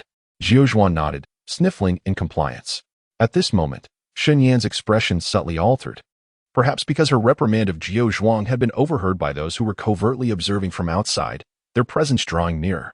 Subsequently, she feigned nonchalance as she settled into a chair, slowly pouring herself a cup of tea before taking a sip. She set the cup down, her steps momentarily faltering as she noticed that the wound inflicted by Feng Xingyou the previous night had inexplicably vanished. She raised her hand to caress the spot on her neck, smooth and unblemished, devoid of any trace of scarring. Who could he possibly be? Or perhaps, he is not human at all. Meanwhile, within the realm of extraordinary abilities, Feng Xingyou seemed to sense her unusual demeanor. After a brief silence, he spoke. You need not be curious about me, for knowing my true identity could bring you immense peril. Once I regain a fraction of my strength, I shall take my leave. I understand, she replied, though she did not wish to become entangled in the affairs of others. However, upon hearing his intention to depart, her countenance subtly shifted. Perhaps the time they had spent together over the past few days had fostered an illusion that he was meant to remain within this realm of extraordinary abilities. Shen Yan pressed her lips together. As evening approached, she achieved a breakthrough, attaining the 5th level of the yellow grade realm. Upon reaching this new level, Shen Yan did not forget one crucial aspiration, to become a summoner. There were fundamental prerequisites to this ambition. One must reach the 5th level of the yellow grade realm to establish contact, communicate, and summon extraordinary beasts from the alternate space. Now that Shen Yan had met this essential requirement, she promptly followed the methods detailed in her texts, using the blood from her fingertip as a conduit, and clumsily forming a magical seal. In the realm of the otherworldly, heed my summons. Guide the beasts to serve my will. Chapter 49, Incompatible Personalities. In an instant, a totemic array radiating a dark luminescence gradually unfurled beneath Shen Yan's feet. She felt a subtle connection between her essence and the alternate dimension, an experience both profound and elusive. Faintly, she could perceive the cacophony of countless beasts roaring in a frenzied chorus, imbued with a thirst for blood, danger, mystery, and ferocity. She closed her eyes, sensing a mysterious force seemingly beckoning her toward an unknown destination. An overwhelming darkness surged towards her, nearly suffocating in its embrace. Suddenly, a pair of uncanny crimson beastly eyes pierced through the endless void, fixated intently upon her. From her perspective, those red eyes appeared immense, surveying her with an air of condescension, akin to a serpent poised to strike. Battling against the instinctual tremor that coursed through her body, Shen Yan inquired, Are you my summoned beast? The only response was a disdainful hiss. Unfazed, Shen Yan retorted, A beast that I can summon must possess moderate strength. So do not be too arrogant. Her words ignited its fury. It seemed poised to attack, yet in the next moment, a formidable wave of spiritual energy surged toward its direction. Originally summoned into her spiritual realm, it should have been capable of withstanding her assault. But it was unprepared for the sheer potency of her mental force. With a resounding crash, it was sent reeling. You are weaker than I had anticipated, Shen Yan remarked, a hint of disappointment lacing her voice. It was on the verge of fury, had it not been gravely wounded. How could it be harmed by the mere mental prowess of a diminutive human? Nevertheless, her mental power was indeed somewhat formidable. Shen Yan lingered in her sea of consciousness for a moment, only to discover that a solitary beast had responded to her call, causing her gaze to dim slightly. A summoner with exceptional talent could summon a dozen or even 20 beasts at once, subsequently selecting those that were more compatible or powerful before forging a contract. Yet she had managed to summon but a single beast, which appeared rather feeble. Ultimately, it was either her own strength that was lacking or her aptitude for summoning that was deficient. Shen Yan addressed it. Come, let us form a contract. It scoffed. What are you? You wish to contract with me? Dream on. I advise you to swiftly dismantle the summoning array. Otherwise, you shall meet a gruesome fate. Shen Yan. She perceived that the summoned beast was both temperamental and weak, and after a moment's contemplation, she resolved to dismantle the summoning array. However, before doing so, she unleashed her mental power upon it. "Ah, you despicable human, should I ever encounter you again, it will be your demise," it howled in protest. As its cries echoed, Shen Yan opened her eyes. The black summoning array beneath her vanished. Meanwhile, within the realm of abilities, Feng Xingyao seemed to sense the lingering aura of a beast tainted by her mental energy, his gaze darkening slightly. Could it be that she had failed to forge a contract with that beast? Could it be that her current strength is insufficient to forge a contract with such a powerful otherworldly beast? What a pity. At this moment, Shen Yan took a brief pause, preparing to once again invoke the summoning array for the otherworldly beast. Soon, the array was completed, and Shen Yan closed her eyes, once more entering her spiritual consciousness. This time, having gained some experience, she looked ahead, awaiting the appearance of a compatible beast. Suddenly, a chilling and bloodthirsty aura descended. "Here it comes." When Shen Yan saw the scene before her, a slight twitch appeared at the corner of her mouth. Shen Yan, in exasperation, thought, "Why is it still you?" Without hesitation, she unleashed her mental power to crush it, delivering yet another severe beating. "Did you not say that when we met again, you would eliminate me? Come on." Shen Yan ruthlessly tormented it with her mental force, coldly stating, "If you have the ability, then do not enter my spiritual consciousness." The creature was tormented to the brink. "Ow, it hurts. You are the one who summoned me. If you dare, then do not summon me." The standoff between the human and the beast persisted for quite some time. For a fleeting moment, Shen Yan truly contemplated slaying it. However, the beast was protected by rules from another realm, preventing it from being killed by the summoner within the summoner's spiritual consciousness. Depart. Shen Yan's overexertion of mental power left her feeling somewhat weak. She seated herself, beads of cold sweat forming on her forehead. Puzzled as to why she could only summon the same beast twice. "Feng Xingyu," she suddenly spoke. She inquired.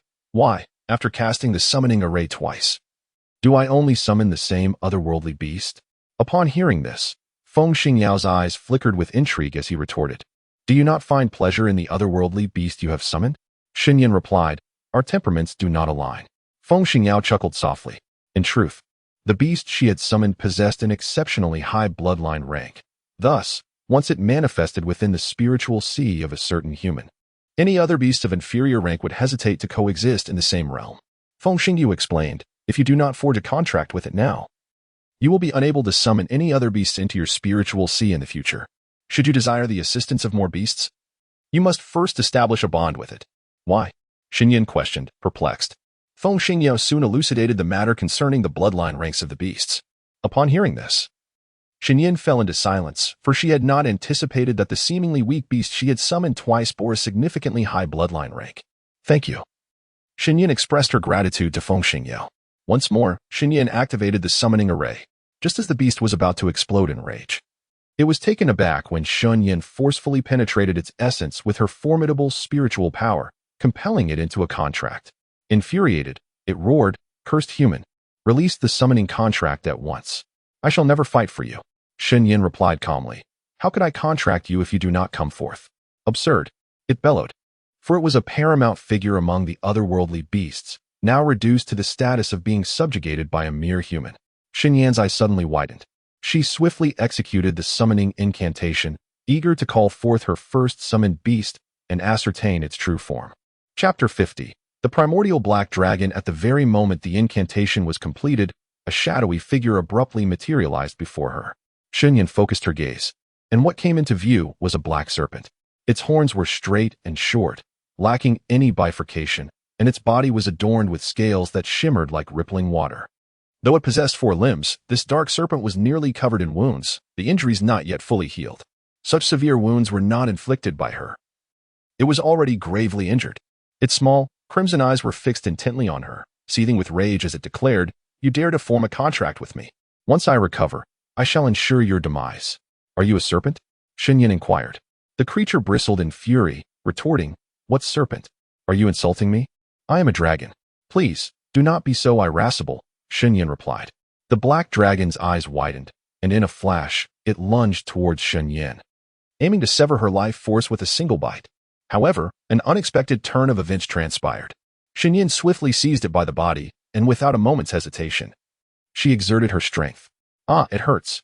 The black dragon cried out, blood spurting forth as it desperately pleaded. I was wrong. I was wrong. Shen Yan eased her grip slightly but maintained a frigid demeanor as she addressed the black dragon. As my summon beast, we share a bond. Your fortune is intertwined with mine, and your misfortunes as well. You wish to kill me? You must consider the consequences you would face. Do you think I desire you as my summoned creature? Do not flatter yourself. Just as the black dragon was about to retort, it was once again met with Shen Yan's warning grasp, silencing it before it could utter a word. In excruciating pain, it gasped, its tongue lolling out, and its eyes nearly rolling back in its head, presenting a spectacle of absurdity. Meanwhile, in the realm of extraordinary powers, Feng Xingyao couldn't help but smile faintly. It was unexpected that the once mighty supreme dragon, a legendary beast among the 7 primordial beasts of ancient times, would find itself in her grasp, subdued and tamed. The 7 primordial beasts of this extraordinary realm possess a strength that surpasses all other creatures. While their bloodline may not rival that of the 4 divine beasts of antiquity, their might is unparalleled, having emerged during the primeval age when countless beast clans roamed. After enduring a cataclysmic disaster, only these 7 primordial beasts survived, and among them, the dragon stands as one. Its esteemed status is unquestionable. However, the dragon now bears grievous wounds, its foundation seemingly shattered, and it would be impossible for it to regain its pinnacle state for a century. What calamity had befallen the extraordinary realm? Feng Xingyao's gaze turned frigid.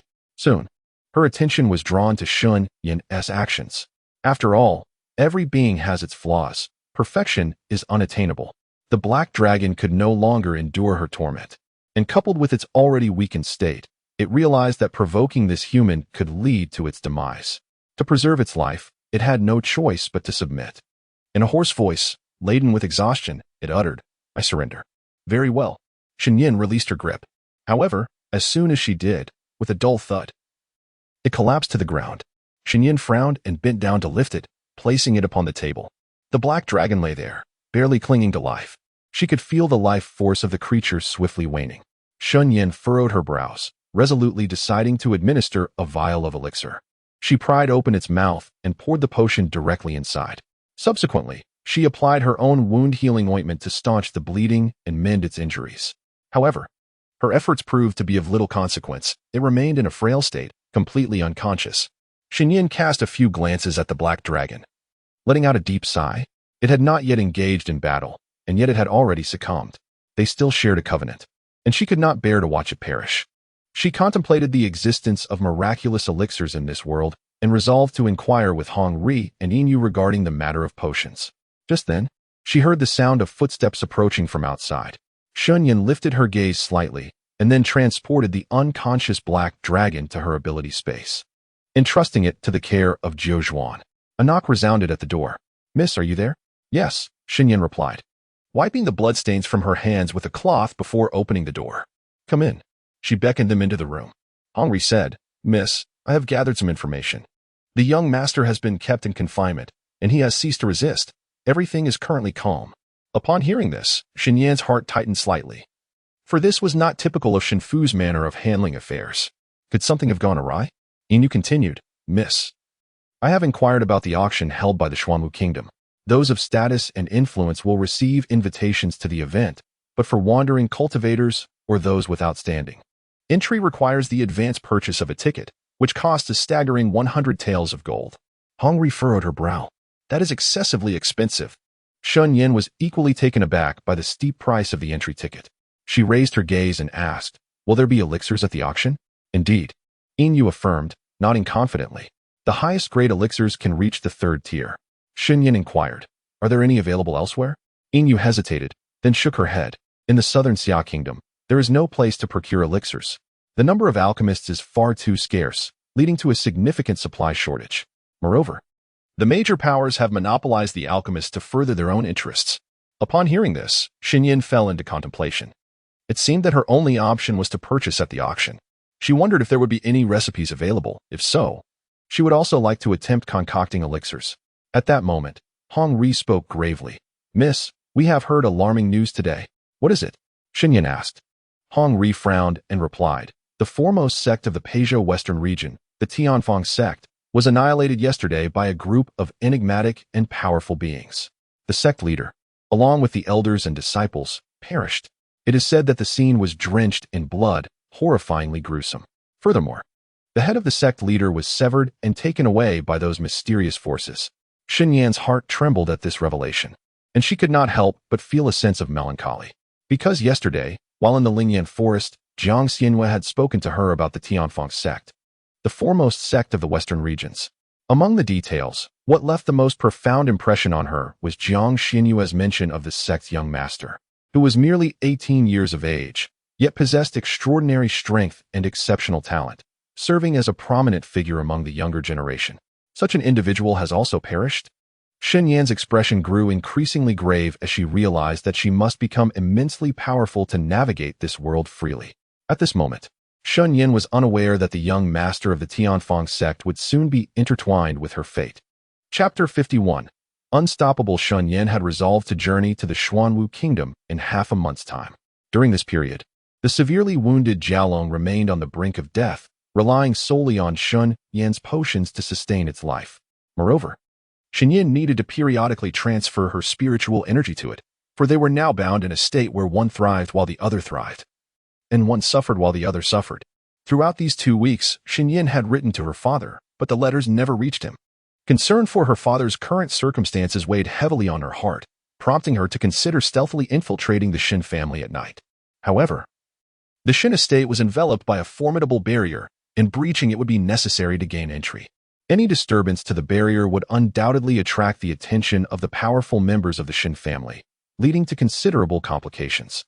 Shen Yan could only await news from her father in silence.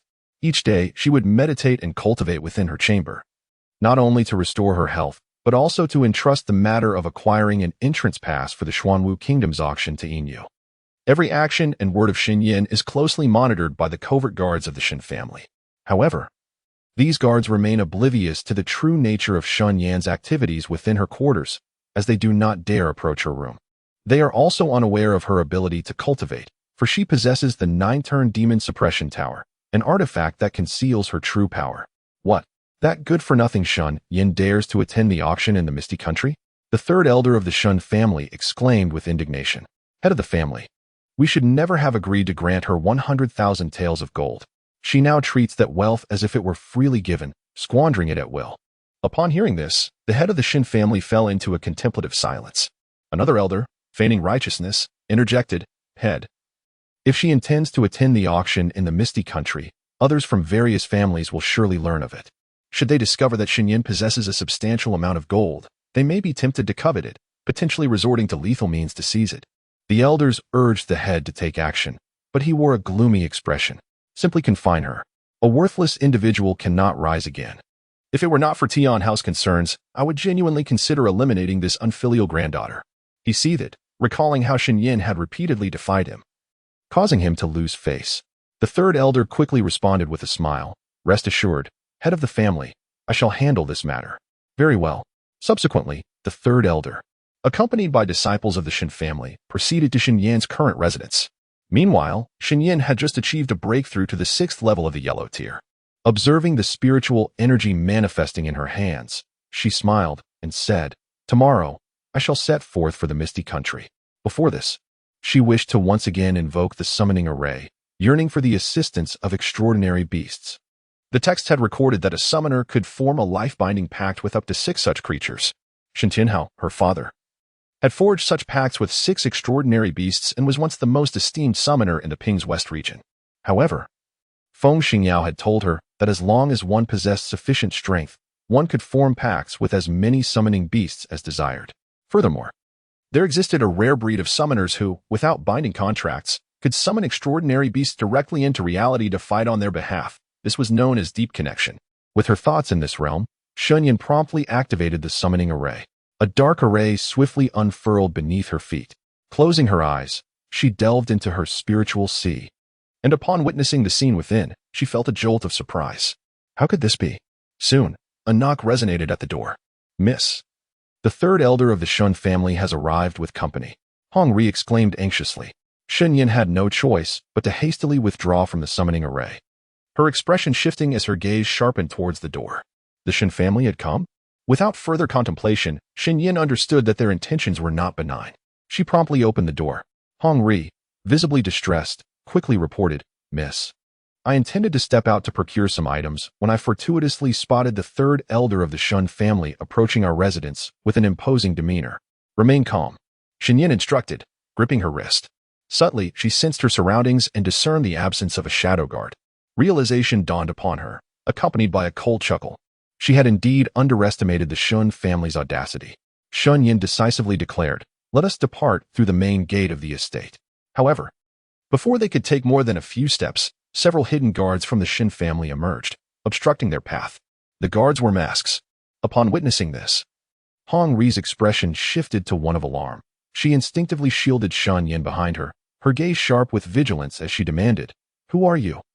The leading guard coldly replied, "Shen Yan, you are not permitted to leave until the third elder arrives." Hong Ri was taken aback. It was indeed the Shen family's guards. How shameless. The young lady had severed ties with the Shen family, yet they still sent guards to monitor her? Shen Yan gently pushed Hong Ri aside, stepping forward with a calm demeanor to inquire, "What if I insist on leaving?" "You shall not," the guard scoffed coldly. Hong Ri, filled with indignation, was ready to retaliate. At that moment, Shen Yan let out a chilling laugh. "You cannot stop me." The guards, upon hearing her words, immediately scoffed in disbelief. Yet, in the next instant, a crimson dagger sliced through the air with blinding speed, piercing the throat of one guard. Blood splattered forth, and the guard's eyes widened in shock, disbelief flooding his features as he gushed forth a torrent of blood. Before the other guards could react, Shen Yan's figure suddenly appeared before them. She deftly withdrew the bloodied dagger and, in an instant, swept it across their direction with remarkable speed. Chapter 52. How is this possible? Only then did the guards realize the gravity of the situation and hurriedly attempt to evade. Unbeknownst to them, Shen Yan had already awakened her spiritual powers. And this strike was a culmination of her utmost effort. With a sharp clang, several shadow guards, caught off guard by their own complacency, fell victim to the lethal edge of Shen Yan's blade. This scene unfolded before Hong Ri, leaving her momentarily dumbfounded, her disbelief palpable. "Why you, miss?" Hong Ri stammered, unable to articulate a coherent sentence due to her astonishment. "You, Hong Ri, I can cultivate now," Shen Yan replied, turning her gaze towards Hong Ri with a calm demeanor. Hong Ri's eyes widened in shock. Shen Yan paid no heed to Hong Ri's emotional turmoil. Instead, she tightened her grip on the dagger and swiftly delivered the finishing blows to the remaining shadow guards, her movements decisive and unhesitating. Subsequently, she stripped a precious storage ring from one of the fallen guards. In this world, storage rings were exceedingly valuable, coveted by cultivators for their ability to hold numerous items, thus facilitating travel. Finally regaining her composure, Hong Ri's eyes sparkled with excitement as she eagerly inquired, "Miss, you truly can cultivate now?" "Indeed," Shen Yan replied, wiping the blood from her dagger on the clothing of a shadow guard before rising swiftly. "We must leave this place." Hong Ri nodded in agreement. With Yin having ventured to Xuanwu country to procure entry passes for the auction, only the two of them remained. The third elder of the Shen family possessed strength at the 8th level of the Shen grade. Given her current capabilities, confronting him would be exceedingly perilous. Thus, she had to devise a strategy that would be more advantageous for her. As Shen Yan walked, she suddenly furrowed her brows, her gaze sharpening as she directed it towards a certain direction, her voice rising in a sharp command. "Who is it? Come out." No sooner had Shen Yan's voice echoed than a figure abruptly materialized before her in the rising sun. A stranger appeared, clad in a gray robe, his appearance rather unremarkable. Yet his stature was imposing, reminiscent of a burly man. The man's expression betrayed his astonishment as he stared at Shen Yan. Just as she was about to take action against him, he hastily interjected, "Yan Yan, it's me, your Uncle de Zhuang." Shen Yan's expression momentarily faltered. Uncle de Zhuang? His presence did not register in her memory. Tan Zhuang, with a face that exuded innocence, appeared cautious, fearful of being misunderstood. He raised his hands in a gesture of surrender, speaking in a gentle tone, "I was sent by your father to protect you. I have been watching over you for more than half a month." Shen Yan's eyes remained wary, and she turned to Hong Ri to inquire, "Hong Ri, do you recognize this person?" Hong Ri furrowed his brows and shook his head, indicating he had never seen the man before. Tan Zhuang endeavored to clarify, "Yan Yan, I visited the kingdom of Nanshao a decade ago. I even held you as a babe. Uncle de Zhuang truly means no harm." Suddenly recalling something, He beamed and retrieved a token from his bosom, presenting it to Shen Yan. "Look, this is from your father." His voice was exceedingly tender, a stark contrast to his rugged exterior, a disparity that instinctively drew one to him. "Miss, this is indeed the young masteress token." The token bore a single character, Tian. Once, Shen Tianhao was a prodigy, brimming with arrogance. He inscribed the character heaven upon his token, symbolizing not only his name but also his aspiration to become a formidable force in the world. Shen Yan dismissed a hint of doubt, yet did not fully place her trust in him. "Yin Yan, you have not only regained your senses, but also acquired the ability to cultivate. This is truly wonderful." Thus, Tan Zhuang observed her dispelling doubts, and his honest visage lit up with uncontainable joy. However, as he reached the end of his sentence, he realized something and promptly sealed his lips. As if harboring a secret, Shen Yan furrowed her brow and inquired, "What heaven?" "Huh? Heaven? Tianhao?" Tan Zhuang scratched his head, his expression betraying a hint of panic.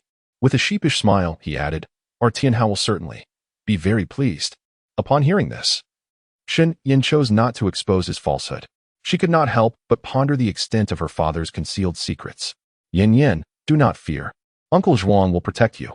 Regardless of how many elders may come, Uncle Zhuang will surely bring them to their knees." Shen Yan asked, "Uncle Zhuang, are you really that strong?" With an endearing grin, Tan Zhuang replied, "Weaker than your father. Can you visit my father in the Shen family?" "Of course. And how is he faring now?"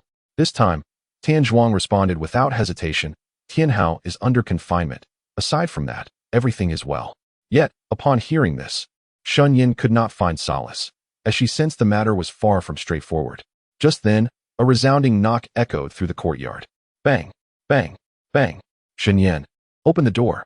The ominous voice of the third elder of the Shen family reverberated.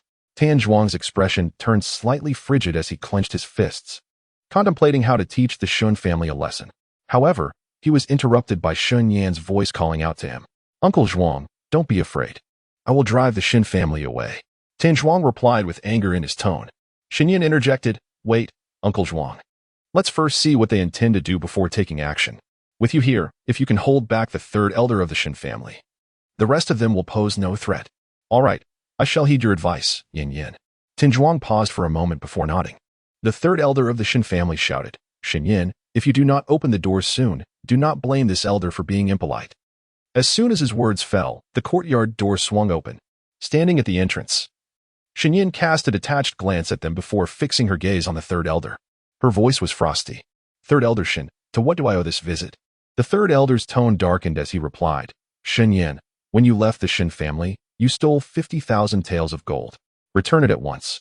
Or do not blame this elder for being uncivilized." Shen Yan's eyes deepened with understanding. Her earlier conjectures were confirmed. With a cold smile, she retorted, "Third elder Shen, do you still have any shame left? If you have any dignity, then begone. If not, then keep barking here." Her words turned the third elder's face a ghastly shade. "Shen Yan, watch your tone. Who do you think you are?" Shen Yan's gaze sharpened as she met his stare, letting out a disdainful laugh. At that moment, passers-by outside the courtyard were drawn by the commotion, halting to observe. The third elder of the Shen family choked on his words, his face turning a deep shade of anger. Before he could finish his words, Shen Yan interrupted him, laughing loudly. "It is well known that I, Shen Yan, have severed ties with the Shen family. Yet, the elders of the Shen family shamelessly seek to extort money from me. How utterly disgraceful." As her words echoed, passers-by sensed the tantalizing allure of gossip and began to murmur amongst themselves. Enraged, the third elder of the Shen family commanded in a low voice, "Seize her." Members of the Shen family surged towards her, eager to capture her swiftly and brutally, hoping to gain the favor of the third elder. However, an unexpected turn of events occurred.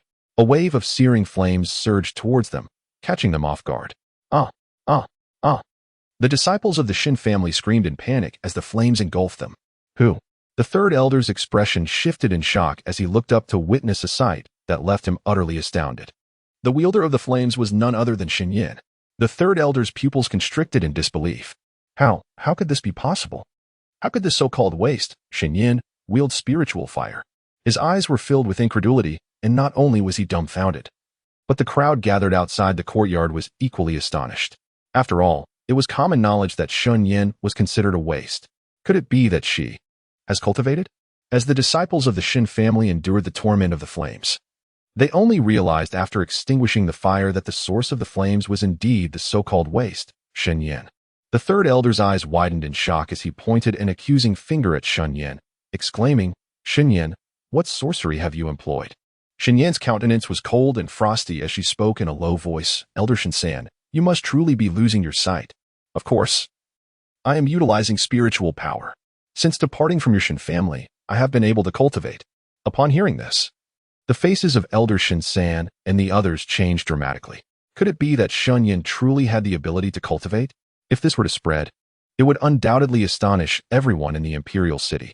After a moment of shock, Elder Shen San regained some composure and sneered, "Shen Yan, even if you have managed to cultivate, you must still return the 50,000 taels of gold to me."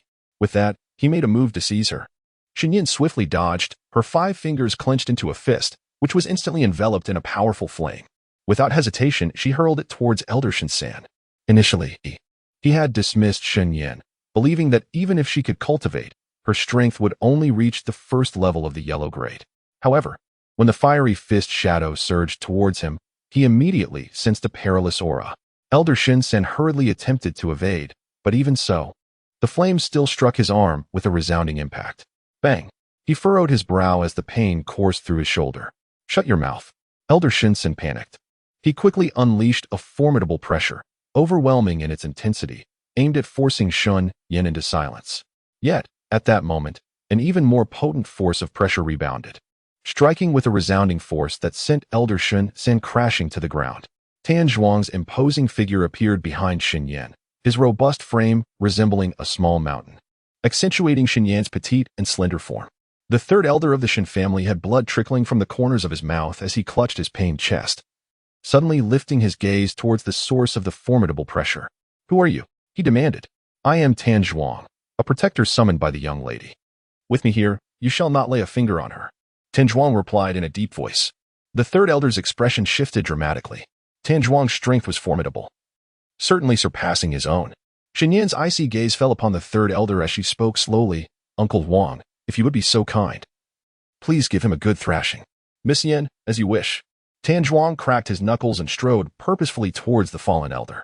Panic washed over the third elder as he hastily rose to his feet, gritting his teeth at Shen Yan. "Shen Yan, how dare you? Is this how you treat your elders?" Shen Yan's eyes were chillingly indifferent. "What makes you think you are an elder? You are merely a ruffian causing a scene in my presence." At that moment, the disciples of the Shen family erupted in indignation. "Shen Yan, how dare you insult the third elder and command your servant to attack him? You are simply rebelling." Shen Yan turned to face them. "Do not force my hand against you." "Huh, just based on you." The disciples scoffed, dismissing her. Even though they were aware of her newfound ability to cultivate, they still regarded her with disdain.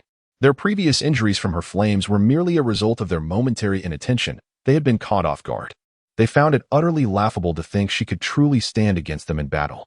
As Shen Yan's gaze grew progressively colder, she did not hold back. Raising her hand, she conjured a fireball, its fierce energy emanating an overwhelming sense of pressure. The expressions of the disciples from the Shen family abruptly froze in disdain as they sensed an overwhelming pressure. Shen Yan's cultivation level was neither at the first nor the second rank of the yellow tier. At that moment, a chilling scream echoed from Elder Shen San. The disciples turned towards the sound, only to witness their own elder being ruthlessly subdued and beaten by Tan Zhuang, utterly powerless to resist. A profound sense of despair gripped their hearts. Just how formidable was Tan Zhuang? As a fireball hurtled towards their position, it erupted in an instant, scattering sparks in every direction. Several disciples from the Shen family were immediately sent crashing to the ground. "Hong Ri," Shen Yan called. "Yes, miss." Hong Ri promptly summoned her longsword, her expression resolute, and charged towards the disciples of the Shen family. Although Hong Ri's cultivation was not particularly high, her mastery of sword techniques allowed her to successfully restrain 2 of the Shen disciples. Currently, Shen Yan's cultivation stood at the 6th rank of the yellow tier, surpassing all the disciples present. Her strikes were swift, fierce, and precise. Within less than a quarter of an hour, she had grievously injured all the disciples, leaving them utterly defenseless. The blood-stained crimson dagger in her hand had become their living nightmare. The disciples stared in terror, their eyes wide with fear. "Please, no." Shen Yan mercilessly sheared their hair, leaving no trace of beauty. With a frigid gaze, she looked down upon them, saying, "You take such delight in mocking others. Now, experience the taste of being ridiculed yourselves." The expressions of the disciples stiffened. "Shen Yan, you vile wretch," one male disciple exclaimed, his face ashen and filled with rage and humiliation. No sooner had he spoken than Shen Yan's piercing, icy gaze fell upon him, causing him to feel as though he had plunged into an abyss of frost. He began to panic. "Stay away." Shen Yan slowly crouched down, positioning her dagger near his mouth. The male disciple was instantly filled with terror, his eyes wide with fear. I. At that moment, a sharp voice rang out. "Sister Yan, stop." Shen Shui and the others rushed over. The male disciple's eyes lit up with hope as he turned towards Shen Shui, desperately calling for help. "Miss, please save me." Ah. With a swift motion, Shen Yan struck. The corners of the male disciple's mouth were slashed open, blood gushing forth, a sight most horrific.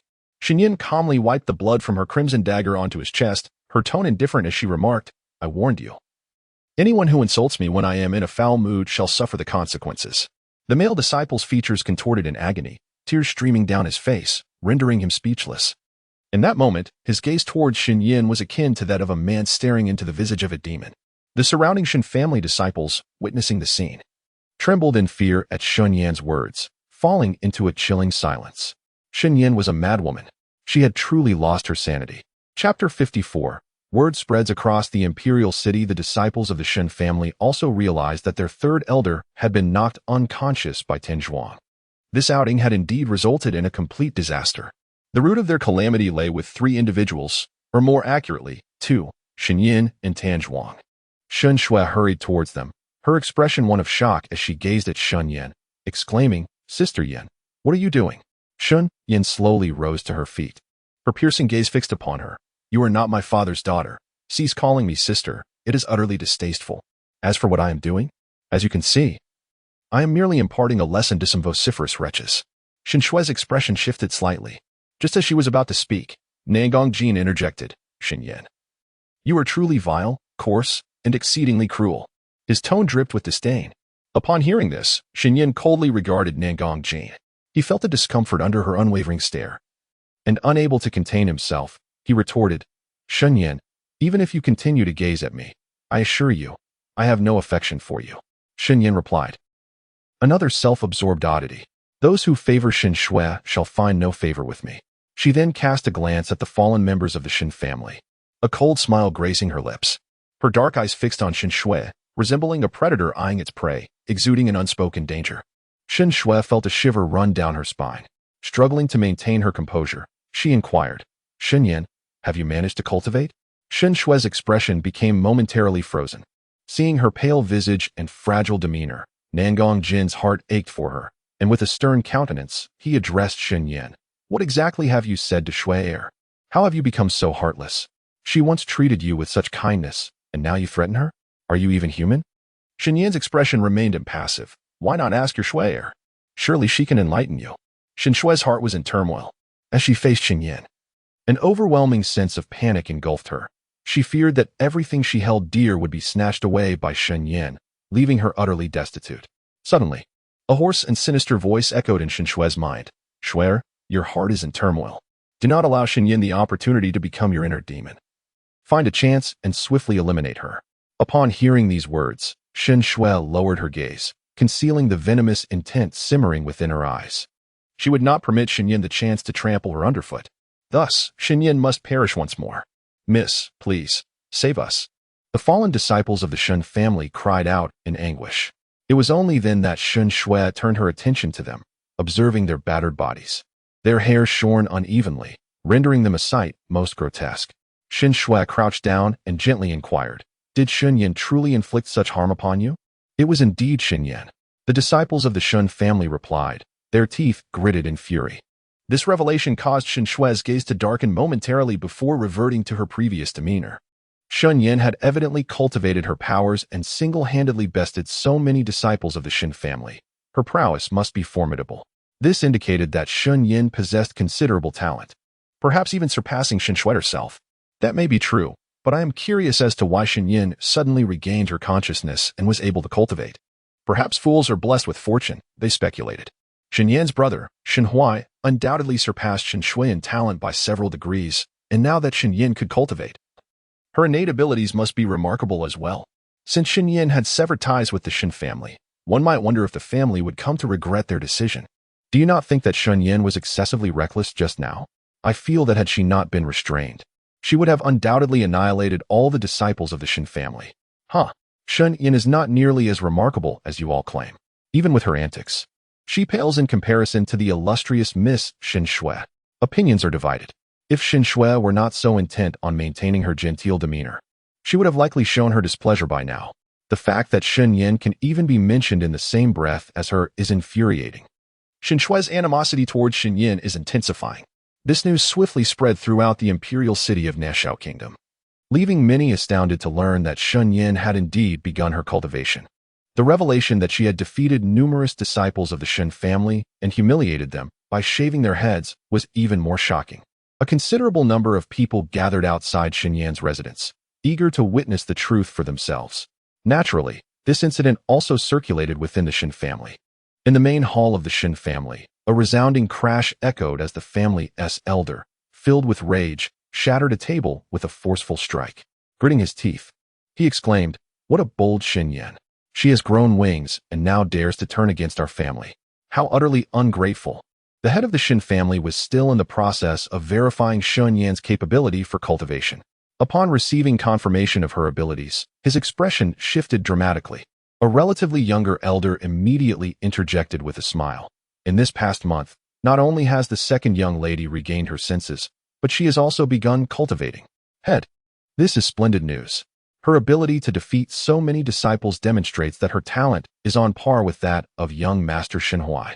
Hearing these words, the expressions of the elders darkened ominously. How could they possibly acknowledge that they had cast aside a once-cherished pearl, only to trample upon it mercilessly beforehand?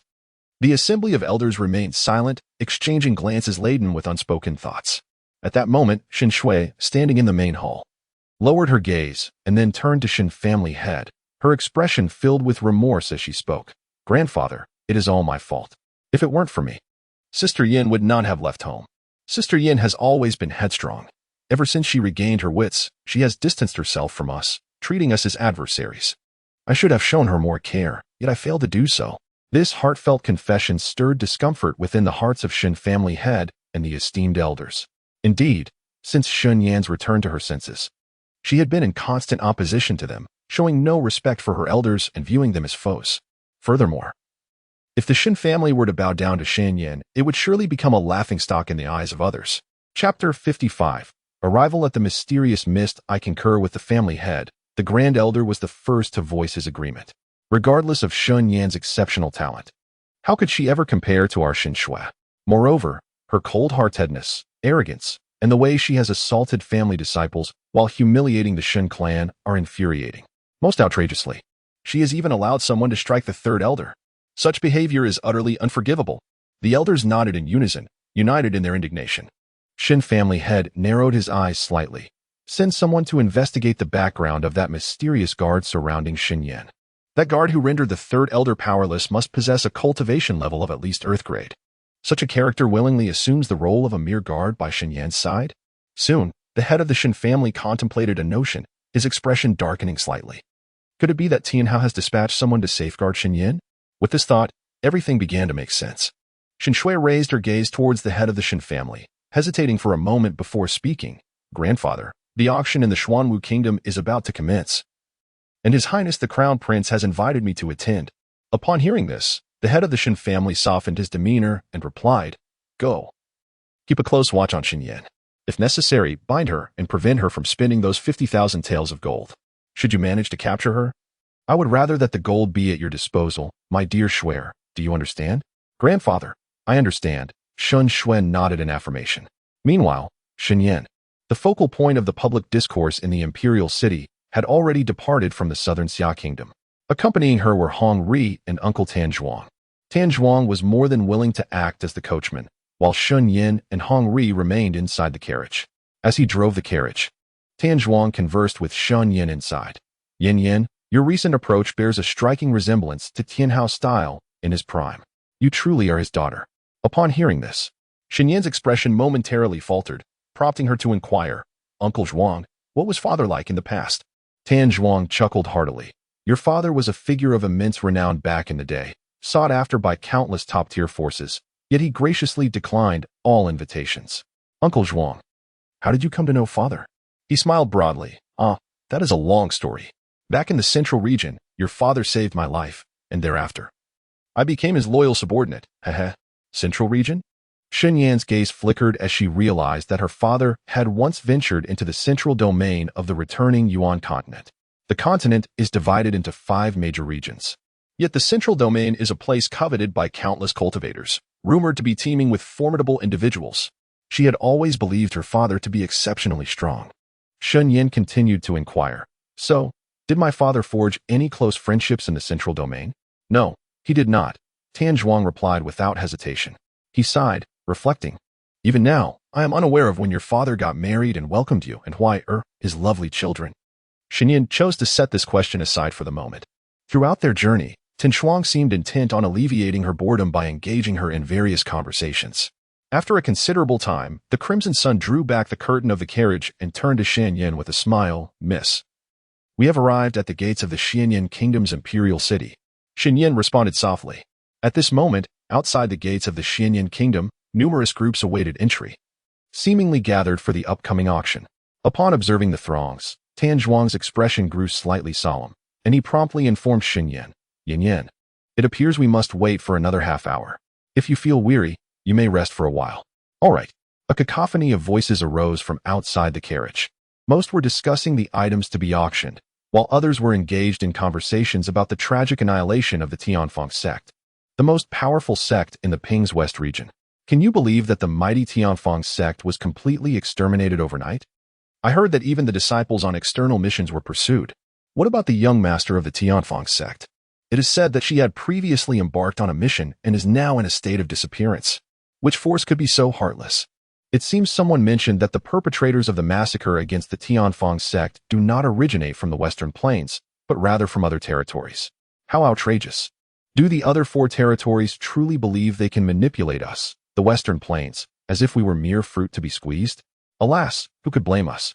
For the Western Plains is the weakest domain in the continent of Guiyuan. Shen Yan absorbed every word. After approximately half an hour, Shen Yan and her companions finally entered the imperial city of Xuanwu Kingdom, where they encountered Yin, who had been waiting at the city gate. Yin, this is Uncle Tan, sent by the young master to protect our young lady. Yin, taken aback, promptly bowed to Tan Zhuang. Greetings, Uncle Tan. Haha. No need for formality, Tan Zhuang replied with a hearty laugh. After a polite nod to Tan Zhuang, Yin respectfully addressed Shen Yan. Miss, I have already arranged accommodations at the inn. Please follow me. Shen Yan nodded in agreement. All right.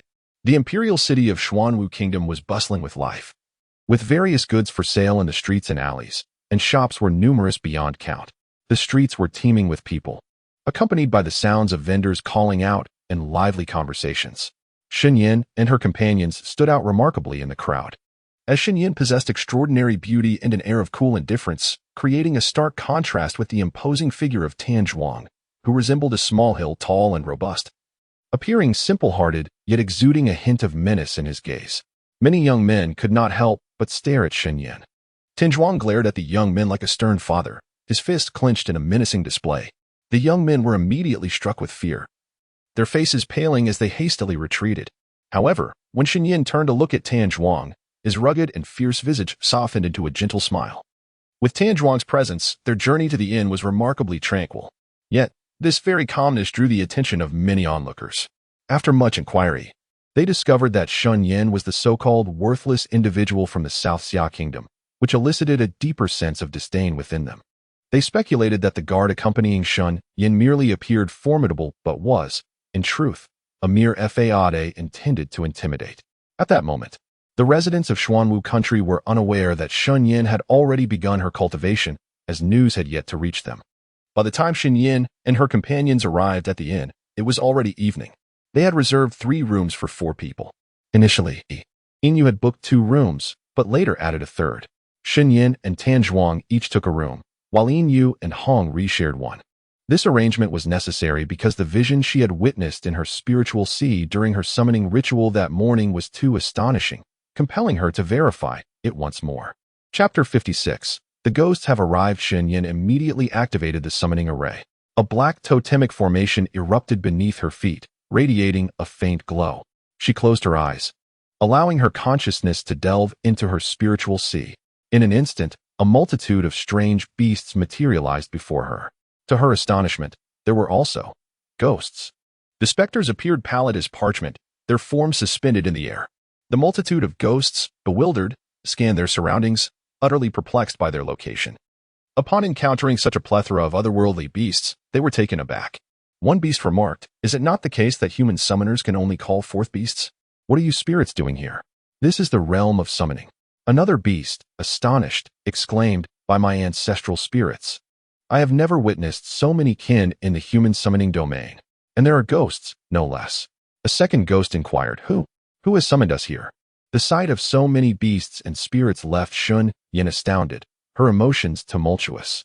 If it had merely been the beasts, it would have sufficed. But to have summoned ghosts as well? At that moment, amidst the dim light, one beast suddenly radiated a soft, ethereal white glow, illuminating the area considerably. As the creatures and ghosts discerned its form, they gasped in astonishment. It was Baize. The ghost seemed to encounter a nemesis, hastily retreating from its vicinity. Baize, colossal in stature, boasted a coat of fur as pure as snow, adorned with a pair of curved horns atop its head. Its eyes sparkled with intelligence, exuding a luminous wisdom as it gazed intently at Shen Yan, slowly articulating, "Human, do you wish to select a few of us as your contract partners? Or do you prefer to establish a profound connection with us?" Upon hearing this, the beasts and spirits finally noticed the diminutive figure of the girl nearby, appearing fragile and delicate. At that moment, another extraordinary beast spoke. "Over the many years, you are the second human to summon me. Your eyes bear a striking resemblance to those of the first." The gathered beasts and spirits turned to see a creature that resembled a chicken. No, it was the Zhuoming bird. The Zhuoming bird, shaped like a chicken, possessed two pupils in each eye, showcasing its immense power. Baize had been summoned, and now even the Zhuoming bird had appeared. Who, exactly, is this diminutive human, endowed with such remarkable abilities? The other extraordinary beast fell silent in awe. Then, a voice, dripping with arrogance, echoed, a pack of savage beasts, reeking of foulness. Upon hearing this, the Zhuoming bird radiated an aura of danger. Narrowing its eyes toward the source of the voice, there stood a pale-skinned youth, resembling parchment, with knee-length black hair. His features were exquisitely crafted, yet there lingered an unsettling air about him. Adorning his left ear was a silver hoop, and his bare feet were adorned with bells around his ankles. His crimson eyes glanced disdainfully at the Zhuoming bird, conveying both arrogance and contempt. Sensing the provocation, the Zhuoming bird was poised to strike when a melodic voice, sweet yet laced with mischief, interjected, "Little girl, since fate has intertwined our paths, I shall await you on the road to the underworld. I do not relish the company of humans in their violent pursuits." A graceful female ghost stepped forth, standing at least 6 feet tall, her figure elegant and lithe. Clad in a dark red gown, her face bore a heavy yet exquisite makeup, reminiscent of a vengeful spirit. In her right hand, she wielded a blood-red blade. Approaching Shen Yan with a playful smile, the female ghost came to a halt, pressing a large blade against Shen Yan's neck. With a condescending smile, she remarked, "Little girl, I have no time to indulge in your summoning games. I still have a pot of head soup simmering at home, and the fire has yet to be extinguished. If the time passes and the flavor spoils, I assure you, I shall be quite displeased." The other spirits, upon witnessing the female ghost, were momentarily taken aback. Even she has been summoned from the underworld? This human is truly courting death. Despite the chilling breath against her neck, Shen Yan remained unfazed. She slowly lifted her gaze to meet the eyes of the ghost. "Remove it." These words caused the spirits to pale in fear. The female ghost paused, and upon seeing the look in Shen Yan's eyes, she couldn't help but be reminded of a certain deceased acquaintance. A low chuckle escaped her lips as she withdrew the blade. "Very well." The spirits gasped in astonishment. Shen Yan had initially come to verify what she had seen, but now she had summoned a multitude of otherworldly beings and ghosts. Having already formed a pact with a dragon, she felt the weight of responsibility. She had to provide her own life force and spiritual energy to sustain the dragon, as per the rules of the summoning contract. Otherwise, the otherworldly creatures would not willingly enter into a pact with the summoner. After all, they were not foolish and would not wish to be taken advantage of. "Let us establish a deeper connection first," Shen Yan proposed. The expressions of the creatures and spirits turned complex.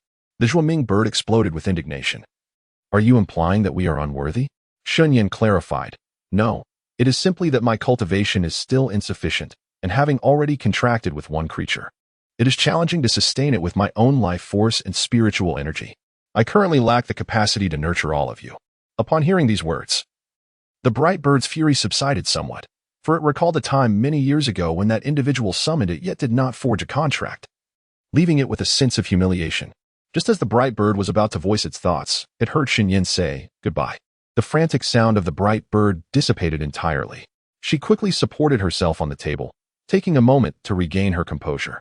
Pain surged through her consciousness, a consequence of overextending her mental energy. At that moment, within the ability space, Feng Xingyao inquired, "What has transpired in your spiritual sea?" Shen Yan paused for an instant before replying, "I summoned a horde of beasts, as well as spirits." Upon hearing this, Feng Xingyao furrowed his brow, astonishment mingling with skepticism. Was it truly possible for a summoner to call forth spirits? Such a notion was indeed unheard of. Many occurrences that initially seemed illogical gradually appeared to make sense when they manifested in her life. As Shen Yan entered the ability space, she cast a glance at Feng Xingyao, then turned her attention to the dragon lying on the rack, still in a state of unconsciousness. Jiu Zhuan, upon seeing her arrival, leapt joyfully towards her. "Master." Shen Yan affectionately patted its head. Feng Xingyao rose and approached her. Shen Yan seemed to sense his movement, lifting her gaze to meet his. His once pallid visage now bore a flush of color, rendering him breathtakingly handsome, and one could easily find themselves ensnared by the fade of his seemingly gentle allure. Feng Xingyao gazed deeply into her eyes, his lips, crimson as blood, parting slightly. "Shen Yan, you should refrain from entering for the next few days." "Why?" she asked. "Because I find myself in a rather inconvenient situation." "Inconvenient?" A glimmer of coldness passed through Feng Xingyao's eyes as he leaned slightly closer to her ear. His voice reminiscent of a demon's whisper, laced with a half-warning, half-amused tone. "Because I shall consume you." Jiu Zhuan, squeezed between them, furrowed his brow and immediately retorted. "You lie. You do not eat people. You merely wish to transform." Before he could finish his sentence, a large hand abruptly covered Jiu Zhuan's mouth. Eyes wide with alarm, Jiu Zhuan struggled. Shen Yan raised her gaze to him, inquiring, "What do you wish to transform into?" Chapter 57.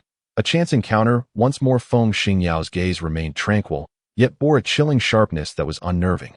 A slight smile played upon his lips, exuding an untamed aura. "What do you think?" he countered. Shen Yan paused for a moment in silence before replying, "I may refrain from entering, but you must ensure that the space remains unharmed."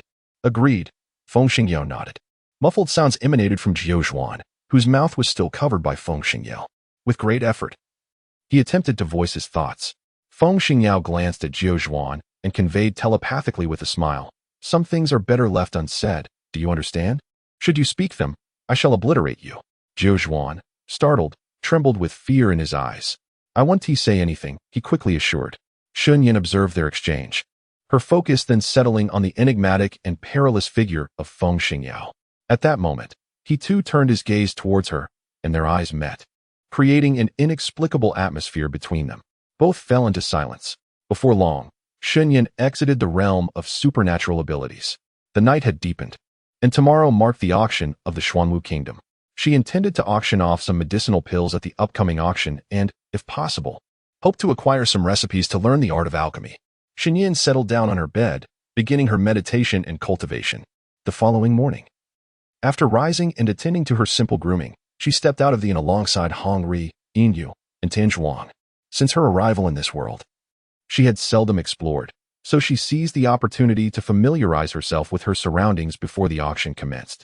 The capital of Xuanwu Kingdom buzzed with heightened activity today. Within the city, countless establishments, including taverns, tea houses, shops, and inns, thrived. As Shen Yan strolled along the streets with her companions, Hong Ri would enthusiastically share anything intriguing she encountered. At that moment, a rather familiar voice rang out. "Yan Yan, over here." Shen Yan looked up to see a charming young girl with braided pigtails leaning halfway out of a second-floor window of a nearby tavern, energetically waving in her direction. It was Jiang Xianwei.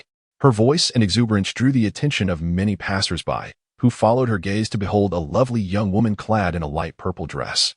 Some recognized Shen Yan, while others were curious about her identity. Shen Yan exchanged a glance with Jiang Xianyue, then nodded gently in her direction, prompting an even brighter smile from Jiang Xianyue. Shen Yan then walked toward the tavern. Hong Ri, curious, inquired, "Miss, isn't that the prodigy Jiang Xianyue? Do you know her?" "I do," Shen Yan replied, offering no further explanation. Once they entered the tavern, they were greeted by Jiang Xianyue. Jiang Xianyue gazed at Shen Yan with a hint of surprise. "Yin Yin, have you come to Xuanyu country to seek me out?" Shen Yan replied, "Not quite." At this, Jiang Xianyue couldn't help but feel both amused and exasperated. With a melancholic sigh, she lamented, "It would be nice if you could at least feign some enthusiasm for my sake. Come, let us head to our private room." Jiang Xianyue grasped Shen Yan's wrist and, without allowing her a chance to respond, began to lead her towards the second floor. Hong Ri, Yin Yu, and Tan Zhuang hurriedly followed. Upon reaching the entrance of the private room, Tan Zhuang, along with Hong Ri and Yin Yu, opted to remain outside, recognizing that the space within was someone else's domain. Tan Zhuang attentively advised, "Yin Yin, if you need anything, just call for Uncle Zhuang." Shen Yan smiled, "All right, thank you, Uncle Zhuang. If you all get hungry, feel free to grab something to eat, it's on me." Hearing this, Jiang Xianyue clicked her tongue lightly. "What do you mean it's on you? It should be on me." "Jiang Xianyue, order whatever you desire. Today's expenses at the tavern will be charged to my name." "Thank you, Miss Jiang." Inside the private room, there was another individual present, an elderly woman clad in a dark robe. Her hair, white as snow, was neatly arranged, and she exuded a vigorous spirit, appearing remarkably kind. Upon seeing Shen Yan, she broke into a smile. "Ah, is this the friend you mentioned to your grandmother?" "Indeed, grandmother, this is Shen Yan from the southern Xia Kingdom." Jiang Xianyue beamed with joy and immediately turned to introduce Shen Yan. "This is my grandmother, Gan Shuyan, the current matriarch of the Jiang family. Greetings, Senior Gan." Shen Yan raised her hand in a courteous gesture, respectfully bowing. Gan Shuyan chuckled lightly, saying, "Since you are a friend of you, you may call me Grandmother Gan." "Indeed. There is no need for formality." Jiang Xianyue urged Shen Yan to take a seat. Gan Shuyan's slightly clouded gaze lingered on Shen Yan for a moment before a smile graced her face.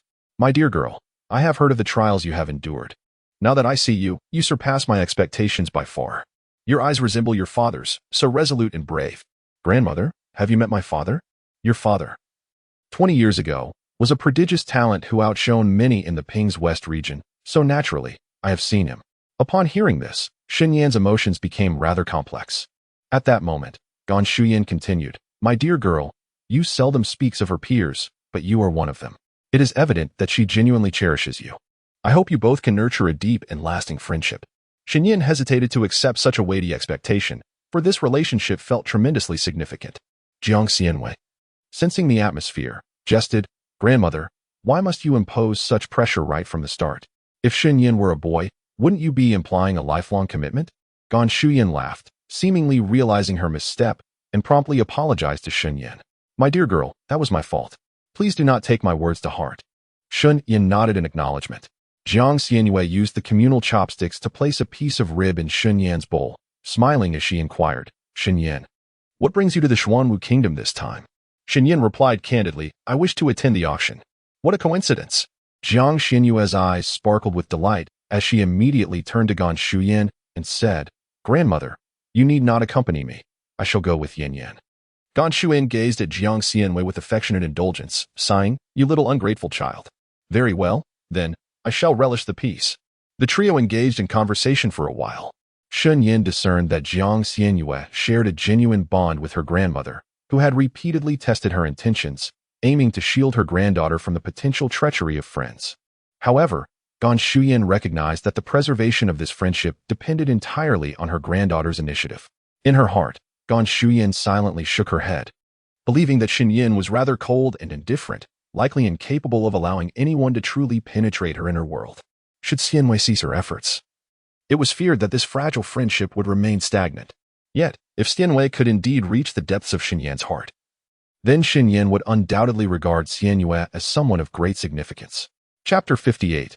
Entering the auction within the private room, only Shen Yan and Jiang Xianyue remained. Jiang Xianyue turned to Shen Yan and said, "Yin Yan, if my grandmother has inadvertently offended you, please do not take it to heart. I apologize on her behalf." "Not at all," Shen Yan replied. Upon hearing her words, Jiang Xianyue's smile deepened. "Yin Yan, what do you wish to auction?" Elixirs and their formulas, Shen Yan responded. Jiang Xianyue's expression shifted to one of surprise. You wish to refine elixirs? I want to give it a try. I shall teach you, Jiang Xianyue exclaimed with a smile. And noticing Shen Yan's gaze, she promptly added, though I was born into a family renowned for weapon crafting, I am in fact an alchemist. Certainly, as an alchemist. Aside from my family, you are the only one who knows of my identity. Shen Yan was momentarily taken aback. Why did you tell me? Jiang Xianyue propped her chin with one hand, gazing at her with a relaxed demeanor. I have already stated that I consider you a friend. Alchemists are exceedingly rare. And thus, when one appears, they become the target of various powerful factions. Some factions, unable to obtain them, resort to destruction.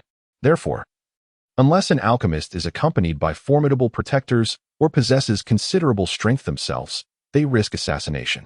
Shen Yan replied in a calm tone, You should not have disclosed this to me. Jiang Xianyue's gaze shifted slightly as she absent-mindedly toyed with her braided hair. Will you divulge it to others? No. Then that settles it. Jiang Xianyue broke into a radiant smile, retrieving 2 jade vials from her storage space, since you feel our current relationship is not suitable for such discussions. I shall refrain from teaching you alchemy. However, as I consider you my friend, I shall gift you these 2 vials of elixirs. Shen Yan initially intended to decline, but was interrupted by her perplexing remark. Please do me a favor and accept them, would you? Thank you. Shen Yan no longer insisted on refusal. Upon hearing this, Jiang Xianyue smiled and elaborated. Both vials contained second-tier healing elixirs, totaling 20 pieces. Shen Yan maintained her composure, yet her heart stirred with tumultuous thoughts.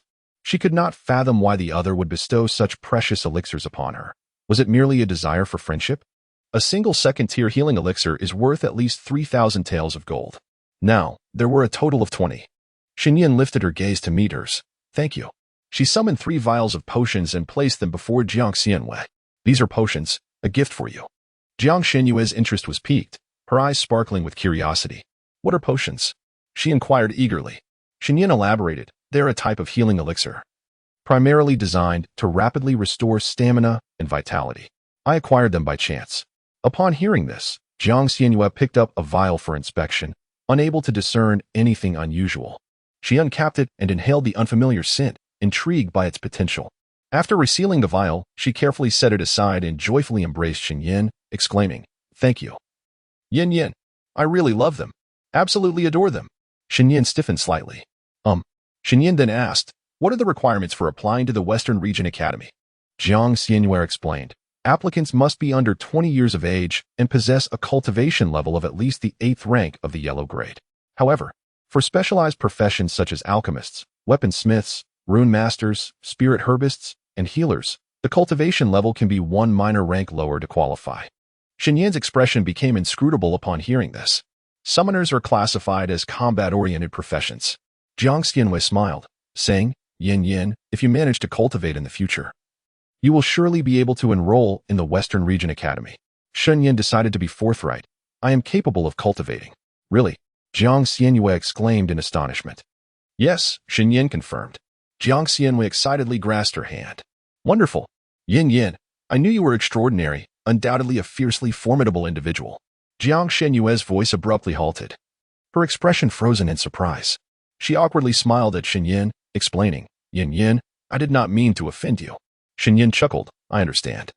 Jiang Xianyue joined in her laughter. What is your current level of cultivation? Shen Yan hesitated for a moment, the 6th level of Huangpin realm. Jiang Xianyue was once again taken aback. Unable to contain her curiosity, she inquired how long it had taken Shen Yan to reach this point. Shen Yan truthfully informed her. Suddenly, Jiang Xianyue's expression fell. She blinked her large eyes and pouted, emanating a sense of disheartenment, which, combined with her long, curled eyelashes, made her appear exceptionally adorable. There are always greater heights beyond the heavens and more skilled individuals beyond the mortals, she remarked with a sense of awe. Yin, congratulations on becoming a better version of yourself. Shen Yan paused momentarily, nodding while smiling. Thank you. The two engaged in extensive conversation, growing more familiar with one another. Before long, the time for the auction arrived, and Jiang Xianyue invited Shen Yan to the exclusive private box belonging to her family within the auction hall. Shen Yan did not decline. However, upon reaching the entrance of the auction venue, she encountered Shen Shui, Nangong Jin, and Lu Xiaohua. Shen Yan merely cast a casual glance at them, intending to proceed into the auction with Jiang Xianwei when Shen Shui called out her name. Shen Yan. Shen Yan paused, turning to face Shen Shui. With a scoff, she remarked, "Who is foolish enough to come to my doorstep seeking riches?" Inverting right and wrong, Shen Shui, you play your role remarkably well. When will those around you finally see through your facade? Or will it only be after you have drained their interests? Shen Shui's expression darkened. Shen Yan, do not slander me. Is it slander? Perhaps you should consult your own conscience, Shen Yan retorted, casting a scornful glance at her before striding into the auction hall alongside Jiang Xianwei. Left standing there, Shen Shui's face turned pale. Lu Xiaohua looked at her with sympathy. Shui'er, we all know your kindness and gentleness. It is precisely this nature that renders you vulnerable to bullying. Nangong Jin interjected. Do not pay heed to that shameless Shen Yan. Shen Shui's countenance soured. She often found herself at a disadvantage in confrontations with Shen Yan, a situation that deeply unsettled her. She lowered her gaze and softly suggested, let us proceed inside. The auction hall was divided into 3 levels. The first floor featured no private boxes, only rows of seats. The second and third floors contained private boxes, with the Jiang family's box situated in the central position on the second floor. The lighting within the box was dim.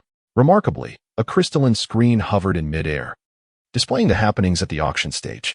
Jiang Xianwei approached the table, deftly picked up a booklet, and handed it to Shen Yan, saying, "This booklet contains a record of today's auction items. Yin Yan, you may take a look." Shen Yan accepted it. The Crimson Sun and the Silver Moon had never attended an auction, thus they were inevitably curious about everything within the private box.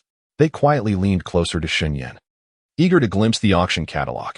Shen Yan cast a cursory glance through the pages, which displayed an array of weapons of various grades, spiritual treasures, spiritual herbs and medicines, and even some higher-tier spiritual beasts. Among the multitude of items, she found herself particularly intrigued by the alchemical formulas. However, the auction only featured a first-grade elixir formula, with a starting bid of 10,000 taels of gold. Jiang Xianwei smiled at her and remarked, "Yin Yan, if you find yourself short of funds, I can lend you some." Shen Yan nodded in acknowledgement. Jiang Xianwei continued, "Yin Yan, is it solely the alchemical formula you wish to auction?" "Actually, I have one as well," Shen Yan replied. "I prefer to auction the formula myself. Since you've expressed it so, I shall respect your choice. After all, if I were overly generous, you might suspect I harbor ulterior motives." Jiang Xianwei smiled with a playful glint in her eyes, then added, "In truth, my purpose for attending this auction is to sell some rare spiritual herbs and medicines." As she spoke, Jiang Xianwei suddenly recalled something and inquired, "Yin Yan, have you ever read any books on spiritual herbs and medicines?" "I have perused a few." Shen Yan recollected her previous visits to the Shen family's library, where she had indeed read about spiritual herbs and medicines. "Do you possess a cauldron?" "Not yet. Once the auction concludes, I will take you to purchase one in the Imperial City." Shen Yan nodded in agreement, and as their conversation continued, the auction was about to commence. An elderly man appeared on the auction stage, clad in a gray robe, exuding an aura of kindness with a gentle smile gracing his lips. "Welcome, esteemed guests, to our Xuanwu auction." As his words resonated, applause erupted, a cacophony of enthusiastic clapping. It was hardly surprising, considering that among the myriad small nations along the borders of the Ping's western region, only the Xuanwu kingdom possessed an auction house, its significance evident to all. Shen Yan's gaze was drawn to the crystal screen, which flickered momentarily, sweeping across the numerous seats on the first level. She spotted Shen Shui among them. Had it not been for Jiang Xianwei, she and Hongri would likely have been seated there as well. Curiously, Jiang Xianwei inquired, "Yin Yan, is that your sister Shen Shui?" A shadow passed over Shen Yan's eyes. "I have no sister. Shen Shui is my adversary." Upon hearing this, Jiang Xianwei paused in surprise, quickly piecing together the underlying circumstances. She scrutinized Shen Shui several times, her initial impression being one of disdain, as she found Shen Shui to possess an overly shrewd demeanor. With a deeper smile, Jiang Xianwei asked, "So, Yin Yan, how do you intend to eliminate her?" Meanwhile, Hongri and Yin exchanged alarmed glances, evidently taken aback by the bluntness of the Jiang family young lady. They anxiously looked at Shen Yan. In a calm tone, Shen Yan replied, "Before leaving the Nanxiao kingdom, Hongri and Yin were taken aback." At that moment, Tan Zhuang interjected, "Yin Yan, do you require assistance from Uncle Zhuang?" Hongri and Yin gasped in astonishment, their hearts racing wildly. A chilling intent flickered in Shen Yan's eyes, only to vanish in an instant, replaced by an extraordinary calmness as she spoke. "There's no need. Uncle Zhuang, I wish to handle this personally. Very well, Tan Zhuang replied with a cheerful demeanor, his gaze on Shen Yan infused with a sense of appreciation. Truly, she is the daughter of Tian Hao.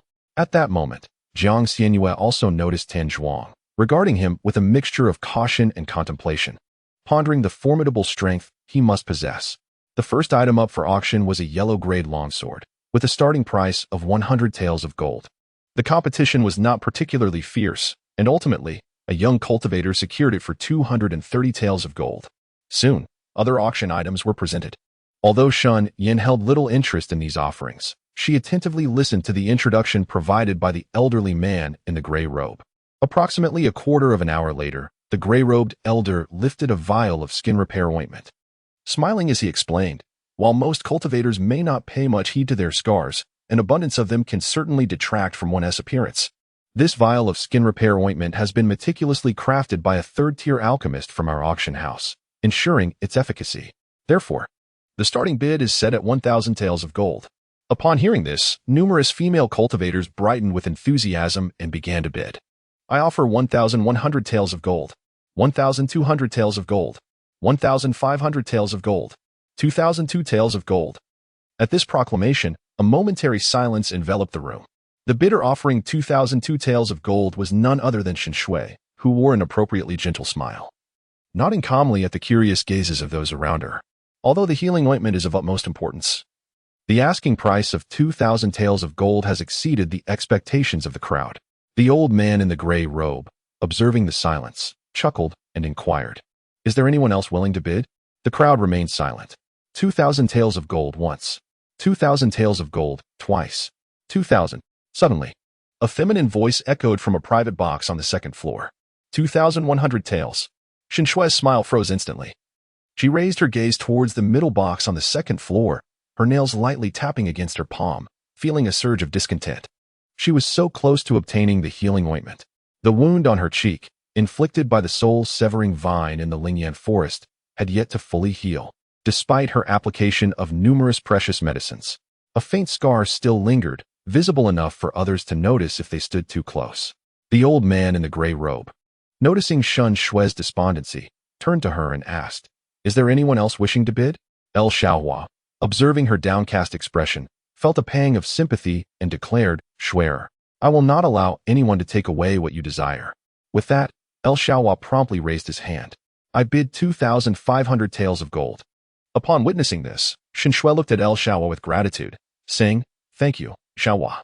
Meanwhile, Nangong Jin, seething with frustration, lamented that had he reacted sooner, El Xiaohua would not have had the opportunity to make his bid. With a hint of jealousy, Nangong Jin scoffed, a mere 2,500 taels. 2,600 taels." The melodious voice from the second floor box chimed in once again. As Shen Shui listened intently, her expression shifted slightly, disbelief evident in her voice. Is that truly the voice of Sister Yenner? Tears welled up in her eyes, laden with grievance. Why does Sister Yenner seek to undermine me at every turn? Nangong Jin, witnessing the tears of the woman he cherished, was consumed by fury. He harbored an intense disdain for Shen Yan, whom he deemed worthless.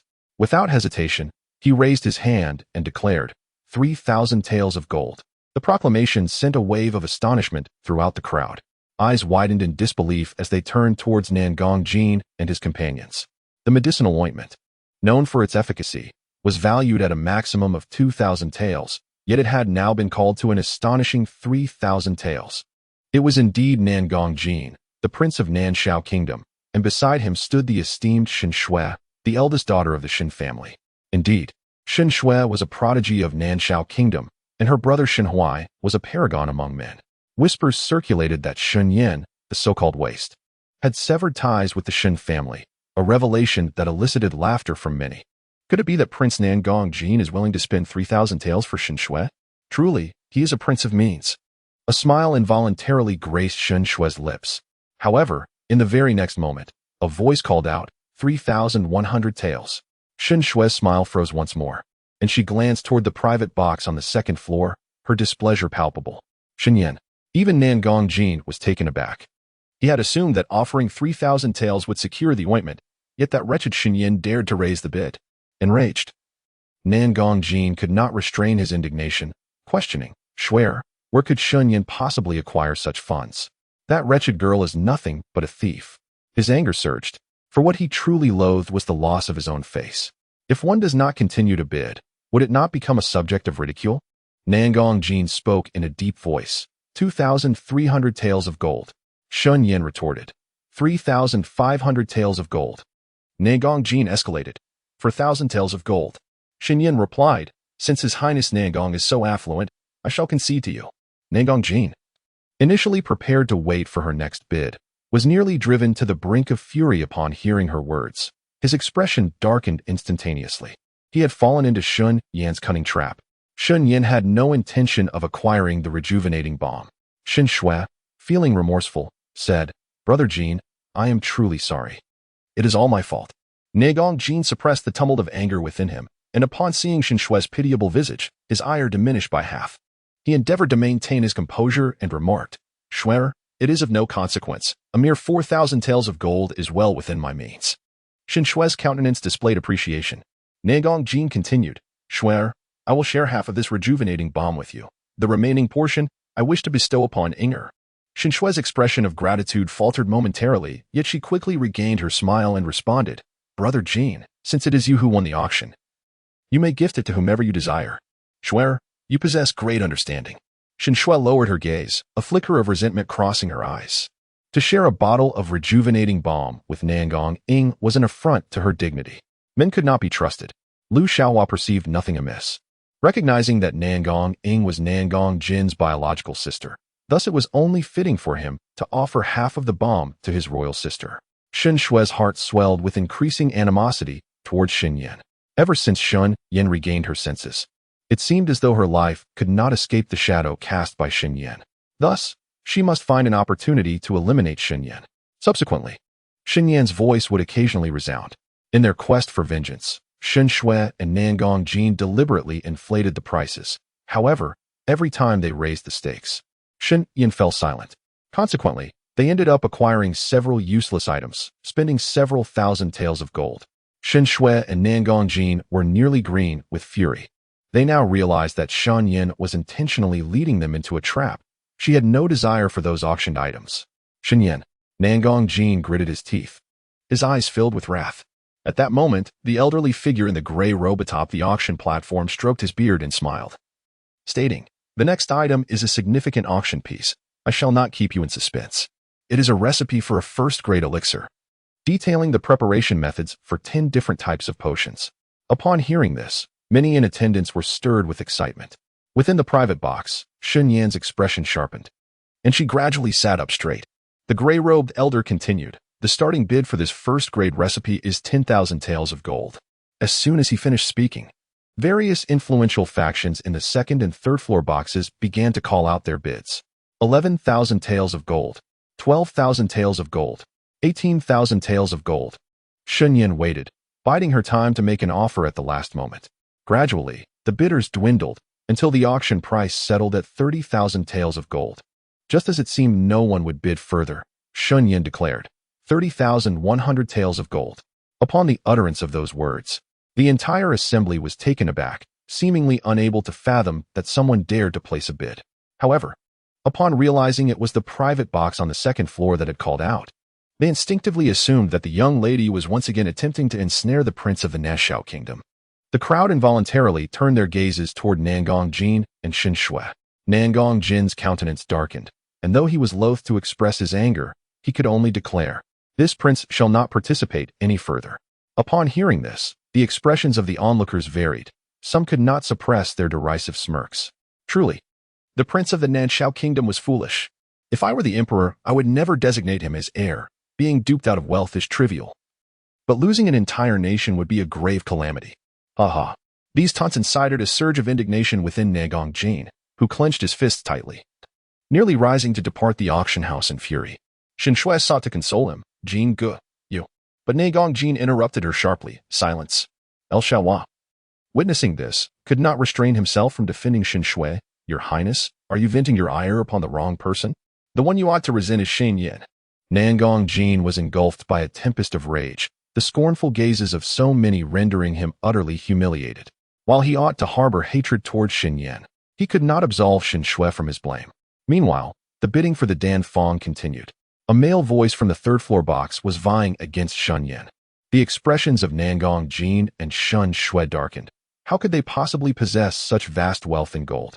Nangong Jin wished to voice that Shen Yan's wealth was solely the result of her thievery from the Shen family, yet he was halted by Shen Shui. Jin Gu, if father learns that you have made sister Yan a target for everyone's scorn, he will not easily forgive either you or me. Upon hearing this, Nangong Jin managed to restrain himself. In truth, Shen Shui's insistence on silence stemmed from her own self-preservation. If the matter of the compensation were to be exposed, Shen Yan would undoubtedly reveal her previous dealings with Nangong Yu, leading to the utter destruction of her reputation. Unable to vent his anger, Nangong Jin forcibly dragged Shen Shui away from her seat, with Lu Xiaohua closely trailing behind. Shen Shui's wrist was painfully gripped, and she attempted to free herself from Nangong Jin's hold. Perhaps it was her struggle that provoked his ire, for he retaliated with a sharp slap, the sound echoing loudly.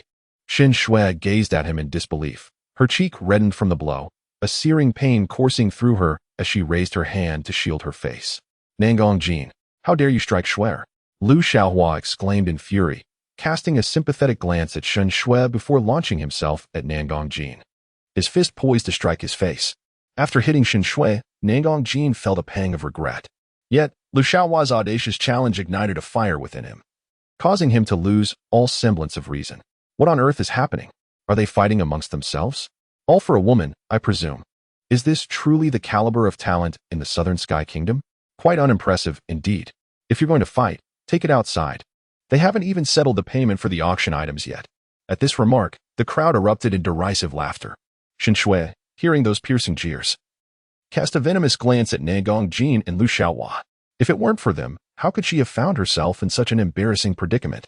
How dare Nangong Jin strike her? Anger simmered within Shen Shui. She yearned to escape this place, wishing to disregard the two fools.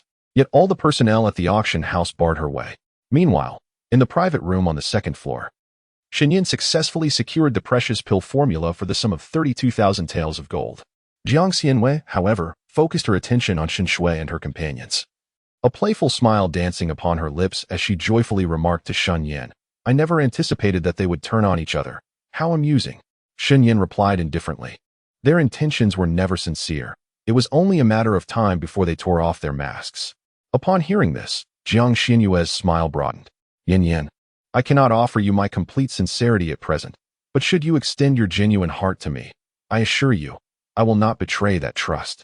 Shen Yan cast her a surprised glance. Just then, there was a knock at the door of the private room. It was a servant from the auction house delivering the pill formula. Shen Yan transferred 32,000 taels of gold to the servant and received the formula, which appeared quite old, exuding a sense of antiquity. She scanned it briefly before turning to Jiang Xianyue, stating, There is nothing left for me to bid on at this auction. At that moment, Tan Zhuang's expression shifted noticeably as he summoned a crystal stone. Both Shen Yan and Jiang Xianyue directed their gazes towards the crystal in his hand, their eyes narrowing in surprise. It was indeed a communication crystal. Such crystals, functioning as a sound tube to connect individuals across distances, were non-existent in the small border countries. Tan Zhuang infused his spiritual consciousness into the communication crystal, and the news he received caused his countenance to pale. He immediately looked up at Shen Yan. Yin Yan, news has arrived from the Western Region Academy for your father. Huai'er is missing, and there is a strong possibility that he has met with misfortune, as he has been unaccounted for a full 6 months. Chapter 61. The mysterious youth Shen Yan's expression shifted slightly. Very well, may the journey be safe. Jiang Xianwei was equally taken aback by the news of Shen Huai's disappearance for half a year, yet she quickly regained her composure and nodded in Shen Yan's direction. After Shen Yan acknowledged her, she led Tan Zhuang and the others out of the private room. As they reached the grand hall of the auction house, they discovered Nangong Jin and El Xiaohuai still embroiled in a fierce altercation. Shen Shui, clearly taking notice of Shen Yan, had a look of deep contemplation in her eyes. Just as she was about to call out to Shen Yan, she saw them hastily exiting the auction house. A shadow fell over Shen Shui's expression. Why was Shen Yan in such a hurry to leave? Had something transpired? As dusk descended, just before the gates of Xuanwu City were to close, Shen Yan and her companions boarded a carriage and departed from the imperial city. The night was dark and the wind howled. Shen Yan lifted the carriage curtain. Her gaze fixed on Tan Zhuang, who was driving the carriage, and inquired with a furrowed brow, "Uncle Zhuang, was that a message from father?" At that moment, Hong Ri and Yingyu also urged Shen Yan to ease her mind. Although she harbored no emotional ties to this brother she had never met, she felt a duty to protect him. Tan Zhuang replied promptly, "It is indeed."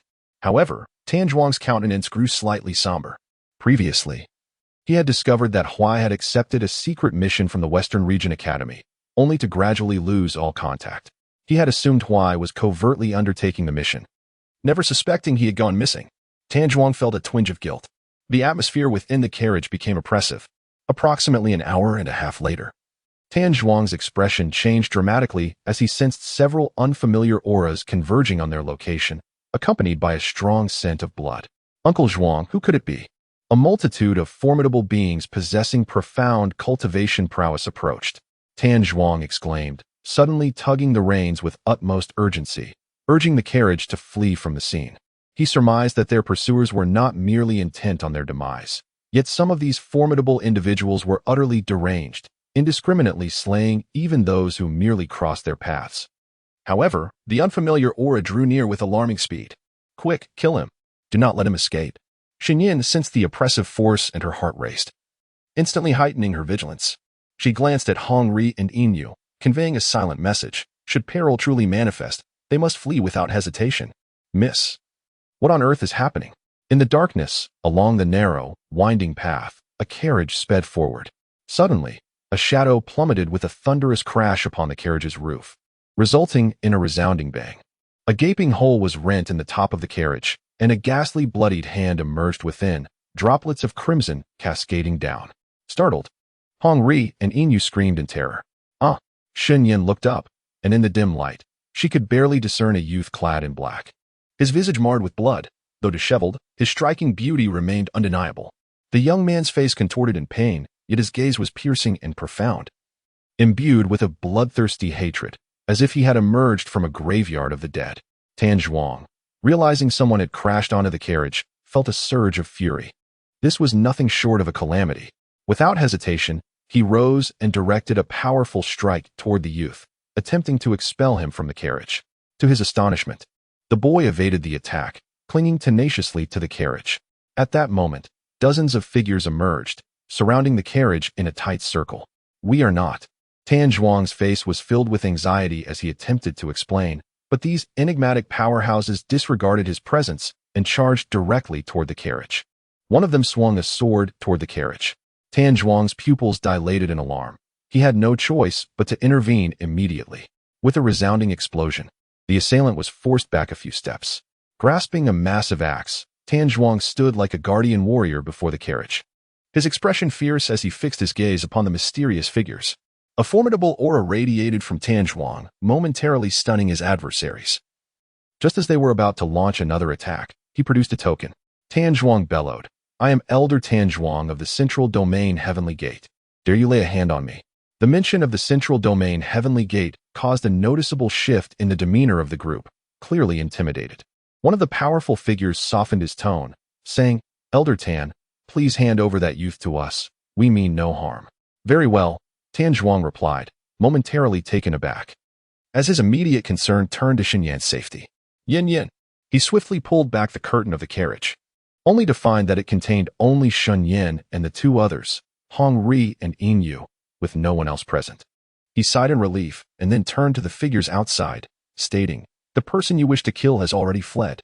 However, they did not believe him, suspecting that Tan Zhuang was harboring the youth. Yet, Tan Zhuang insisted that they send someone to verify the scene inside the carriage, which revealed merely 3 young women. The expressions of those outside darkened instantaneously. They meticulously searched the carriage both front and back, yet the young boy remained elusive, prompting them to depart in pursuit of his whereabouts. Once they left, Tan Zhuang inquired with concern, "Yin Yin, are you frightened?" Shen Yan shook her head in response, "No." With a sigh of relief, Tan Zhuang resumed driving the carriage at the swiftest pace towards the direction of the southern Xia kingdom. Meanwhile, within the carriage, Shen Yan felt the chilling touch of a blade against her neck. Someone had pressed a sharp weapon to her throat, and it was none other than the boy from before, who seemed to possess the ability of invisibility, having deceived everyone. After a moment, Shen Yan calmly remarked, "Shouldn't you let go now?" Hong Ri and Yingyu assumed Shen Yan was addressing them, momentarily taken aback as they asked, "Miss, what are you saying?" Shen Yan raised her gaze to them. "Do not be startled," and refrained from shouting. The two girls, perplexed, nodded in agreement. Suddenly, Shen Yan lifted her hand, as if grasping the air, and in the next instant, the skin on her neck was sliced, a trickle of blood seeping forth. Hong Ri's pupils dilated in shock. Just as she was about to speak, she was rendered speechless by the sight before her. The blood-soaked young boy in black gradually materialized within the carriage, kneeling with a dagger poised at Shen Yan's throat, his gaze dark and menacing. As Hong Ri instinctively prepared to scream, Yin swiftly covered her mouth with her hand. Chapter 62. Young Master Pei Su. Shen Yan grasped the boy's wrist firmly. The two locked eyes, and in the next instant, Shen Yan retaliated with remarkable swiftness, forcefully pinning the wounded youth onto the carriage. Her knee pressed mercilessly against his abdominal injury, causing him to slightly arch his body and emit a muffled groan of pain. Shen Yan seized the dagger from his grasp and plunged it into his arm. At that moment, Tin Zhuang sensed an unfamiliar presence within the carriage, his expression shifting as he inquired, "Yin, is that brat still here?" Upon hearing this, Tin Zhuang could not shake off his unease and could not help but draw back the curtain. The scene before him revealed Shen Yan using her knee to pressure the youth's bleeding abdomen, rendering him powerless, while the dagger remained embedded in his left arm. The boy's consciousness was fading, his lips as pale as parchment, teetering on the brink of death. Tin Zhuang's expression tightened. "Yin, I will drag him out right now." With that, he reached towards the boy, gripping his ankle and roughly attempting to pull him out of the carriage. Just then, a blood-stained token fell from the youth, clattering to the ground. Shen Yan picked it up and glanced at it. "Tianfeng sect, young master." At these words, Tin Zhuang's movements abruptly halted, and even Hong Ri and Yin were taken aback. The critically injured youth was none other than the young master of the Tianfeng sect, which had been annihilated just days prior. No wonder so many powerful individuals were pursuing him. Tin Zhuang regarded the youth's frail visage with a hint of astonishment. This brat is actually the young master of the Tianfeng sect, the foremost sect in the Western Plains? Tin Zhuang hesitated, for they had forged a tenuous connection with the Tianfeng sect, albeit one rather shallow. He tentatively inquired, "Yin, this." Meanwhile, Shen Yan cast her gaze upon his striking yet frail visage. The youth's profound and chilling eyes met hers, remaining silent, neither pleading for mercy nor seeking salvation. As if he awaited her words, Shen Yan's voice was icy as she inquired, "Do you possess any elixirs?" The youth's voice emerged, hoarse and parched. "None remain." Over the past few days, he had endured numerous injuries and consumed all his elixirs. Shen Yan straightforwardly asked, "Do you have any money?" The youth paused, taken aback. "Yes." Shen Yan pressed, "How much can you offer?" He lowered his gaze, concealing the icy hatred lurking beneath, as waves of agony crashed over him. But none compared to the desolation in his heart. He had lost everything. His pale lips twitched slightly as he replied, "If you save my life, I can give you all my money." No sooner had he spoken than he violently coughed up blood, a wave of dizziness washing over him, nearly causing him to faint. In a desperate bid to remain conscious, he bit down hard on his tongue, for he dared not succumb to slumber. Trust was a luxury he could no longer afford. Just days prior, following the calamity that befell the Tianfeng sect, his closest friend had not only betrayed him but had also attempted to take his life. He was devoid of kin, stripped of everything, yet he was resolute in his desire to survive. Life was essential for vengeance. Perhaps it was the indomitable will to live that enabled him to lift his hand and grasp Shen Yan's arm tightly, his eyes gleaming with an intense darkness as he murmured, "Save me." Shen Yan's expression remained impassive, devoid of any semblance of compassion. She rationally stated, "To save you would entail excessive peril, a burden I cannot bear." After a brief pause, she continued, "However, considering the bond we share, should you provide me with 6,000 taels of gold, I shall grant you 2 second-grade elixirs. Additionally, I will offer a rudimentary dressing for your wounds to ensure you do not bleed excessively and succumb to death." The youth initially froze, a shadowy glint flickering in his eyes before he replied with a faint smile, "Very well." The carriage continued its journey. Half an hour later, the figure of the cloaked youth emerged amidst the rice paddies, obscured by the towering stalks. In the desolate stillness of the night, he was seized by a fit of violent coughing, occasionally expelling blood. Clutching the 2 precious second-grade elixirs in his palm, he regarded them as treasures, for they represented his lifeline. As the grime on his face was wiped away, it revealed an extraordinarily handsome visage, his features exquisitely chiseled, and his profile breathtakingly beautiful. His brow furrowed, and his pale lips pressed tightly into a line, while a faint redness tinged the corners of his eyes, his inky gaze shimmering with ethereal light. A solitary tear slipped from his eye, tracing a path down his cheek. He wept and laughed simultaneously, mourning the annihilation of his sect while mocking his own impotence. Time slipped away, and eventually, the tears dried upon his cheeks, leaving him in a state of numbness. Meanwhile, within the carriage, the red sun reflected, "Miss, I never imagined we would encounter the young Master Pei Su of the Tianfeng sect." At the tender age of 18, Pei Su, the young master of the Tianfeng sect, possessed unparalleled talent and cultivation. Given his esteemed status, it would have been inconceivable for individuals from lesser nations like theirs to approach him closely. The crimson sun blinked. "Miss, how could the red sun dare to aspire to such a person?" Pei Suo is the object of desire for nearly all the eligible young women in the entire Ping's West region. However, that may no longer hold true, especially since the Tianfeng sect has been annihilated, and he is currently being hunted. Being with him is perilously dangerous. Shen Yan lightly hummed in acknowledgement. Indeed, Pei Suo was fraught with danger. Thus, she had insisted he dismount the carriage. As dawn began to break, she had declared that she would no longer return to the Shun residence. Therefore, she had to rely on Tan Zhuang to inquire about the situation from her father. Shen Yan waited in the courtyard. Upon seeing his long-absent daughter, Shen Tianhao's eyes instantly turned red. He rushed over and enveloped Shen Yan in a tight embrace. "Yenner, it is your father who has come too late." "It is not late." After releasing Shen Yan, Shen Tianhao instructed Hongri and Ingwei to step aside. They then proceeded into the main hall together. Shen Yan noticed that Shen Tianhao's vitality appeared somewhat diminished. She inquired, "Father, is everything truly well at the Shen residence?" "Indeed." Shen Yan paused, realizing he was reluctant to divulge the truth, and thus refrained from pressing further. She lifted her gaze and asked, "Father, what exactly led to the disappearance of my younger brother Ahuai?" "News from the Western Region Academy indicated that your brother had not been in contact with them for a month, which is why I was informed." "Was it not for half a year?" Shen Tianhao's expression grew grave, his concern evident as he replied, "Half a year ago was when Huai'er was assigned a mission. But during this period, he maintained contact with the Western Region Academy, until a month ago, when all communication ceased." Chapter 63. What is the mission of the Divine Phoenix Sword? Shen Yan furrowed her brow in contemplation. Shen Tianhao's fists clenched slightly as he spoke in a tone that aimed for calmness. "The Western Region Academy refuses to divulge any information, stating that this is a highly confidential mission. Aside from the Academy's president and a few elders, no one else is privy to its details." "A highly confidential mission?" Shen Tianhao elaborated. "The Western Region Academy periodically assigns tasks to its students. Your younger brother, due to his exceptional talent, has been selected for one of the Academy's 3 secret missions. It is said that these missions are shrouded in mystery and fraught with peril, with very few students returning after completing them. However, those who succeed become among the most formidable figures in the return to Yuan continent. Yet, the specifics of these 3 secret missions remain undisclosed."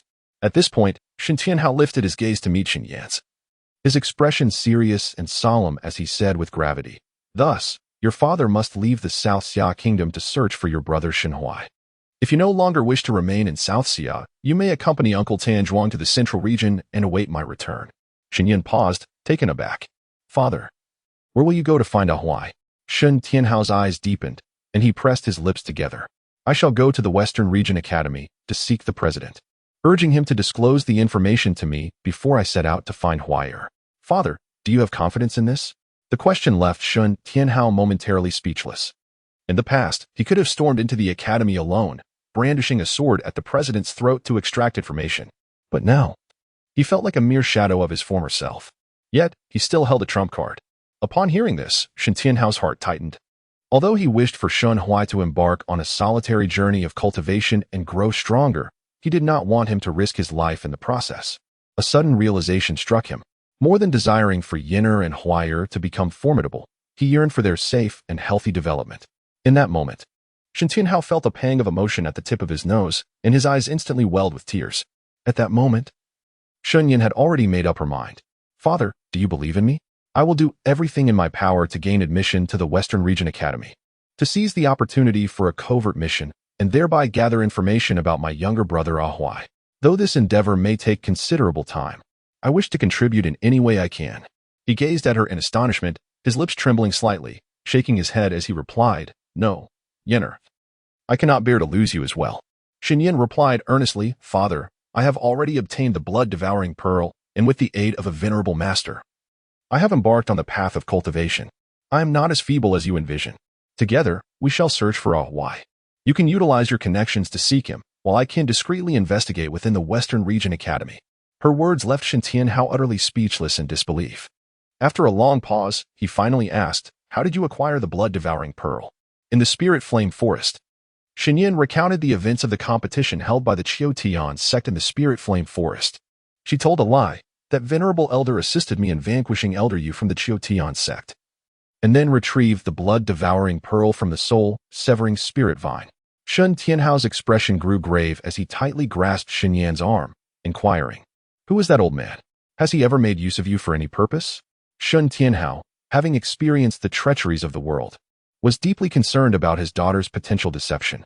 No. Then why does he assist you? Shen Tianhao inquired, his skepticism palpable. Did he reveal his identity to you? Not at all. Despite her response, Shen Tianhao remained unconvinced.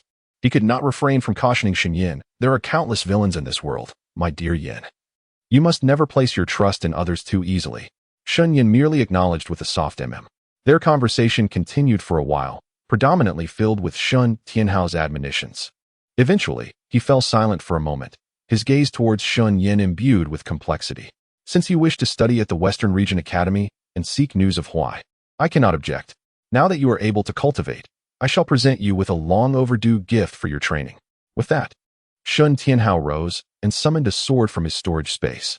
The blade sheath was intricately adorned with the design of a soaring phoenix, exuding an undeniable aura of authority. The very presence of the sword nearly forced Shen Yan to retreat. Fortunately, she managed to steady herself, using her own spiritual energy as a barrier. Shen Tianhao held the sword horizontally, presenting it before Shen Yan. Yan, take it. Shen Yan raised her hands to receive the long sword. And at the moment it landed in her palms, an overwhelming weight, akin to 200 pounds, bore down upon her. It was too heavy. Her complexion changed slightly as she struggled to hold the sword. Who could have imagined that this seemingly light blade would possess such immense heft? This is the Spirit Phoenix Divine Sword, Shen Tianhao declared. He remarked, If you can draw it, it proves you are worthy of becoming a sword cultivator. Shen Yan's expression grew serious as she struggled to free one hand, her fingers gradually encircling the dark red hilt of the Ling Wang Divine Sword. Instead of hastily drawing it, she took a deep breath. Finally, she concentrated her spiritual energy in her right hand, her fingers tightening resolutely around the hilt. With a swift motion, she drew the sword. The sound of the blade unsheathing rang out, resonating like the tip of a sword slicing through ice. As Shen Yan withdrew the long sword, its weight remained unchanged. The blade glimmered with a cold light, and as she slightly tilted it, an ephemeral image of a phoenix seemed to flicker past, trailing a spark of fire as if stirred by the sword's wind. Shen Tianhao's eyes glimmered with a hint of a smile. Yan, this Ling Wang Divine Sword truly belongs to you. You are destined to be a sword cultivator. Sword cultivator? Shen Yan had contemplated practicing swordsmanship before, but lacked a sword. Now, her father had gifted her one. Shen Tianhao spoke with solemnity. Yan, I am uncertain whether you have already become a summoner. But merely mastering the art of summoning is insufficient. In many unknown realms, you will be unable to summon beasts to fight on your behalf. Thus, it is essential for you to cultivate martial skills for your own defense. Shen Yan cast a glance at the Ling Wang Divine Sword in her hand, though heavy. Its appearance resembled that of any other slender sword, with an exceptionally sharp blade, indicating it was no ordinary weapon. She slowly raised her gaze and vowed, Father, I shall strive to become a sword cultivator. Chapter 64. Overcome with fear, Shen Tianhao looked at her with pride, then raised his hand to retrieve 10 volumes of varying thicknesses of sword manuals from his storage space, placing them upon the table. He said, Yan, since you have resolved to become a sword cultivator, you must devote yourself to your studies. Shen Yan exhaled softly and nodded in agreement. All right. Suddenly, Shen Tianhao reached out to gently stroke her head, his tone tender as he continued. Yan, I will investigate Huayer's disappearance while assuming my identity from the central domain. If you wish to attend the Western Academy, your father will not hinder you, but you must occasionally update me on your well-being. All right. Shen Yan nodded, then recalled something, her gaze sharpening. She said to Shen Tianhao, before leaving the South Xia Kingdom, I will kill Shen Shui. Shen Tianhao's expression momentarily faltered. After a brief contemplation, he replied, As you wish. He then inquired, as your father prepares to depart from the South Xia Kingdom, do you have any words for me? Or is there something you wish for me to do? Shen Yan looked up at him. Thank you. Shen Tianhao was taken aback, a torrent of emotions flooding his heart. A gentle smile graced his lips, his eyes glistening with unshed tears as he affectionately replied, Silly girl, there is no need to thank your father. Before leaving the South Xia Kingdom, let me teach you a sword technique. All right. As dusk approached, Shen Tianhao departed from the South Xia Kingdom alone, while Tan Zhuang remained in the courtyard, tasked with protecting Shen Yan. Shen Yan's garments were drenched in sweat. Her right hand felt weak and sore from incessantly practicing a sword technique under her father's rigorous instruction. Once she entered the state of cultivation, Shen Tianhao was exceedingly stern, imposing strict demands upon her. Originally, Shen Yan was not suited to wield such a heavy sword, yet under her father Shen's persistent urging, she relentlessly practiced lifting and swinging the sword using her own brute strength until she achieved a state of dexterity. In merely an hour and a half, she was able to wield the sword with ease. Subsequently, Shen's father demonstrated a sword technique for her. This technique was swift, fierce, and precise, creating 7 successive bursts of sword energy in midair, each explosion more powerful than the last. This technique was known as the Gale Sword style. After Shen's father demonstrated it, she began to replicate the movements, during which he recited the incantation of the Gale Sword style for her. To her surprise, after a single demonstration, Shen Yan grasped 50% of the technique, executing the Gale Sword style, albeit the 7 successive bursts lacked sufficient power. Shen's father gazed at Shen Yan with a hint of astonishment, for her innate talent surpassed that of Huai, coupled with her remarkable patience and comprehension. However, instead of praising her, he urged her to continue honing her skills to perfection, maximizing the technique's potency. Thus, Shen Yan practiced tirelessly throughout the day, pausing only briefly before resuming her swordsmanship. Observing from the sidelines, Tan Zhuang and his companions could not help but feel a pang of sympathy for Shen Yan. Yet, her willpower proved stronger than they had anticipated. Before Shen Tianhao departed, he embraced Shen Yan, a smile gracing his lips as he spoke gently. Yenner, your performance is commendable, even surpassing Huai. Your father will not underestimate you, for you are destined to soar like a phoenix in the skies, standing proud among the masses. Shen Yan felt a sense of surprise, and then Shen Tianhao was gone. The night was cool as water. After Shen Yan finished her bath, Hong Ri and Yin swiftly approached her to massage her shoulders and legs. They exchanged glances, reluctant to depart, believing it was their duty to attend to Shen Yan. With a gentle smile, Shen Yan urged them, please, go on. Faced with her resolute demeanor, they had no choice but to nod and withdraw. Miss, do take care and rest early. Once they left, Shen Yan finally had the opportunity to summon the beast, the flood dragon, which appeared to be in a state of lethargy. Shen Yan pried its jaws apart and administered a second-tier elixir. It nearly choked, its small body trembling violently for a moment, but with some water forced into its mouth, it finally managed to swallow. Contracting with you has truly been a loss, she thought. The dragon had yet to fight for her, and had already cost her 10 vials of potions and a second-tier elixir.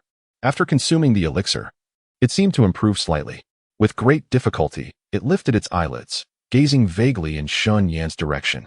Despite its extreme weakness, it spoke with an air of arrogance. To have me as your companion is your fortune. Shen Yan retorted, just you? The flood dragon, incensed by the mockery, nearly leapt off the table, yet its frailty prevented it from doing so. Human, mind your tone. Shen Yan scoffed. In this arrangement, I am the master and you the servant. What sort of attitude do you expect? The dragon trembled in anger. This esteemed one does not lower itself to converse with mere humans. Shen Yan replied, if you wish for me to continue providing healing elixirs, your demeanor must be considerably more humble. Otherwise, you may remain in this half-alive state. The dragon glared at Shen Yan with bared teeth. The two, one human and one dragon, locked eyes in a tense standoff. However, before long, the dragon fainted from the pressure.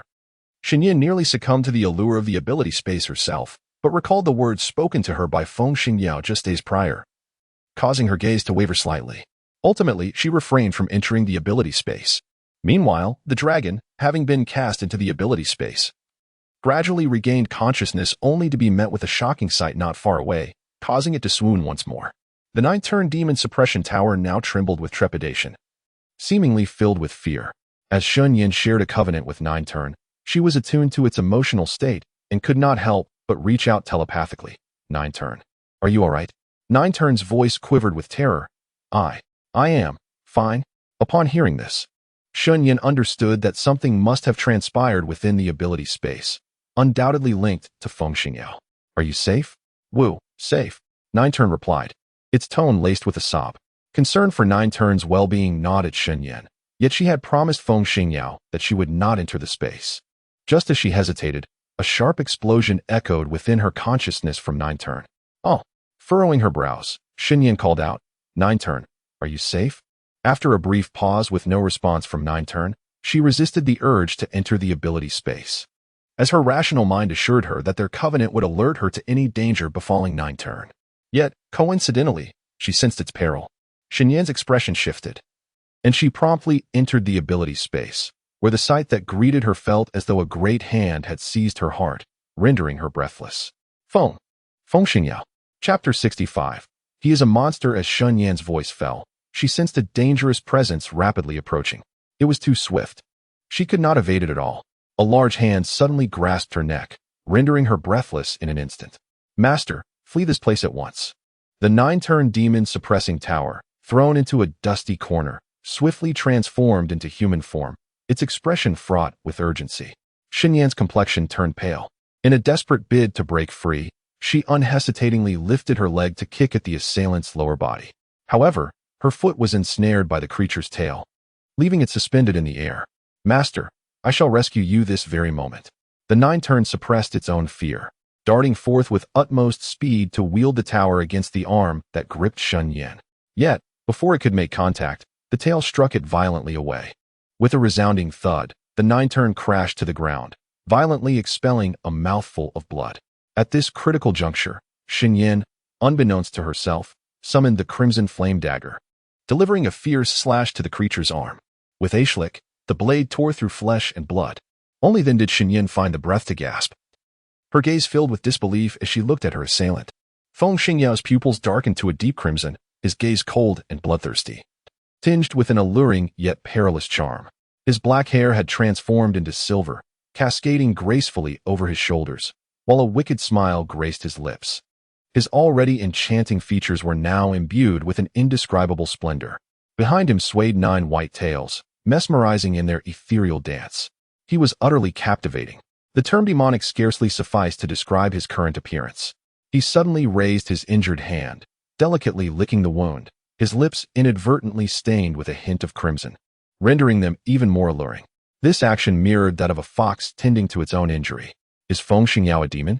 Shen Yan had no time for contemplation, for the current Feng Xingyao had completely lost his reason. In her desperate bid for survival, she could only retreat into her otherworldly space. Yet, Feng Xingyao denied her that opportunity. His foxtail ensnared her form, drawing her closer. Shen Yan attempted to struggle, but was caught off guard, crashing into his embrace. She gasped in shock. Immediately, under the weight of his formidable presence, she found herself utterly immobilized as he leaned in, inhaling her scent. Shen Yan, trembling, ventured, Feng Xingyao, do you still possess awareness? Upon hearing her words, he lifted his enchanting, dark red gaze to fixate upon her, shrouded in an air of enigma that rendered him inscrutable. At that moment, Shen Yan forcefully broke free from the oppressive hold, gripping the crimson flame dagger and thrusting it toward his abdomen. However, a cold hand seized her abruptly, rendering her motionless. Shen Yan attempted to bend her knee to push against him, but his other hand restrained her effortlessly. His expression darkened with a growing menace as he suddenly sank his teeth into her neck, his sharp fangs piercing her flesh once more. A wave of pain surging through her. Shen Yan let out a muffled groan. Feng Xingyao was actually drinking her blood. Unable to contain herself, she exclaimed, Feng Xingyao, are you a demon or a vampire? Yet, he paid her no heed, continuing to drain her lifeblood. Having just endured a severe blow, Zhou Zhuan's countenance turned pale with fright upon witnessing the unfolding scene. He forced himself to regain his composure and discreetly communicated with Shen Yan through a mental transmission. With a resonant clang, the crimson flame dagger clattered to the ground. Shen Yan exchanged a glance with Zhou Zhuan, then endeavored to relax her demeanor. Attempting to lower his guard, Zhou Zhuan weakly conveyed, Master, hold him tightly, drawing his full attention. Shen Yan, her lips pale, suddenly raised her hand and embraced his waist with fervor. Feng Xingyao's body seemed to momentarily stiffen, though it quickly returned to its previous state. Enduring the excruciating pain of blood loss, Shen Yan spoke with a steely resolve. Feng Xingyao, as you drain my blood, you owe me 3 requests. Your silence shall be deemed as consent. 3, 2, 1. A resounding thud echoed as the demon suppression tower struck Feng Xingyao's head forcefully. At that instant, his body gradually succumbed to weakness, collapsing toward Shen Yan. They found themselves in an extraordinarily close proximity, with hardly any space between them. Shen Yan felt the weight of him bearing down, struggling to breathe. She promptly released her hold on his waist and forcefully pushed him away. With a thud, Feng Xingyao was ruthlessly cast to the ground. Jiao Zhuan's eyes widened in terror, his small hands clutching the demon suppression tower, trembling even more intensely as he whimpered, "Master, it's over. I've struck this formidable demon king, and once he awakens, he will undoubtedly kill me. You must protect me." Shen Yan touched the wound where she had been bitten, blood continuing to flow profusely. Gritting her teeth, she asserted, "He intended to kill us first. We were merely acting in self-defense. Jiao Zhuan, come here and help me apply the medicine and stop the bleeding." Shen Yan felt her body growing increasingly frail. If not for her current fatigue, she would have relished the thought of plunging a dagger into Feng Xingyao with fervor. "All right, master." Jiao Zhuan hastily discarded the demon suppression tower and hurried to Shen Yan's side. She sank to the ground, allowing him to tend to her wounds. Upon seeing Shen Yan's injuries, Jiao Zhuan fumed. "He is utterly despicable." "Jiao Zhuan? Is he a demon?" Jiao Zhuan paused, a flicker of unease crossing his face as he stammered. "Well, sort of, I suppose." Shen Yan narrowed her eyes slightly. "Is he still the divine beast? The nine-tailed fox?" Jiao Zhuan hesitated. Well, I'm not entirely sure. He didn't really tell me, so that's how it is." Realizing Jiao Zhuan was reluctant to speak the truth, Shen Yan turned her gaze to Feng Xingyao, who lay on the ground, restored to his former appearance. His silver hair had transformed to black, and even his fox tail had vanished without a trace, as if it had never existed. Blood from her wounds still lingered on his lips, yet he lay with his eyes closed, embodying the essence of an aloof and ethereal beauty. "Jiao Zhuan, how long have you been with him?" "Why do you ask?" Jiao Zhuan lamented. "I really don't know. It seems I spend most of my time in slumber." Hearing this, Shen Yan chose not to press further. With a gaze shrouded in ambiguity, she glanced at Feng Xingyao. It appeared he was indeed a cunning fox.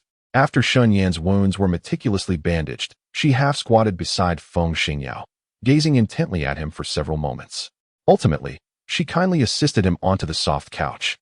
Chapter 66. I am Shen Yan. The following dawn, Shen Yan rose early to practice her swordplay within the courtyard. However, today she distinctly felt a sense of physical discomfort. Her right hand ached with fatigue, and the weakness from excessive blood loss weighed heavily upon her. After an hour of practice, she found herself increasingly unwell.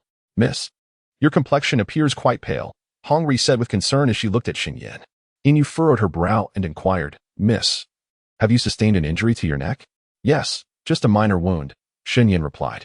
Upon hearing this, Tan Zhuang's expression shifted dramatically as he hurriedly asked, "Yin Yin, how did you get hurt? Is it serious? Uncle Zhuang can fetch a physician for you." Shen Yan, however, quickly interjected, "Uncle Zhuang, it's unnecessary. It's merely a small injury." Tan Zhuang frowned, evidently torn with indecision. Nonetheless, Shen Yan resumed her sword practice. Days turned into weeks. The news of Shen Yan's transformation from a mere wastrel to a prodigy spread throughout the southern Xia kingdom. Yet, the Shen family remained conspicuously silent. And even Shen Yan did not make an appearance. It was only when some could no longer contain their curiosity and sought verification that they discovered Shen Yan had gone out to train, leaving only 2 maidservants in the residence. Naturally, this information reached the Shen family. Shen Yan and Tan Zhuang ventured to the Lingyan forest for their training. She needed to elevate her cultivation to the 8th level of the Huang grade in order to register for the entrance examination at the Western Regions Academy. Thus, she temporarily set aside her alchemical studies, dedicating herself entirely to her martial training. She engaged in continuous combat and diligently practiced her summoning techniques. Initially, she could only summon a few exotic beasts from another realm into reality, but gradually, the number increased. She refrained from summoning the spirits residing in her mental domain, as their appearance would inevitably incite a great deal of trouble. After all, it was unheard of for a summoner to call forth specters from the underworld. Whenever she performed her summoning incantation, the most boisterous among them was the phoenix, for it harbored a certain discontent. After all, they were not bound by a contract. So why should it fight on her behalf? The most composed was Bai Zhe. Each time the ghostly woman in red was summoned, she would engage in light conversation with Shen Yan.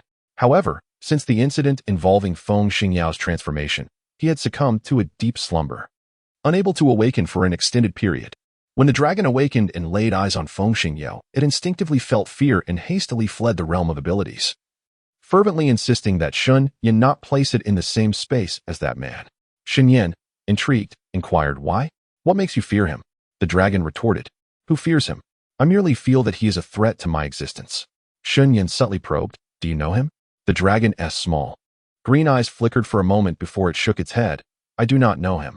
Shen Yan's curiosity about Feng Xingyao's identity deepened. Yet she knew she must quell this curiosity, for it could lead to her own peril. Shen Yan asked coolly, Do you have a name? The dragon replied, How could I possibly divulge my esteemed name to you? Shen Yan's eyelids twitched, and she coldly remarked, In that case, you shall be called Wang Kai.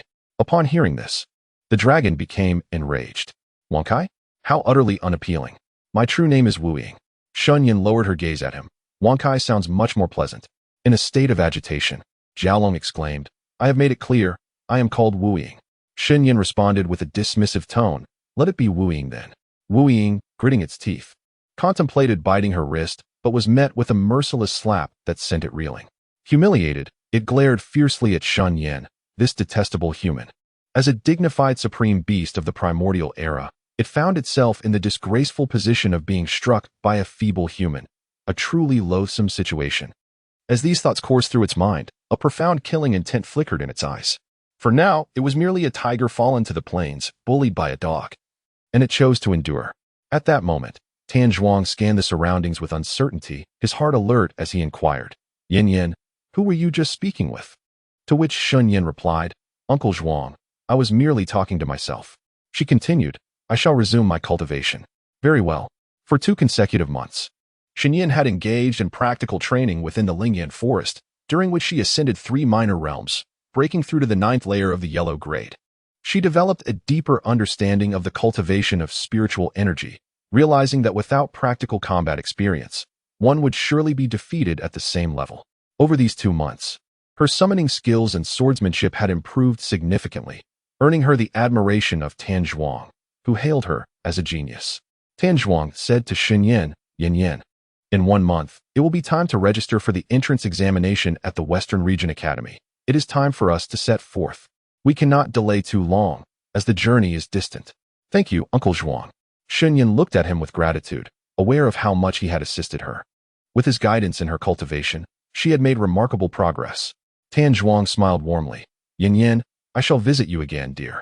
Uncle Da Zhuang also believes in your ability to handle matters in the kingdom of Nanshao independently. Shen Yan nodded with a smile, affirming her resolve. Ultimately, Da Zhuang escorted Shen Yan to the outskirts of the imperial city of Nanshao before departing. As Shen Yan re-entered the imperial city, her mindset underwent a transformation. However, the one unchanging aspect was her determination to avenge the original owner's enemies. A heaviness settled in Shen Yan's heart. Hongri and Inyu. She immediately began inspecting every corner of the estate, discovering some dried bloodstains on the ground. Shen Yan's expression turned icy in an instant, prompting her to rush outside and inquire with passers-by on the street. Do you know the whereabouts of Hongri and Inyu? Those 2 maidservants have been injured, their hair cruelly shorn, leaving them looking utterly wretched, which is why their plight lingered in her memory. Upon hearing this, Shen Yan closed her eyes, striving to suppress her fury. The passerby gazed at her face and asked, By the way, are you Shen Yan? The mention of Shen Yan immediately drew the attention of several onlookers, who turned to face her. Among them, some had indeed seen Shen Yan before, recognizing her at once. She was truly the Shen Yan who had vanished for 2 months. In that moment, Shen Yan's heart was ablaze with anger. She had underestimated the shamelessness of the Shen family, who would stoop so low as to harm 2 young maidservants. If Hongri and Inyu were in mortal peril, then she would unleash a massacre. Noticing the crowd's collective gaze upon her, Shen Yan made a concerted effort to regain her composure, pausing for a few seconds before speaking with a chilling demeanor. Ladies and gentlemen, I am Shen Yan.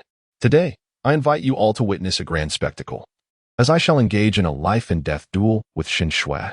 Chapter 67. Dare to challenge. Upon hearing this, the crowd was taken aback. Shen Yan actually intended to challenge Shen Shui? Was she out of her mind? Having only regained her senses and embarked on the path of cultivation for approximately 3 to 4 months, it was inconceivable that she could defeat Shen Shui. Regardless of her innate talent, someone could not help but exclaim, "Shen Yan, are you unwell? Have you lost your mind in broad daylight?" Indeed, Shen Shui was the most formidable woman among the younger generation of Nanxiao Kingdom. Just days prior, she had broken through to the 9th level of the Yellow Realm. And with the assistance of the Shen family's esteemed ancestor, she had become a summoner.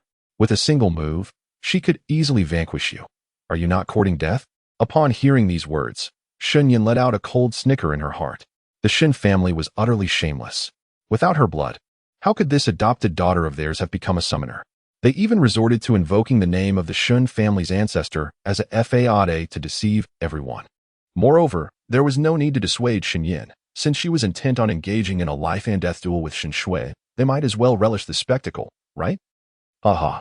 That is true, I support Shen Shui. There will always be some worthless individuals, utterly oblivious to their own limitations. Heh. Even the Crown Prince, Nangong Jin, could not best the eldest daughter of the Shen family. On what grounds do you, Shen Yan, believe you can? Merely because you have practiced for a few months? You are excessively confident, and overconfidence breeds folly. The opinions were diverse. Shen Yan remained unperturbed, for she desired a multitude of onlookers. Only in such a scenario would the vanity-driven Shen family refrain from striking her down in front of everyone. With an unwavering expression, Shen Yan spoke, "Ladies and gentlemen, if you wish to witness the spectacle, make your way to the outskirts of the Shen residence and secure the best vantage points. Should you miss this opportunity, you may find yourselves filled with regret." Upon hearing her words, many exchanged glances. At that moment, Shen Yan began to stride towards the Shen family estate, prompting the crowd to hastily follow her. Who among them does not relish a performance? Moreover, they were eager to see Shen Yan subjected to humiliation. For her current arrogance was unwarranted, a foolishness born of her lack of true strength. As they proceeded along the street, the majority trailed behind her. Someone ventured to inquire, "Shen Yan, what is your current level of cultivation?" To which Shen Yan replied, "Curious to know? You shall find out when I engage in battle with Shen Shui." Her words only fueled their curiosity further. Before long, the throng had swelled to at least 200 as they arrived at the entrance of the Shen residence. The gatekeepers of the Shen family, upon witnessing the formidable procession, exchanged startled looks and immediately assumed a defensive stance. The guards recognized Shen Yan at the forefront and were momentarily taken aback. "Shen Yan, what is she doing here?" But in the next instant, Shen Yan's voice rang out, icy and resolute. "Shen Shui, come out." Her declaration was as powerful as a thunderclap, leaving the gathered crowd in stunned silence. Initially, they had perceived Shen Yan's bravado as mere arrogance, yet they were taken aback by her audacity. She boldly proclaimed her intent to unleash havoc. Was Shen Yan truly out of her mind? Just as they contemplated mocking her, her voice reverberated once more, causing their pupils to constrict in disbelief. Has she lost her sanity? Her voice resonated powerfully enough to be heard throughout the entire Shen family estate. The onlookers within the Shen household were taken aback, yet could not restrain their laughter. Had Shen Yan lost her senses? Her steady and forceful voice rang out. 3, 2. Outside the Shen residence, a young woman clad in purple gracefully raised her hand, and the divine phoenix sword gradually materialized within her grasp, its blade gleaming with a fierce light. A chilling murderous intent flickered in her dark eyes, just as her crimson lips parted to utter the final number. Figures emerged at the front gate. The head of the Shen family and several esteemed elders of the clan appeared. Shen Shui arrived shortly thereafter, seemingly astonished as she gazed at Shen Yan, inadvertently exclaiming, "Yenner, sister." Upon witnessing the crowd gathered at the Shen family's entrance, the family head's expression darkened instantly. His gaze fixated on the sword-wielding maiden as he spoke in a grave tone. "Shen Yan, what trouble are you instigating this time?" Shen Yan retorted with a cold smile. "Should it not be I asking, what exactly are you and your family up to? Moreover, how is it that the Shen family continues to act with such brazen audacity and despicable shamelessness? Hand over the red sun and the silver moon without delay, or do not blame me for directing my sword at your clan." The head of the Shen family bellowed in fury, impudence. In an instant, the oppressive force of the first level of the earthly realm surged toward Shen Yan, yet she stood unfazed, raising her sword with determination. Clang! The sword's wind surged forth, shattering the pressure imposed by her opponent. The family head's countenance shifted, disbelief shadowing his murky old eyes. She had actually managed to break free from his oppressive grasp.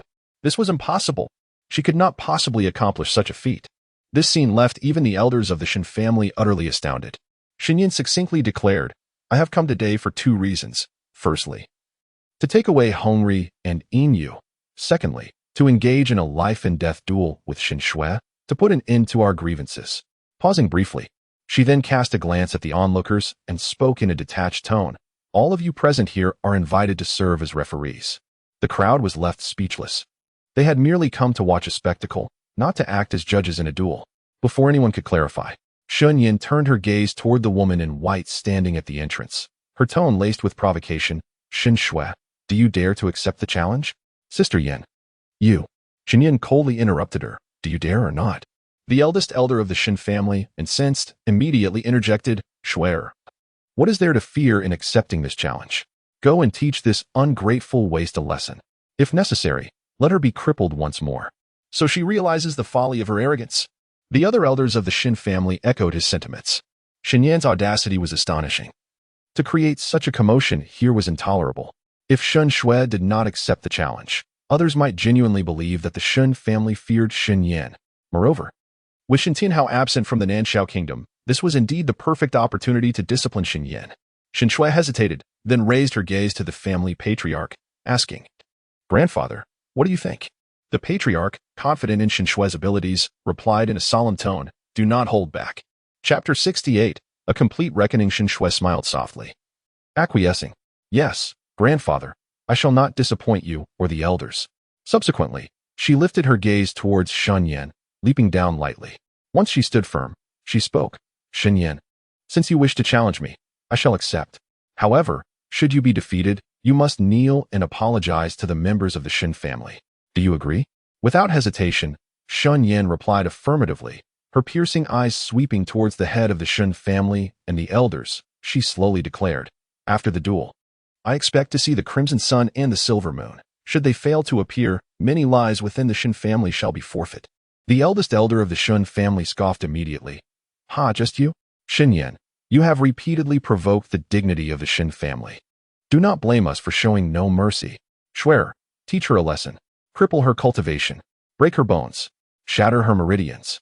The other elders echoed, "Swear, show no mercy." Upon hearing this, Shen Shui obediently acquiesced. She turned to Shen Yan, seemingly resolute, and said, "Sister Yan, the mistake you have made this time is grave. I can only teach you a lesson on behalf of the Shen family. Do not hold it against me for being harsh." Upon hearing her insincere words, Shen Yan scoffed lightly. What a performer. Shen Yan tightened her grip on the spirit phoenix sword, her tone becoming fierce. "Shen Shui, do you remember what I once said? Today is the day of fulfillment." Upon hearing this, Shen Shui's expression shifted slightly. At that moment, Shen Yan moved, swiftly closing the distance between herself and Shen Shui with her sword in hand. Startled, Shen Shui sidestepped to evade Shen Yan's strike, then summoned her sword at lightning speed, thrusting it towards Shen Yan's chest. Clang! The two swords intertwined midair. 2 streams of sword energy collided, and to everyone's astonishment, Shen Shuiluo found herself at a disadvantage. The blade's wind grazed her cheek, drawing blood almost instantly. A flicker of anger ignited in her eyes. Shen Yan's spirit phoenix sword, inherently heavy, bore down upon Shen Shuiluo once more, akin to a crushing weight of several hundred pounds. The jolt reverberated through her grip, leaving her hands numb and painful, and even destabilizing her stance, causing her to stagger back several steps. The onlookers were taken aback. Shen Yan had actually subdued Shen Shuiluo? Seizing the moment, Shen Yan pressed the attack, her spirit phoenix divine sword seemingly melding with her very essence, displaying remarkable agility, coupled with her elusive movements. She forced Shen Shuiluo into a series of retreats. Realizing her precarious position, Shen Shuiluo unleashed the formidable pressure of her 9th realm in the Yellow Grade, channeling her spiritual energy into her sword to manifest a powerful blade aura. Thunderclap sword. With a swift motion, Shen Shuiluo unleashed a streak of sword energy, crackling with lightning, hurtling towards Shen Yan with tremendous force. Just as the crowd anticipated Shen Yan's imminent hit, she abruptly vanished. When her figure reappeared, it was directly before Shen Shuiluo. Sword raised to strike down upon her head. A surge of panic coursed through Shen Shuiluo, and instinctively she raised her sword to block. The clash resounded like a thunderous blow, causing her arms to feel as though they had been struck with immense force, twisting her face in pain. "Is this all the strength you possess, Shen Shualua?" As the words fell from Shen Yan's lips, she relentlessly bore down with her long sword. Just as the blade was about to descend upon Shen Shualua's head, she called out, "Azure Wolf." In an instant, a summoned beast materialized mid-air, lunging towards Shen Yan with ferocity. Shen Yan's gaze hardened, and with a subtle twist of her wrist, the divine phoenix sword was directed menacingly towards the direction of the blue wolf. The blade, sharp and terrifying, struck with blinding speed, sending the creature hurtling to the ground. A crimson gash appeared across the blue wolf's chest, which let out a pained howl. It was precisely due to the blue wolf's emergence that Shen Shui found a moment to breathe and evade the lethal attack. However, upon witnessing her summoned beast being cleaved to the ground, her expression darkened instantly. The onlookers were left astounded by the spectacle. Even the head of the Shen family and the assembled elders displayed visible shock. Shen Shui was no match for Shen Yan. Unable to discern Shen Yan's cultivation level, Shen Shui desperately sought assistance from her master residing within her, urgently inquiring through her thoughts, "Master, what is Shen Yan's cultivation level?" The old man's voice echoed in her consciousness. "I cannot fathom it either. She must possess some extraordinary artifact that conceals her true power.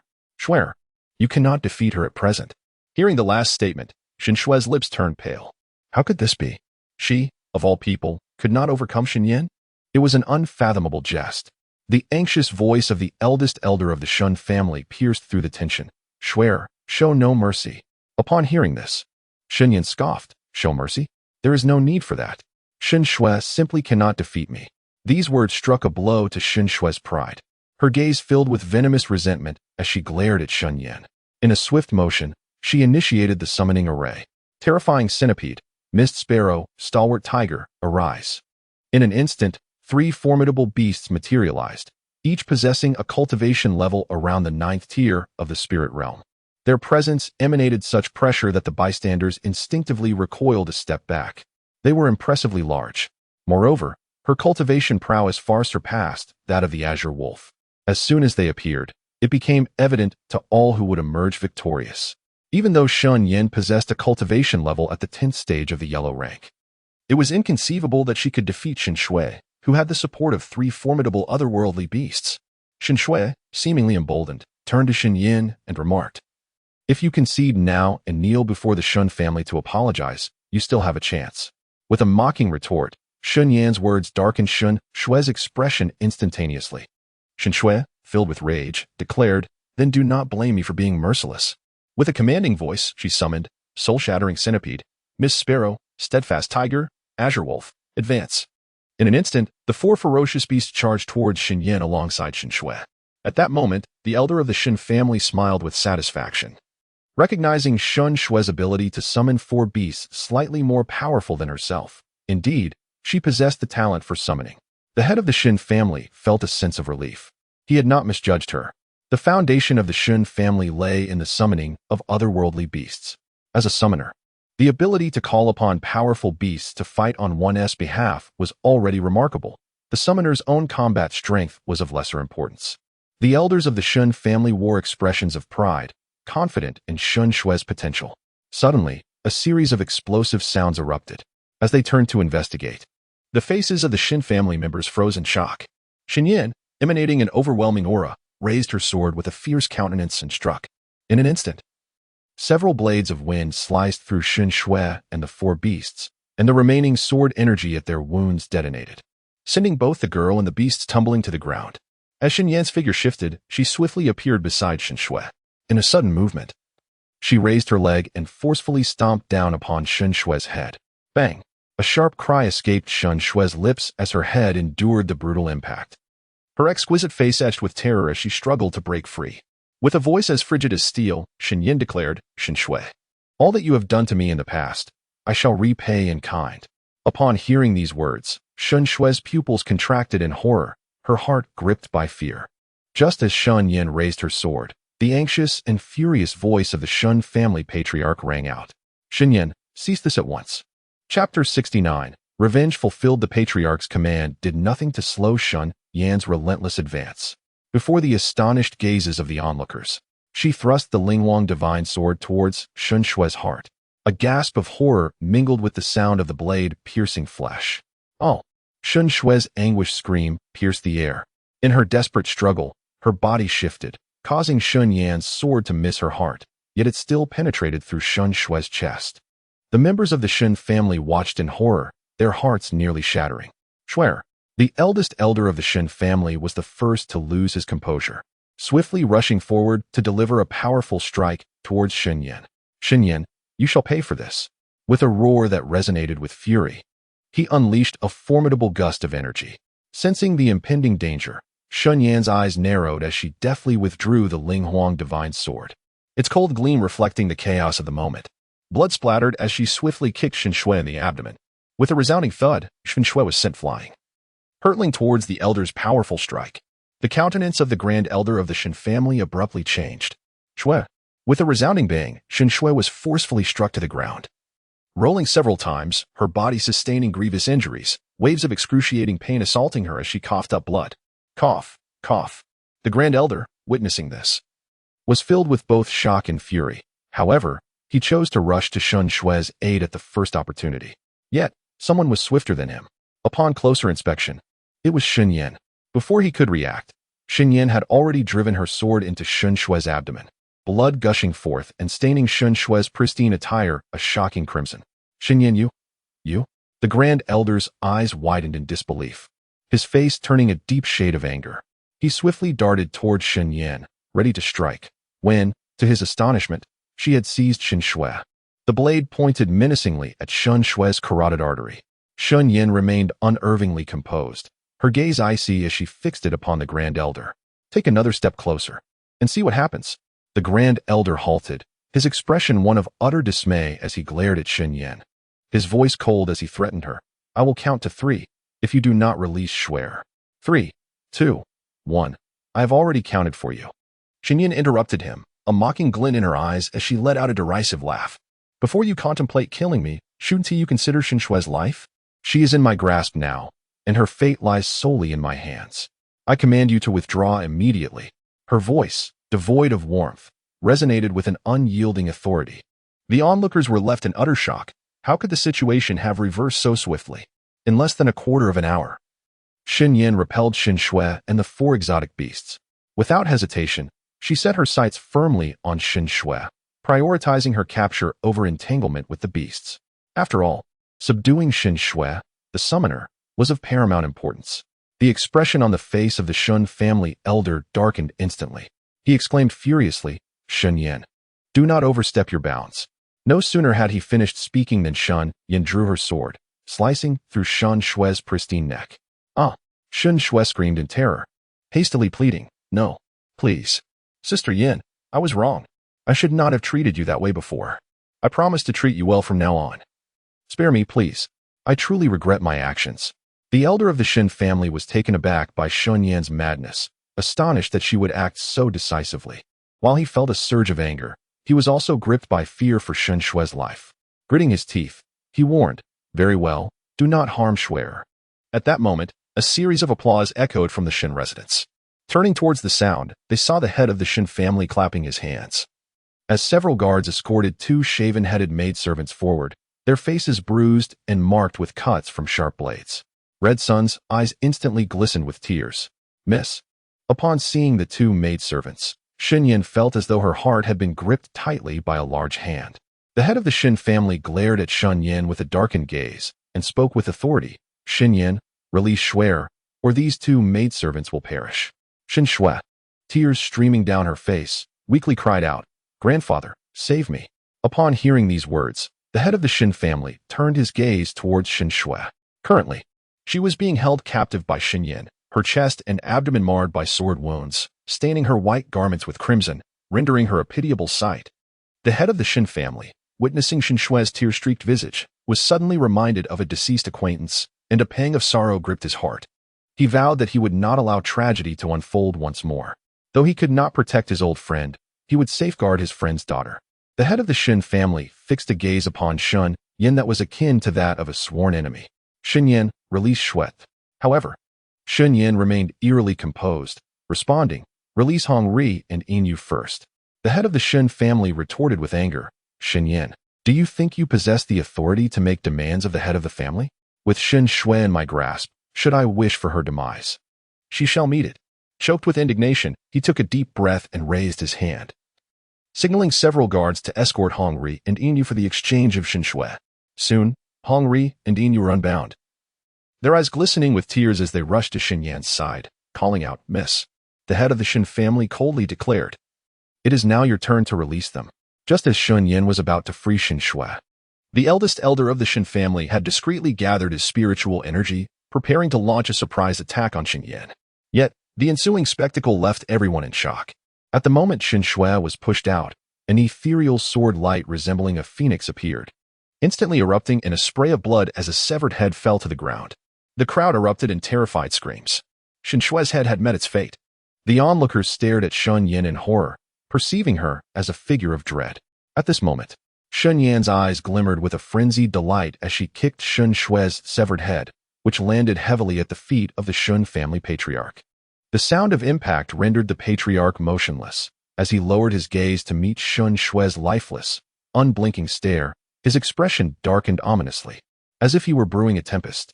Shen Yan laughed arrogantly, proclaiming, "I spared her. Did she ever show me mercy?" The eldest elder of the Shen family, his visage contorted with rage, immediately launched an assault towards Shen Yan. Wooing. With a single command, a colossal black dragon was summoned, exuding an overwhelming presence akin to a mountain pressing down, instilling an inescapable sense of dread.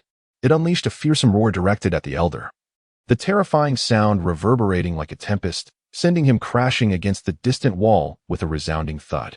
The onlookers were compelled to retreat, their expressions frozen in astonishment as they beheld the formidable black dragon. Merely meeting its gaze rendered their blood as cold as ice, their bodies rigid with fear. The patriarch's complexion shifted slightly as he regarded the dragon. His instinctive thought was, "How powerful?" Chapter 70, Summoning the Beasts. Is this a dragon? Shen Yan had not only become a summoner, but had also conjured a dragon? The patriarch's heart ached with fury as he glanced at the head of Shen Shui at his feet, his body trembling with indignation. His eyes gradually turned crimson as he bellowed, "Shen Yan, is this your source of confidence?" Shen Yan coldly lifted her gaze. Indeed, it is far from just this. In the next moment, she activated a summoning array, and a vast black totemic formation materialized beneath her feet, its potent aura causing the expressions of all present to shift once more. "Heed my command now." In that fleeting moment, countless exotic beasts materialized out of thin air, filling the vast expanse with their colossal forms, akin to a tidal wave of creatures.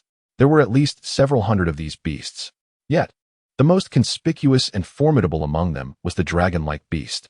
Upon witnessing this spectacle, the crowd's pupils dilated in disbelief, their jaws nearly dropping in astonishment, instinctively retreating in fear that these creatures might turn their wrath upon them.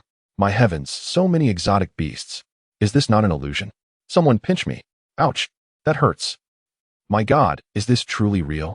Shen Yan has summoned a horde of beasts. Her summoning prowess is astonishingly formidable. After the initial shock, the members of the Shen family were left utterly bewildered. As individuals from a renowned summoning lineage, they had never witnessed or even heard of a summoner capable of calling forth hundreds of beasts simultaneously. Had they not seen it with their own eyes, they would have deemed it impossible. The roars of the beasts reverberated throughout the imperial city, drawing the attention of its inhabitants, who hurriedly made their way toward the commotion. "This is my strength. I am the summoner, Shen Yan." Clutching the divine phoenix sword, her stunningly beautiful visage radiated a haughty confidence, her gaze icy. With a flick of her sword, she pointed it toward the Shen family. In that instant, the horde of beasts seemed to respond to her command, unleashing a cacophony of roars directed at the Shen family. The earth trembled beneath the thunderous sound of their cries. The members of the Shen family, upon beholding the dense throng of exotic beasts, were instantly thrown into a state of panic, even the elders of the family showing signs of alarm. At that moment, the esteemed elder of the Shen family, Shen Bu-yi, appeared at the entrance of the clan. The esteemed elder. The members of the Shen family exclaimed in delight. The family head's expression shifted slightly as he called out, "Father."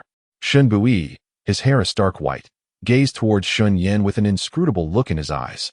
With a resigned sigh, he spoke slowly. "Little Yan, could you grant your great-grandfather the favor of settling this matter?" "Little Yan, this." Shen Yan responded resolutely. If you cannot do this, do not blame me for taking matters into my own hands. At this moment, Hongri and Yin stood tearfully, never anticipating that their young mistress would stand against the Shen family on their behalf. Yin sobbed, "Mistress, please, it's all right. We, Hongri and I, are fine."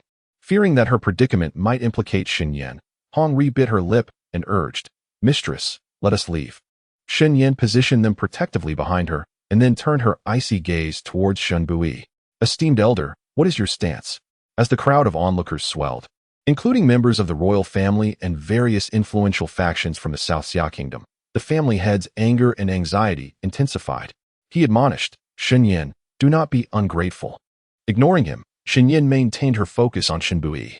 The elder, seemingly weary, nodded slightly and said, "Very well, if you trust your great-grandfather. I shall assist you in dealing with those individuals." Aware of Shen Buyi's fondness for her father, Shen Yan replied, "My father trusts you. Thus I shall trust you as well." The head of the Shen family felt slighted by Shen Yan's disregard, and just as he was about to reprimand her, he was met with a sharp slap from Shen Bai. The resounding crack of the slap echoed through the air. "Enough," Shen Bai declared, his brow furrowed with fury. "Is it not your favoritism that has driven Xiao Yan to sever ties with you? If you wish to avoid having Tian Hao and Xiao Wei also distance themselves from the Shen family, then hold your tongue." The head of the Shen family's face turned ashen, yet he dared not utter another word. Meanwhile, Shen Yan summoned a majestic black rock and, along with Hong Ri and Yin, mounted it. In that instant, all other strange beasts vanished. Seeing this, Shen Bai anxiously inquired, "Xiao Yan, where are you headed?" "To find father," Shen Yan replied, fabricating an excuse. She then urged the black rock to soar into the sky, its powerful wings creating a tempest that forced many to stagger backward. She gently reminded Hong Ri, Yin, "Hold on tightly." As the rock ascended, the turbulence left the three of them feeling unsettled. Had they not clung to its feathers, they might have plummeted. At the same time, various factions in the Southern Sky Kingdom sought to retain Shen Yan, drawn by her extraordinary summoning talents, eager to recruit her into their ranks. However, Shen Yan departed too swiftly for any of the factions to prepare a proper approach. Watching the retreating silhouette of the black rock, Shen Bai sighed, "Xiao Yan, may you travel safely." As all eyes followed Shen Yan's departure, the blood from Shen Shui's lifeless body suddenly diminished, as if drawn away by some unseen force. Soon, a wisp of black mist emerged from Shen Shui's lifeless body. A few individuals happened to witness this spectacle, but when they attempted to discern it more clearly, they found that there was no black mist at all. Thus, they instinctively believed they had imagined it. The onlookers began to murmur amongst themselves, "I believe Shen Yan's talent surpasses that of Shen Hui. I have never heard of a summoner in the Ping's West region capable of summoning a horde of beasts. The Shen family has truly squandered a gem for a watermelon." It is said that Shen Yan severed ties with the Shen family because, during Shen Shui's birthday, an elder of the family forbade her from entering through the main gate, prompting her to cut all connections in a fit of rage. One wonders whether the Shen family bears a grudge against Shen Yan. Ever since her departure, not only has she been able to cultivate, but she has also grown extraordinarily powerful. Had the Shen family not underestimated Shen Yan from the beginning, perhaps their reputation would be far more illustrious now, with her younger brother Shen Hui being a top-tier genius and her sister Shen Yan even more so. Meanwhile, the head of the Shen family pressed his lips tightly together, fixated on Shen Shui's severed head, a chill creeping into his heart. He felt deep remorse towards a bygone acquaintance. She was his old friend, the woman he had loved in his youth. And had it not been for a tragic accident that scattered them, the daughter born of his beloved, Shen Shui, bore a striking resemblance to her. Thus, he had always held a special affection for Shui. Now, she had tragically lost her life. If it were not for Shen Yan, Shui would not have perished. The head of the Shen family felt a surge of resentment. Instructing his servants to collect Shen Shui's remains before he strode away in anger, entering the Shen family estate, leaving behind Shen Bai, the elder, to handle the aftermath. Approximately 2 hours later, a group of enigmatic individuals arrived at the Shen residence, claiming to be relatives of Shen Shui, and specifically requested to meet her. Chapter 71, The Bai Yinho Family. "Are you seeking the young lady?" The expressions of the Shen guards were complex. Upon seeing the mysterious group nod in affirmation, they promptly reported the matter to the head of the Shen family. The patriarch received them, and as he observed a girl among them, seemingly around 15 or 16 years of age, bearing a striking resemblance to Shen Shui, his heart quivered unexpectedly. "Where is Shen Shui?" the girl inquired, her gaze frosty. The patriarch, feeling guilty and apprehensive, revealed the unfortunate news of Shen Shui's demise, attributing all blame to Shen Yan. Shen Yan has long severed ties with our family. She has always harbored jealousy towards our affection for Shui, and upon gaining strength, she took the opportunity to challenge and ultimately slay Shui, my beloved Shui. As he spoke, his eyes glistened with unshed tears. Upon hearing this, the girl let out a cold laugh. Hand over Shen Shui's remains. The patriarch was taken aback. Scrutinizing them closely, surprised to find not a trace of sorrow upon their faces.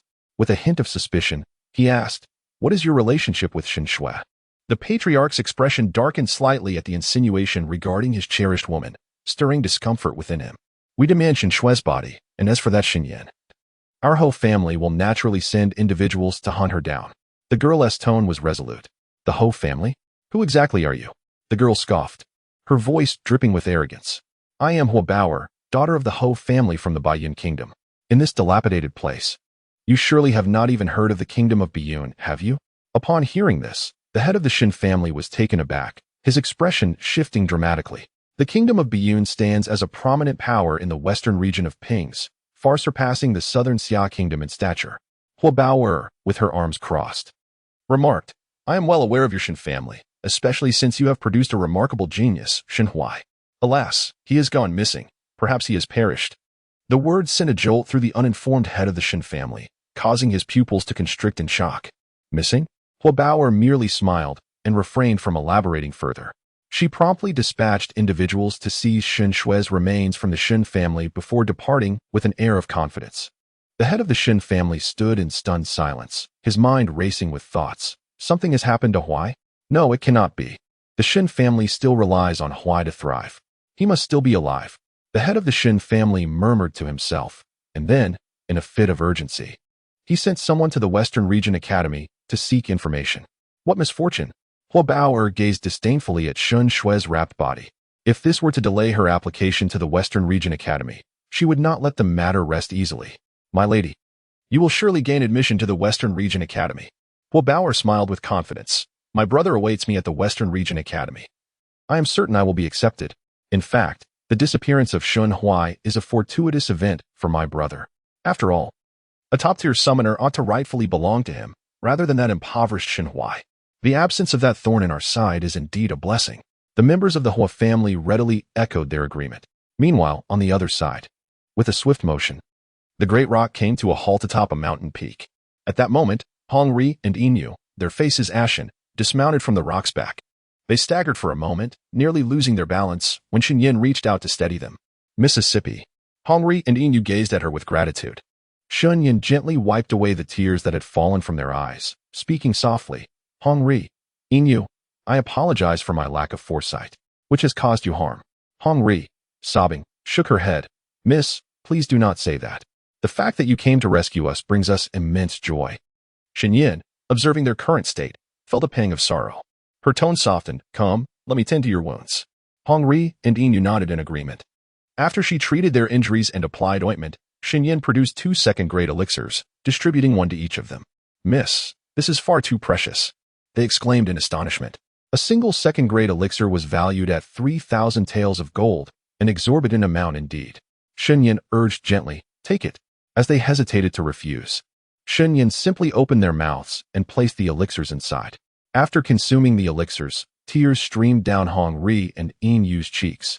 They had never tasted such elixirs, let alone second-grade ones. "Miss is truly too kind to us." "Hong Ri, Yin Yu, from now on, you are free." Hong Ri inquired in alarm. "Miss, are you abandoning us?" Shen Yan replied, "I have my own matters to attend to and must leave this place. From now on, you may go wherever you wish and do whatever you desire. Is that not good?" Shen Yan spoke softly as she retrieved the contracts binding the 2 young women, returning them to their rightful owners. "But we cannot bear to part with you," they lamented. Shen Yan gently reassured them, "We shall meet again in the future." With that, she distributed the funds she had meticulously prepared, bestowing upon each of them 2,000 taels of gold. This sum was exceedingly generous for Hong Ri and Yin Yu, who felt overwhelmed by such wealth. After some reluctance and mutual insistence, they each accepted 1,000 taels instead. "Miss, please take care of yourself. Do not forget us," they implored. "With names and spirits as lovely as yours, how could I ever forget you?" I shall remember you always, Shen Yan promised. Overcome with emotion, Hong Ri and Yin Yu wept more fervently, throwing themselves into Shen Yan's embrace. She tenderly patted their backs, feeling a deep affection for the two young girls. Yet, she recognized that each person must tread their own path. Only those with shared journeys or aspirations could continue together, lest they drift apart. After ensuring their safety, Shen Yan prepared to embark on her journey to the Western Region Academy. However, before setting forth, she contemplated Jiang Xianhua, wondering if she had already made her way to the academy. With this thought in mind, she summoned her black rock, taking her place upon its back and naming it Xiaohe. She then unfurled the map of the Western region, studying it intently. The academy was situated within Western City, which lay a considerable distance from the border. She pondered how many days the journey would require. Xiaohe, let us soar westward, she instructed. The black rock was rather displeased with its name, and, filled with resentment, it took to the skies, expelling 2 streams of air from its nostrils. Alas, it lacked the ability to speak, otherwise it would surely voice its grievances. Chapter 72. Encountering Zhuge during the journey to the Western Academy. The rock had to pause intermittently to rest. Thus, it flew for 8 days. 8 days prior, everything had proceeded smoothly, however. As they drew closer to the territories of great nations and powerful forces, the rock could no longer afford to be so conspicuous in its flight. Shen Yan had no choice but to travel on foot. She intended to enter the city to procure a horse for transportation. The process of acquiring the steed was seamless, and subsequently, she took the opportunity to purchase some food and clothing in the city, storing them in her spatial pouch. As she prepared to depart the city on horseback, she suddenly sensed a few individuals observing her from the shadows. Remaining unfazed, she calmly exited the city. Shortly after leaving, the group of shifty-eyed individuals appeared, surrounding her with lewd smiles. "Little girl," they sneered, "hand over your valuables and serve us well, and we shall spare your life." Gripping the reins with her left hand to halt the horse, Shen Yan gazed at them with indifference. She sensed that their cultivation levels hovered around the 7th rank of the yellow grade. With her right hand, she slowly materialized the Spirit Phoenix Divine Sword and spoke with a tranquil tone. "Those who obstruct my path shall perish." At her words, the group erupted in laughter. Just as they dismissed her threat, the girl in purple atop her steed suddenly swung her sword towards them. Their pupils constricted in shock as a blade of wind surged forth, slicing through the air. With a resounding clang, a sword cleaved them to the ground. Ah! Just as their anguished cries echoed in the air, the girl in purple had vanished from her steed, only to reappear with her blade poised threateningly at their throats. Her swiftness was so extraordinary that they had no time to evade her assault. One by one, they fell beneath Shen Yan's blade, and 2 severed heads were sent tumbling away by the force of the sword's wind. Passers-by were taken aback, hastily diverting their paths. Shen Yan's gaze fell upon the storage rings adorning their fingers. She bent down to relieve them of their treasures. However, at that moment, her sharp eyes caught sight of a peculiar movement near one of the severed heads. A massive hand emerged from the earth, nonchalantly swatting the bloodied head aside, which then rolled away like a ball. Shen Yan's expression hardened, and she instantly became alert, rising swiftly and gripping her sword tightly, prepared for combat. A voice resonated through the air. "Who is it? Who has obstructed our passage with this head?" From the spot where the hand had appeared, thick clumps of grass concealed the figure beneath. As the hand brushed aside the foliage, a young lad clad in green emerged, seemingly around 16 or 17 years of age.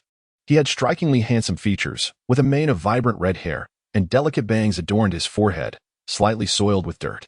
His eyes, dark and gleaming, resembled those of a curious kitten, exuding the exuberance of youth. Shen Yan locked eyes with the boy. He scanned the surroundings, furrowing his brow. "Did you block the entrance with that head?" "It was unintentional," Shen Yan replied matter-of-factly, her gaze drifting along the edge of the entrance the boy had emerged from. Her curiosity piqued about where this passage beneath might lead. Amidst the youthful exuberance, a striking red-haired figure emerged. Could he be of the royal lineage of the Crimson Phoenix Kingdom? It was none other than the 7th Prince, Zhuge Weiran. Previously, during his ordeal in the Lingyan Forest, he had suffered greatly at the hands of Shen Shui and her companions. However, he now appeared to have fully recovered, radiating vitality, his lips adorned with a subtle smile. The 7th Prince. Shen Yan inclined her head gently in acknowledgement, preparing to mount her steed and depart when Zhuge Weiran spoke once more. "Miss Shen Er, where do you intend to go?" "To the Western Region Academy," Shen Yan replied candidly, believing Zhuge Weiran to possess commendable character, a man of integrity. His response seemed unfazed by her revelation. A slight smile graced his features. We too are headed to the Western Region Academy for the entrance examination. Would you care to accompany us? Shen Yan hesitated, her expression a mixture of curiosity and uncertainty as she regarded Zhuge Weiran. He was only visible from the waist up above the horizon, his lower half still concealed within the cave. How do we proceed? She inquired, furrowing her brow. Zhuge Weiran replied with a smile. We have a subterranean passage that will expedite our journey to the Western Region city. As soon as he spoke, the voice of the youth in green echoed from the depths below. Pay up, and we shall escort you. No coin, no passage. Shen Yan responded with a raised brow. How long will it take? And how much will it cost? She pressed. Before Zhuge Weiran could respond, the green-clad youth interjected. Pay whatever you can. The more, the merrier. Zhuge Weiran appeared slightly embarrassed as he stated, My ninth brother is rather straightforward. Since we are acquainted, there is no need for you to pay. Upon hearing the words, Shen Yan hesitated slightly. She was not well versed in the routes of the Ping's West region, and her journey thus far had been one of stops and starts. According to the map, she had traversed less than 1/3 of the distance. After pondering for a moment, she finally nodded. It's troublesome. Zhuge Weiran shook his head with a smile, seemingly unperturbed by any inconvenience. I shall enter first, and you may follow. Very well.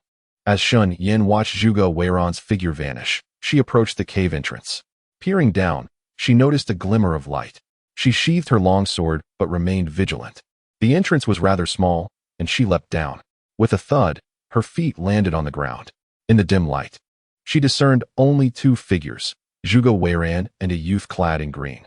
Yet, the area was littered with numerous bones, suggesting that many had perished here, either from arrows or poison. There are mechanisms here, perhaps even illusions? The youth in green raised an eyebrow, hands on hips, tilting his head with a smile as he inquired. You are the one who was once deemed worthless, now a genius, Shen Yan? Enough, Yulin. Zhuge Weiran cast a warning glance at the youth in green. At that moment, from the depths of the darker passage, an old woman's voice echoed. Have you two finished your chatter? It's time to set off. Zhuge Yulin promptly replied, Coming, Grandaunt. Zhuge Weiran pressed a mechanism protruding from the wall, and in an instant, a heavy iron plate descended, obscuring the only source of light. Subsequently, Zhuge Weiran produced a luminous pearl, illuminating the path ahead. He turned and carefully advised Shen Yan. Let us proceed, but you must keep pace with me. Otherwise, we may trigger a mechanism. Chapter 73. The Path of the Underground Passage. All right, Shen Yan nodded in agreement. The passage was quite spacious, wide enough to accommodate 3 individuals. Shen Yan surveyed her surroundings, struggling to comprehend the existence of such a subterranean corridor. Was it man-made? Unable to contain her curiosity, she inquired, Seventh Prince. Does this passage truly lead to the Western Region city? Can the various factions in Ping's Western Region really tolerate a tunnel beneath their territory? Zhuge Weiran nodded affirmatively. Indeed. Miss Shen, you need not worry. He then posed a counter-question. Are you curious as to why there is a passage leading to the Western Region city underground? Yes. Shen Yan replied. Zhuge Weiran slowly elucidated. In the Western Region of Ping's, there exists a mysterious faction known as the Santong Organization, which caters to esteemed guests by providing shortcuts, primarily to save time, albeit at a steep price. This passage is one of the creations of the Santong Organization, having been in existence for over a century. The organization is shrouded in secrecy within the Western Region. Without a guide, once one enters this tunnel, there is no way out. The Santong Organization. Such an entity exists in the Western Region? Shen Yan, still quite unfamiliar with this world, lifted her gaze to Zhuge Weiran, who was walking ahead. How much is the fare? Zhuge Weiran was momentarily taken aback. He intended to decline, yet the voice of the ninth prince, Zhuge Yulin, echoed once more from ahead, above 1,000 taels of gold. Ignore him. You need not pay. Zhuge Weiran offered an awkward smile in her direction. Shen Yan returned a gentle smile but refrained from further comment, sensing a deep familiarity between Zhuge Weiran and Zhuge Yulin with this passage, seemingly tied to the Santong Organization in a significant manner. Suddenly, an elderly tortoise, its shell adorned with wrinkles, emerged from within the tunnel. Upon its back sat a white-haired matron, garbed in a finely embroidered black gown. She appeared lively, with one leg crossed over the other, and a slight arch in her eyebrows that conveyed an ineffable languor. The old woman scrutinized Shen Yan intently, and after a few moments, she cheerfully addressed Zhuge Weiran. Old Seven, is this your friend? Indeed, Auntie. Zhuge Weiran nodded in affirmation. The white-haired matron responded with hearty enthusiasm. Since she is your friend, let her come aboard. Meanwhile, the youth, Zhuge Yulin, confidently stepped onto the long iron deck pulled by the tortoise. The deck was crafted from black iron, equipped with wheels beneath, facilitating smoother movement as the tortoise dragged it along. Shen Yan mused. Is the tortoise swift? This feels rather theatrical. Zhuge Weran urged, come aboard. Feeling akin to a stowaway, she pondered whether this truly would expedite their journey to the western region city. With a complex expression, she nodded and stepped onto the deck, feeling a slight sway beneath her feet. Almost immediately, she noticed Zhuge Yulin casually seated upon the deck. She had no choice but to sit down as well. Zhuge Weran first greeted the white-haired old woman before taking a seat behind Shen Yan. Upon noticing the protruding handle at the edge of the deck, Shen Yan hesitated for a moment, then followed suit. At that moment, the white-haired old woman turned to glance at them, chuckling derisively, and teased. To send you two to the western region city, my old turtle is nothing but a relic of the past, yet still has to drag you along. Zhuge Yulin grinned and assured, Auntie, my brother Qi and I will surely gain admission to the Western Region Academy. And we will not disappoint you and the old turtle's expectations. The old turtle seemed to have heard these words and made a grumbling sound.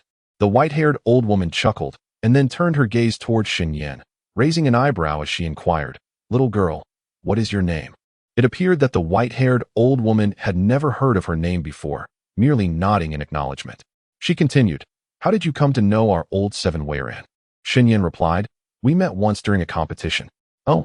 The old woman raised her tone slightly, then cast a teasing glance at Zhuge Weran, seemingly presuming that he had taken a fancy to Shen Yan. Zhuge Weran, however, smiled wryly and quickly shook his head, which caused the old woman to cease her prying curiosity. She then reminded, Hold on tight. We are about to set off. All right. No sooner had the words left her lips than the white-haired old woman patted the old turtle's back. Just when Shen Yan thought the old turtle would proceed at a leisurely pace, it took her by surprise. Whoosh! The old turtle moved with astonishing speed, like a whirlwind.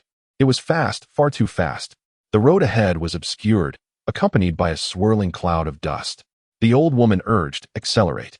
Upon hearing this, Zhuge Yulin's expression fell, and with a sense of helplessness, he lamented, Please, no. However, his protests proved futile. The old tortoise quickened its pace, and as they sat on the deck, they were jostled violently, surrounded by the earthy scent of the dim tunnel. Shen Yan tightened her grip, her face subjected to the harsh embrace of the wind and sand, while the incessant rustle of the breeze drowned out all other sounds. The group on the deck endured the relentless jolting from the dragging movement beneath them, feeling as if their bodies might be shattered into fragments. Shen Yan inquired, Seventh Prince, how many days until we reach the city of the western regions? What? Zhuge Weran shouted back, unable to discern her words over the howling wind. Shen Yan took a deep breath, then raised her voice. I asked, When will we arrive at the city of the western regions? Upon hearing this, Shen Yan felt a whirlwind of emotions. The journey was rapid, yet it was quite taxing on their backsides. Gradually acclimating, Zhuge Yulin began to revel in the thrill of the ride, exuberantly exclaiming, Charge. No sooner had he uttered those words than the old tortoise truly accelerated once more. The deck beneath them resonated with a series of loud thuds as it collided with the ground, creating a cacophony of impact and friction. Chapter 74, Beware of Backlash. Shen Yan. She felt an overwhelming desire to escape. Zhuge Yulin grew increasingly exhilarated, reveling in the adrenaline rush, and shouted, Faster, faster, even faster. As a result, the old tortoise indeed picked up speed. After nearly half a day's arduous journey, they encountered a group emerging from another tunnel, whose conditions were markedly superior to their own. Although they too were led by a tortoise, the platform it dragged was adorned with a plush layer, and the structure had been exquisitely modified, offering ample space and elegantly carved railings on either side, exuding an air of sophistication and grandeur. In stark contrast to the humble and disheveled state of Shen Yan and her companions, the other group consisted of 7 individuals, 4 youthful boys and girls, accompanied by 3 middle-aged men, who appeared to be escorting the young ones. As the two parties crossed paths, a mutual scrutiny was inevitable. The portly youth at the forefront, upon witnessing Shen Yan's trio in their pitiful predicament, could not refrain from pointing at them and laughing. Ha ha ha, what a dismal sight. Zhuge Yulin's gaze sharpened momentarily. Yet he quickly responded with a grin, inquiring playfully, Would you care to assist us? A mere 10 or 80,000 taels of gold would suffice, No need for more. The chubby youth's expression shifted instantly upon hearing this. Who would help you? Zhuge Yulin's brows furrowed slightly as he fixed a piercing gaze upon the youth, retorting scornfully. Then what is the point of your ridicule? The portly youth, now flushed with indignation, exclaimed, How dare you insult the young master? Insult you? Zhuge Yulin clicked his tongue dismissively. No, this is merely a matter of fact. The youth was momentarily rendered speechless, before turning to one of the middle-aged men clad in black, commanding, Uncle Li, eliminate him. In response, Zhuge Yulin beckoned them with a finger, smiling provocatively. Come on. Uncle Li abruptly tightened his grip on the long sword in his hand, poised to strike, when he heard the white-haired old woman seated atop the ancient tortoise speak. Harmony is of utmost importance. As these words escaped her lips, the plump young boy, ready to berate the old woman with a venomous insult, was silenced by another middle-aged man who swiftly covered his mouth, rendering him voiceless. Uncle Li caught sight of the old woman's face, and his expression shifted dramatically. He immediately raised his hand in a respectful gesture and bowed, murmuring, We have overstepped our bounds. The plump boy's eyes widened in disbelief, his simmering anger momentarily quelled. The other three youths were equally taken aback, instinctively sensing the formidable presence of the old woman, and they hastily lowered their heads in deference. The old woman cast a fleeting glance at Zhuge Yulin, who was still making faces in defiance of the plump boy. She frowned and coughed softly. At once, Zhuge Yulin moderated his demeanor. The old woman paid no further attention to Uncle Li and the others, instead commanding, Old Tortoise, let us depart. No sooner had she spoken than the ancient tortoise surged forward with astonishing speed. The swiftness left Uncle Li and the others utterly astounded. How could this old tortoise move so swiftly? In the blink of an eye, it vanished from sight, leaving only a cloud of dust in its wake. Coughing from the dust, they shielded their faces. Once the plump boy was free from the man's grasp, he glared furiously at him and delivered a resounding slap. You have made me lose all face. The middle-aged man's cheek was swollen from a blow, and he hurriedly explained. The individual who was seated upon the old tortoise earlier is a prominent figure from the Santong organization, someone we simply cannot afford to provoke. If you, young master, were to utter any indiscreet words, she would undoubtedly not let you off lightly.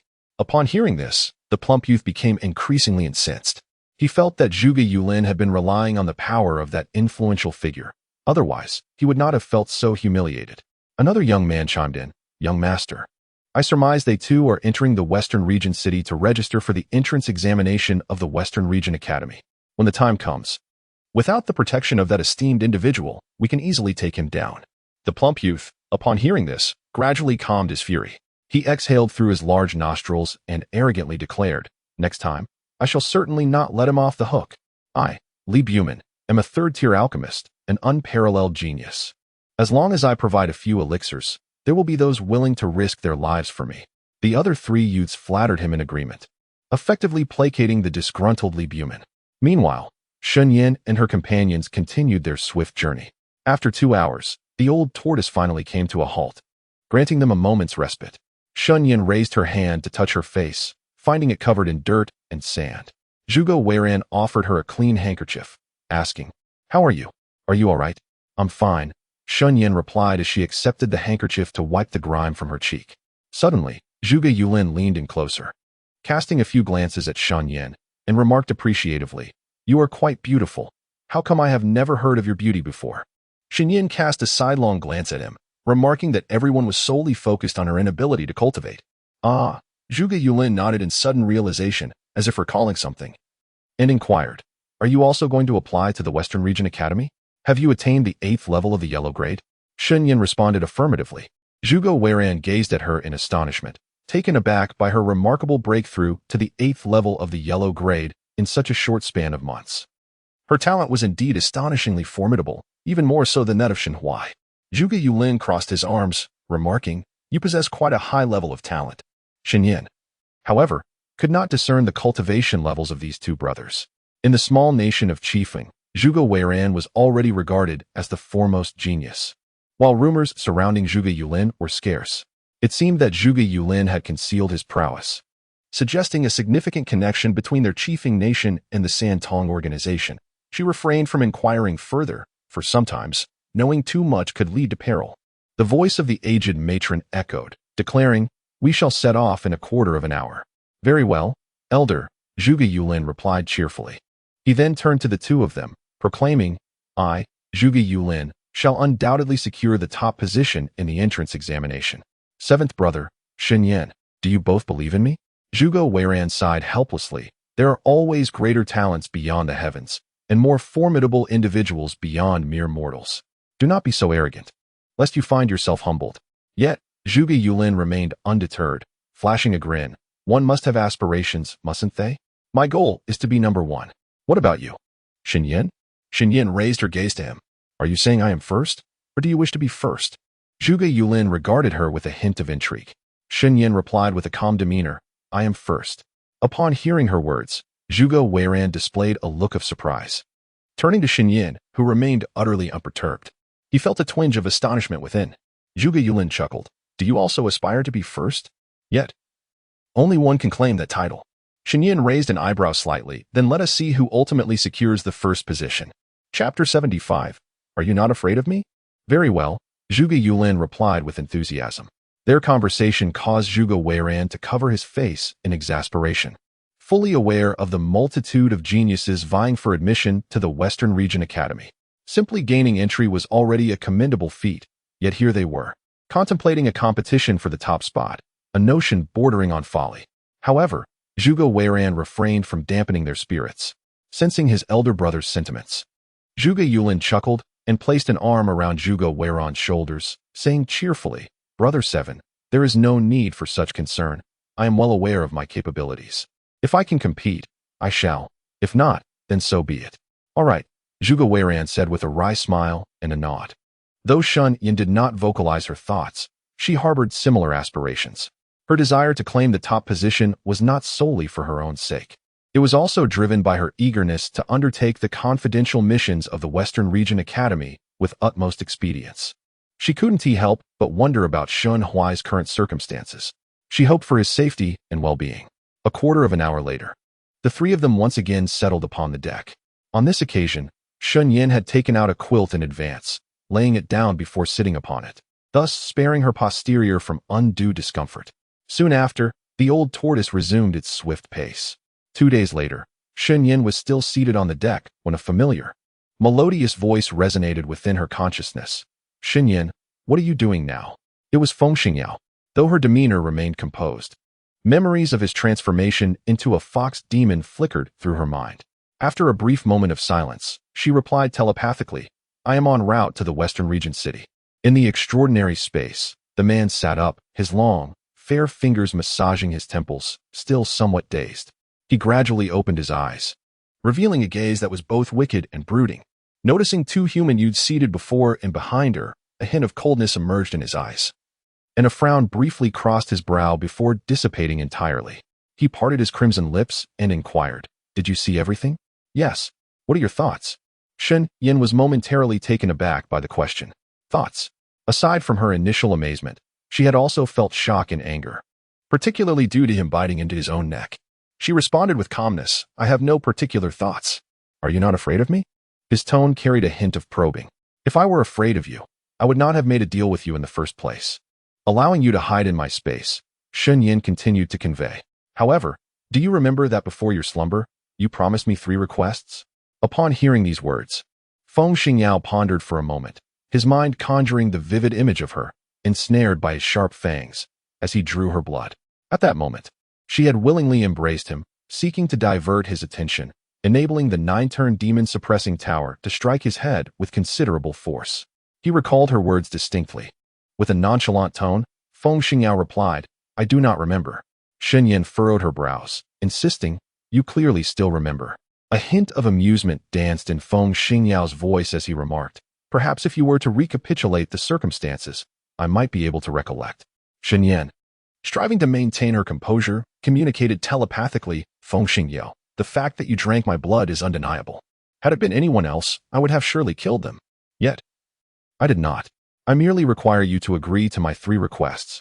After he had succumbed to slumber, she indeed had countless opportunities to eliminate him, but she refrained. Noticing her steadfastness, Feng Xingyao acquiesced, Very well. This shall be regarded as a transaction. In the supernatural realm, Feng Xingyao propped his cheek lazily, his demeanor exuding utter languor as he slowly inquired, What request do you wish to make? I shall endeavor to fulfill whatever is within my capacity, Shen Yan replied. At present, I have no request for you. Feng Xingyu responded with a soft silence enveloped them once more. Meanwhile, Feng Xingyu raised his hand, drawing the 9-turn demon-suppressing tower into his grasp. The tower trembled violently. A glint of cold ferocity flickered in his eyes as he tightened his grip on the tower. A smirk playing on his lips, he taunted, "What a worthless trinket. Do you dare to strike this lord?" The 9 transformations immediately took on human form, weeping and pleading for mercy. "I was wrong. I was wrong. I shall never dare again. Woe is me." Feng Xingyao offered a faint smile. "Have you revealed my identity?" "Of course not." 9 transformations quickly professed loyalty. "Did she press you for answers?" 9 transformations hesitated for a moment before shaking his head, his small face bearing a serious expression as he replied, "No, my master merely inquired. She did not press me." Upon hearing this, Feng Xingyao's expression became inscrutable. That she did not press 9 transformations indicated her desire to remain uninvolved in his affairs, to preserve her own safety. Feng Xingyao slowly closed his eyes. Observing this, 9 transformations hastily made his exit. Once he had scurried behind a shelf, he cautiously peeked out to gaze at Feng Xingyao, sensing that his mood was far from pleasant. How peculiar. Feng Xingyao had chosen not to reprimand him, despite the fact that he had struck him rather forcefully. Such an act was undeniably disrespectful. 9 transformations raised a hand to stroke his chin, adopting a contemplative demeanor. After all these years, he felt that Feng Xingyao's temper had remarkably improved. With a grin, he murmured to himself, "Progress, indeed, progress. Make another sound, and I'll end you," came Feng Xingyao's cold voice. Instantly, 9 transformations was frightened to the point of resembling a quail. He had misjudged. Feng Xingyao remained as merciless as ever. For several consecutive days, Shen Yan remained in the underground passage, occasionally encountering teams from various regions, all being led along by turtles. Yet, the fastest of them all was the ancient turtle, whose speed could only be described as unparalleled.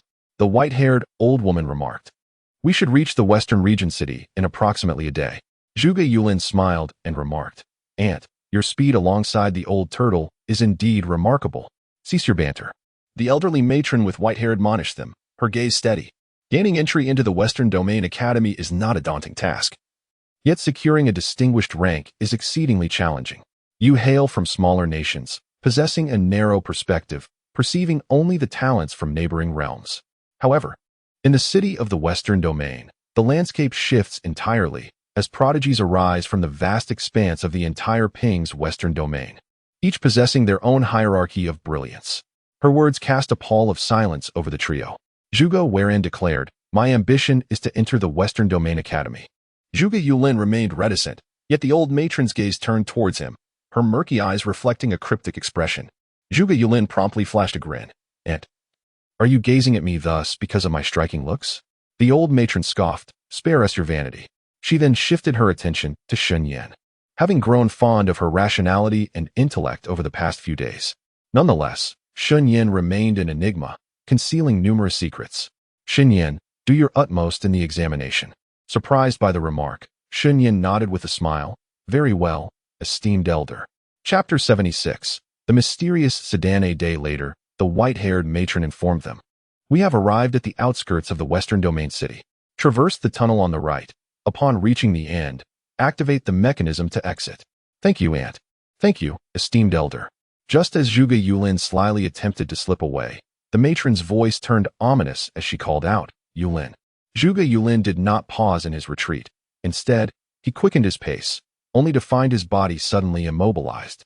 The mental prowess of the white-haired crone ensnared him, rendering him utterly motionless. With an air of nonchalance, the old woman languidly swayed her foot and stated, "You may leave, but only after paying a sum of 1,000 taels of gold." Noticing Zhuge Yulin's reluctance to part, a faint smile graced her lips.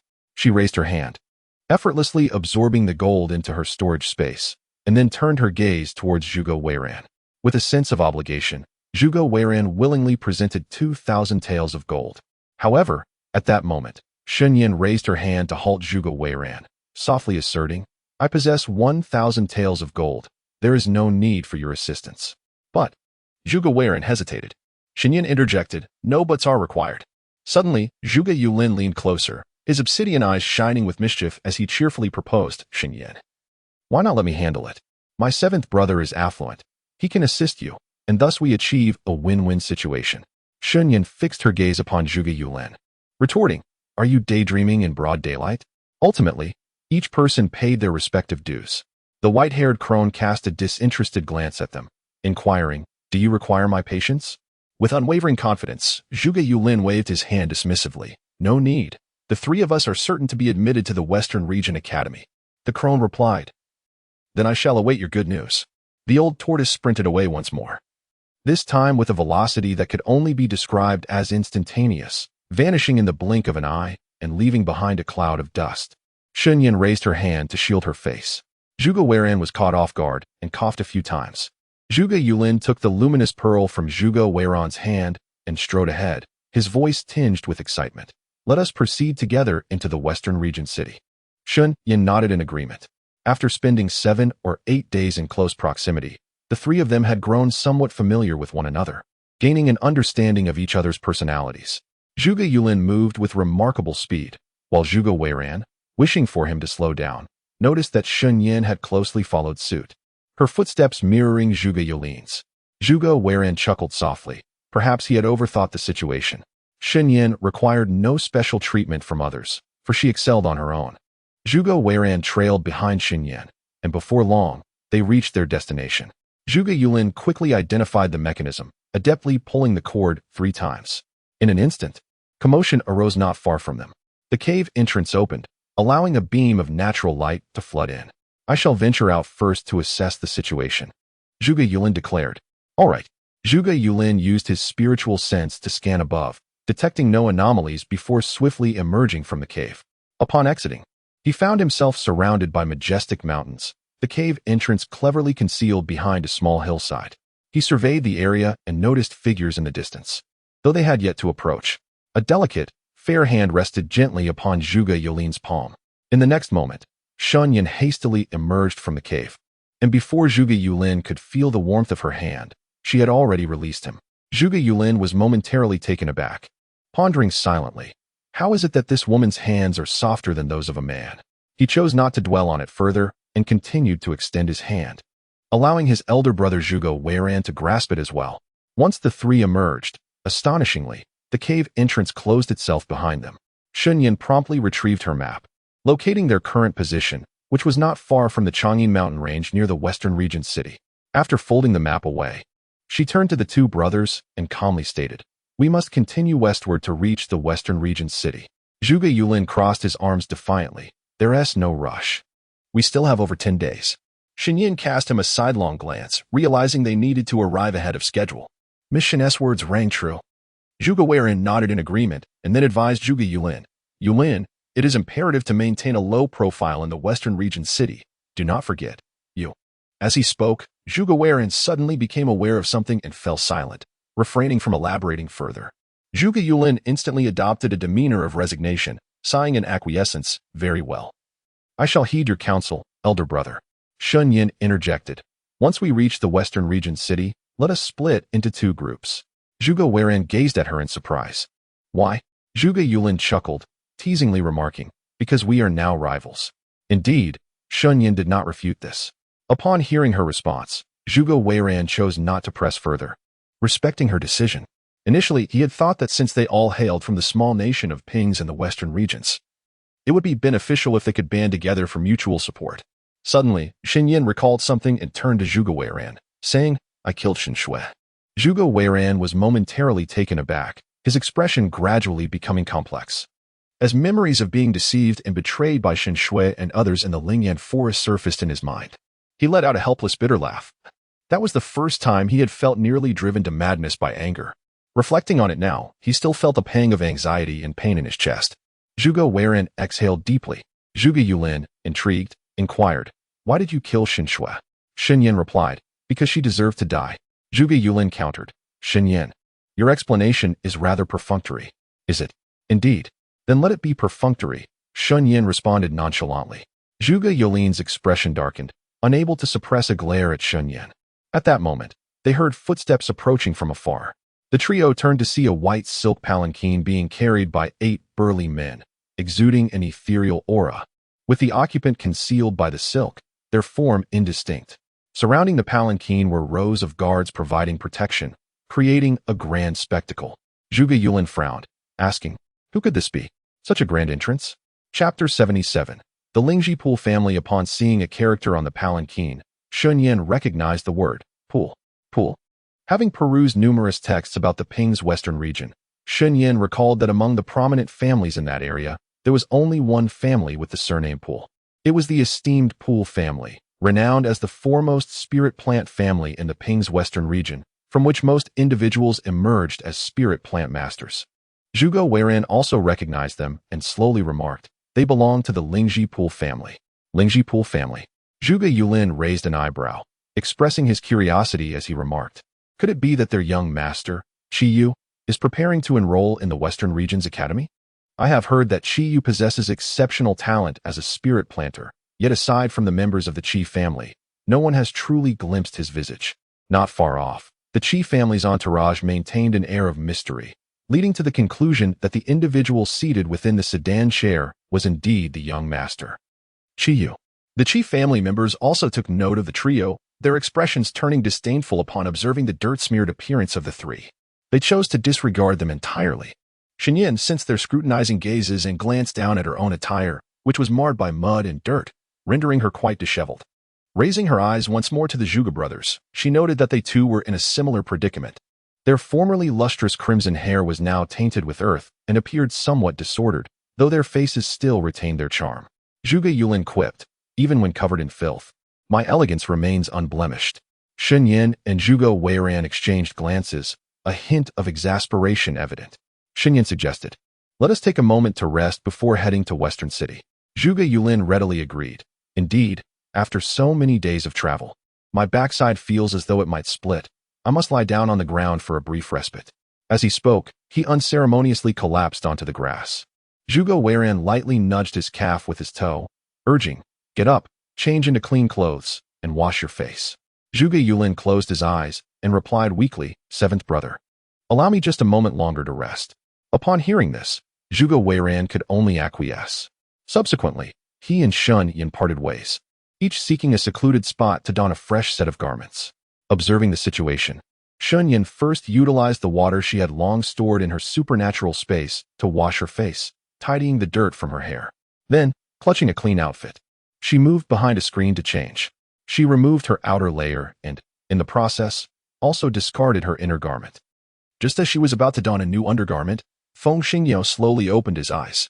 He beheld her fair back, marred by numerous scars that seemed irreparable. Once Shen Yan had changed her attire and was prepared to step out, she was called to halt by Feng Xingyao, his voice laced with a languid rasp. "Shen Yan." She paused momentarily, turning to face him. The man had propped himself up on the soft couch, his black hair disheveled, lending him an air of languor. His strikingly handsome, yet aloof visage radiated an innate nobility, his lips a vivid crimson. "I have something to discuss with you." Shen Yan blinked in surprise. "What is it?" Feng Xingyao replied, "Please procure a few garments for me." Shen Yan responded, "This one suits you well." "It is foul," Feng Xingyao stated nonchalantly. His reasoning rendered her momentarily speechless. She inquired, "Do you possess any money?" "None." "Do you own anything of value?" "None." With a serious demeanor, Shen Yan remarked, "You are a person with a cleanliness obsession. Your clothes cannot possibly be foul. It would be perfectly acceptable for you to continue wearing them. Moreover, do you not possess the advanced cleansing technique?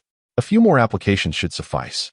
As soon as Shen Yan finished speaking and attempted to turn away, a sudden chill enveloped her as a cold hand grasped hers, causing her heart to flutter.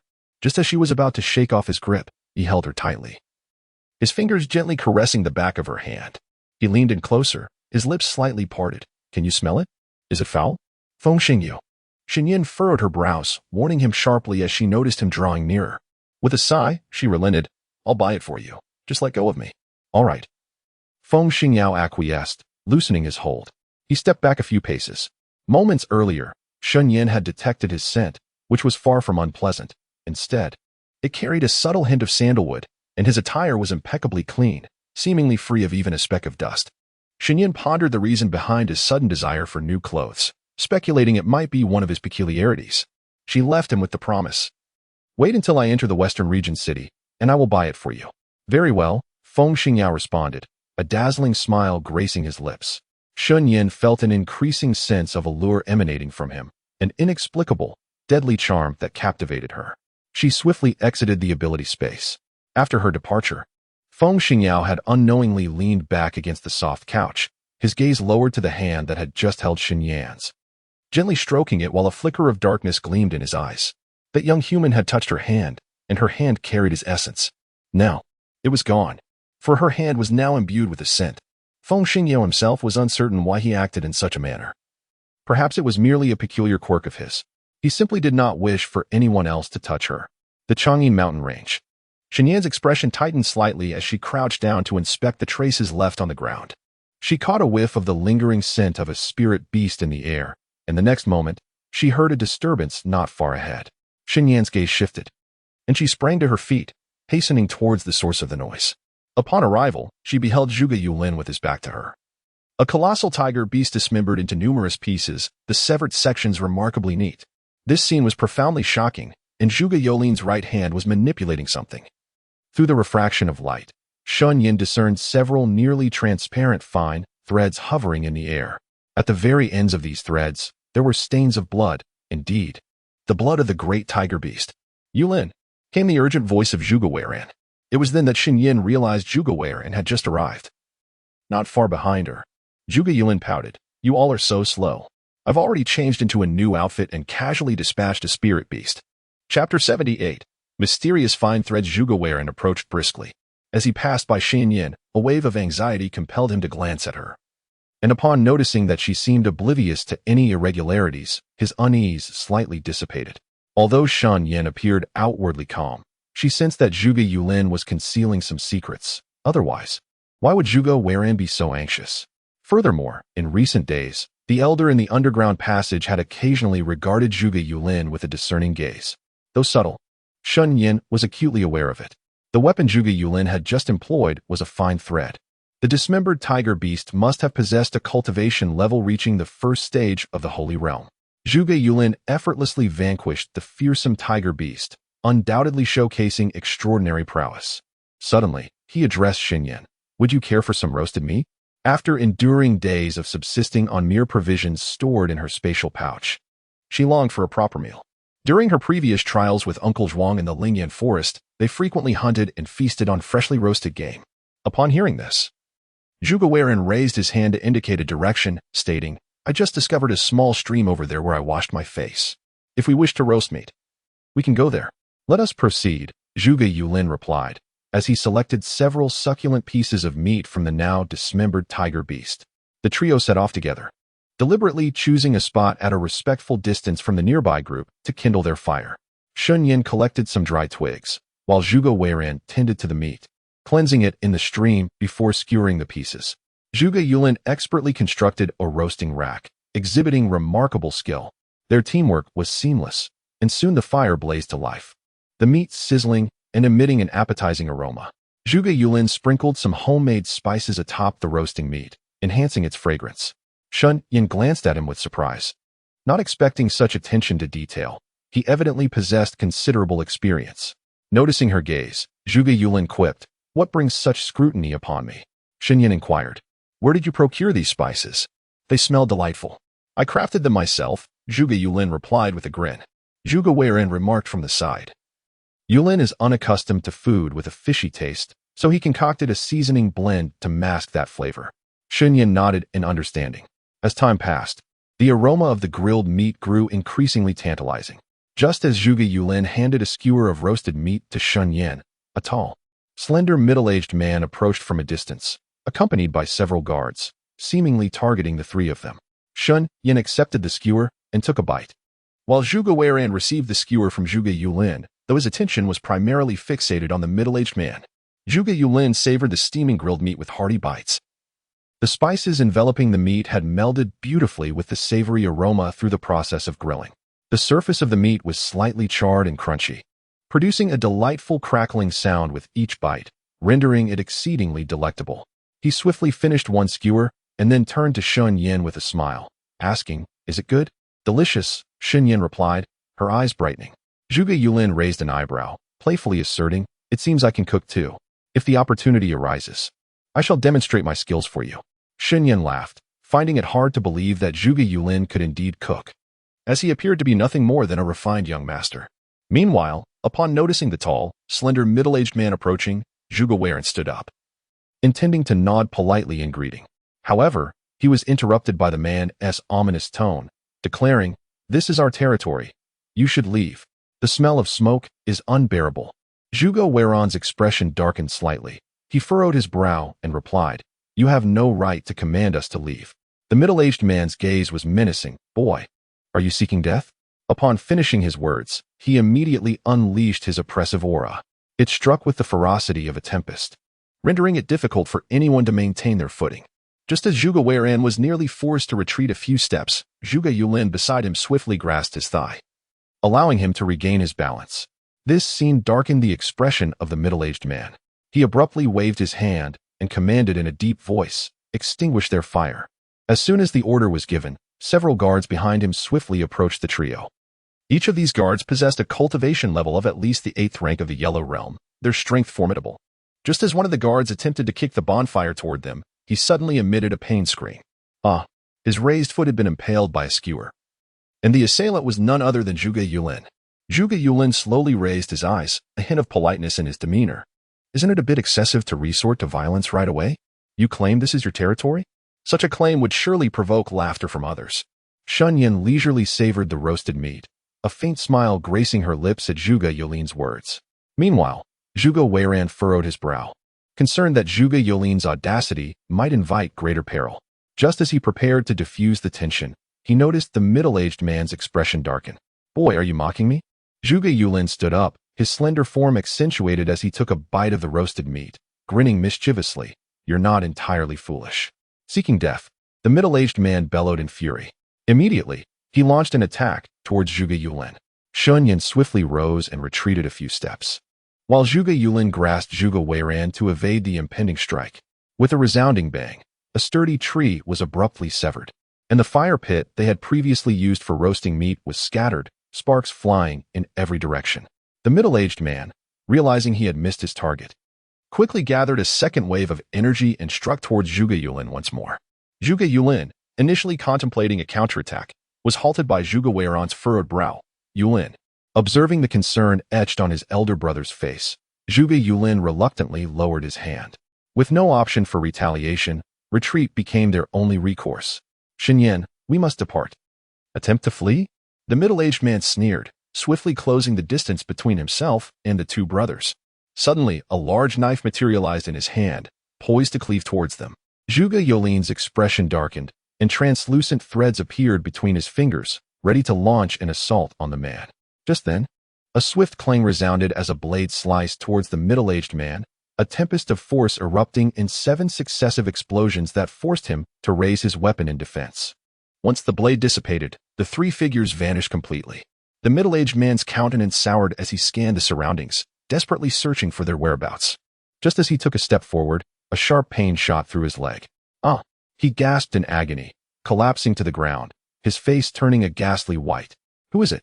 He bit his lip in pain and, lowering his gaze, beheld his calf oozing with blood, the culprit being a translucent thread that had inexplicably materialized, nearly severing his right leg. Chapter 79. They escaped. At that moment, the guards also regained their composure and swiftly approached the middle-aged man.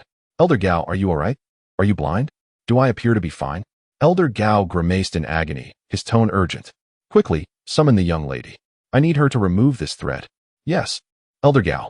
The young woman had initially turned away from the guards, but upon hearing this, she slowly turned to face them. Dressed in a simple, elegant gown, her beauty was striking, with rosy lips and pearly white teeth, complemented by her tall stature. Her hair was partially gathered, exuding a gentle and charming aura. They escaped? However, the young woman did not immediately inquire about Elder Gao's condition. Her attention was directed towards Shen Yan and the others. The guards froze momentarily at her words. "Yes, useless," the young woman replied coldly.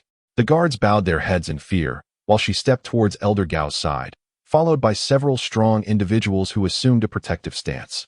As she crouched beside Elder Gao, she observed the translucent thread lingering on his calf. The thread. The young woman furrowed her brow, seemingly recalling something. Has the Santon organization sent someone? I wonder if one of those three just now is associated with them. The Santon organization? Elder Gao was momentarily taken aback.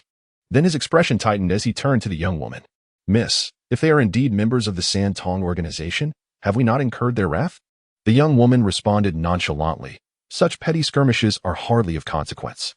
Subsequently, she personally retrieved a translucent thread to tend to Elder Gao's wound with a healing technique. She then produced a fourth-grade elixir and placed it in Elder Gao's hands. Upon consuming it, his eyes sparkled with renewed vigor as he promptly swallowed the potion. Elder Gao gazed at the young woman with reverence, for she was none other than Qi Lingxian, the daughter of the sovereign dragon sect of the Ping's western region and a prodigious alchemist. At merely 20 years of age, she had already attained the rank of a fourth-grade alchemist, a feat unmatched by her peers in the region. The sovereign dragon sect held a prestigious position, ranking fourth among the sects of Ping's western region. Qi Lingshuan's lineage and stature were beyond question, while Elder Gao was merely an outer elder of the sect. The powerful individuals accompanying her were inner elders of the sovereign dragon sect, tasked with escorting her to the Western Academy for her examination. In the Ping's western region, the Western Academy was a revered institution sought after by the younger generation. While there were other academies in the region, none rivaled the Western Academy in prestige. Those admitted were exceptional talents from various locales. After tending to his wounds, Qi Lingxian rose to her feet, delicately pinching her nose in distaste. She found the scent of roasted meat unpleasant. To be precise, she abhorred the smell of smoke and fire. One of the formidable figures remarked, Miss, it seems that today an unusually large number of individuals aspire to gain admission to the Western Region Academy. Even the reclusive young master of the Qi family, Qi Yu, has made an appearance. So what? Qi Lingxian replied, her gaze icy.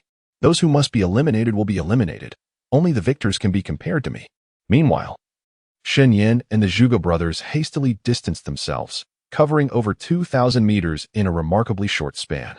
Zhuge Yulin cheerfully gave Shen Yan a thumbs up, exclaiming, Shen Yan, you performed splendidly just now. Shen Yan retorted, I was merely concerned that you might drag me down. Zhuge Yulin was momentarily taken aback. You were too candid. The trio formally set out for the Western Region city.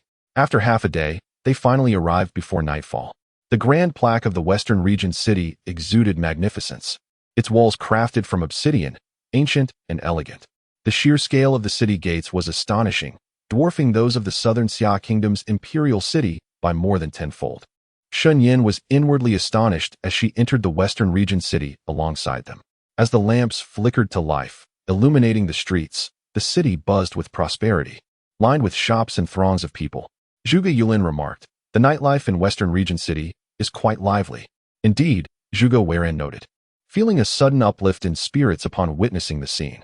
Shen Yan had initially intended to part ways with them, yet for reasons unknown, she found herself unable to utter farewell words amidst the vibrant atmosphere. Perhaps having companions in such a bustling setting felt more comforting. Zhuge Weiran suggested, let us find an inn to stay for the night. Agreed, Shen Yan replied. The three of them searched for an inn together.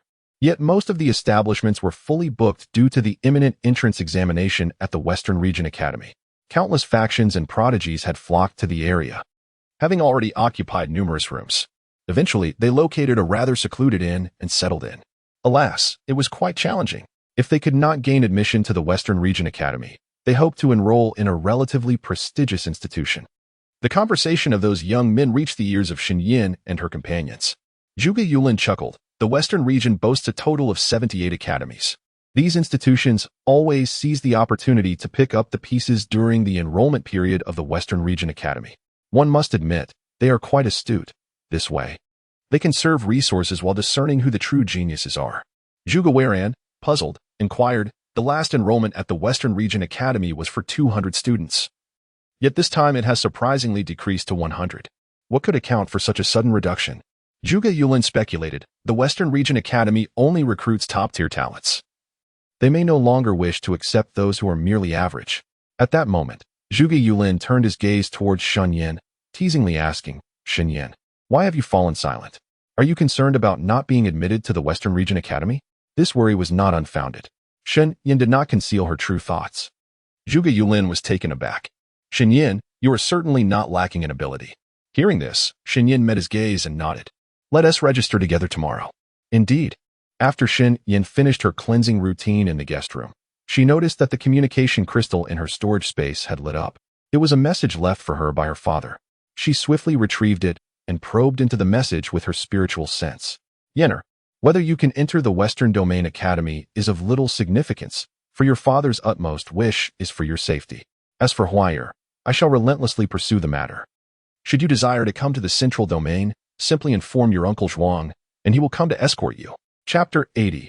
9 Levels of Profound Grade. Shen Yan settled onto the bed. Her intention not to rest, but to refine her spiritual energy and strive for a breakthrough in her cultivation. She meditated and practiced diligently throughout the night. Yet, she found herself unable to advance, as she lacked just a fragment of spiritual power to reach the critical threshold. Reluctantly, Shen Yan decided to pause her efforts. After freshening up, she exited her guest room, preparing to join the Zhuge brothers at the registration site for the Western Domain Academy. The Zhuge brothers had risen early as well, and upon meeting, they directly headed towards the registration location. As they walked, they noticed the increasing crowd and the cacophony of voices ahead. Upon approaching, they discovered that numerous young individuals aspiring to enroll in the Western Domain Academy had formed a line stretching onto the bustling street. Zhuge Weiran exclaimed in astonishment. So many people. Zhuge Yulin craned his neck to get a better look and realized the queue was exceedingly long, comprising at least 500 or 600 individuals. How long will this take? He wondered aloud, perplexed. Zhuge Weiran suggested, let us secure a spot in line. Just as Shen Yan nodded in agreement, a portly old man ambled over, beaming at the trio. With a sincere demeanor, he introduced himself. Greetings. I am the Dean of Fengyue Academy, and I extend a heartfelt invitation for you to join our esteemed institution. I assure you, we will provide you with excellent resources. Shen Yan was momentarily taken aback, recalling the words spoken to her by Zhuge Yulin the previous day. The Western region boasted a total of 78 academies. Those institutions, lesser in stature than the Western Region Academy, would seize the opportunity during the enrollment period to poach students or capitalize on overlooked candidates. Shen Yan politely remarked, Esteemed Dean, we are currently inclined to apply to the Western Region Academy. Should we be unsuccessful, we will consider your esteemed institution. Upon hearing this, Dean Fengyue was instantly exhilarated, exclaiming, Then it's settled. If you do not succeed, you must certainly consider our Fengyue Academy. Shen Yan replied affirmatively. Satisfied, Dean Fengyue departed, moving towards other young talents to continue his recommendations. Observing this, Zhuge Yulin let out a derisive scoff. Let us form an orderly queue. As the three stood in line, they were approached by 3 or 4 dozen deans eager to engage in conversation, alongside countless elders and mentors from various academies. One youth remarked, It is astonishing that the Western Region Academy permits these other institutions to encroach upon their recruitment. Their ambition is truly remarkable. Another responded, This is precisely because the Western Region Academy possesses immense confidence. It is a prestigious institution, and its students either hail from distinguished backgrounds or possess exceptional talent. Thus, those who remain within the Western Region Academy enjoy a far broader perspective than what any small academy can offer. Indeed, another chimed in, I have heard that Qi Lingxian, the daughter of the sovereign of the Huanglong sect, is also set to participate in this entrance examination. At merely 20 years of age, she has already attained the rank of a 4th-tier alchemist. Her prowess is nothing short of astounding. A 4th-tier alchemist? My goodness. Her aptitude for alchemy is simply extraordinary. Shen Yan listened quietly to the conversations of the young men around her. Upon hearing the term alchemist, she was reminded of Jiang Xianhua. Had Jiang Xianhua registered? Zhuge Yulin turned his head, his eyes curving into a smile as he inquired of Shen Yan, Are you not afraid? With so many prodigies competing, not to mention securing the first place, even entering the top 100 seems a daunting task. Shen Yan replied calmly, I am not afraid. Zhuge Yulin sighed. That is indeed the right attitude. As long as you give your all, it suffices. After all, you have only been cultivating for a few short months. Yet you are already this formidable. If you were to wait another year, I am convinced you would undoubtedly surpass all the geniuses. His words swiftly reached the ears of the young men nearby, who regarded the Zhuge brothers and Shen Yan with curious glances. The striking red hair of the Zhuge brothers was notably eye-catching, and their handsome features drew the attention of many young women, who gazed at them with bashful admiration. The young men felt a wave of unease, sensing an undercurrent of intimidation in Shen Yan's gaze. At that moment, a commotion arose from the end of the line. The crowd turned to look, and they beheld 8 burly men shouldering a sedan chair, occupying a vast space at the rear of the procession, flanked by 2 rows of guards. Shock rippled through the crowd. One young man furrowed his brow, an edge of anger in his voice. "Who are you?" "This is the queue for registering at the Western Region Academy." The strong men carrying the sedan chair responded, "Our young master is waiting to register." Upon hearing this, the crowd could not help but gaze toward the sedan chair, obscured by layers of white silk. It appeared that the occupant within was sleeping. A proud and indignant youth exclaimed, "By what right do you occupy so much space?"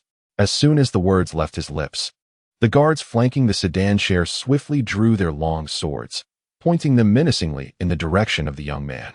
His expression froze in shock. At that moment, one of the robust bearers of the sedan chair spoke in a more conciliatory tone. "Although we occupy a considerable area, it is merely our young master who is in line. If everyone could take a step back, we could avoid fostering such a tense atmosphere." With that, the swords were sheathed. The bearer's words prompted the guards on either side to lower their weapons, rendering the young man silent. Before long, someone recognized the imposing entourage as belonging to the Lingji Pool family. "Their young master," the individual remarked. "Does that mean the person inside is none other than Pool Yu, the scion of the Pool family?" The very presence of Pool Yu was astonishing. The young master of the Pool family was notoriously enigmatic. It was no wonder he chose to arrive in a sedan chair, shunning the limelight. Was it possible that the young master was exceedingly unattractive, leading him to avoid revealing his face? Such speculations circulated among the crowd. Zhuge Yulin cast a thoughtful glance toward the sedan chair, a faint smile gracing his lips as he remarked, "The young master of the Pool family is a spirit planter. It is said that his prowess is formidable. Those who sought to behold his true visage have met with untimely ends." Clearly, the strength of the Pool family's heir was significant, likely nearing the realm of Earth Great. Shen Yan silently noted this. From the break of dawn until dusk, they had stood in line, and at last, their turn had arrived. At the registration location stood a middle-aged woman, her countenance stern and somewhat unapproachable. From others, Shen Yan learned that this middle-aged woman was Minter Zhuhua from the Western Region Academy. Before Minter Zhuhua, there was a luminous pillar for testing one's cultivation level. When it was the turn of Zhuge Yulin, Minter Zhuhua gestured for him to step forward and instructed, "Place your hand upon it." Zhuge Yulin hesitated for a moment. Yet he proceeded to place his hand upon the pillar. In no time, the pillar illuminated brilliantly. Upon seeing the cultivation level displayed by the pillar, Minter Zhuhua's expression transformed into one of astonishment, for Zhuge Yulin's cultivation had astonishingly reached the 9th level of the profound realm. He was the highest-ranked registrant in the past few days. The crowd stood agape. How is this possible? This red-haired youth appears to be merely 16 or 17 years old, yet he has achieved the 9th level of the profound realm. Chapter 81. The 9 turns array. Minter Zhuhua's eyes sparkled with excitement as she gazed at Zhuge Yulin, unable to contain her admiration for such talent. She hastily instructed him to fill out his basic information, then handed him the entrance test token. After confirming repeatedly that he hailed from a small border nation, she became even more convinced of Zhuge Yulin's extraordinary aptitude. And he was only 17. His future was boundless. The crowd's attention was entirely focused on Zhuge Yulin, their eyes filled with astonishment and a hint of envy. A number of young ladies harbored secret affections for Zhuge Yulin, for he was not only handsome but also possessed formidable talent. Who could resist being drawn to him? As everyone's focus remained on Zhuge Yulin, Zhuge Weiran and Shen Yan completed their cultivation tests and registered without attracting much attention. Zhuge Weiran's cultivation level stood at the 1st tier of the Xian grade, while Shen Yan's was even lower, at the 9th tier of the Huang grade. The luminous pillar could only assess cultivation levels, not the heights of innate talent. For candidates aspiring to gain entry into the Western Region Academy were required to possess a cultivation level above the 8th tier of the Huang grade.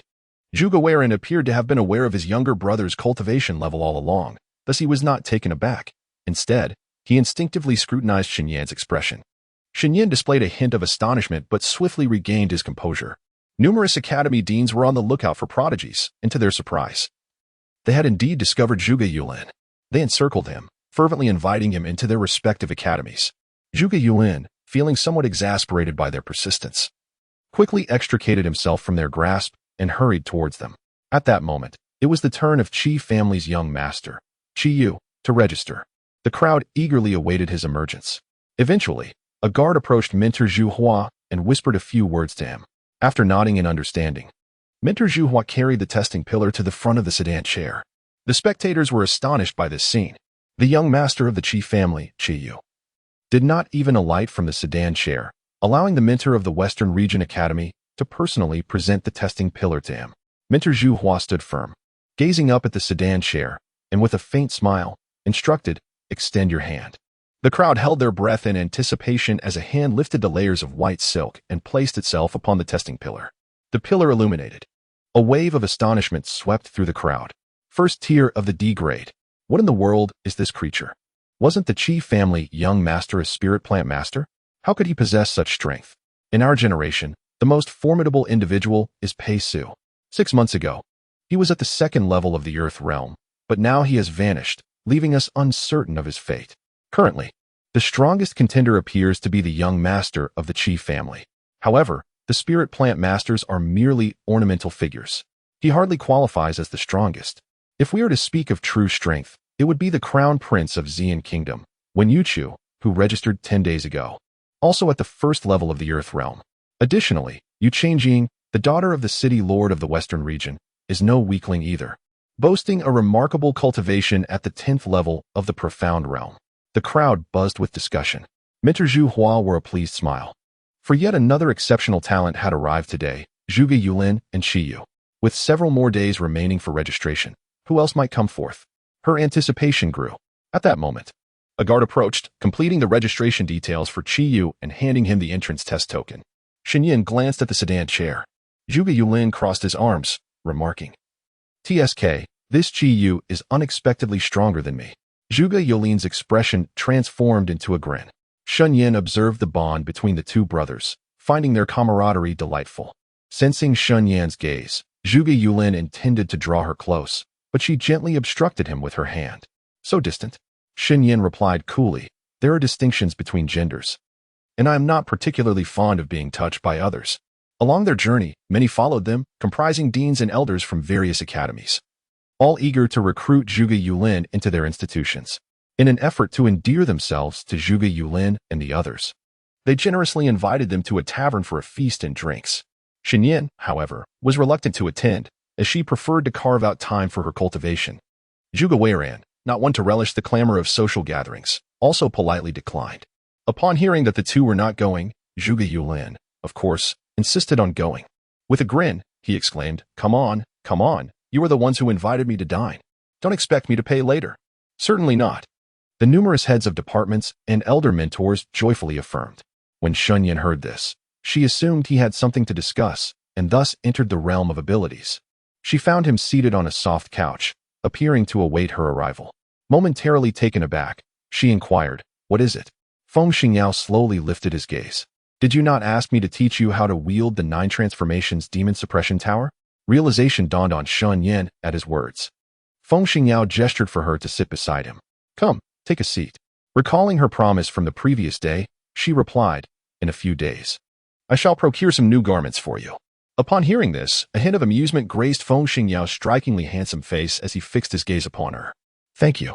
Shen Yan felt an inexplicable awkwardness under his intense scrutiny, diverting her eyes as she summoned the 9 transformations demon suppression tower into her hands.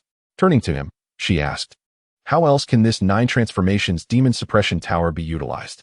Feng Xingyao's voice was languid as he spoke. The 9-turn demon subduing tower comprises 9 intricate formations. The first turn subdues beasts, the second suppresses demons, the third slays, the fourth dispels spirits, the fifth eradicates ghosts, the sixth extinguishes souls, the seventh punishes immortals, the eighth slays gods, and the ninth summons demons. "Why is the 9th formation a summoning?" Shen Yan queried, her expression one of confusion. The preceding 8 formations were all designed for destruction, yet this 9th turn was for summoning. At her words, Feng Xingyao gazed deeply into her eyes, a cryptic smile gracing his lips. "In due time, you shall understand." Chapter 82. Personal instruction. Shen Yan met his gaze, then lightly responded. Feng Xingyao reined in his smile and continued, "Given your current strength, you can only activate the first turn formation, so you should practice the first turn to subdue beasts." With that, he rose and began to demonstrate the summoning hand gestures for the first turn formation. "Pay close attention, I shall teach you but once." "Understood." Shen Yan replied earnestly, nodding. Before long, Feng Xingyao completed the summoning gestures and encouraged her to attempt it. Shen Yan stood, recalling the hand positions he had just demonstrated, and mirrored his actions, channeling her spiritual energy into the summoning array. However, the 9-turn demon subduing tower merely manifested without the overwhelming aura she had anticipated. As she furrowed her brow in contemplation, Feng Xingyao suddenly appeared behind her, his hand gently resting on her arm as he slightly raised it. His voice, both crisp and beguiling, reached her ears. Gather the spiritual energy within your body to form a first-level formation, supplemented by your mental strength, to envelop the 9-turn demon suppression tower. Thus, you shall gain the ability to control it at will. Upon hearing these words, Shen Yan's expression slightly tightened as she nodded in understanding. Observing this, Feng Xingyao slowly stepped back a few paces. Shen Yan, now entirely focused on mastering the 9-turn demon suppression tower, paid little heed to Feng Xingyao's movements. She made several attempts and soon began to make progress, as she discovered the correct sensation. Shen Yan summoned the Dragon Witch Shadow into the realm of her abilities. Once the Dragon Witch Shadow appeared in that space, it anxiously fixated on Feng Xingyao, seemingly unable to suppress its fear. Feng Xingyao cast a cold glance at it, prompting the shadow to instinctively curl its body. Under normal circumstances, it would have spoken long ago if not for Feng Xingyao's presence. Observing the shadow's demeanor, Shen Yan turned to look at Feng Xingyao. Did you frighten it? Feng Xingyao scoffed. What would I frighten it for? Shen Yan, half convinced, shifted her gaze back to the shadow and deliberately asked, why are you silent? The shadow's voice softened. I do not wish to speak today. Shen Yan chose not to delve deeper, as she understood that the shadow's current state was undoubtedly a result of Feng Xingyao's influence. He harbored too many secrets, and she preferred to remain uninquisitive. Turning to the shadow, Shen Yan said, I summoned you to help me test the efficacy of the first-level formation. Come, then, the shadow replied fearlessly, for it considered Shen Yan's power to be rather inadequate. Upon hearing this, Shen Yan no longer hesitated and immediately initiated the first formation of the 9-turn demon suppression tower against Wu Ying. In an instant, empowered by the formation's energy, the 9-turn demon suppression tower grew immensely and surged towards Wu Ying with great force. The pressure from the first formation unleashed a tempestuous wind that nearly toppled the shelves within the anomalous space. However, prior to this chaos, Feng Xingyao raised his hand and gently swept it, conjuring a barrier that enveloped the shelves. With a thunderous crash, the 9-turn demon suppression tower bore down on Wu Ying, whose small, bean-sized eyes seemed to squint in delight. Wu Ying remarked, could you increase the pressure a bit more? Observing this, Shen Yan channeled more of her spiritual energy, sending the 9-turn demon suppression tower crashing towards Wu Ying. Yet, Wu Ying still felt no sense of danger. With a mere flick of its tail, it could easily dispel the tower. Wu Ying opened its eyes and could not help but exclaim, you are rather weak, aren't you? Shen Yan remained silent, acknowledging the truth in its words. Suddenly, a cry of despair echoed from Wu Ying. Shen Yan, disregarding Feng Xingyao, turned towards the sound and was astonished to see the 9-turn demon suppression tower pressing directly upon Wu Ying. This was Feng Xingyao's power. Quick, save me. Wu Ying yelped in pain. Shen Yan glanced back at him. It's fine. Good, Feng Xingyao replied, casting a brief look at her before withdrawing his hand. This dragon's strength surpasses yours. It is understandable that you cannot subdue it at this moment. Feng Xingyao then inquired, are you preparing for an entrance examination for some academy? Shen Yan nodded slightly. Feng Xingyao smiled and said, then you must diligently enhance your cultivation. Without needing his words, she was already aware of this necessity. Shen Yan practiced the first-level formation for 2 hours within the ability space before emerging from it. Without pausing for rest, she retrieved the beast crystals from the spirit beasts she had slain in the Lingyan forest, commencing the process of refining their power. That night was once again devoted to her cultivation. However, this time, she finally broke through to the 10th level of the yellow rank. Early the next morning, the Zhuge brothers sought her out. Zhuge Yulin inquired with a smile, Shen Yan, would you care to explore the city of Shiyu? Initially considering remaining at the inn to continue her training, she recalled her intention to purchase clothing for Feng Xingyao and nodded in agreement. All right, I would like to buy a few garments. Upon hearing this, Zhuge Yulin clicked his tongue playfully. What sort of clothing? We are destined for the beast fighting arena. The beast fighting arena? Shen Yan had indeed not heard of it before. Zhuge Yulin explained with a grin. It's a venue for beast fights and martial contests. Are you not tempted to earn some money? Zhuge Weiran furrowed his brow. expressing concern. Yulin, it's quite dangerous there. We should not go. Miss Shen, you two should not go, Shen Yan interjected. Zhuge Weiran fell silent, taken aback. Seventh brother, if you do not wish to attend, I shall accompany Shen Yan instead. Zhuge Yulin, with a twinkle in his eyes, draped his arm over Zhuge Weiran's shoulder, leaning heavily against him while cheerfully stating, Weiran, let us go. Zhuge Weiran, exasperated, sighed in resignation. He remained reluctant to let Zhuge Yulin enter the beast-fighting arena, fully aware of his younger brother's impulsive nature. Yulin, I implore you, do not go. Upon hearing this, Zhuge Yulin released his hold. Zhuge Yulin gazed at him, speaking with a calm demeanor. Seventh brother, I am no longer a child. I am aware of what actions are appropriate and which are not. I know that you care for me deeply, but one must endure numerous experiences to grow stronger. Upon hearing these words, Zhuge Weiran felt a whirlwind of emotions. Beside them, Shen Yan couldn't help but steal a few glances at Zhuge Yulin.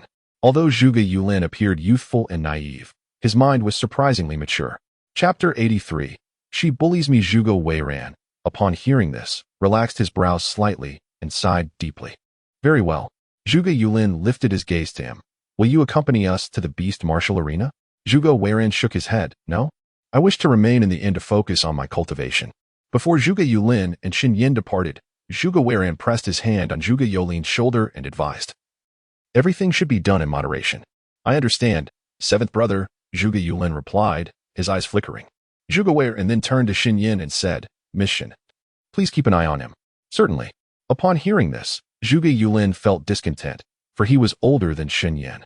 He frowned in protest. Seventh brother, you should let me look after her. Zhuge Weiran responded dismissively. You both should watch over each other. Zhuge Yulin was left speechless. Ultimately, only Zhuge Yulin and Shen Yan exited the inn together. After the registration incident yesterday, where Zhuge Yulin's status as a top genius became widely known, numerous factions and heads of academies began to lurk around him, hoping to recruit him into their ranks. Zhuge Yulin found this all quite bothersome. After leaving with Shen Yan, she felt a twinge of regret, as she had been pushed aside by the various powers vying for his attention. By chance, she noticed a clothing shop nearby and decided to step inside. Inside the boutique, many young individuals were selecting garments. Shen Yan surmised that they too were talented individuals hailing from various regions. As she glanced around, her gaze fell upon a striking red brocade robe. Somewhat ostentatious yet seemingly suitable for Feng Xingyao. She approached the garment and reached out to touch the fabric. It felt smooth to the touch, its texture exquisite and of high quality. Furthermore, the size appeared to be a perfect fit for Feng Xingyao's physique. Just as she was about to lift the robe and inquire about its price, a hand suddenly tugged at the other end of the garment. I saw it first, a female voice declared. Shen Yan turned to see a girl in a pink dress gripping the other end of the robe. Her expression one of displeasure as she glared at Shen Yan. Unfazed, Shen Yan replied calmly. I was the one who picked it up first. It's a matter of first come, first served. The girl in the pink dress scoffed. Who saw you pick it up first? You look so shabby. Do you even know the price of this robe? 50 taels of gold. Do you have the means to afford it? Let go. Shen Yan's expression hardened. If you have the ability, tear the robe apart. Otherwise, I shall not release it. Upon hearing these words, the young lady in the pink dress's expression shifted dramatically. She swiftly turned to call for assistance, exclaiming, Boss, someone is trying to thwart your business. The shop owner, alerted by her cry, hurried over. Meanwhile, customers inside the shop, engaged in selecting garments, turned their attention to the commotion, their eyes glinting with curiosity. The shop owner surveyed the scene, focusing on Shen Yan and the girl in pink. Shen Yan spoke with increasing urgency. I was the first to grasp this garment, yet she forcibly detained me. The girl in pink retorted, Boss, she is lying. I wish to purchase this dress, and she is preventing me. The shop owner looked at the two of them, both clutching the same piece of clothing, and felt a headache coming on. Just as he opened his mouth to speak, Shen Yan interjected, How much is this dress? The shop owner replied, This is made from premium fabric, crafted by the finest seamstress, priced at 50 taels of gold. Without hesitation, Shen Yan declared, I will take it. The young lady's face paled in shock. Confronted by the multitude of gazes, she could not afford to lose face and stated, Boss, I will offer 80 taels of gold. Surely, the highest bidder should prevail. The shop owner's expression wavered. Shen Yan provocatively glanced at the girl in pink, a smile curling her lips, and declared, 200 taels of gold. 200 taels of gold. This was an exorbitant price for the dress. infuriated by Shen Yan's taunting smile. The girl in pink's face turned ashen as she exclaimed, "I will bid 300 taels of gold. Do you dare to raise your offer?" Upon hearing this, Shen Yan decisively released her grip on the garment. "No more bids. I am not foolish." Shen Yan denied any further intentions. Subsequently, Shen Yan turned to the shopkeeper and said, "Since she has already bid 300 taels of gold, I naturally cannot compete, so let this young lady have it." The girl in the pink dress darkened in countenance. She wanted to express her disinterest in purchasing the garment, but the astute shopkeeper preempted her, smilingly inquiring, "This young lady, when will you make the payment for the 300 taels of gold?" The girl's expression soured further as she shot a fierce glare at Shen Yan. "How dare you scheme against me? Do you know who I am? I am Zhu Miaoqing, the granddaughter of the Lord of the Hard Inquiry Palace. State your name, so I may ascertain your true identity." Upon hearing Hard Inquiry Palace, the faces of those present in the shop instantly shifted. They regarded the girl in pink, appearing to be around 16 or 17 years of age, adorned in luxurious attire and opulent accessories. The Hard Inquiry Palace ranks as the fifth most powerful force in the Ping's western region, thus Zhu Miaoqing's status was undeniably significant. She stared haughtily at Shen Yan. "Speak."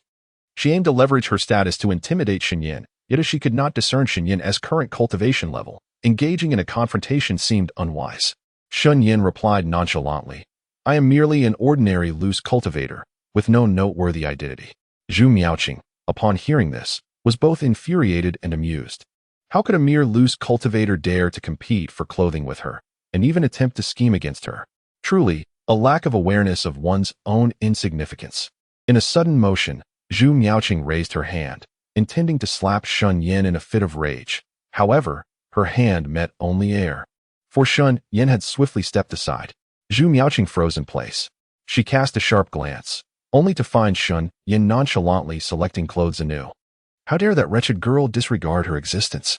Zhu Miaoqing could no longer contain her anger. She approached Shen Yan, intending to deliver a slap, but Shen Yan, seemingly unfazed, turned away and walked to another section. This infuriated Zhu Miaoqing immensely. "Stop!" Shen Yan, however, paid her no heed, treating her as if she were invisible. Leisurely choosing several garments of varying colors before preparing to pay, Zhu Miaoqing's fury reached a boiling point. She felt utterly toyed with by this insufferable girl. Just as she contemplated using her spiritual power to strike at Shen Yan, she caught sight of her brother, Zhu Hezhou, approaching from the corner of her eye. Instantly feeling aggrieved, Zhu Miaoqing hurried to her brother's side, tugging at his sleeve while pointing in Shen Yan's direction. "Brother, she is bullying me." Zhu Hezhou stood tall, his appearance striking, yet his brows bore a certain darkness. Upon hearing his sister's grievances, he followed her, his gaze landing upon Shen Yan's. At that moment, Shen Yan was paying the shopkeeper. Once the transaction was complete, she placed her newly acquired garments into her storage space. The atmosphere in the shop grew palpably tense. Yet, Shen Yan seemed oblivious. Just as she was about to leave, Zhu Miaoqing, anxious, tugged at her brother Zhu Hezhou's sleeve. He immediately commanded, "Stop." Shen Yan, however, continued on her way, ignoring him as she headed for the shop's entrance. Zhu Hezhou's expression grew slightly tense as he moved to intercept Shen Yan, only to find that she seemed to have anticipated his actions. In a swift motion, she raised her leg and aimed a kick at his position. Zhu Hezhou's pupils constricted, and he reacted quickly, narrowly evading the strike. It was precisely because he sidestepped that Shen Yan was able to leave the shop unimpeded. Zhu Hezhou's countenance darkened. Meanwhile, Zhu Miaoqing hurried to Zhu Hezhou's side, only to realize that Shen Yan had completely vanished. She was even more incensed than Zhu Hezhou. She was lucky this time. Should I encounter her again, I shall not spare her. Zhu Miaoqing seethed with rage. Zhu Hezhou narrowed his eyes, marking Shen Yan in his memory. She was undoubtedly there to take the entrance examination for the Western Region Academy. If their paths crossed during the entrance test, he would not let her off easily. At that moment, Shen Yan had successfully evaded the throng of directors and found Zhuge Yulin. Zhuge Yulin was panting heavily, exclaiming, "Those old geezers are truly ferocious. Where did you go just now?" Realizing something, he quickly added, "No time to waste. We must leave at once, or they will catch up to us." "All right," Shen Yan replied with a wry smile. As Zhuge Yulin was not well acquainted with the Western Region city, they inquired with passers-by and found their way to the Beast Martial Arena. Approximately a quarter of an hour later, they finally arrived outside the arena, where imposing statues of dragons and tigers stood guard. The three bold characters inscribed Beast Martial Arena radiated an aura of formidable power that instilled fear in onlookers. Despite being outside, they could already detect a strong scent of blood, indicating the fierce battles that raged within the arena. Zhuge Yolin's dark eyes shimmered with a hint of excitement, while a dangerous shadow flickered in Shen Yan's gaze. Stirred by the overwhelming scent of blood that evoked vivid memories of her past life, battling zombies in a post-apocalyptic world, Zhuge Yulin turned to her and said, "Let's proceed." Shen Yan nodded slightly. Before entering the beast arena, the attendants stationed at the entrance distributed masks resembling green-faced, tusked beasts, accompanied by the phrase, "Welcome to the beast arena. May you emerge alive." Upon hearing this, Shen Yan hesitated momentarily before accepting the mask. Lowering her gaze, she donned the mask, and as she lifted her eyes slightly, a murky emotion flickered within her dark orbs. Zhuge Yulin also masked his face. He turned to her with a gentle smile, stating, "Shen Yan, I believe we are kindred spirits." The corners of Shen Yan's lips subtly curled beneath her mask, neither confirming nor denying his assertion. Together, they stepped into the beast arena. Once inside, the cacophony of beast roars, sounds of combat, pleas for mercy, furious shouts, and the raucous cheers grew ever louder, creating a tumultuous atmosphere. The arena was divided into two sections, the beast fighting arena and the martial arts arena. Shen Yan inquired, "Which arena do you wish to visit?" "Either is fine." Zhuge Yulin replied with a grin, countering, "Which one do you prefer? I shall accompany you there." "Then let us go to." Shen Yan began slowly. The martial arts arena. Zhuge Yulin was taken aback, as he knew her lineage from the summoning family, suggesting her strengths would lie in beast fighting. He chuckled softly. "Very well." Zhuge Yulin possesses an exuberant smile, his vibrant red hair accentuating his fair complexion. With his phoenix-like eyes, slightly upturned at the corners, there lies an inexplicable allure. Standing tall and resplendent in his black attire, he exudes youthful vigor. He has developed a habit of placing his hands on his hips, effortlessly revealing his slender waist, which adds an extra touch of youthful exuberance. The combat arena is far more extensive than they had anticipated, with 10 platforms visible at a glance. The battles atop these platforms are fiercely contested, surrounded by a throng of spectators adorned with grotesque features, fervently cheering and shouting, "Get up! Kill him!" Betting appears to be a common occurrence in this arena, with numerous individuals placing wagers. The rules of the combat are straightforward. Anyone who wishes to fight may do so, with no regard for life or death. The victor is rewarded with 100 taels of gold from the arena, while the defeated must pay 200 taels. This brutal simplicity characterizes the nature of the contests. The 10 platforms are stratified by rank, ensuring that opponents possess comparable levels of skill, thereby enhancing the thrill of the battles. When skill levels are closely matched, every participant stands a chance of victory. Within this arena, the disregard for life is palpable. Should one perish, without anyone to claim the body, it is unceremoniously discarded into the beast arena, destined to become prey for the magical beasts within. The beast arena is a realm of cruelty.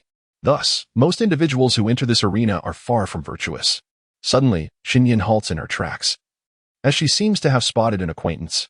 On the 7th arena, a young girl adorned with a green face and sharp fangs was locked in fierce combat with a burly man. The girl, with her hair styled in twin braids, donned a light-colored outfit that accentuated her nimble form, rendering her petite and delicate in comparison to her formidable opponent. Grasping a black and gold trident, she wielded it with remarkable speed and precision, her strikes as fierce as they were swift. The trident danced in her hands like a soaring dragon, effortlessly transitioning between aggression and grace. Moreover, the girl exhibited extraordinary leg strength. She leveraged the trident to propel herself upward, ensnaring the man's head with her legs before delivering a devastating downward blow. A thunderous crash resonated through the arena, followed by the man's anguished scream. With a single hand, the girl thrust the trident towards his face, causing blood to spray forth. The onlookers gasped in disbelief at the ferocity displayed by such a seemingly fragile girl. Blood splattered onto her attire, yet she remained unfazed, slowly rising to extract the trident from her opponent. As she sheathed the trident, a faint smile curved beneath her mask, and she playfully twirled a braid with her fingers. Chapter 85. The duel. The girl descended from the arena to claim her rightful reward of 100 taels of gold, in addition to the 200 taels she had staked prior to the duel.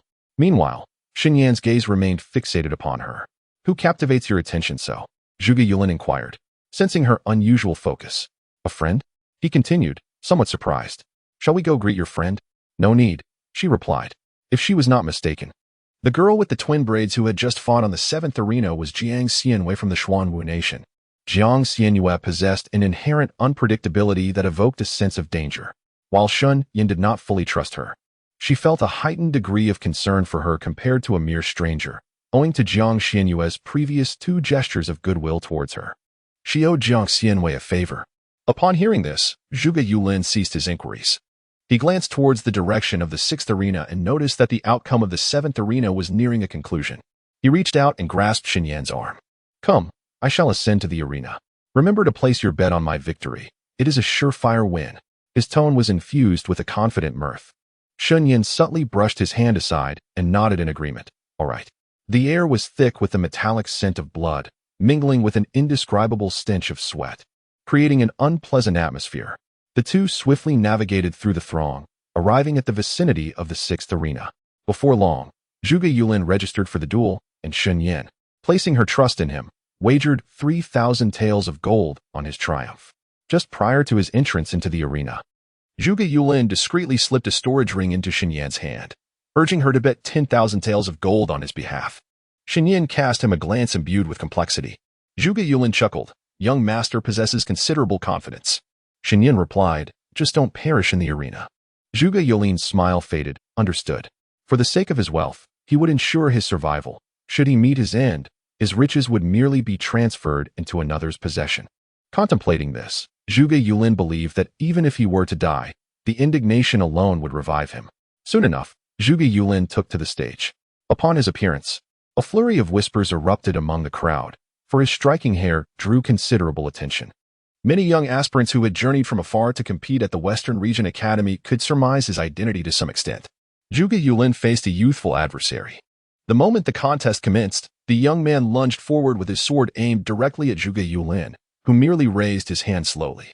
In that fleeting instant, a crimson line emerged upon the young man's neck, causing his pupils to constrict in shock. He felt a searing pain not only at his throat but also in his chest, akin to having his heart ripped out. With a resounding clang, the longsword fell to the ground, and the young man collapsed with a thud.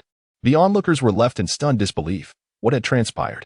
Shen Yan finally discerned that Zhuge Yulin had deftly manipulated 2 translucent threads with his fingers. One severed the artery in his opponent's neck, while the other pierced his heart. Such prowess was astounding. Should Zhuge Yulin stand as her opponent, he would undoubtedly be an exceptionally formidable and tenacious rival, as every strike he executed was utterly unexpected. Many in the audience had glimpsed Zhuge Yulin's technique and regarded him with trepidation, especially those young cultivators also vying for a place at the Western Region Academy. After descending from the platform and claiming his reward, Zhuge Yulin swiftly reunited with Shen Yan. Both had emerged victorious and enriched. Zhuge Yulin was elated. Once Shen Yan had stowed away her earnings, she turned to Zhuge Yulin and declared, I shall also participate in the martial contest. Shen Yan playfully inquired, Do you wager on my victory? Zhuge Yulin's countenance stiffened, and he forced an awkward smile, reluctant to wager his precious wealth, primarily because he had yet to fully trust Shen Yan's prowess. Zhuge Yulin blinked and remarked, You know how much I adore money. All right, Shen Yan replied. The two were not likely to be irked by such trivial matters, as their relationship was merely a step beyond that of strangers. Shen Yan and Zhuge Yulin made their way to Arena 9, where Shen Yan was set to compete. Her opponent was a young woman, presumably at the first level of the Shen grade. The young woman exuded confidence. Without any superfluous banter, the moment the referee declared begin, both Shen Yan and the young woman launched their assaults. Shen Yan summoned the Linghuang divine sword, opting not to resolve the battle swiftly, as she recognized the necessity of practice. The young woman, also a sword practitioner, clashed her sword with Shen Yan's in midair. Upon the violent impact, the young woman's arm trembled, and her expression shifted as her gaze fixated on the Linghuang divine sword in Shen Yan's grasp. What a magnificent sword! The young woman's eyes glinted with avarice. She was driven by a desire to kill and seize the treasure. Her heart raced with excitement, and her sword techniques intensified in ferocity. Shen Yan remained composed, countering the young woman's moves with her own, fully aware of the latter's intentions. If you wish to claim my sword, then show me your true capabilities, Shen Yan declared. At her words, the young woman narrowed her eyes. Her long sword enveloped in a layer of spiritual energy, exuding a menacing aura. As she lifted the tip of her sword, brilliant beams of sword light ignited around the arena. Most of the sword lights were mere illusions, with only a small fraction being genuine. Upon realizing this, Shen Yan felt a surge of vigilance. Employing her mental fortitude, she searched intensely, and in a moment of peril, she swiftly executed a sweeping strike with her sword. The gust of sword wind erupted instantaneously, shattering her opponent's sword light. The young woman had already closed in on Shen Yan, raising her sword to strike down upon her head. With a sharp clang, Shen Yan quickly lifted her sword to block the attack. The young woman, witnessing this, unleashed a formidable pressure emanating from her profound realm, attempting to overpower Shen Yan. However, to her astonishment, Shen Yan remained unaffected, wearing a mask adorned with menacing fangs. The sword light reflected in her fierce black eyes sent chills through those who beheld her. Shen Yan tightened her grip on the Linghuang divine sword, swiftly retreating a step before launching a counterattack, thrusting her sword towards the young woman's heart. The young woman raised her sword in defense, but was a moment too late. The Linghuang divine sword pierced her heart, but did not penetrate deeply, as she managed to deflect it at the last instant. The young woman bore several wounds from the encounter. Onlookers marveled, exclaiming how a practitioner at the 10th level of the Yellow Realm could suppress one at the 1st level of the Profound Realm. Those capable of battling above their level were indeed extraordinary. The young man who had arrived a couple of days ago could similarly engage opponents beyond his level. And his fighting style seemed reckless. Who could he be? He wore a mask, leaving his identity a mystery. Chapter 86. 3 Consecutive Victories. Zhuge Yulin, observing Shen Yan's techniques from beneath the number 9 arena, recognized her desire for a sparring partner. Zhuge Yulin's lips curled into a faint smile. His curiosity piqued regarding Shen Yan's true prowess. Within approximately 15 minutes, the victor was determined. With a swift stroke, Shen Yan dispatched the young woman, winning the match and compelling the onlookers to regard her with newfound respect, silently acknowledging her as yet another formidable opponent capable of transcending ranks. Although Shen Yan sustained a minor injury, she descended from the stage, eager to continue participating in the martial contests. Observing this, Zhuge Yulin also parted ways with Shen Yan, each ascending their own respective platforms for combat. Zhuge Yulin sought profit, while Shen Yan aimed to enhance her practical experience, feeling her swordsmanship still required refinement. The second adversary Shen Yan faced was a man of the 2nd level of the Xianpin realm. His strikes were markedly more ferocious than those of the previous young woman. Wielding a long knife and emanating a menacing aura, reminiscent of a merciless executioner, Shen Yan summoned the Linghuang divine sword, their gazes locking, neither daring to underestimate the other, as they both perceived a shared familiarity with the intent to kill in each other's eyes. Shen Yan tightened her grip on the Linghuang divine sword and unleashed her attack, the 7 winds shattering strike. 7 blades of energy surged forth, hurtling towards the man, who swiftly raised his knife to counter. The explosive sounds of impact resonated, forcing the man to retreat several steps before he steadied himself, pivoting his wrist, unleashing a blade-like gust towards Shen Yan. The speed was astonishing. As the knife wind surged forth, Shen Yan deftly raised her sword and, in a fluid motion, closed the distance to confront the man. With both hands, she lifted the Linghuang divine sword, striking down upon him. The clash of metal echoed sharply as their weapons met, each locked in a stalemate. Suddenly, the man unleashed his spiritual force, attempting to assault Shen Yan's consciousness. However, the man did not anticipate that Shen Yan's mental prowess far surpassed his own. His consciousness was struck back by the backlash of her spiritual energy, causing him to emit a muffled groan of pain. At that very moment, the divine phoenix, sword in her hand, ignited with a fiery dragon, unleashing a terrifying aura of flames. Seizing the opportunity, she lunged forward, aiming a strike at the man. Boom! The man, suddenly aware, raised his long knife to defend himself. But the fire dragon sword sent him crashing to the ground. He lay there, blood trickling from the corner of his mouth, instinctively sensing the imminent danger. He swiftly rolled aside, narrowly avoiding Shen Yan's attack. Rising once more, he faced Shen Yan again. Although his cultivation level exceeded hers, his speed and agility were inferior. Ultimately, Shen Yan pierced through the man's heart with a single strike from her sword, bringing the confrontation to a close. The onlookers erupted in cheers for Shen Yan, as she had once again triumphed despite her lower cultivation level, rendering the match a spectacular display of martial prowess in their eyes.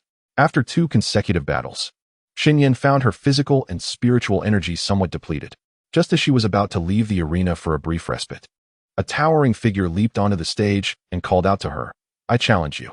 The man, tall and imposing, brandished a sword still sheathed, his bare hands marred with a network of scars.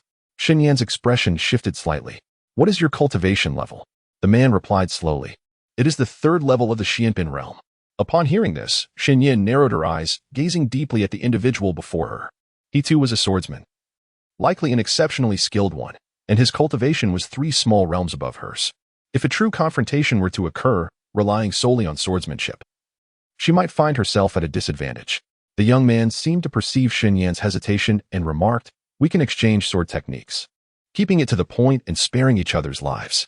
Upon hearing this, the crowd surrounding the arena couldn't help but chuckle. Who would believe such words? I have witnessed many who resort to underhanded tactics in combat. The implication of his statement was essentially that he would slay her when he could. But she must not retaliate when he was unable to do so. Regardless of belief, I find myself eagerly anticipating their clash. I'm curious to see whether this young lady truly possesses the prowess to defeat her opponent across 3 minor realms.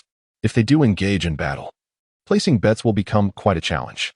Under the collective gaze of the onlookers, Shen Yan nodded affirmatively. Very well, she acquiesced. Naturally, she did not trust his words. However, she was confident in her ability to survive. When confronted with someone stronger, one must rise to the challenge. The young man, upon hearing her response, slowly raised his sword with his right hand, positioning it horizontally before drawing it from its sheath. The blade shimmered with golden light, emanating a chilling sword intent. The depths of his gaze met hers as he commanded, "Draw your sword." Shen Yan's expression slightly hardened as she summoned the Spirit Phoenix Divine Sword, standing defiantly against him. As the two prepared to engage in combat, the onlookers found themselves in a predicament. They were uncertain whether to place their bets on the young man, who possessed significantly higher cultivation, or on Shen Yan, who had triumphed in 2 consecutive battles against stronger opponents. The man held an advantage of 3 minor realms over the young lady, and many believed she would surely lose. Yet, what if she turned the tide against the odds? In the arena, the duel commenced. The young man approached Shen Yan with astonishing speed, his sword inexplicably turning transparent in an instant, causing her expression to shift subtly. The pressure emanating from him surged suddenly. The ethereal long sword slipped from his grasp, seeming to dance wildly in the air. Shen Yan's gaze sharpened. She remained vigilant against the young man's assault, while simultaneously attempting to ascertain the precise location of the transparent sword. The young man shouted, "Moonblade, conceal." In that fleeting moment, a long sword abruptly materialized, lunging towards Shen Yan from behind. Sensing the impending danger, she swiftly turned, raising her sword to block the attack. The clash of swords rang out with a piercing sound. It was at this moment that Shen Yan seemed to perceive something, her expression shifting to one of alarm as she hastily deflected the opponent's blade and sidestepped. Nevertheless, her arm was still grazed by the transparent edge, a searing pain radiating from the wound. The young man wielded his sword with remarkable finesse, executing techniques that Shen Yan had never encountered before. The sword's transparency did not negate its existence. As long as it existed, it must leave traces. Shen Yan resolved to forego visual observation, opting instead to employ her mental acuity to discern the location of his blade. After approximately 2/4 of an hour, as she successfully pinpointed the sword's position with her mental prowess, she swiftly dismantled his technique, forcing him to retract his sword and alter his approach. Gale flow. Shen Yan unleashed a strike, the blade cascading like a waterfall from a cliff, its impact immensely formidable. The arena floor fractured beneath the force of her sword. With a resounding thud, the young man was forcefully pushed back several steps, his scarred hand suffering a cut from the fierce wind of the sword. Leaving a trail of blood, he cast a fleeting glance at his wounded hand, then sheathed his sword and uttered, "I concede." Upon hearing this, Shen Yan's expression turned icy. Just as she had begun to grasp the essence of swordplay, her adversary surrendered with such ease. The young man swiftly leapt off the arena and departed. Shen Yan furrowed her brows. He was indeed a peculiar individual. The onlookers were left in a state of bewilderment, particularly those who had placed bets on the young man, now cursing his retreating figure for their losses. Having triumphed in 3 consecutive matches, Shen Yan stepped down from the arena to claim her reward along with her winnings. She intended to check on Zhuge Yolin's current condition when another raucous arena captured her attention. Arena 5, surrounded by an eager throng, the air thick with noise. On the 5th platform stood a blood-soaked youth clad in black, his face masked by a green-faced, fanged visage, his eyes glinting with ferocity and bloodlust. In his left hand, he wielded a long sword, entirely black. Shen Yan frowned slightly. The youth's gaze reminded her of the young master of the Tianfeng sect, Pei Su. Just as she contemplated moving closer to observe the contest in Arena 5, she was drawn away by the approaching figure of Zhuge Yulin. He soon stood before her. Grinning as he remarked, "You seem unscathed. Quite impressive. Would you care to join me at the Beast Arena?" Upon hearing the words, Shen Yan discreetly cast her gaze towards the 5th arena, only to find it devoid of any participants. The battle had evidently concluded. The youth, who bore a striking resemblance to Pei Shu, had also vanished. Subsequently, the two companions made their way to the Beast Arena, where the scent of blood was even more pronounced, accompanied by the deafening roars of beasts, heightening their sensory perceptions. The arena featured a singular colossal platform, situated below, with the audience seated around it. The rules for engaging in beast battles were akin to those of martial contests. Most attendees at the Beast Arena were beast tamers and summoners. Beast tamers differed from summoners. The former forged contracts with spiritual beasts in reality, while the latter summoned extraordinary creatures from enigmatic alternate dimensions. The beasts under the control of tamers were spiritual, whereas summoners called forth exotic beasts. The types of beasts varied significantly. In these battles, participants did not summon their contracted beasts to compete. Rather, they faced the creatures provided by the arena. The beasts within the arena possessed varying levels of cultivation. Should a combatant desire greater rewards, they could challenge beasts of superior cultivation. The disparity in cultivation levels would amplify the rewards received. Conversely, if the cultivation levels were closely matched, even a victory would yield only a modest reward of 100 taels of gold. Zhuge Yulin observed the beast battles below, his heart racing with anticipation. He promptly registered to participate. Meanwhile, Shen Yan silently watched the ongoing contest within the arena. Before long, it was Zhuge Yulin's turn to challenge a spiritual beast of higher cultivation. By sheer coincidence, the creature was a stone beast, characterized by its formidable exterior. Even if Zhuge Yulin wished to eliminate the stone beast at the earliest opportunity, he found it impossible. After all, the stone beast's cultivation level surpassed his significantly. The contest between Zhuge Yulin and the stone beast unveiled his vulnerabilities to Shen Yan. Zhuge Yulin excelled in ranged combat, yet faltered in close-quarters engagements, as he struggled to deploy his delicate threads at such proximity. Although the threads he wielded were razor-sharp, their power proved somewhat inadequate against a formidable spirit beast like the stone beast, necessitating a prolonged battle. Ultimately, as Shen Yan had anticipated, time gradually wore on, and Zhuge Yulin sustained numerous injuries. The stone beast, too, was not unscathed. Its shell bore marks of damage, and its ears were sliced, bloodied, and throbbing with pain.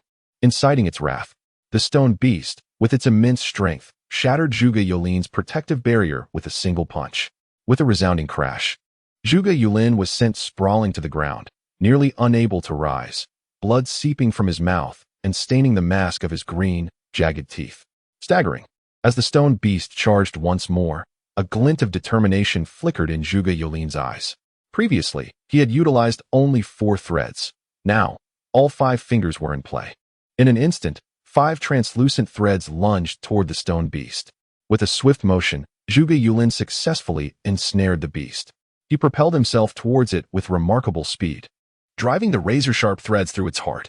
With a thunderous thud, the stone beast collapsed. Zhuge Yulin emerged victorious. The audience erupted in cheers and applause. Moments later, as he returned to the stands, Shen Yan gazed at him. Zhuge Yulin's eyes were deep and resolute. He held himself upright, yet the unsteadiness of his steps betrayed the grave injuries he bore. Zhuge Yulin felt a metallic sweetness surge in his throat, and he spat out a mouthful of blood. Shen Yan merely gazed at him with an indifferent expression. Shen Yan, Zhuge Yulin's voice was hoarse, his words lingering on the edge of his lips. He raised his hand to clutch his painfully throbbing chest, furrowing his brow in silent acknowledgement. Zhuge Yulin murmured, "I am injured." Shen Yan replied, "I am aware." Her words caught Zhuge Yulin off guard. He realized he could not leave just yet. He had won a considerable sum of money, and should he step outside, he knew he would be followed by those intent on eliminating him to seize his fortune. The thought alone plunged his heart into despair. Shen Yan continued, "But I have not yet participated in the beast fights." Zhuge Yulin was momentarily taken aback, his expression shifting to one of grievance. "Why are you so heartless?" Shen Yan merely watched as he coughed, blood staining his lips. Concerned, she inquired, "Do you not have any healing elixirs? Such expensive items." How could I possibly possess any? Zhuge Yulin's voice cracked. The searing pain from the blow he received from the stone beast striking his chest was excruciating, causing him to grimace and let out a pained cry. Shen Yan questioned, with all the money you've earned, you haven't purchased even a couple of elixirs for emergencies? None. Zhuge Yulin replied, his face ashen from the agony. Shen Yan sighed softly, muttering, a miser. Rising from her seat, she helped Zhuge Yulin to his feet. She had initially believed he carried some elixirs with him, thinking that with a dose or two, he could endure the pain. It now appeared he was merely putting on a brave front. Zhuge Yulin rested his hand on Shen Yan's shoulder, his entire being racked with pain, leaning closer to her. In the next moment, a sudden chill emanated from Shen Yan, prompting him to instinctively assume she disapproved of his actions. Noticing his discomfort, Shen Yan chose to remain silent. Hey, my image. Zhuge Yulin coughed, reluctantly accepting the unsightly tablecloth wrapped around his head. He attempted to untie it, but a cold glance from Shen Yan halted him. Frowning and sighing, he resigned himself to the situation. As they walked together towards the beast martial arena, Shen Yan curiously inquired, with so much money, why do you not spend it? Moreover, elixirs are essential for cultivators, as they are vital for survival. Chapter 88. Do I look good? You wouldn't understand. Zhuge Yulin refrained from elaborating on his reasons. Shen Yan, sensing his reluctance, did not press further. Upon reaching the entrance of the arena, he removed the mask depicting a green-faced, sharp-toothed beast and returned it. Subsequently, the two departed from the arena. Unbeknownst to them, they were being shadowed. Sharing a silent glance, Shen Yan and Zhuge Yulin merged into the crowd, creating a sense of caution among their pursuers, who hesitated to act impulsively. Their journey proceeded relatively smoothly. Meanwhile, upon witnessing Zhuge Yulin's serious injuries, Zhuge Weiran furrowed his brows tightly. When he spotted Zhuge Yulin's head swathed in the tablecloth, he found himself torn between laughter and tears, letting out a deep sigh. Soon after, Zhuge Weiran skillfully retrieved elixirs and bandages from his storage space. I shall take my leave. Shen Yan escorted him to the guest room and casually uttered a few words. Zhuge Yulin immediately raised his head to express his gratitude. What about the clothes? Shen Yan paused momentarily, retrieving several new garments from her storage space and sending them into the ability space, though she herself did not enter. Meanwhile, within the ability space, Feng Xingyao cast a fleeting glance at the neatly folded new clothing, a shadow of melancholy flickering in his eyes. She did not come in. Feng Xingyao held little interest in the new garments, but since they were purchased by her, he was curious to assess her taste. He reached for the clothing, examining each piece. The colors varied, some red, some black, some white, and some purple. He found the white garment quite appealing in its simplicity. The other three, however, each possessed their own peculiar unattractiveness. After Shen Yan had tended to her wounds, she seated herself to regulate her breathing. Once she regained some strength, she set out alone for the beast martial arena. She believed that her cultivation and practical experience would advance most rapidly within that arena. Thus, she intended to remain there. Zhuge Weiran inquired about Zhuge Yulin's whereabouts, pondering where Shen Yan might have gone at such a late hour. Zhuge Weiran furrowed his brow, a flicker of concern crossing his eyes. Zhuge Weiran contemplated searching for Shen Yan in the beast martial arena, suspecting something may have befallen her. Zhuge Yulin intercepted him, saying, "Seventh brother, I shall go." Zhuge Weiran replied with a frown, "No, I can handle it." Hearing this, Zhuge Yulin gazed at him with uncertainty. "Seventh brother, you're concerned for Shen Yan? Could it be that you harbor feelings for her?" Zhuge Weiran's cheeks flushed with embarrassment as he hurriedly denied it. "No." Zhuge Yulin chuckled softly. "If it's not affection, then it must certainly be a fondness. Let us go, together to the beast fighting arena to find Shen Yan." Zhuge Weiran hesitated, "But your injury has not yet healed." Come on, Zhuge Yulin insisted, taking Zhuge Weiran's hand and leading him outside. Upon their arrival at the arena, they swiftly located Shen Yan, who was currently engaged in a fierce battle within the arena. Her violet dress was stained crimson, a mix of her own blood and that of the spirit beasts. She was decisive in her actions, striking swiftly and accurately, targeting the vital points of her opponents, triumphing in match after match. Zhuge Weiran watched, his heart racing. It was his first glimpse of Shen Yan in combat, so clean and unencumbered. He felt a pang of inadequacy. Meanwhile, Zhuge Yulin, observing Shen Yan's prowess, smiled wryly. Truly formidable. If we were of equal cultivation, I might not best her. Zhuge Yulin resolved to place a bet on Shen Yan's victory. "Seventh brother, assist me in placing a wager, bet on Shen Yan to win." Zhuge Weiran regarded the 1 or 2 gold coins his younger brother offered with a complex expression. He was well aware of his brother's avarice. The mere act of parting with his own money for an uncertain outcome spoke volumes of Yolin's recognition of mission strength. Very well. Neither of the Zhuge brothers anticipated that Shen Yan would remain in the beast-fighting arena for a full 10 days. During this time, she either battled spirit beasts or engaged in martial contests, seemingly consumed by a bloodlust, relentlessly participating in competition. Due to Shen Yan's undefeated record in the beast arena, she gradually became a well-remembered figure among the spectators. Her penchant for dispatching foes with headshots or piercing strikes left an indelible impression on the crowd. Many sought to befriend her, yet her piercing gaze, imbued with a chilling aura of menace, deterred them. When participating in combat or beast fights, Shen Yan exhibited remarkable discernment in selecting her opponents. She did not possess the hubris to challenge formidable adversaries right away, but instead opted to first conquer weaker foes, steadily ascending in prowess. Zhuge Weiran noticed the severity of Shen Yan's injuries and took it upon himself to locate a female physician within the confines of the Western Region city to attend to her wounds. Shen Yan was somewhat taken aback. After the physician had treated and bandaged her injuries, she intended to reimburse Zhuge Weiran, only to be met with his dismissive gesture. "No need," he said, his eyes fixed on her. "If you consider me a friend, do not be so concerned with trivialities." Shen Yan hesitated for a moment before eventually nodding in acquiescence. "You may enter. I am a bit weary. If you have something to discuss, speak plainly," she remarked as she made her way to the bed. Shen Yan disregarded him and lay down, preparing to indulge in a brief slumber. Yet, just as she began to drift off, an instinct compelled her to summon the crimson flame dagger, thrusting it toward her side. However, midway through her motion, a hand intercepted her strike. Upon opening her eyes, she was taken aback by the identity of her assailant. "What are you doing here?" This marked his first emergence from her extraordinary space after having entered it. The man was clad in a white robe adorned with intricate begonia patterns, his figure leaning slightly beside her. His countenance was strikingly enchanting, and the white attire imparted an air of chilling elegance. His gaze, deep and beguiling, fixated upon her.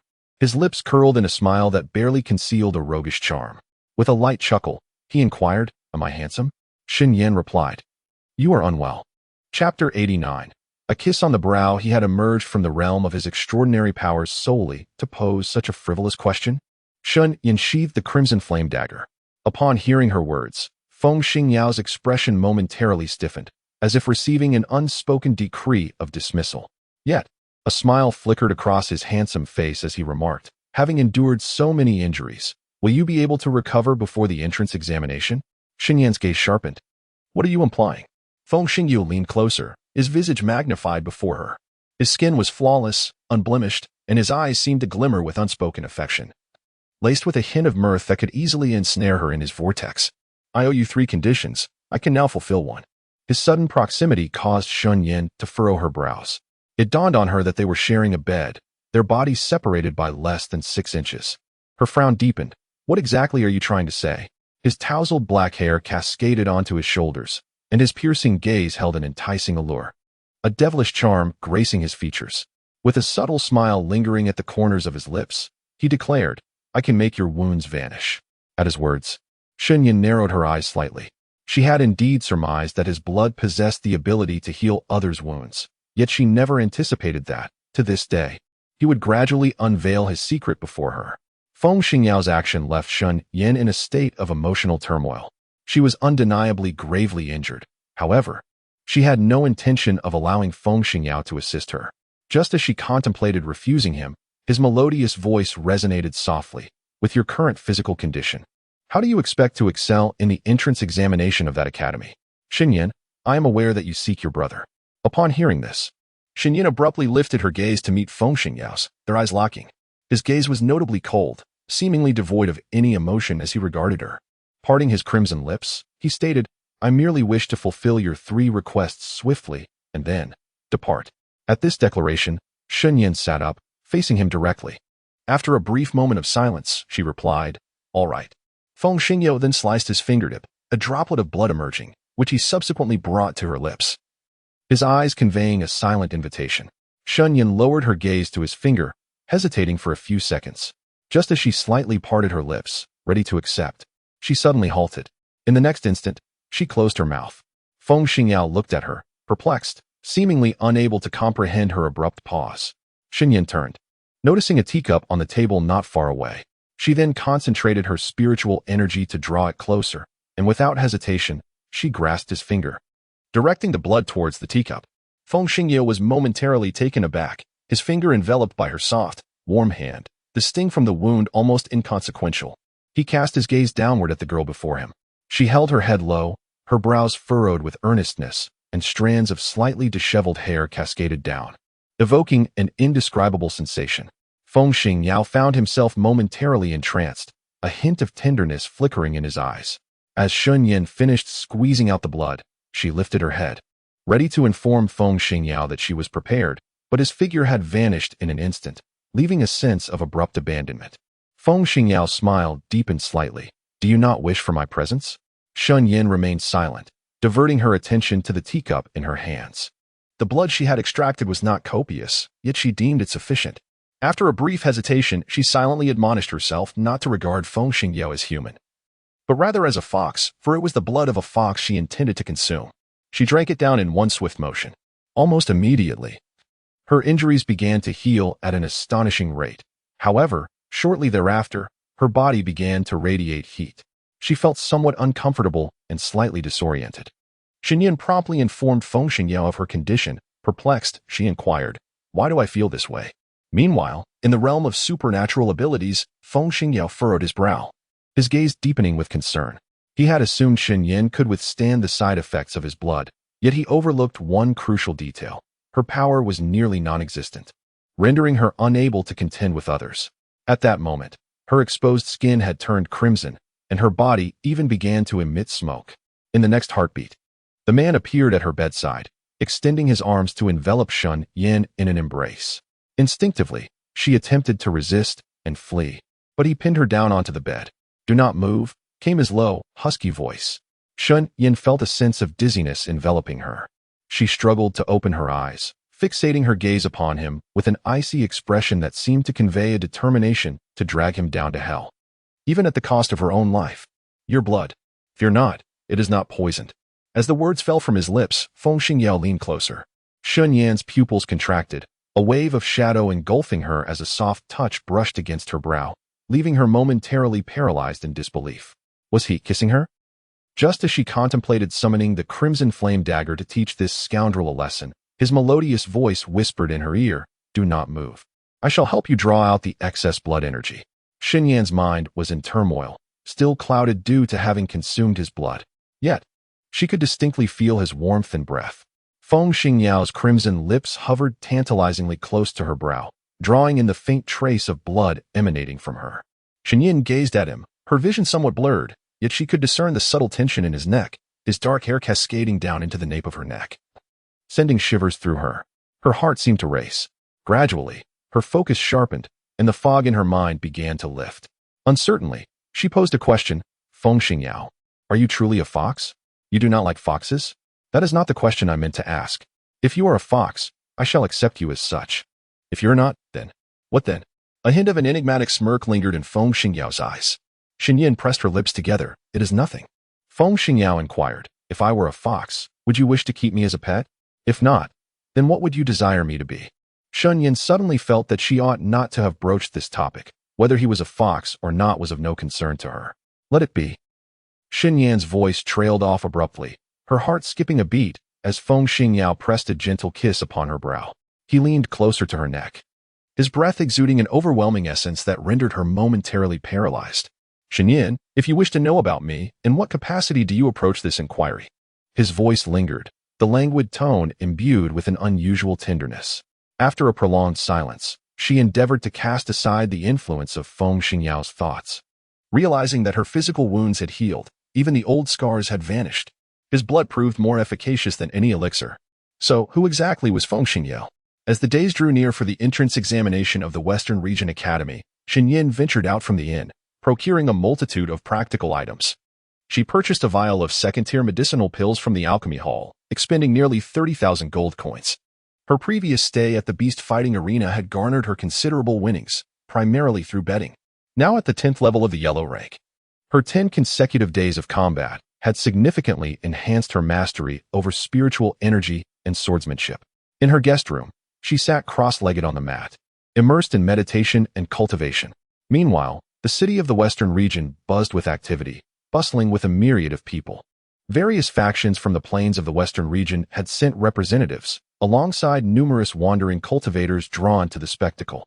Had Shen Yan and the others not arrived a tad earlier, they would surely have found themselves unable to secure lodgings at the inn. Some individuals, in their fervent desire to remain in the Western region city, squandered their fortunes without a second thought. The Zhuge brothers opted to forego the festivities outside, choosing instead to remain in their quarters to cultivate, especially with merely 3 days remaining until the entrance examination. On the final day, Shen Yan experienced a remarkable breakthrough in her cultivation, astonishingly advancing through 3 minor realms and attaining the 3rd level of the Champagne realm. Should news of her meteoric rise in cultivation speed spread, it would leave many in utter disbelief, for her progress was nothing short of extraordinary. On the eve of the entrance test at the Western Region Academy, the Zhuge brothers knocked on her door, inquiring whether she would like to join them for a meal at a tavern. Without hesitation, Shen Yan nodded in agreement, recognizing the need for a modicum of relaxation. The taverns within the city were nearly at full capacity, but fortunately, Zhuge Weiran had reserved a table in advance. The 3 of them entered a tavern named Pingfan, where Zhuge Weiran's contacts had secured a window-side table on the 2nd floor. As they settled in, a waiter promptly approached them, inquiring, "Honored guests, what would you like to order?" The trio casually selected a few dishes. Shen Yan gazed out at the scenery beyond the window. Above her, a crescent moon hung delicately in the sky, while below, a throng of people meandered through the vibrant, illuminated streets. A gentle breeze wafted in through the open window, imparting a sense of tranquility. Opposite her sat the Zhuge brothers, with Zhuge Yulin admiring her profile, generously bestowing compliments upon her. "Shen Yan, you are truly beautiful." She replied with a subtle smile, "You are not so bad yourself." Zhuge Yulin confidently declared, "Of course I am handsome and charming. Those who have seen me all agree." Shen Yan responded with silence.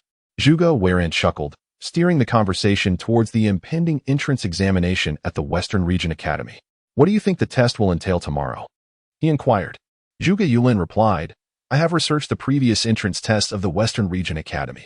They typically consist of 2 stages. The first stage evaluates intelligence, talent, and martial prowess. As long as one excels in 2 of these 3 aspects, they can pass the first stage. The second and final stage, however, remains shrouded in mystery, as it varies with each recruitment cycle." Upon hearing this, Shen Yan appeared contemplative. Just then, a group of young individuals ascended the staircase to the 2nd floor, exuding an air of grandeur that drew the attention of onlookers. The leader of the group, a young man approximately 23 or 24 years old, possessed an extraordinary appearance. His aquiline nose lent him a somewhat profound and sharp demeanor. He stood tall and elegant, adorned in a blue brocade robe, his hair tied with a golden crown, and a smile gracing his lips. As they arrived, the waiter promptly greeted them with utmost respect. Bowing slightly, the waiter said, "Young Master Hua, you have arrived. Please, take a seat." Hua Wansheng, his eyes sparkling with mirth, nodded in acknowledgement. Just as he was about to guide his companions to their seats, a fleeting glimpse caught his eye, causing his expression to shift abruptly. He strode purposefully towards that direction. "Shen Huai." Shen Yan's gaze flickered as she lifted her eyes to the young man before her. She replied coolly, "You must be mistaken." Hua Wansheng's gaze was profoundly penetrating as he fixed his eyes upon her, a hint of barely contained fury evident in his demeanor. "Shen Huai, how is it that you have not perished? Are you now disguised as a woman?" The Zhuge brothers, sensing his hostility, were about to interject when Shen Yan's voice resonated. "Even if I have not succumbed to death, why do you exhibit such a vehement reaction? Are you conspiring against me?" The Zhuge brothers exchanged bewildered glances. Hua Wansheng's cold laughter pierced the air. "Do not attempt to tarnish my name." Shen Yan felt a stir within. His reaction did not seem characteristic of a man burdened by guilt, but rather that of someone who had long been an adversary of her late brother, Ahuai. Their commotion had attracted the attention of several onlookers. Upon hearing the name Shen Huai, a sense of recognition washed over the crowd, leading to a few recalling the legend. "Zhuke? Has he truly summoned the Zhuke? Wasn't Shen Huai male? Why then was she?" The assembled spectators scrutinized the current Shen Yan. Hua Wansheng's companions soon arrived, and upon seeing Shen Yan, their astonishment was palpable. She bore an uncanny resemblance, too striking to dismiss. Yet this Shen Huai now possessed softer and more refined features, making it difficult to discern her identity upon closer inspection. Huo Wancheng, noticing her silence, narrowed his eyes and inquired, "Why do you not speak?" The moment the words escaped his lips, the expressions of Huo Wancheng and his companions shifted, disbelief etched across their faces. "You." Huo Wancheng's brow furrowed deeply. At that moment, the man in black beside Huo Wancheng cast a complex gaze upon Shen Yan. He had previously dispatched someone to investigate Shen Huai's background and discovered that Shen Huai had a worthless sister. Subsequently, he deliberately spread this information throughout the Western Region Academy, intending to humiliate Shen Huai. Little did he expect that upon hearing a student insult his sister, Shen Huai would retaliate fiercely, nearly beating the student to death.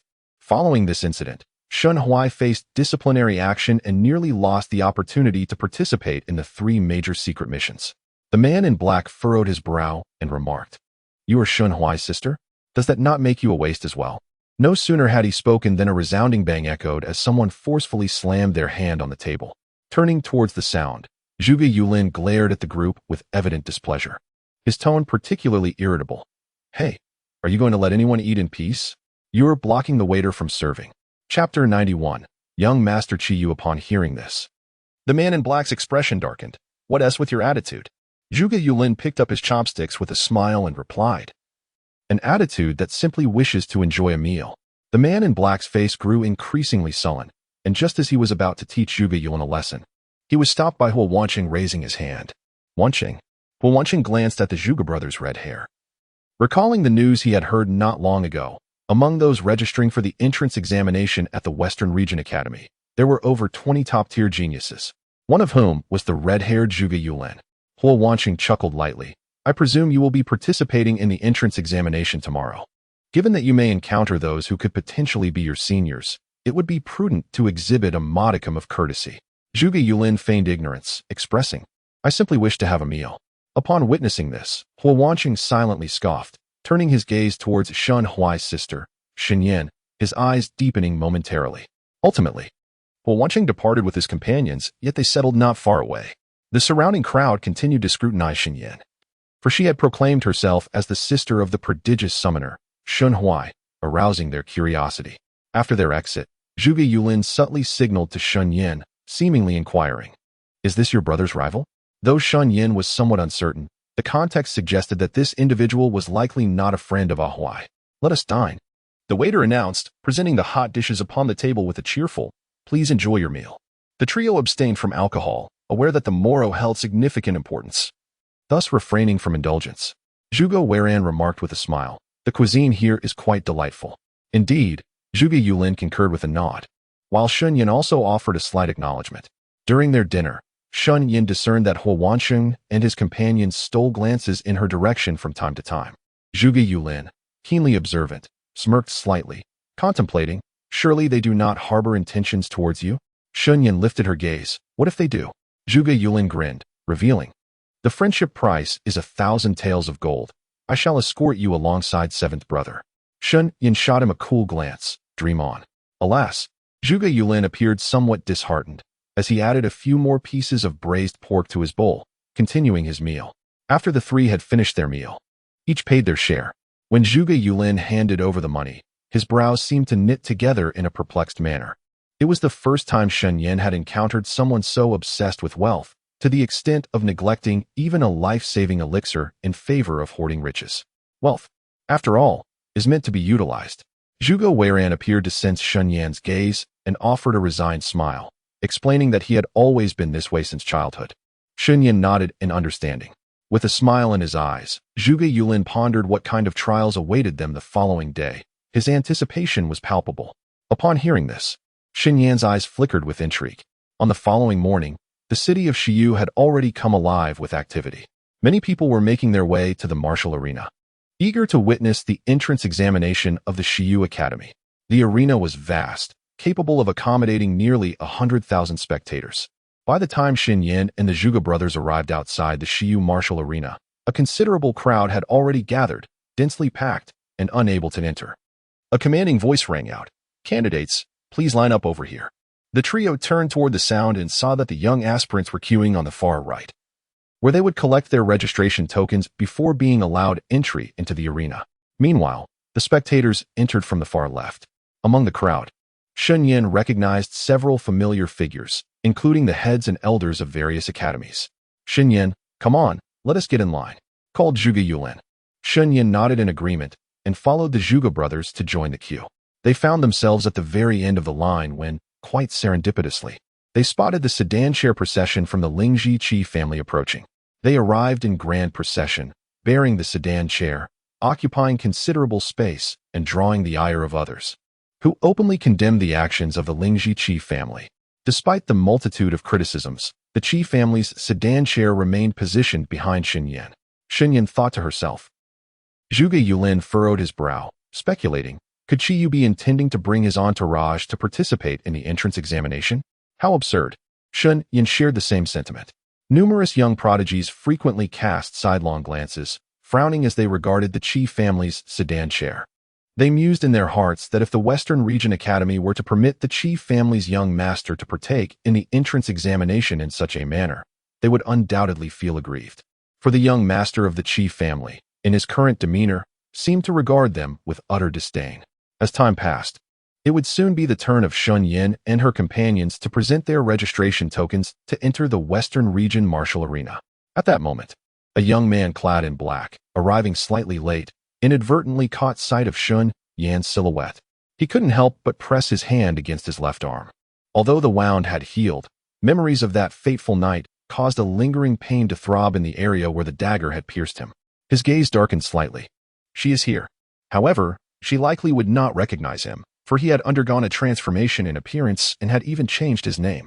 At this moment, Zhuge Weiran presented his registration token first, and the instructor of the Western Region Academy allowed him entry, followed by Zhuge Yulin and Shen Yan.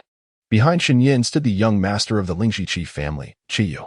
At that juncture, 8 burly men unexpectedly set down the sedan chair and, with utmost respect, announced, "Young master, it is your turn." All eyes could not help but be drawn towards the direction of the sedan chair. Even the mentors of the Western Region Academy gazed curiously in the direction of the palanquin. Suddenly, a slender and pristine hand, reminiscent of translucent white jade, lifted the white veil. A figure cloaked in white emerged before the onlookers. The youth had a hint of red at the center of his brow, and his deep brown eyes sparkled with an ethereal clarity, exuding an air of detachment from the mundane world. His lips were a vivid crimson, and his smooth black hair was casually tied back with a cerulean silk ribbon, lending him a languid and effortless charm.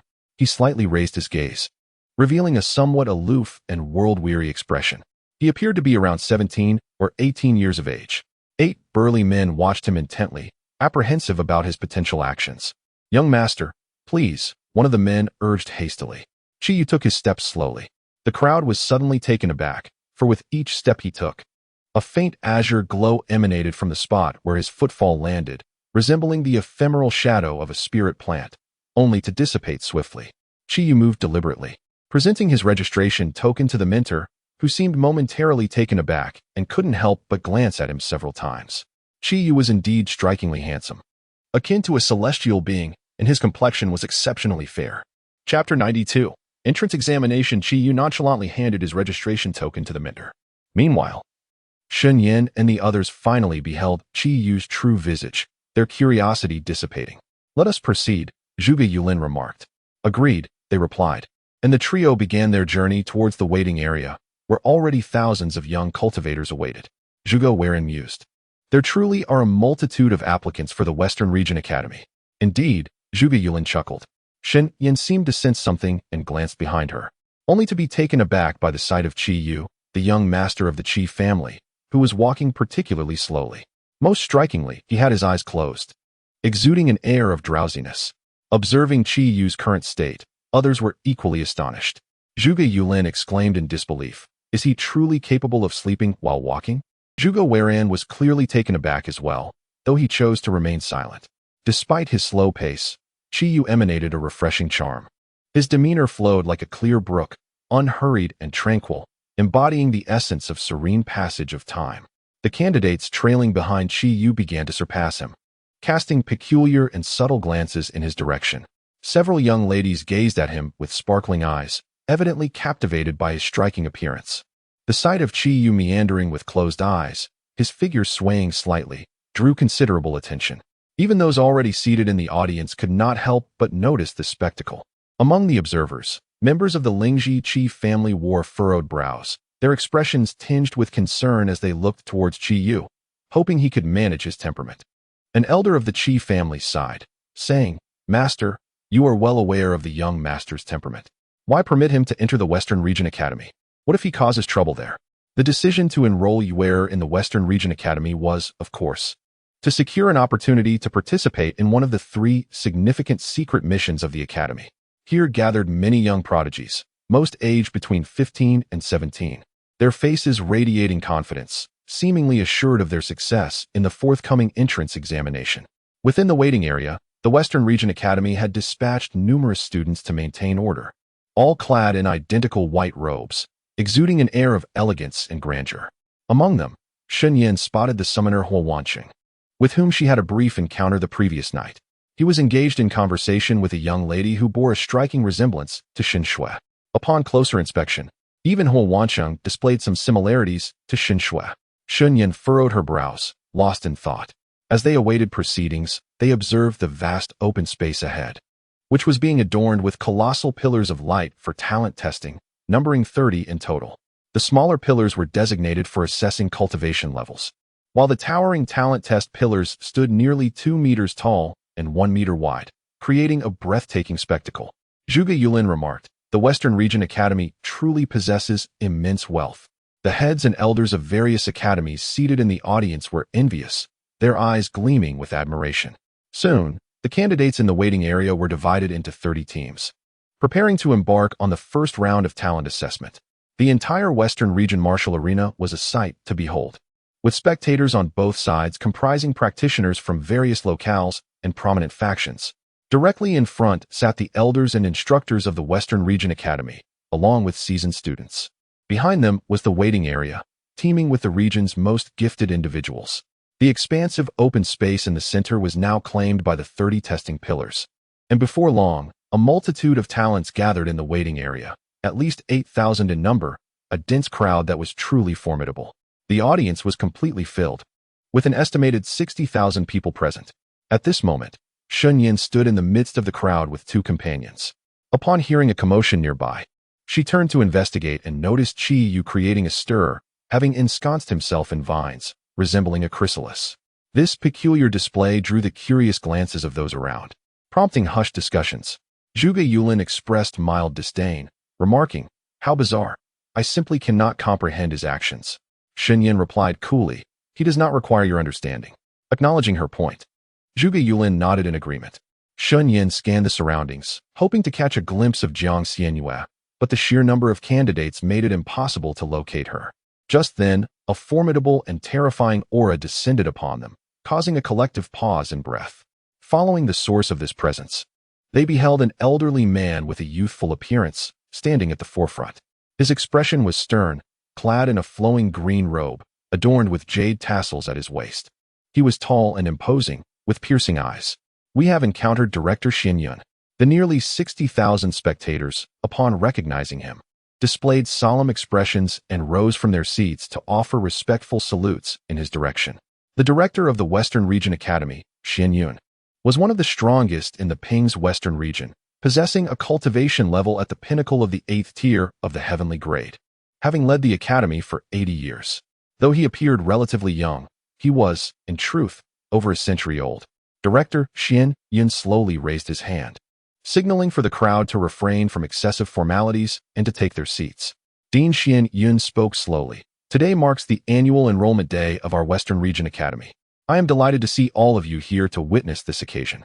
I assure you that this entrance examination will be conducted with utmost fairness and impartiality. Furthermore, I must announce that this year, our Western Region Academy will only admit the top 100 talented individuals." Upon hearing this final statement, the crowd was taken aback. Only 100 new students? This number is significantly lower than in previous years. The other deans from the Western Region's academies could not help but chuckle quietly, as they saw this as an opportunity to seize more prospects. Meanwhile, others felt a tumultuous mix of emotions.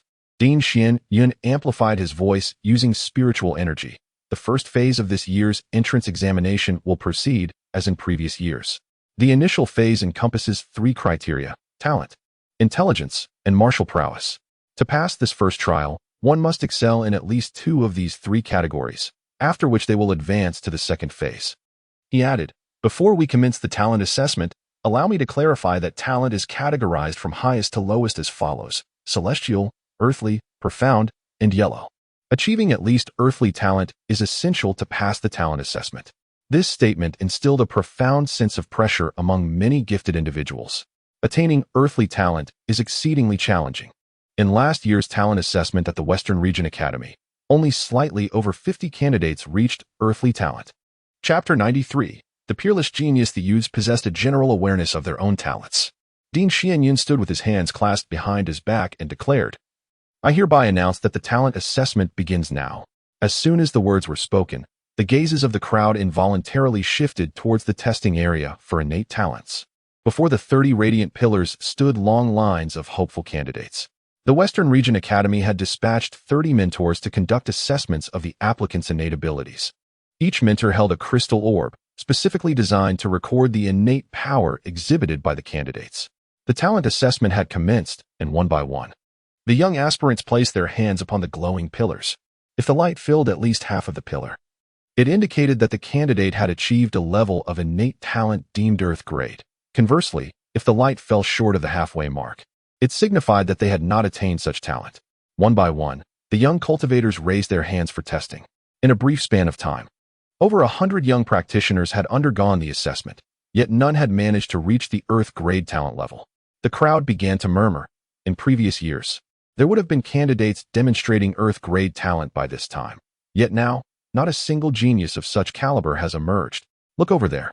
That is Qi Lingxian, the daughter of the sovereign of the Huanglong sect and a 4th-tier alchemist. She is about to undergo her talent assessment. Certainly, Qi Lingxuan's innate ability will reach the Earth grade. There is even a possibility she possesses heaven grade talent. In the vast expanse of the Western region, those endowed with heaven grade talent are exceedingly rare.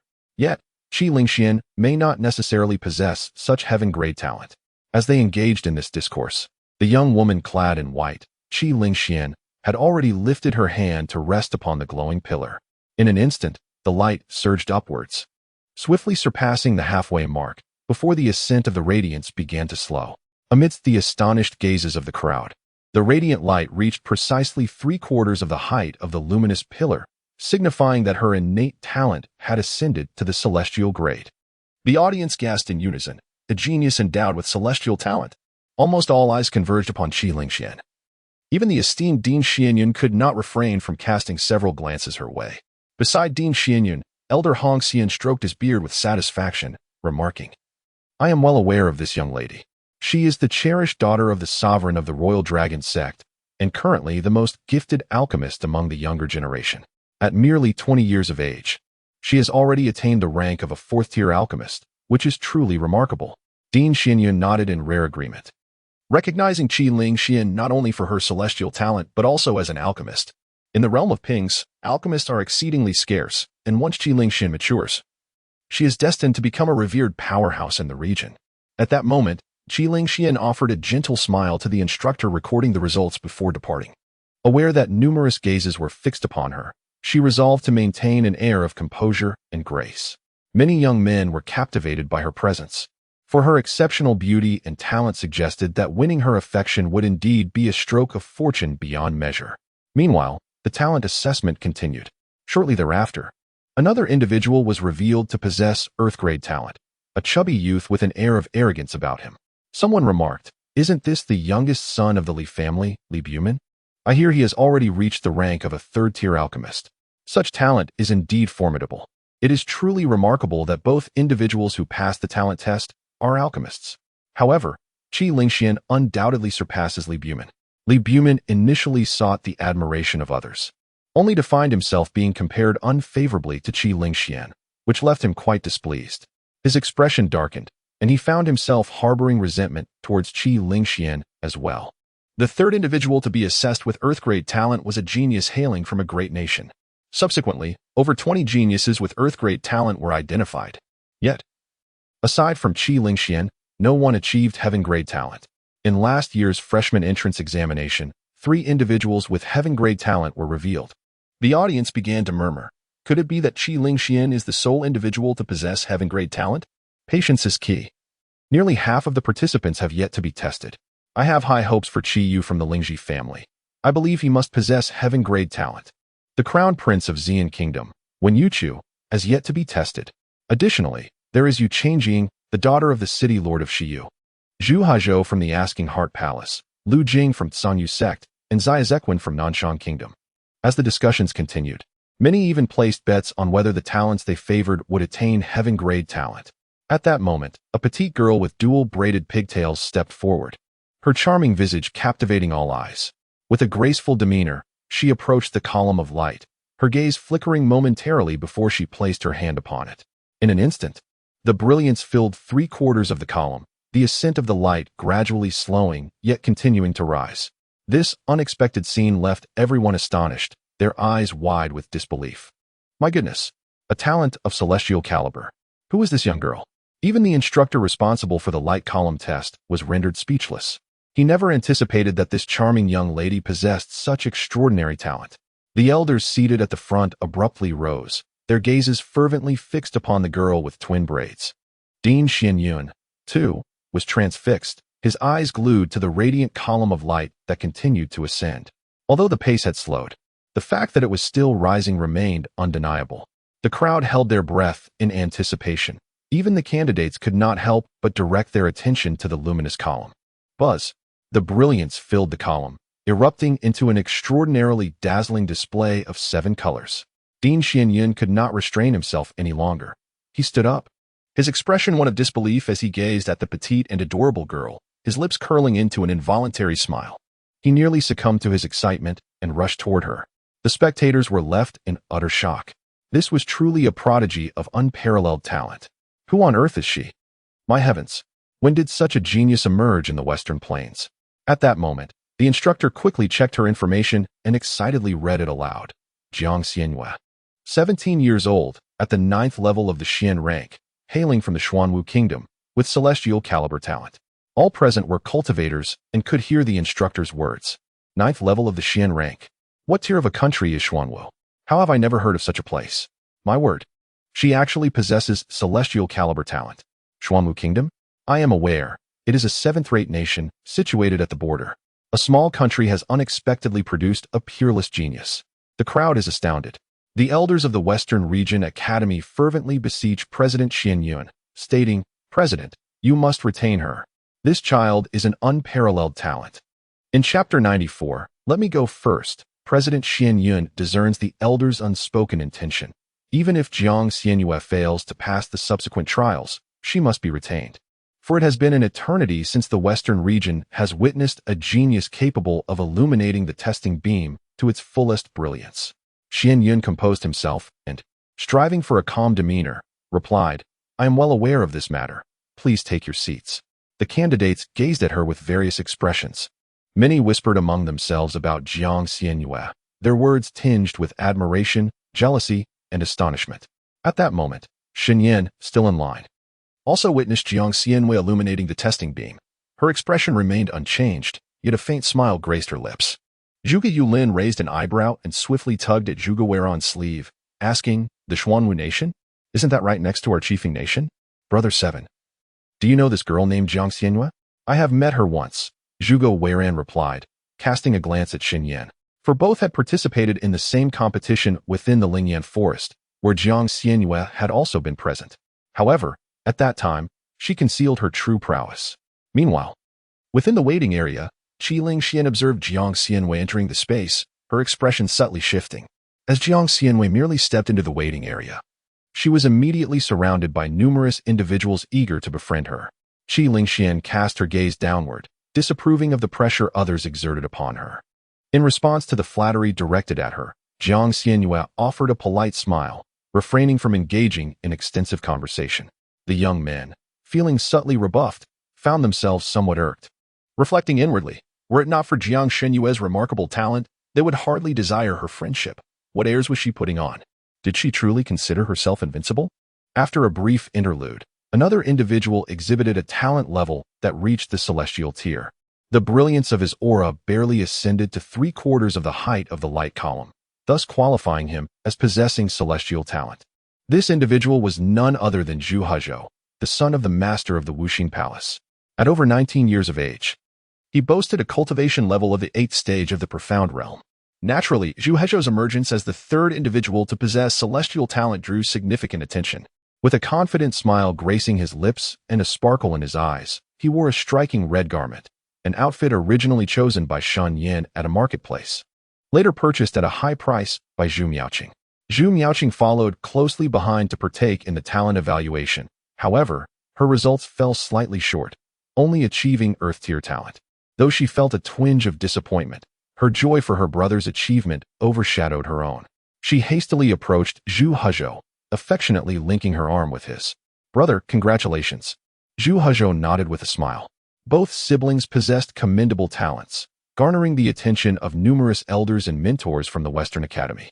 "Look, it's Yu Changjing, the daughter of the city lord of Shiyu. She is about to commence her evaluation."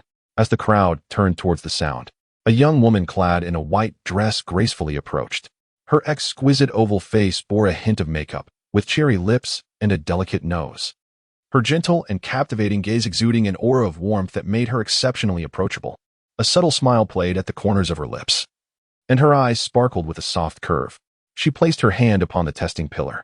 In an instant, a brilliant light filled the entirety of the pillar. This astonishing sight left many spectators in shock, prompting them to rise from their seats. "How is this possible?"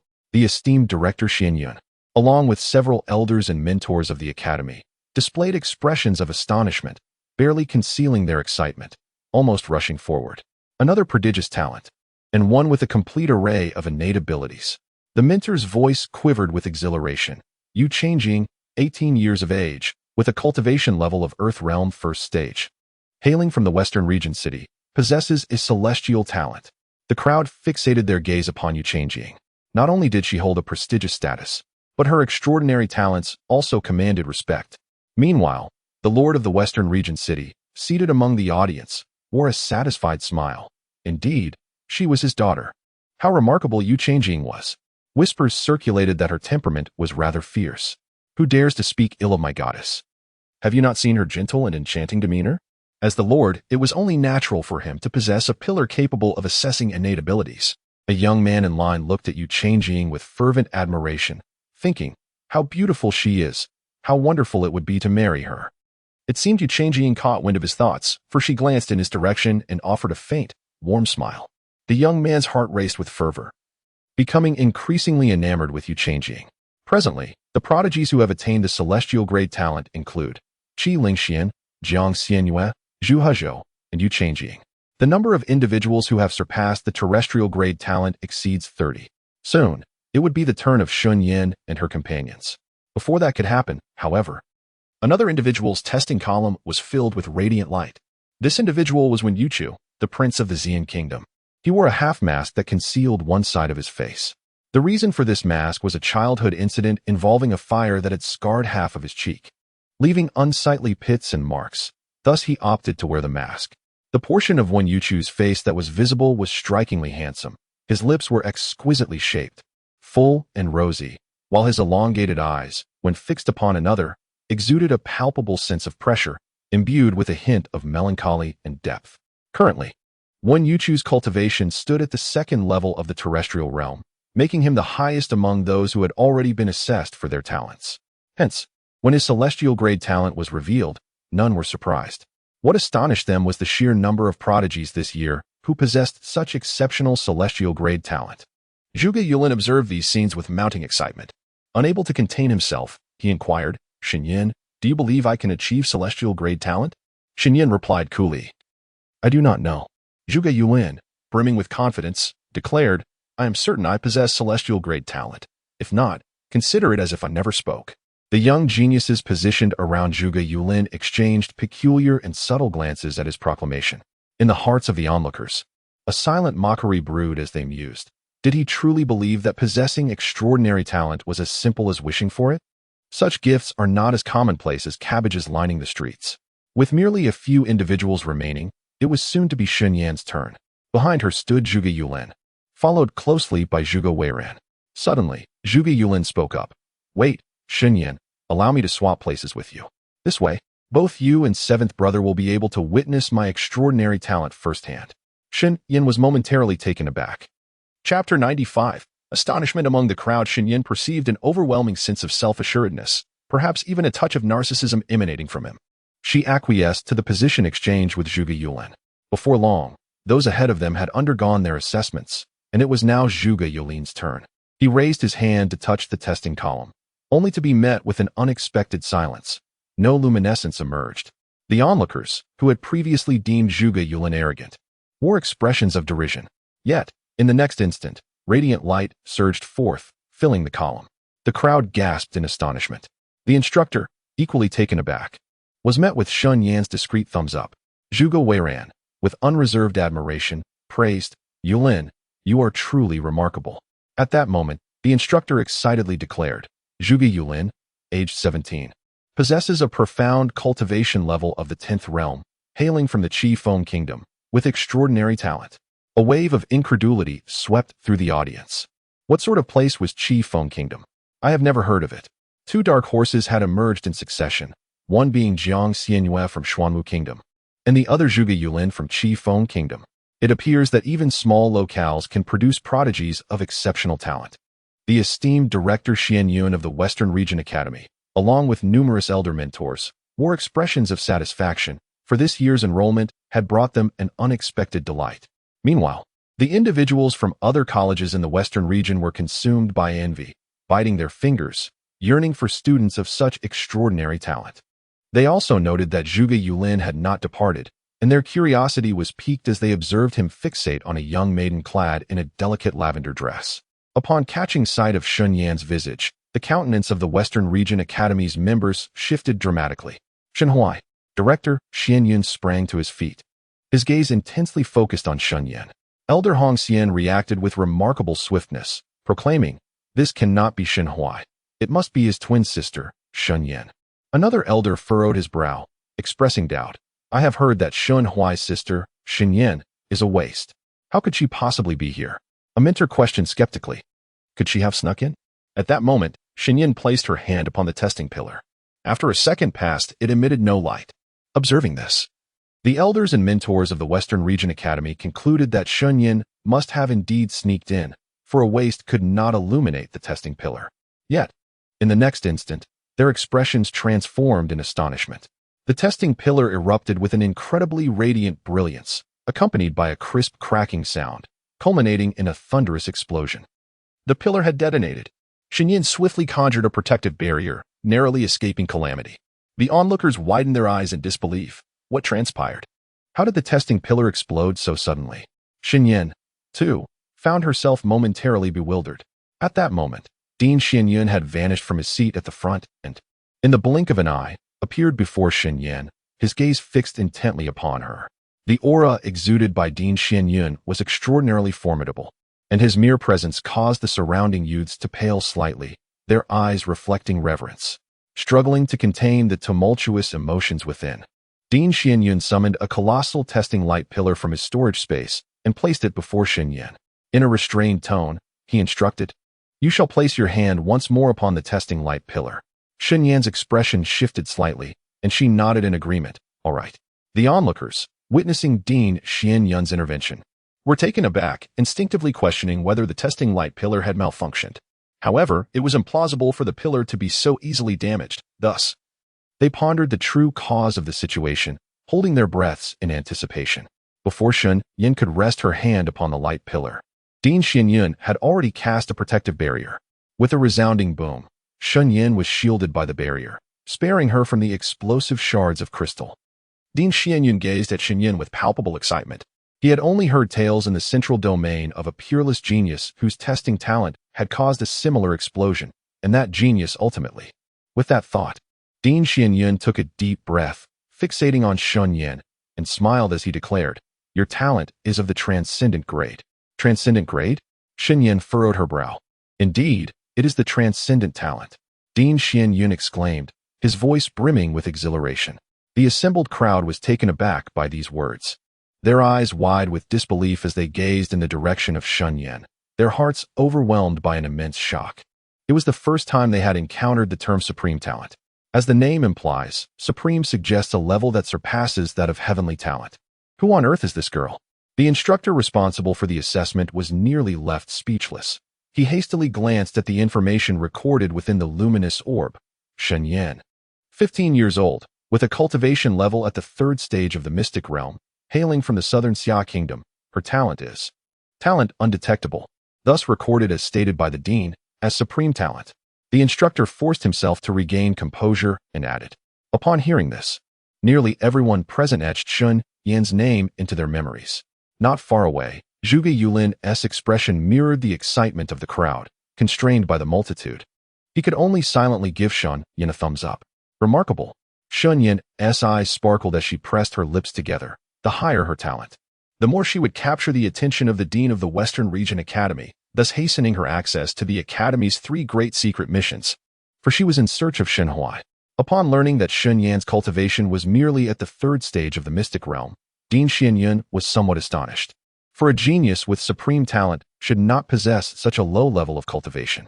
However, he recalled that she was indeed Shen Huai's sister. Given that Shen Huai's sister had once been deemed a failure, it was quite possible that her cultivation had begun later than most. Shen Yan had successfully passed the test of talent, yet she still needed to overcome one of the next 2 trials to proceed to the subsequent competition. Upon this realization, Dean Shen Yan could not help but feel a twinge of concern for her. Her cultivation was somewhat inferior among the multitude of prodigies. Rarely did he offer words of encouragement, but he said, "Do your best." In truth, he had already resolved that even if Shen Yan were to fail the selection, he would bestow upon her a special admission token after the entrance examination. As the Dean of the Western Region Academy, he naturally possessed such privileges. And each year he would grant 3 special admission tokens to select those extraordinary talents who, for various reasons, could not pass the entrance examination. Chapter 96. Yan Yan is remarkable very well. Shen Yan gazed at Dean Shen Yan, a glimmer of light flashing in her eyes.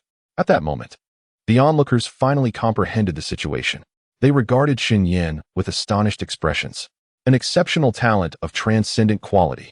The radiance filling the testing column was already indicative of a peerless genius, yet her aptitude surpassed even that. This was likely unprecedented in the Ping's western region. She, along with the previously mentioned Zhuge Yulin and the earlier Jiang Xianyue, all hailed from small border nations. These 3 were undoubtedly the dark horses of the entrance examination. Shen Yan? Is she not the sister of the renowned summoner Shen Huai? Indeed, Shen Yan bears a striking resemblance to Shen Huai. It is said they are a pair of dragon and phoenix twins. The upperclassmen of the Western Region Academy erupted in excitement. Is Shen Yan also a summoner? Almost certainly, for Shen Huai comes from a family of summoners. This brother-sister duo is simply extraordinary. Yet, it is said she possesses a formidable talent. Yet her cultivation is merely at the 3rd level of the Xian rank, unable to rival even those with D-rank talent. Could there have been an error in the assessment? Indeed, with a cultivation level at the 3rd stage of the mystic realm, Shen Yan's prowess is decidedly inferior among a multitude of elite talents. I fear she may falter at this trial of martial strength. Opinions were varied. Some were astonished, others envious, some even resentful, while a few voiced derision. At this moment, Shen Yan stood alongside Zhuge Yulin, neither hurrying away but instead pausing to await Zhuge Weiran. The crowd, noticing that these 2 exceptionally gifted individuals had not yet departed and were now focused on another crimson-haired man, became intrigued. Could he possibly be yet another genius endowed with celestial talent? Under the watchful gaze of the audience, Zhuge Weiran placed his hand upon the testing pillar. The light ascended steadily, surpassing half the height of the pillar, signifying a terrestrial talent level. However, the ascent of the light slowed, ultimately coming to a halt, falling short of the celestial talent level. Perhaps the spectators had harbored excessive expectations. Disappointment flickered across their faces upon realizing Zhuge Weiran had not achieved celestial talent. Nonetheless, possessing terrestrial talent, he still surpassed the majority of applicants present. Yet, with pearls and jade before him, he remained unperturbed. Zhuge Weiran exhibited no signs of discontent, instead displaying a calm demeanor, only breaking into a smile when he turned to regard Zhuge Yulin and Shen Yan. In truth, he felt quite content. Initially, he had doubted his capacity to reach the terrestrial talent level, but now it seemed he indeed possessed such potential. Let us proceed, seventh brother, Zhuge Yulin said. Beaming with joy, Zhuge Weiren nodded lightly. Suddenly, a petite figure darted through the crowd, leaping towards Shen Yan. As the two brothers, Zhuge, instinctively sought to shield Shen Yan from the approaching figure, fearing that she might inadvertently be harmed. The individual displayed remarkable agility and evaded their attempt to encircle her. Yin Yan. Jiang Xianyue threw herself into Shen Yan's embrace. Recognizing the newcomer, Shen Yan did not push her away. Yin Yan, you are amazing. Jiang Xianyue looked up at her, her face radiating genuine joy, and continued, I knew I was right about you. Shen Yan smiled softly, you are impressive as well. At that moment, the candidates were momentarily bewildered. Was Jiang Xianyue an old acquaintance of Shen Yan? If one were to consider Zhuge Yulin as well, the three of them hailed from a small border nation, all possessing extraordinary talents. No, Shen Yan boasted an exceptional gift, which was truly astonishing. Jiang Xianyue recalled something and said, I once traveled to Nanshao Kingdom to find you, but discovered that you had already left, so I came alone to participate in the examination. Hearing this, Shen Yan understood. She had been training in the Lingyan forest with Uncle Zhuang at that time, away from Nanshao Kingdom. I was training, Shen Yan explained. Upon hearing this, Jiang Xianyue's adorable face brightened with a smile.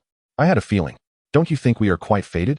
Even departing at different times, we ultimately reunited in the same place. Indeed, Shen Yan replied. Meanwhile, Zhuge Yulin furrowed his brow, scrutinizing the shorter Jiang Xianyue. He remained silent, observing her with keen interest. Why are you staring at me? Jiang Xianyue seemed to sense his gaze, arching an eyebrow and fixing him with a sharp look. Zhuge Yulin inquired, Are you a friend of Shen Yan?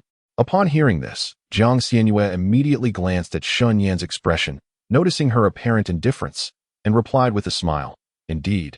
And you? No. I mean, you all? Jiang Xianyue was familiar with Zhuge Weiren but had never encountered Zhuge Yulin before. We are friends of Shen Yan as well. Zhuge Yulin stated without hesitation. Jiang Xianyue responded brightly, A friend of a friend might as well be a friend. My name is Jiang Xianyue, hailing from the Xuanwu Kingdom. Zhuge Yulin raised a hand to tousle his bangs, displaying an air of confidence as he grinned. I am Zhuge Yulin. Jiang Xianyue's face contorted in disdain. Still calling yourself young master? Zhuge Weiren chuckled and succinctly introduced himself. I am Zhuge Weiren. After acknowledging Zhuge Weiren with a nod, Jiang Xianyue linked her arm with Shen Yan's and cheerfully remarked, Yin Yan, let us find a place to sit for a while. The talent assessment will take quite some time to conclude. All right, Shen Yan agreed with a nod. The two Zhuge brothers naturally followed suit. Others, unable to interject, could only concede for the moment. Meanwhile, Qi Lingxian, also in the waiting area, cast a scrutinizing gaze at the trio of Shen Yan, as she had vaguely surmised that they were the same individuals who had barbecued in the mountains that day. She had not shown herself then, so they likely did not remember her. Qi Lingxian furrowed her brow, her thoughts quite intricate, as her fingers unconsciously curled. The sudden emergence of so many unfamiliar faces during this year's entrance test at the Western Region Academy was indeed rather vexing, because they overshadowed her brilliance. At the same time, another individual had tested for extraordinary talent, and his results were astonishingly full, nearly causing the testing pillar to shatter. This spectacle instantaneously captured the attention of everyone present. It was a young man clad in black, with an unremarkable face and an upright stature. Yet his gaze was exceptionally resolute, rendering others hesitant to meet his eyes. The instructor announced his identity, Pei Wusu, 18 years old, possessing a cultivation level of 4th rank in the Earth Realm, hailing from the Kingdom of Wu, with extraordinary talent. Upon hearing his cultivation level, the crowd's pupils constricted in surprise. 4th rank in the Earth Realm. This young man in black actually possessed a cultivation level that surpassed even the once most formidable prodigy of the Ping's Western region, Pei Su. Previously, Pei Su had a cultivation level of 2nd rank in the Earth Realm, while this Pei Wusa had advanced 2 ranks higher. Alas, the former strongest prodigy of the Ping's Western region, Pei Su, had vanished, and it was possible he had met with misfortune. However, they all shared the surname Pei. Could there be a connection? Just as the crowd could not help but speculate about his identity. Elder Hong Xian of the Western Region Academy suddenly stood up, smiling as he applauded. The onlookers gazed at Elder Hong in confusion. Elder Hong laughed heartily. Wusu, do your best in the examination. This elder will be waiting for you at the Western Region Academy. Dean Shen Yan raised an eyebrow. Hong, why are you so concerned about this young man? Elder Hong chuckled. Because he is my nephew. Naturally, I must encourage him well. Upon hearing this, the crowd's expressions shifted to one of astonishment. PIWS, it turns out, is the nephew of Elder Shen. However, upon closer reflection, it becomes evident that the W Kingdom does not belong to the realm of PNGZ, but rather to the Northern Domain. Elder Shen's sister married into the W Kingdom long ago. The gazes of the crowd towards PIWS shifted dramatically. Not only does he possess extraordinary talent and strength, but he is also the nephew of the formidable Elder Shen from the Western Academy, which undoubtedly signifies boundless prospects. PIWS subtly nodded in the direction of Elder Shen. Some young ladies deemed his appearance rather ordinary. Had he been more aesthetically pleasing, they would surely have developed an affection for him. Nevertheless, his prowess is undeniably formidable. Even so, many continue to observe him discreetly. For to them, PIWS represents their most formidable rival. With a profound gaze, he exuded an air of extreme indifference, standing alone in a corner. For the next quarter of an hour, no one was able to gauge his extraordinary talent. However, soon a particular individual captured the attention of the crowd. It was the youth Chu, entwined in vines. During the queue, he did not walk on his own, but rather the roots of the vines crawled along the ground, propelling him forward. At that moment, Chu was still asleep with his eyes closed. This scene incited fervent discussions among many, who regarded Chu's behavior as exceedingly arrogant, discourteous, and pretentious. The public's assessment of Chu was quite low. Despite his unparalleled handsomeness, he still garnered discontent from the crowd. Even the elder mentors of the Western Academy held a lukewarm view of him. Before long, it was his turn to test his talent. The mentor, upon discovering him still asleep, furrowed his brows and spoke in a deep tone. Awaken. Chu slowly opened his eyes, a fleeting glimmer of icy brilliance passing through them before vanishing almost as swiftly. The vines enveloping his body dissipated in an instant as he stepped forward, placing his hand upon the testing pillar. The mentor appeared astonished, his gaze fixating on Chu with a peculiar intensity before he began to announce. Chu, 18 years of age, with a cultivation level of the second stage of the Earth realm, possessing celestial-grade talent. The crowd, observing this revelation, felt a mixture of emotions. They had not anticipated that the young master of the Chi family possessed such remarkable abilities. It was no wonder he exhibited such arrogance and disdain. Chu's expression was as cold as water as he turned and walked toward the waiting area, his pace remarkably languid. Just as the onlookers believed he would take an eternity to reach his destination, the vines once again enveloped him, their roots swiftly climbing toward the waiting area.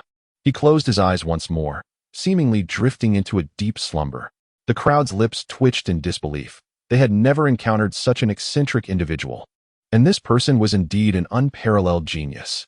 Meanwhile, the members of the Chi family in the audience breathed a sigh of relief, grateful that no trouble had arisen. A bystander seated beside the Chi family couldn't help but speak up. Master Chi, your son's extraordinary talent is truly enviable. However, his temperament seems somewhat out of sync with others. Hearing this, Master Chi smiled faintly. He has always been this way, a lone wolf. I cannot impose my expectations upon him, so I shall simply let him be. An elderly man remarked. However, Chief Chi, does your son possess such temperament? How will he inherit the distinguished Chi family? You cannot simply allow him to remain so disconnected from others, can you? The head of the Chi family contained his smile. The elder continued to ridicule. Sleeping at any time and place is hardly a commendable habit. It is no wonder the Chi family has been reluctant to present him. He possesses such peculiarities. The Chi family leader retorted angrily. Enough. What my son does is of no concern to you, you old fool. Why do you incessantly babble on? The elder was taken aback. Regaining his composure, he responded with displeasure. Am I not entitled to express my opinions about your son? Must you unleash your wrath upon me? The Chi family leader sneered. It is not your son being discussed. Naturally, you remain untroubled. The elder fell silent, and as he attempted to speak again, the members of the Chi family fixed their gazes upon him, exuding an intense pressure. He quietly closed his mouth. Although spiritual plant practitioners are auxiliary in nature, they are certainly formidable when it comes to conflict. The testing of innate abilities was swiftly approaching its conclusion. In the end, Lu Jing from Tsangyu sect, Xiao Yaqian, a rogue cultivator, and Xiao Zechuan from the Southern Merchants' Kingdom all demonstrated heavenly-grade innate abilities. Thus, upon the conclusion of the innate ability assessments, It was revealed that there were a total of 11 individuals with heavenly grade talents, 60 individuals with earthly grade talents, and 1 individual with super heavenly grade talent. The overall improvement in the talents of this year's applicants was astonishing, particularly the sudden emergence of so many with heavenly grade abilities. Moreover, there was even a genius with super heavenly grade talent. Dean Shen Yan ascended to the elevated platform and proclaimed, "The talent assessment has concluded. We shall now proceed to the intelligence test." The intelligence test is rather straightforward. All participants will be immersed in an illusion, and those who manage to break free among the top 1,000 will successfully pass this round. This test evaluates your reflexes, problem-solving capabilities, and intellect. Upon hearing this announcement, the young contestants in the waiting area visibly shifted in demeanor. With over 8,000 applicants, only 1,000 spots are available for advancement. The competition is indeed exceedingly fierce. However, those who possess insufficient talent must rely solely on the intelligence and combat evaluations for their chance to turn the tide. Dean Shen Yan gravely instructed all candidates, "Please enter the arena." Upon hearing this command, the candidates emerged from the waiting area and gathered in the center of the martial arena. Over 8,000 youths converged in the space, leaving the spectators in a state of bewilderment. It was nearly impossible to discern one individual from another without careful observation. The crowd engaged in fervent discussions regarding the intelligence test. Last year's test involved answering questions, but this year it has transformed into an illusionary trial. The difficulty appears to have escalated.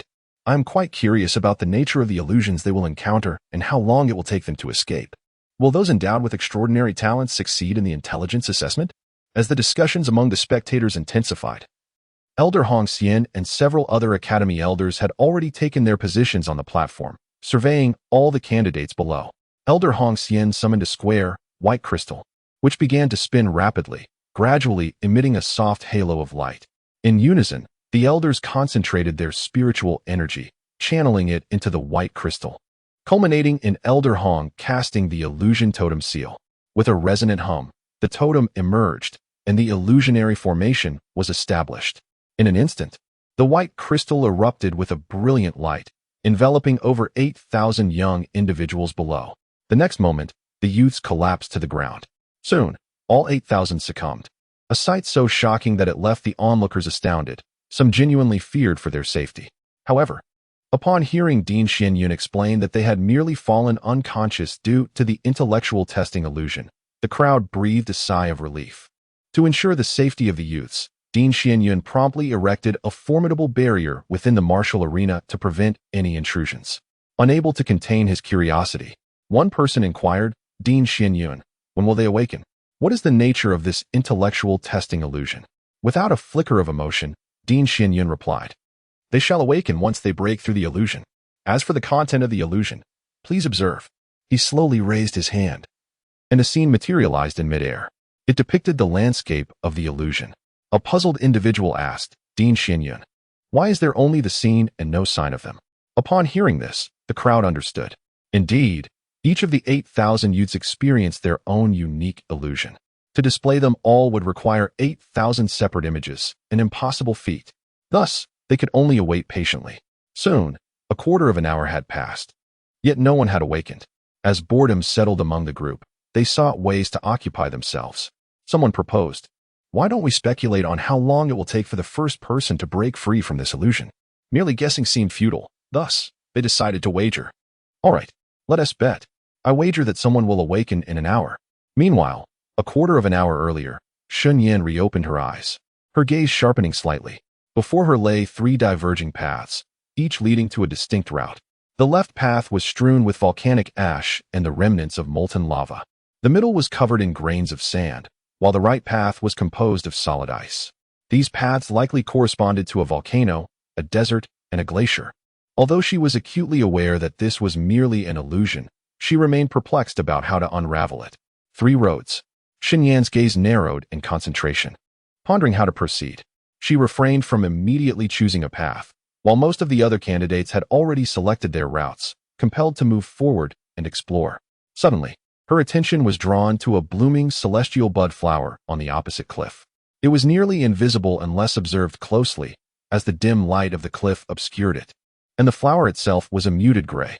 Shen Yan crouched down, studying it intently, and discerned that apart from this solitary celestial bud flower, there were no other spiritual plants or signs of life, indicating that this flower must be a significant clue.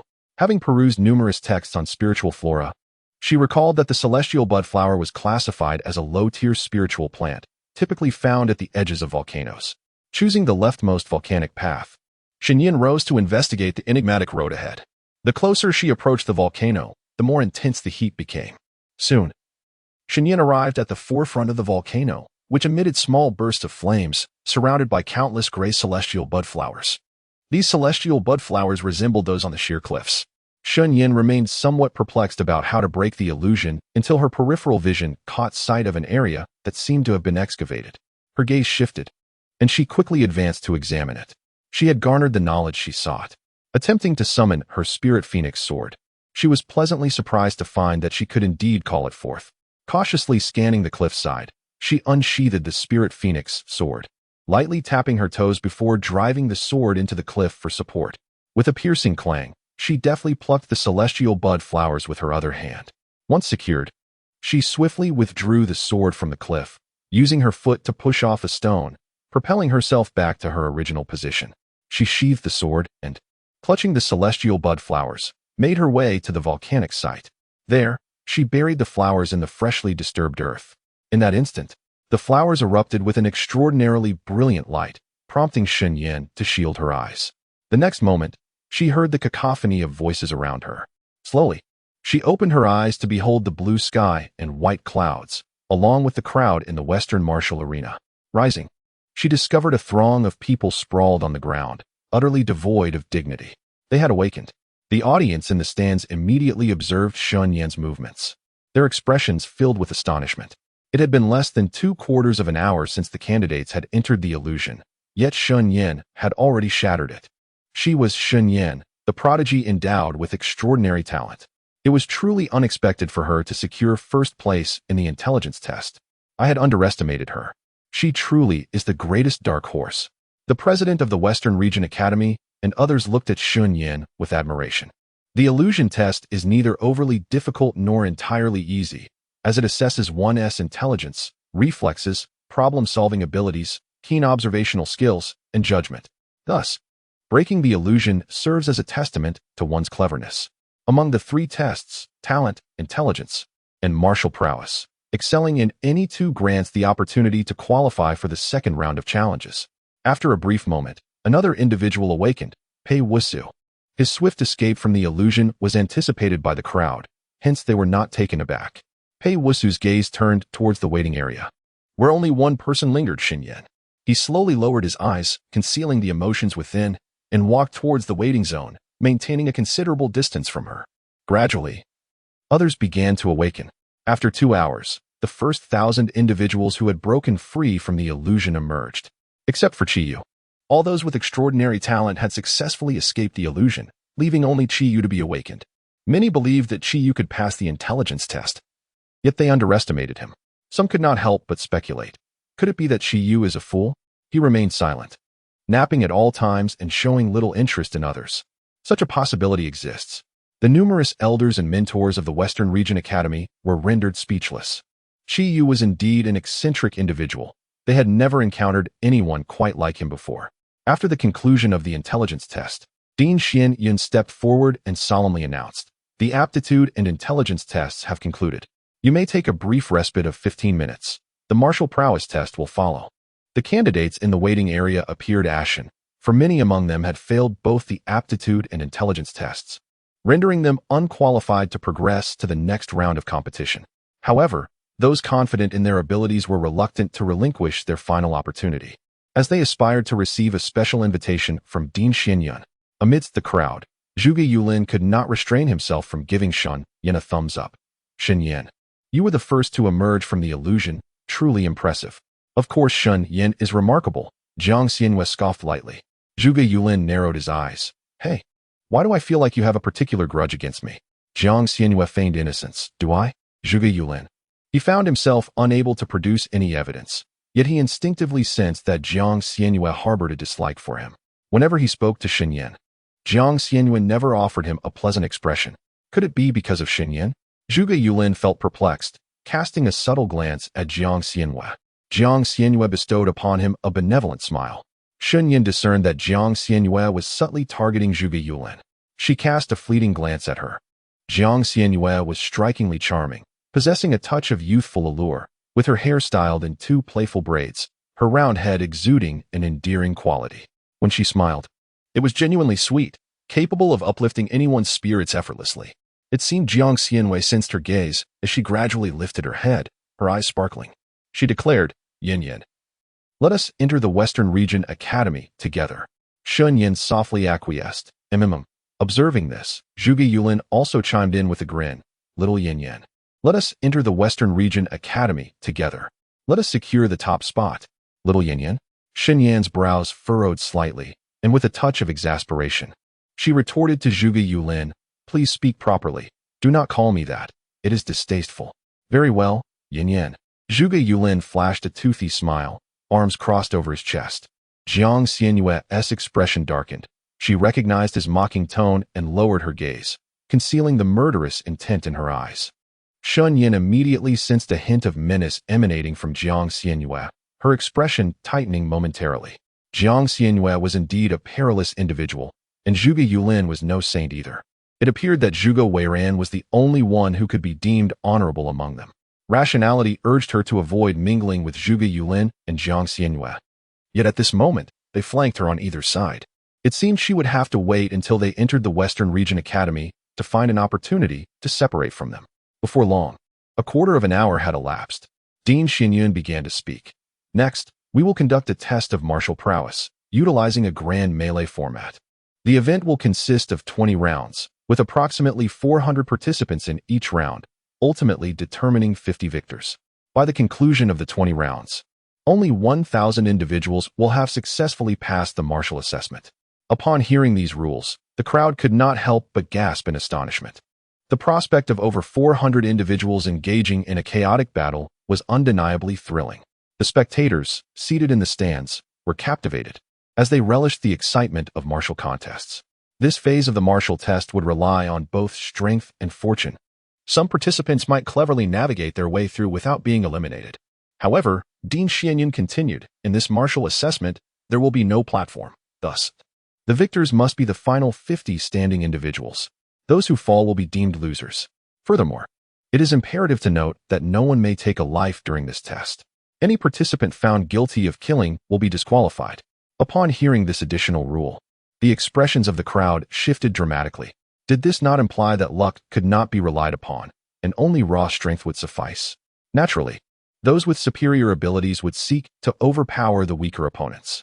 With no platform to fall from, those who were knocked down could rise repeatedly to continue fighting, provided they still possessed the will to battle. After articulating these points, Dean Xianyun conjured a luminous sphere in his palm, elevating it with his spiritual energy until it hovered in the air, rapidly expanding in size.